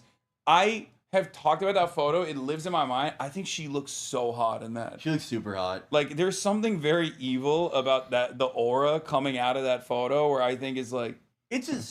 She looks super hot, and Axl Rose from Guns N' Roses commented under it and was like, "You're a piece of shit." And Mnuchin from like the Treasury account was like, "Oh yeah, what are you doing for this country?" And now I don't see you printing mint. Yeah, I mean, now it's like after I found out that Mnuchin probably saved every person on Earth. Honestly, put him right next to that Soviet radar operator. They're the same person. Yeah. This is the photo chat here. You know what I mean, though. Like, this is she looks fucking good there. She looks great, and it's like in an evil way. I don't know. Someone in the chat said, "As an Iraqi, I don't suggest it, chatter to the Venezuelans, that are demanding, Mr. Trump. My people yearn for freedom." And it's always like a 47 months subscriber in my chat. It's like, bro, have you been sleepwalking when I talk about like American intervention? Yeah. Like, how have you been in here giving me $5 a month for 42 months? And you're like, well, this time it's different. I always think that like we get comments on episodes sometimes about like, I remember one comment that was like, it was our episode after the Butler, Pennsylvania shooting with Trump. And there's an extended segment of us like talking about Thomas Crooks. And I had a joke about how like he was just so like gross and hapless looking that a sniper probably already had him in the crosshairs, just hoping that he would get to kill him. He got lucky. And a guy who'd been subscribing for like 6-7 years was like, "Do we really need to do this?" And it's like, have you heard this show before? Like, yeah. Is this your first time listening in all these years of subscribing? The most common thing for expats to support interventions is they won't be there to eat the bombs. Yeah, I just like, I don't understand it. I mean, I don't like the fucking Turkish government. You know, I don't fuck with Erdogan. I can't really go back to Turkey to see my family, but if America's trying to intervene, you bet your fucking ass I'm gonna be like, absolutely not. You know? And by the way, this is not a hypothetical. I literally did talk about it when America did intervene and try to do a fucking little coup with Fethullah Gulen. That was really like not ready for prime time. No. That was one of the shittiest. It's gotten worse now that I mean, think about Venezuela. It's objectively even worse than that, because at least like with the Fethullah Gulen thing, they like built a parallel state that that bubbled up and had its tentacles and everything that was going on, from the police force to the fucking military commanders and shit like that. They utilized the existing American bases to do refueling for the jets that they were, bombing people with. In Venezuela, they sent like private contractors like a bunch of stupids. Yeah, no, they got intercepted by fishermen. It was the Bay of Stupids. Yeah, it was awesome. Great. But yeah, no, okay, I'm not trying to cause a whole argument with this, but I was thinking about that. Like, I'm a blah blah blah. I think that like this should happen. Yeah. Do you think? And there are a lot of Americans like this, like me, where like one set of grandparents or parent like you're like half Ukrainian Jewish. That's a lot of like Jews in America. If any of us were like, oh yeah, well I'm technically sort of Ukrainian. I support the special military operation. Has anyone done that? Oh my God, that would be awesome. At the time, I thought about it, and I thought it would be like kind of too fucked up to do. But it is just like for someone who like their family has not lived there in 140 years or something. Yeah, no. As a Ukrainian, like I think the special military operation is extra special. Yeah. And it's extra military and it's good. Yeah. Has anyone done that? Like someone in chat said that they've seen someone try that move. Okay. I mean, it's America. We contain multitudes. There's cranks of all different kinds. The guy who said that, I'm going to guess his presidential election votes. Hillary 2016, Trump 2020, Trump 2024. Yeah. That's... And then he's going to vote for whatever Democrat this next time. Easy. Hogs of all flavors here. Yeah. Felix, one Ukrainian tried to blame me for NATO not joining that war, dude. I don't know what. Well, are you in charge of a NATO? Like, are you Joe Biden? Just change America for Israel and you get it, chat? No, because it doesn't even make sense. Because we're not talking about a fucking foreign adversary that we're going to bomb. Because there is no world in which Israel gets the punishment that America has dished out to every unsuspecting country that we've declared foreign adversaries because we want their natural resources to extract at a cheaper price than the government would probably offer us anyway. Okay? Because that's usually half the battle there. It's like, oh, well, we don't want to even give you an honest contract when we extract your resources. We want it for our price point. And we want to set the standards. America's not doing that to Tel Aviv. That's not happening. Which is precisely the reason why, yes, you do have like the 11 anti-Zionist Jews that live in Israel that say like, no, we should actually apply pressure to Israel. There's no other way to fucking deal with the psychopathic neighbors that I have. Knowing full well that it's not going to turn into a fucking, Tel Aviv's never going to turn into a crater, right? Unless, I guess they piss off Iran too much, and then who knows, right? But, so in that respect, it's different. It's not like a one-to-one comparison. Whereas when you talk about Venezuela as a Venezuelan and what must be done, and the what must be done is literally shock and awe style bombing campaigns in Caracas, like it's not, that's not going to create stability for Venezuelans at all. Like even with Syria, which is, who knows what happens in Syria. It's not exactly in a great state right now. That took years and years of hands-on intervention, espionage, training, offering logistics to different factions that split off and engaged in sectarian infighting, mass destabilization. That's even like, we haven't done that in Venezuela, right? Right. No. Yeah. Like, I mean, we've funded opposition, but not to those lengths. And there wasn't like a civil, like an actual conflict to exploit and widen either. Yeah. They're trying to do domino theory for like Cuba, which is so crazy. Like as though Cuba is like. I don't even know if this. I mean, we're probably not going through this, at least now to this scale, if Petro hadn't had won. At the heart of it, I do kind of think this is like them trying to beat back a potential pink tide. Yeah. Adam Johnson says Trump openly said his motives for attacking Venezuela are to seize his oil, but recent explainers in WAPO political BBC pontificating about Trump's motives do not mention this fact at all. Yeah. It's so fucking, it's so gross that they do it. and he's not even like fully invested in it. You know what I mean? His heart is not in it. They're not even trying to sell it. I mean, you have to stretch really hard to make the case that like anything there has anything to do with anyone's life over here. That's why I have seen people try to push this like Cartel of the Sun shit for years and years now. Oh God. And I mean, if the impetus for war in any event is the country contains a consortium of drug dealers who sell to Americans. Well, I have some bad news about Israel. I have some bad news about a lot of places. Yeah. Chat, Hannity just played a clip of Hasan on his show. Wait, really? Wait, what are they doing? I guess they're gonna keep going with the America Deserve 9/11 stuff and like tie it to Zoran post election, which is like even less motion now. Yeah, because didn't the election kind of prove that the people didn't give a shit about that? Like, why are you still pushing it? Also, why do I have so many chatters watching Newsmax and Sean Hannity? Well, Sean Hannity did cry last night. Yeah, that was awesome. That made me feel sad. That it was a little bit. It's like seeing like your grandfather cry or something. I don't know. It just like felt wrong. Where is it? It's here somewhere. It was on the docket earlier.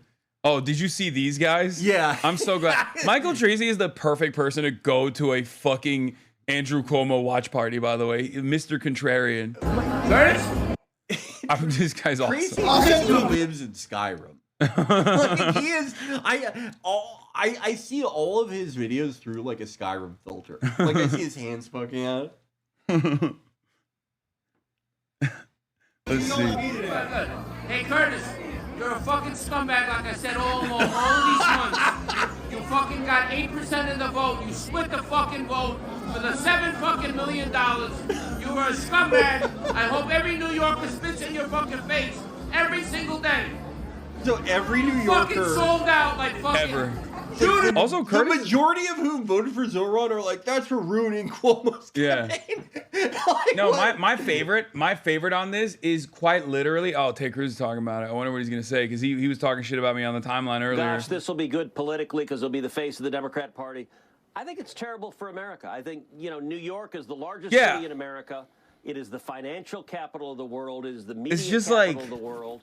And New York, we are going to see New Yorkers die. This is a lunatic who wants to abolish the police. As opposed to Andrew Cuomo, who did kill New Yorkers. Yeah, like Jesus Christ. The radicals and the terrorists who chants globalize the Intifada. This is someone who, in the days before the election, is campaigning with an Eric Adams, conspirator of the World Trade Center bombing. Even short of making a deal with the Trump DOJ, that would be like their ideal Democrat. You act like, oh, it was a blowout. Did you expect any different result? Because I didn't. I mean, I had a little hope in New Jersey, but in the last 3 years, they're licking their wounds every night. I do like this. Nearly 250,000 I don't like people, to see Senator. I would imagine I don't like any of the probably other the guys vast on here, majority of which would have voted for Jack Ciattarelli. That's a lot of people to lose in 3 years. I could see going to your myself state and watching my state. Oh, he just mentioned me? I wouldn't even hear it. Look, and you're right. And if you have all the people from New Jersey who moved to Florida, moved to Texas, if they were still there, Jack Ciattarelli might have won. By the way, all the New Yorkers who moved out of New York and went to Florida and went to Texas, Lee Zeldin might well have been governor, or we might have seen Montgomery beaten. But people are fleeing blue states, so they're getting more radicals. Oh, no, he didn't. He's a co-conspirator of 9/11. Massive immigration. You look at that number. You're such a fucking piece of shit. The native-born New Yorkers, the New Yorkers who had been there 5 years or longer, voted against this lunatic. It is a massive in-migration. The Democrats are using showed a lot of promise, but to change this country. that's a little bit beyond my pay grade, pulling off 9/11 at 10. Where the Attorney General candidate in writing said, number one, he wanted to see his Republican colleagues in the legislature murdered. But even worse than that, he wanted to see their children dead. Like, people hate us so much that they were willing to vote for a guy who said he's going to shoot our children. Yeah, like, I wouldn't be playing that off. Individual is now going to be the Attorney General of Virginia, the chief law enforcement officer. This reminds me so much of, like, and what that tells us is a couple things. Democrats Number would one, like, make compilations of, we're like, so all the polarized. crazy, that on the stupid, funny Democrat side, jokes they that Trump don't has care. told. No Yeah. major Democrat denounced Jay Jones, despite his openly wishing for the murder of kids. Even in the wake of Charlie Kirk's murder, every Democrat circled around and said, he's our guy. We don't care if he's advocating political violence. But number two, look. Dude, I cannot tell you how little the average person gives a fuck about Charlie Kirk. Yeah. They're like, how dare you? So close after Charlie Kirk died. And like, I don't even think Republicans care. No. Like, remember when they were like, oh, you just woke up a million Charlies. It's like, really? Doesn't seem like it was enough. Yeah. Like, what do you mean? Where are they at? I haven't seen a million debate nerds running around being like, debate me. That was the thing. Like, after that whole like week, during it really, I always thought like you kind of have to say it when someone on your side dies. Like, in death, they're a symbol for 10 times out of 10, you're gonna have more of an impact as an alive person. Hate to break it. Yeah. Technically. Hate to break Technically, yes. I mean, do I think that Charlie Kirk would have like Charlie Kirk got domed, and then his main op that he was actively trying to push out of the party, like actively trying to push away from seizing his literal fucking audience, is now taking over the mantle. It's the most insane situation of all time. This is the one thing that he didn't want to happen. Like, and you know, even from my standard, even from where I'm standing, yeah, like I would prefer Charlie Kirk to fucking Nick Fuentes. But the reality of the matter is, he is in the immediate aftermath of his assassination. His worst fear for his entire career was immediately realized. It's crazy. Oh, I thought this was still the show. Wait, what is? It's just an ad. Oh, I thought it Anyway, we was. wanted to You know where remember our that food guy was who coming ran from. against Lauren Boebert? I think Lobo? I don't know. Brandon Flowers. What the fuck was that guy's name? Does anyone know what I'm talking about?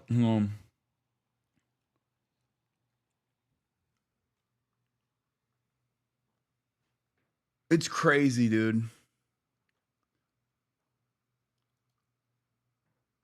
Punished. Oh, Punished Dark Woke.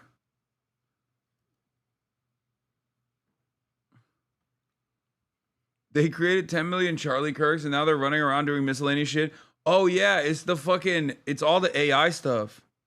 That's the other thing with AI. Like, people have no respect whatsoever for the dead. Like, they are. Have you seen like Charlie Kirk with fucking syrup, like mixing up cough syrup? Like, they just keep putting his face on everything. No, I've seen like more AI stuff of him than any other person. It's all over the timeline.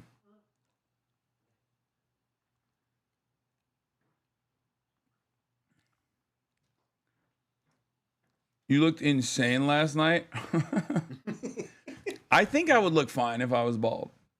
Like, I think I would look like a handsome bald. I have a good head shape.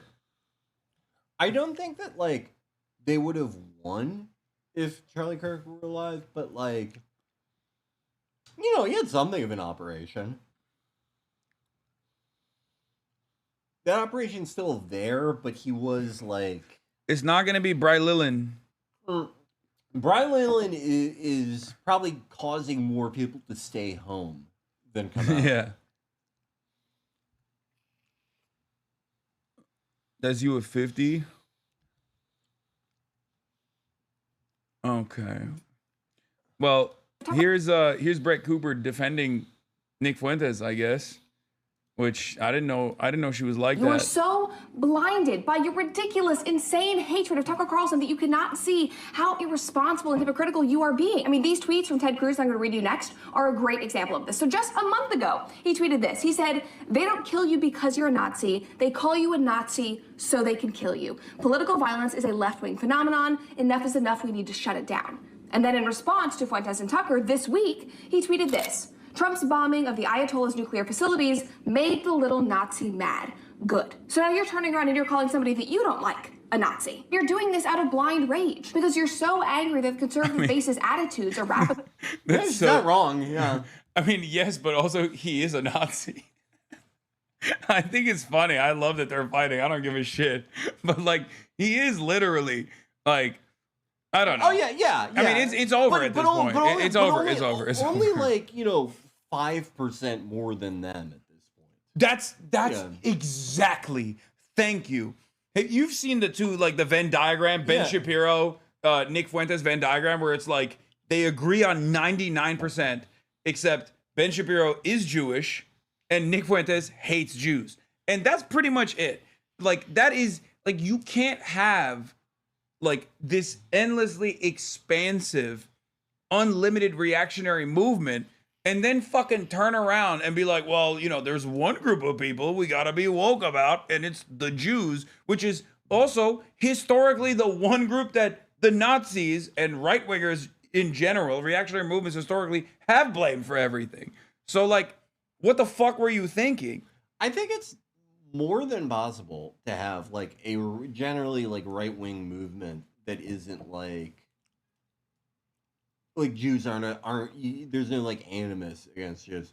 But I don't think it's possible to have one, like, built on racial animus and then to have not just, like, a carve-out, but, like, sort of, like, special status. State-enforced, like, DEI for Jews. Yeah. Yeah, no, you can't. Like, that's impossible. It's That's unironically impossible. I'm telling you, if the UAE, it's kind of funny to think, had like a similar level of like a pervasive propaganda vehicle that had a domestic foothold and had like all these advocacy groups that were constantly trying to punish people and cancel people, yell at them for saying something about like Dubai chocolate or whatever. Yeah. And you're like, that's anti UAE. That's anti-Arab. Anti-Emirati. Yeah, that's anti-Emirati behavior. And they were like successfully banning people. A lot more Americans will be up in arms about Sudan. Yeah. Like 100%. They'd be like, immediately we have to put an end to this. Like, they get away with it partially also because they just don't do what Israel has done. But that's also the same reason why they don't get the same level of money that Israel gets or the same level of protection that Israel gets. And at most, America turns a blind eye to your fuck behavior, right? Especially as long as you are pro-Israel. What if you got kicked out of your university for using the term collegiate? Like, yeah, then it's a totally different environment. Yeah, people will be like, no, I'm gonna, like, which maybe they'll do, because now you see Saudi Arabia kind of pivoting to the woke side of things a little bit. Well, can you imagine? Like, that's interesting because Saudi Arabia, they're getting more woke. Yeah. But the UAE, they've decided to like throw their lot in. Of course, Emiratis would go, you know what has legs? This thing where you're really right wing, except for like Jews. Yeah. They're like, that has the best future out of any of this. Yeah. Every time now, like, I love seeing like Emirati accounts that just like they post like the son of Hamas guy. Yeah, no. Like, they're one step removed from being like the Arab is lower than cattle. I think Muslims are worse than dogs, actually. Yeah. And the highest priority is for Jewish people in the region. We love that. I think that like Indians like get a bad rep because like, yeah, there are some like BJP. I mean, there are a lot of people in BJP and a lot of people in BJP who like support Israel specifically for like anti-Islam reasons. Yeah. But like by and large, like it's not like every fucking Indian or every Hindu for that matter is like a fervent Zionist. Yeah. UAE's the strongest advocates. Yeah, like every time I see an Emirati flag now, it's followed by like one of the worst things I'll read about Palestinians that day. Like there's psychotic stuff coming out of that fucking country. Yeah. Changing that Nick Fuentes is getting national attention, and so you have turned around and in response, you are compromising your own values and anger, which is such a dangerous precedent to set. And unfortunately for you guys, yes, the attitudes are changing. So again, it makes sense why this group is incredibly frantic. I mean, yeah, no, It does feel like the independent wing is just seeing the wave of anti-Israel sentiment, and especially on the right, it manifests as like very clearly in an anti-Semitic fashion, because it's virtually impossible after fucking however many decades of just being like, everything that is being done here is being done for the Jews. We're doing it for the Jews. We're killing all the Palestinians for the Jews. It's Judaism. And if you speak out against it, you're anti-Semitic. Americans are not going to think in a more complicated manner than what they've been bludgeoned in the head with.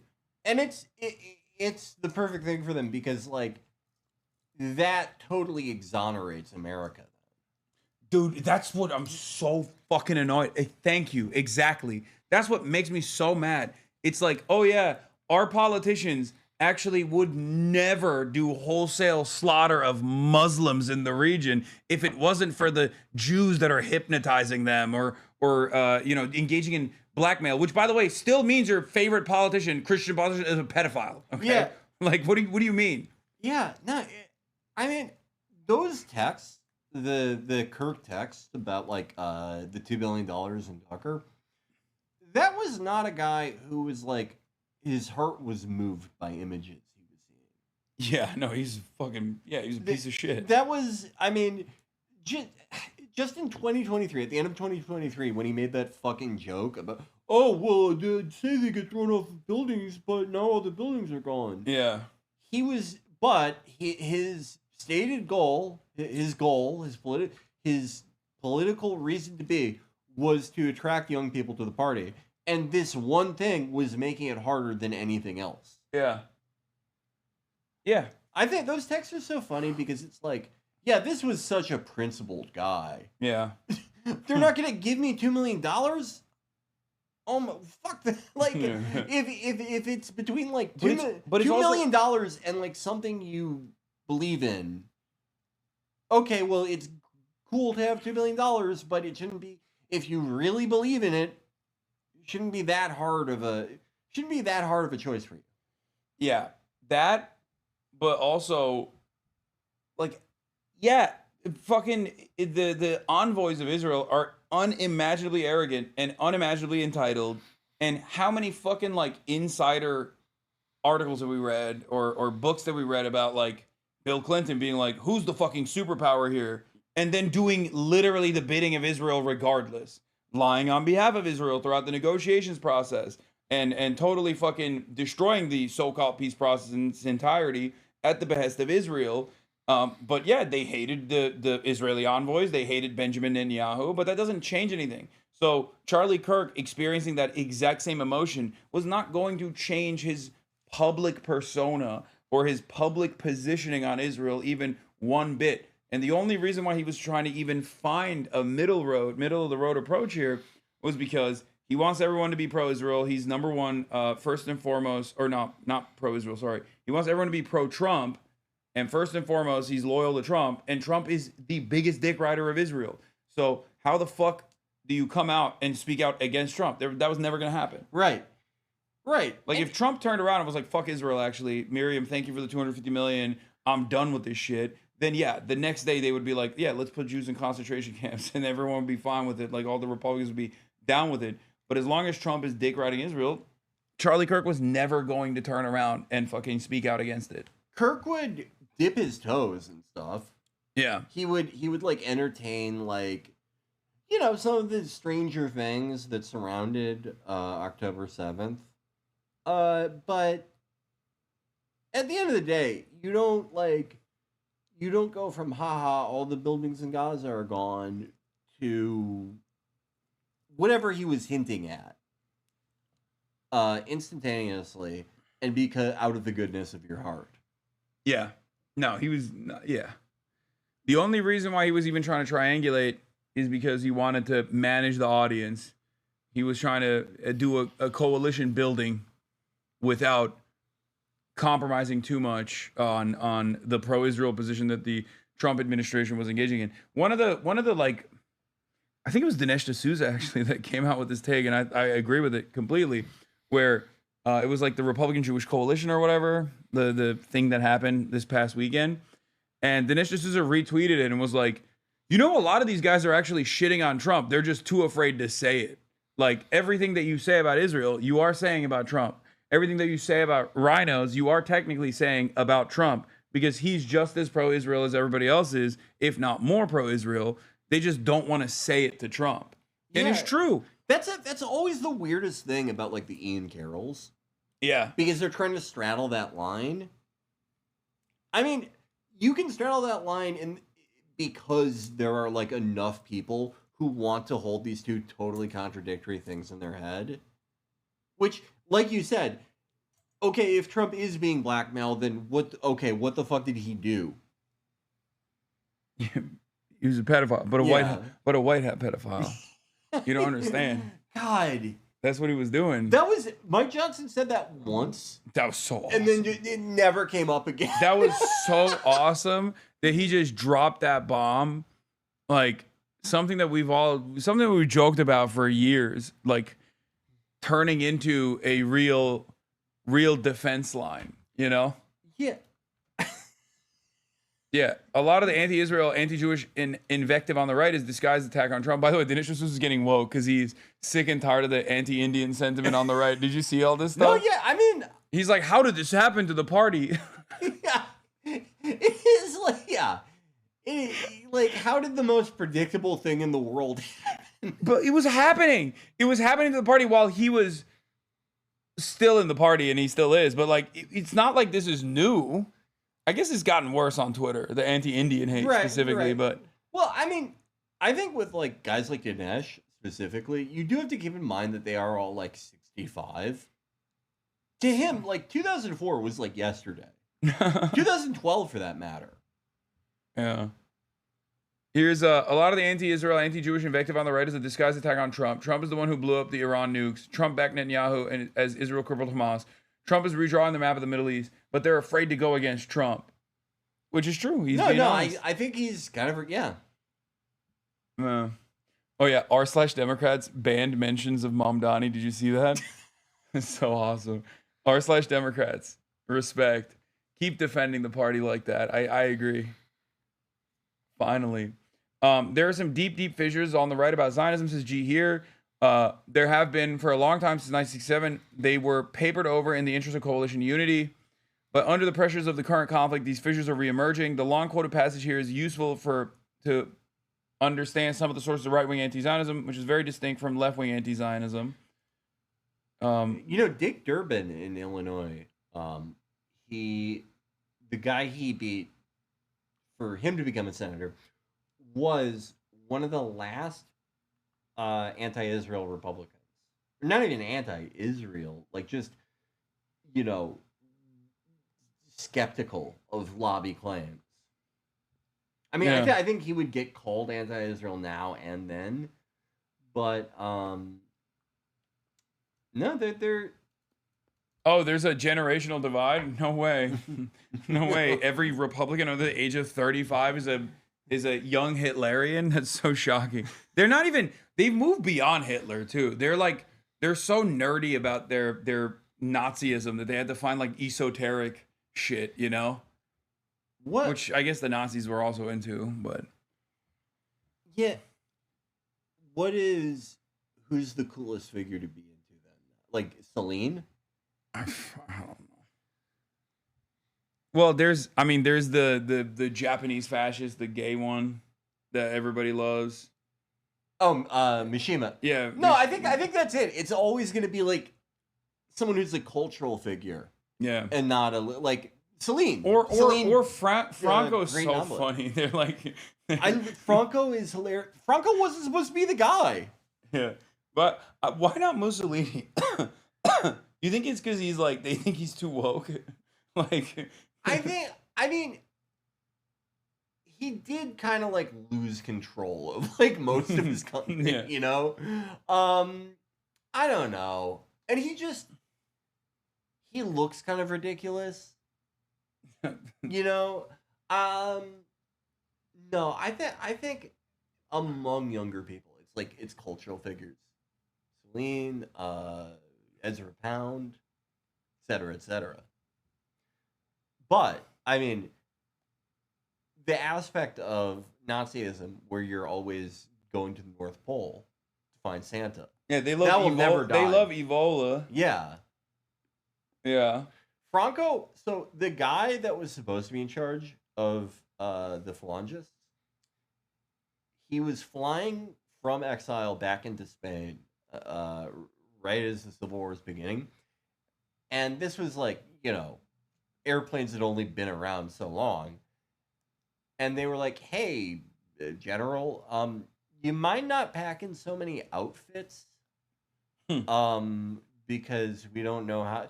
We might be going over this plane's weight limit. And he was like, fuck you, I need all my outfits. And the plane crashed, he dies. And so then they put Franco in there. This guy who is like never supposed to be the number one. Those are the best guys.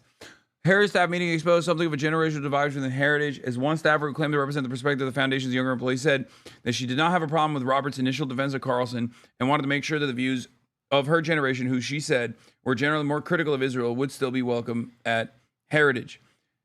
Eliana's right, and the Q&A is very much worth the listen. Here's a snippet of some of the remarks from the young female staffer. I condemn Nick Fuentes' hateful rhetoric. That being said, I would like to point out that some of the most vocal people against Tucker Carlson have been calling him an anti-Semite since he started to hold more anti-interventionalist views. Yeah, the only difference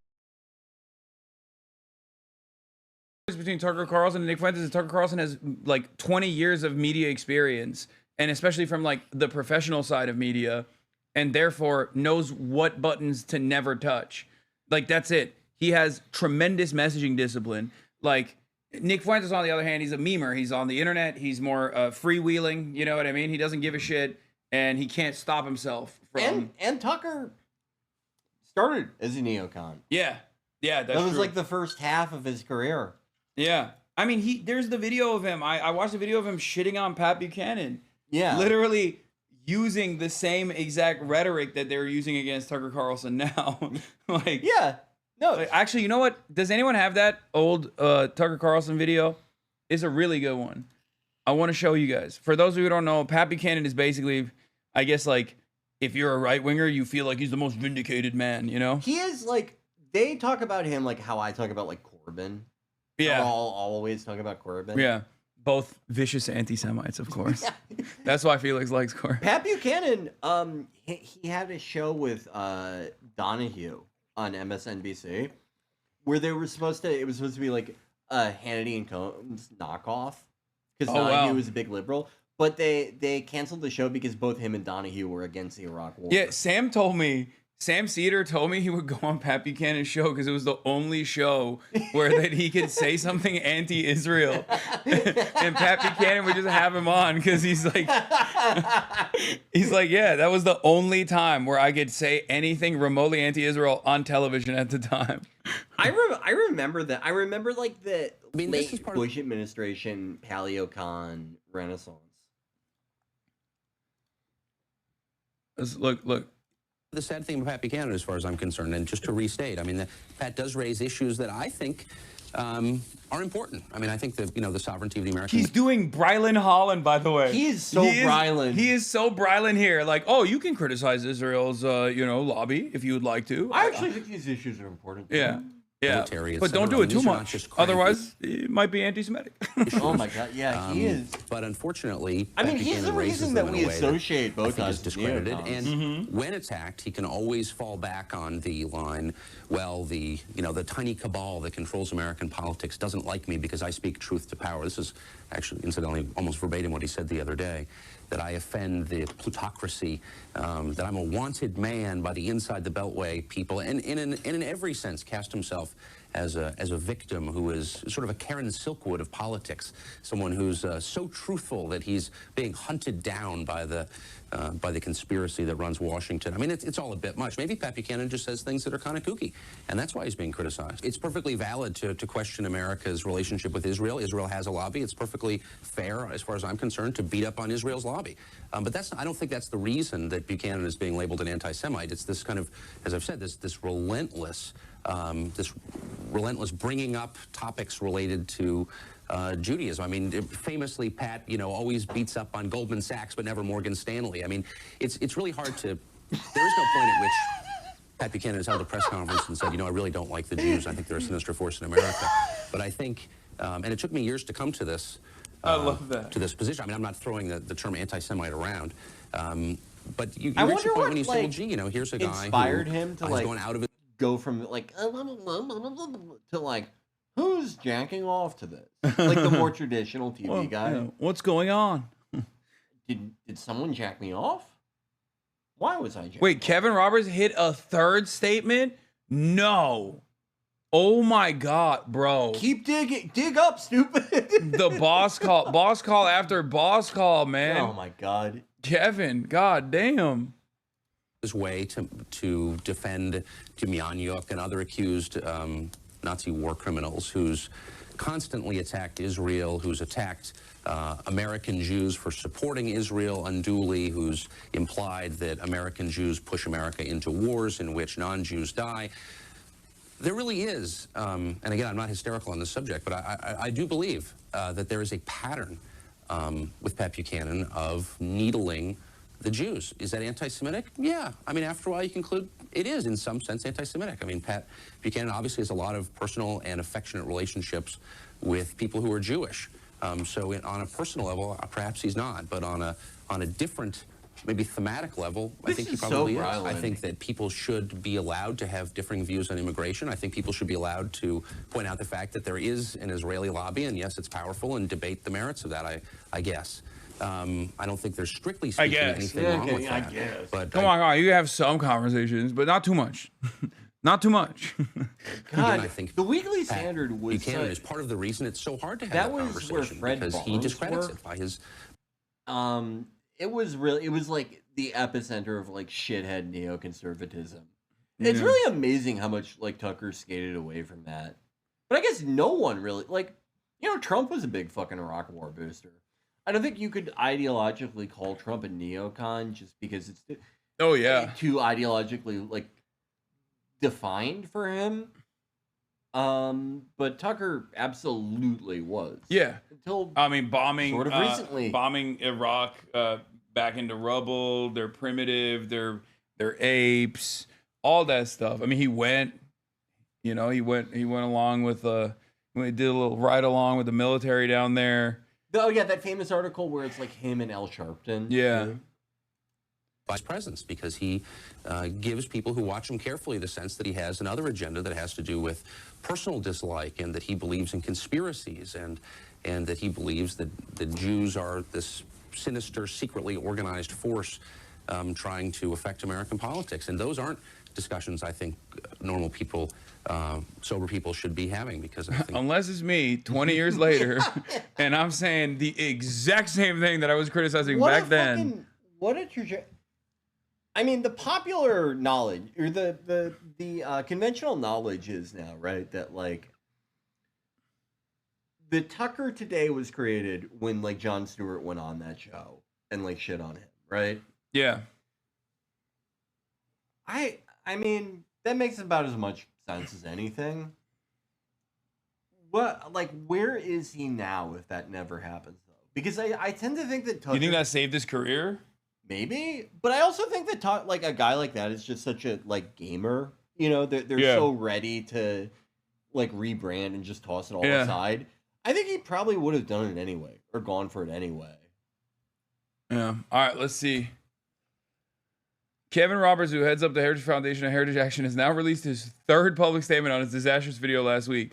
The most recent statement is going to continue to dissatisfy many of the people who criticized him for his first video, and it's also going to firmly turn Nick Fuentes and his supporters against him. This whole saga has been a major unforced error. Is such a funny thing for Yashar Ali to say, by the way. Like he's making it seem like, you shouldn't have said anything. You should just kept the coalition going. Like Yashar Ali, big defender of keeping the right-wing coalition between Nazis intact. I know that's not what he's trying to say, but this is what it comes across as. Oh, God. I love watching right-wing infighting, though. It's awesome. Both as president of the Heritage Foundation and also as an American who understands the urgency of this moment. Leadership requires owning the moments where we fall short, then using them to reset, refocus, and recommit. I talked about this today, as you may have seen, during our Heritage All-Staff Town Hall. I'm so grateful for my amazing colleagues. My use of the phrase venomous coalition was a terrible choice of words. I'm hungry. It caused justified concern, especially among friends and allies who know how seriously Heritage has fought and continues to fight against the rise of anti-Semitism. So what? Everyone has the responsibility to speak up against the wetness. scourge of anti-Semitism, no matter the messenger. Heritage and It is so like will do this so, is not what even the when head my of the friend Heritage Tucker Foundation Carlson should look like. gets I'm challenged. sorry. I think he looks awesome. Dude, he looks like a de-testosterone version of that you know that car salesman guy that comes in and like yells at guys who sell cars? Yes. Like that. Who's like, yeah, I fuck my wife all the time. You have to be skinny. Yeah. If you're not svelte, get the fuck out of my car lot. You only have to spend 3 minutes a day with your kids. Like, this is not an inspiring looking. Like, this looks like a personal injury attorney. The head of the Heritage Foundation should be like classic evil looking guy. This is more modern. Not even evil, just amoral looking. He looks boring. He looks low rent. Heritage colleagues know, as do you, the work ahead is too important. Our conservative movement must be willing to wrestle with hard conversations, not avoid them. Last night's election results demonstrate this. The need of this moment is clear. That's so funny because it's like not a single Democrat cast a single ballot because the Republicans are too Nazi aligned, okay? That's not even remotely the conversation. I mean, they might as well just be like, okay, we hear you. More air traffic fatalities. Like, that's basic. Yeah. Literally everything is falling apart, and these guys are like, "Oh, I don't know. What do we do? Should we just keep this one gay Mexican white supremacist guy and his army of autists on our side? They're in our replies too hard. Oh, it's awesome. Oh, it's funny." Articulate a bold, positive vision that convinces Americans that conservative policies will revitalize the American dream. The left isn't slowing down. If we want to win, truly win, we must grow stronger in every way. Here is what we are focused on moving forward. Standing for strong families, because no society... Abolishing air traffic control. I love standing for strong families too, because it's like that's almost like a child of a middle class family. Yeah. Like, what about the weak families? Yeah, no. Fuck them. No, this is their small. I'm a small business. Yeah, no, they're Kamala mode right now. Yeah, this is so fucking awesome. I love standing for strong families. Survives without them. Advocating for the dignity of work and free enterprise, because it's how people build meaning and sustain freedom. Defending national sovereignty, because a country that doesn't protect itself isn't a country. And restoring citizenship as a sacred trust, rooted in virtue, liberty, and faith. It's not just policy, it's purpose. So to each of you working the long hours, holding the line, doing the unglamorous tasks that keep this mission moving, I see you. I'm grateful. And I want you to know we're in this together. Movements like ours are not weakened by adversity. We are sharpened by it. Let's take what we've learned. Let's recommit. And by all means, let's go win. Bro, he said nothing. What?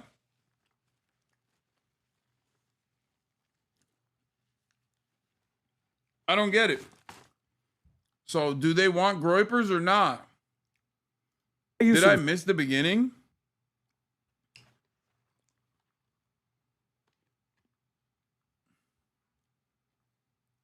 He didn't say shit. Today, as you may have seen, during our Heritage All-Staff Town Hall. I'm so grateful for my amazing colleagues.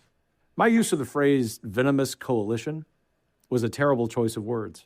Oh! It caused justified concern, especially among friends and allies who know how seriously heritage... Wait, he's bowing down. Oh, he's saying like, my bad. I'm sorry for saying it's venomous coalition. Actually, we love the Groypers. Has fought and continues to fight against the rise of anti-Semitism. Everyone has the responsibility to speak up against the scourge of anti-Semitism, no matter the messenger. Heritage and I will do so, even when my friend Tucker Carlson needs challenging. My Heritage colleagues know, as do you, the work ahead is too important. Our conservative movement must be willing to... Wait.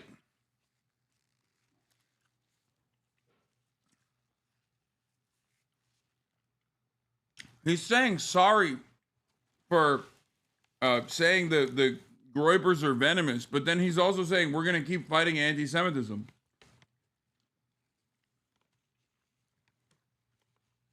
So what is it?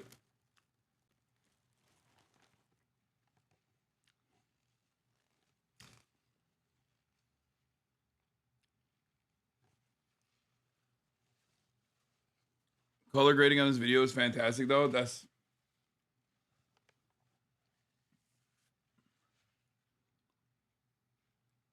Wrong. He's saying he's sorry for calling those accusing Tucker of anti-Semitism a venomous...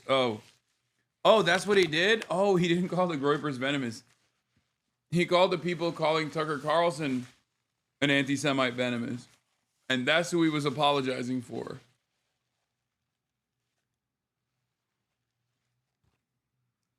Okay. Where did Felix go? The bathroom.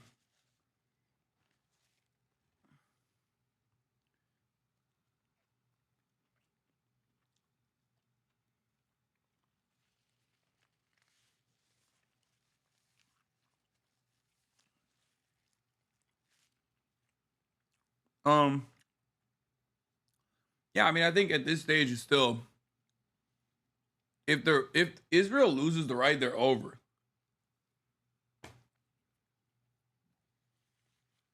I don't think they're losing the right anytime soon.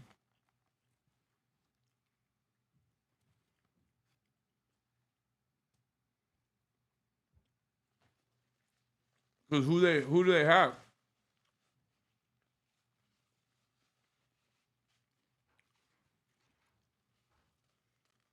The Democrats are already too weak. And the base of the Democrats are insanely anti-Israel. Right?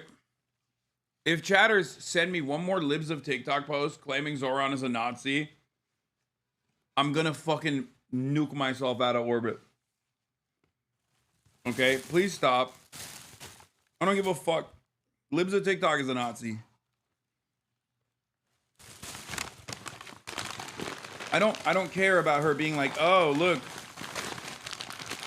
look, Zoran is a Nazi. He's doing the same salute that Elon did. Like, and then you look at the actual thing, the actual video, and it's not the same at all. It's just a dude waving. Oh, that's so funny. Like, they really got him. She really fell off. Yeah. It's because, I mean, low-key, it is because, like, she's also Jewish, and everyone on the independent side is, like, constantly demanding more. And when you demand more and more and more, eventually the demands turn into, give us something anti-Semitic. I mean, also, like, she's Chabad. Yeah. Which is, like... She might as well give up at this point. Come on. Like, She's Chabad and fucking 36 and single. I think the beginning and the end for her was when she posted, like, those Navy guys who were, like, wearing dresses. It was like, let's get them fired. Because it really, she like, it's like, you don't know what's going on, lady. Yeah. All right. But mother is being attacked by Matt Walsh. Oh. This is the enemy. Wretched, evil parasite, motivated by resentment and hatred, openly plotting to erase our culture and identity. Shut the fuck up. Wretched, like, parasite? Like, what the Yeah, fuck? because Jennifer Wells said, Jennifer Americans have no Welch? culture except for multiculturalism. Crusty white people need to learn how to embrace it. She's literally whiter than Matt Walsh. Like, what are you talking about?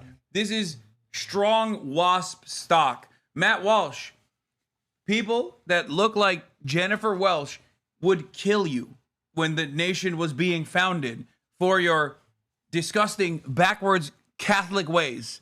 Okay? Jennifer Welch, that is a Mayflower person. Yeah. She is, look.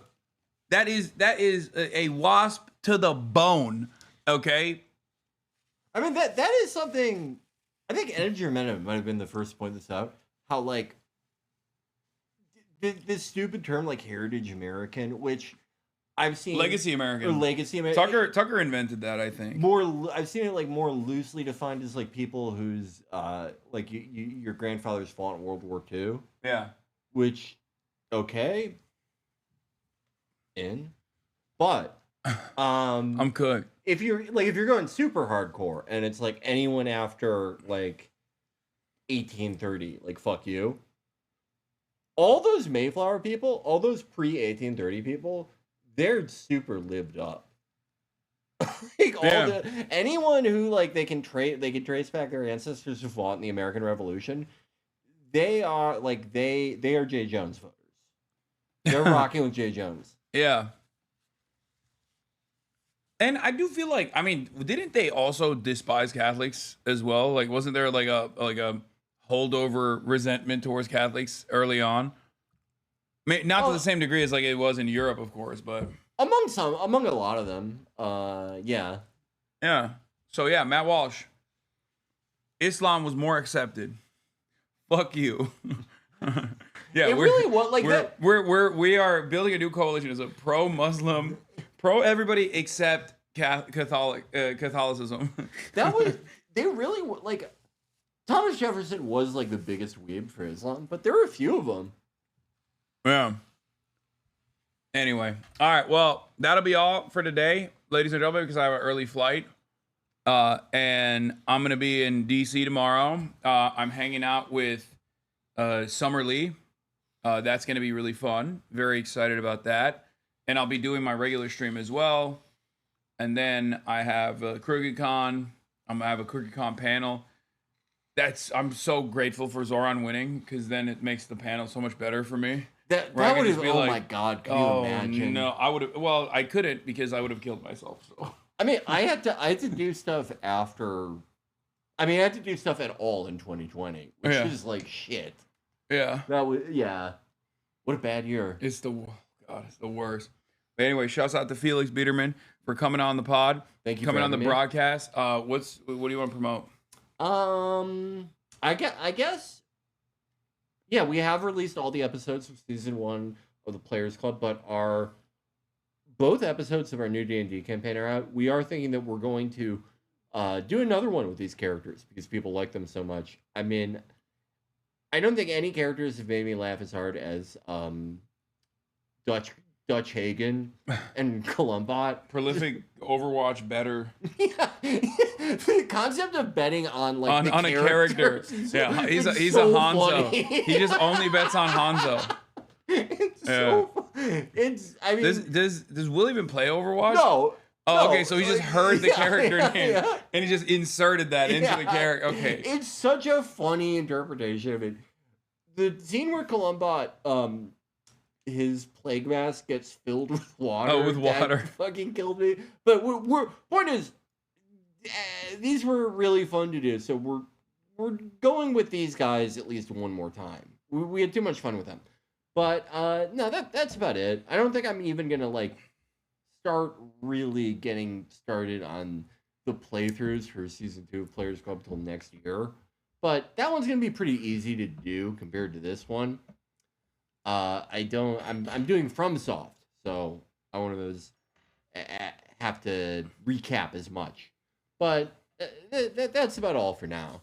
All right, perfect. And ideology.shop for the new merch if you want.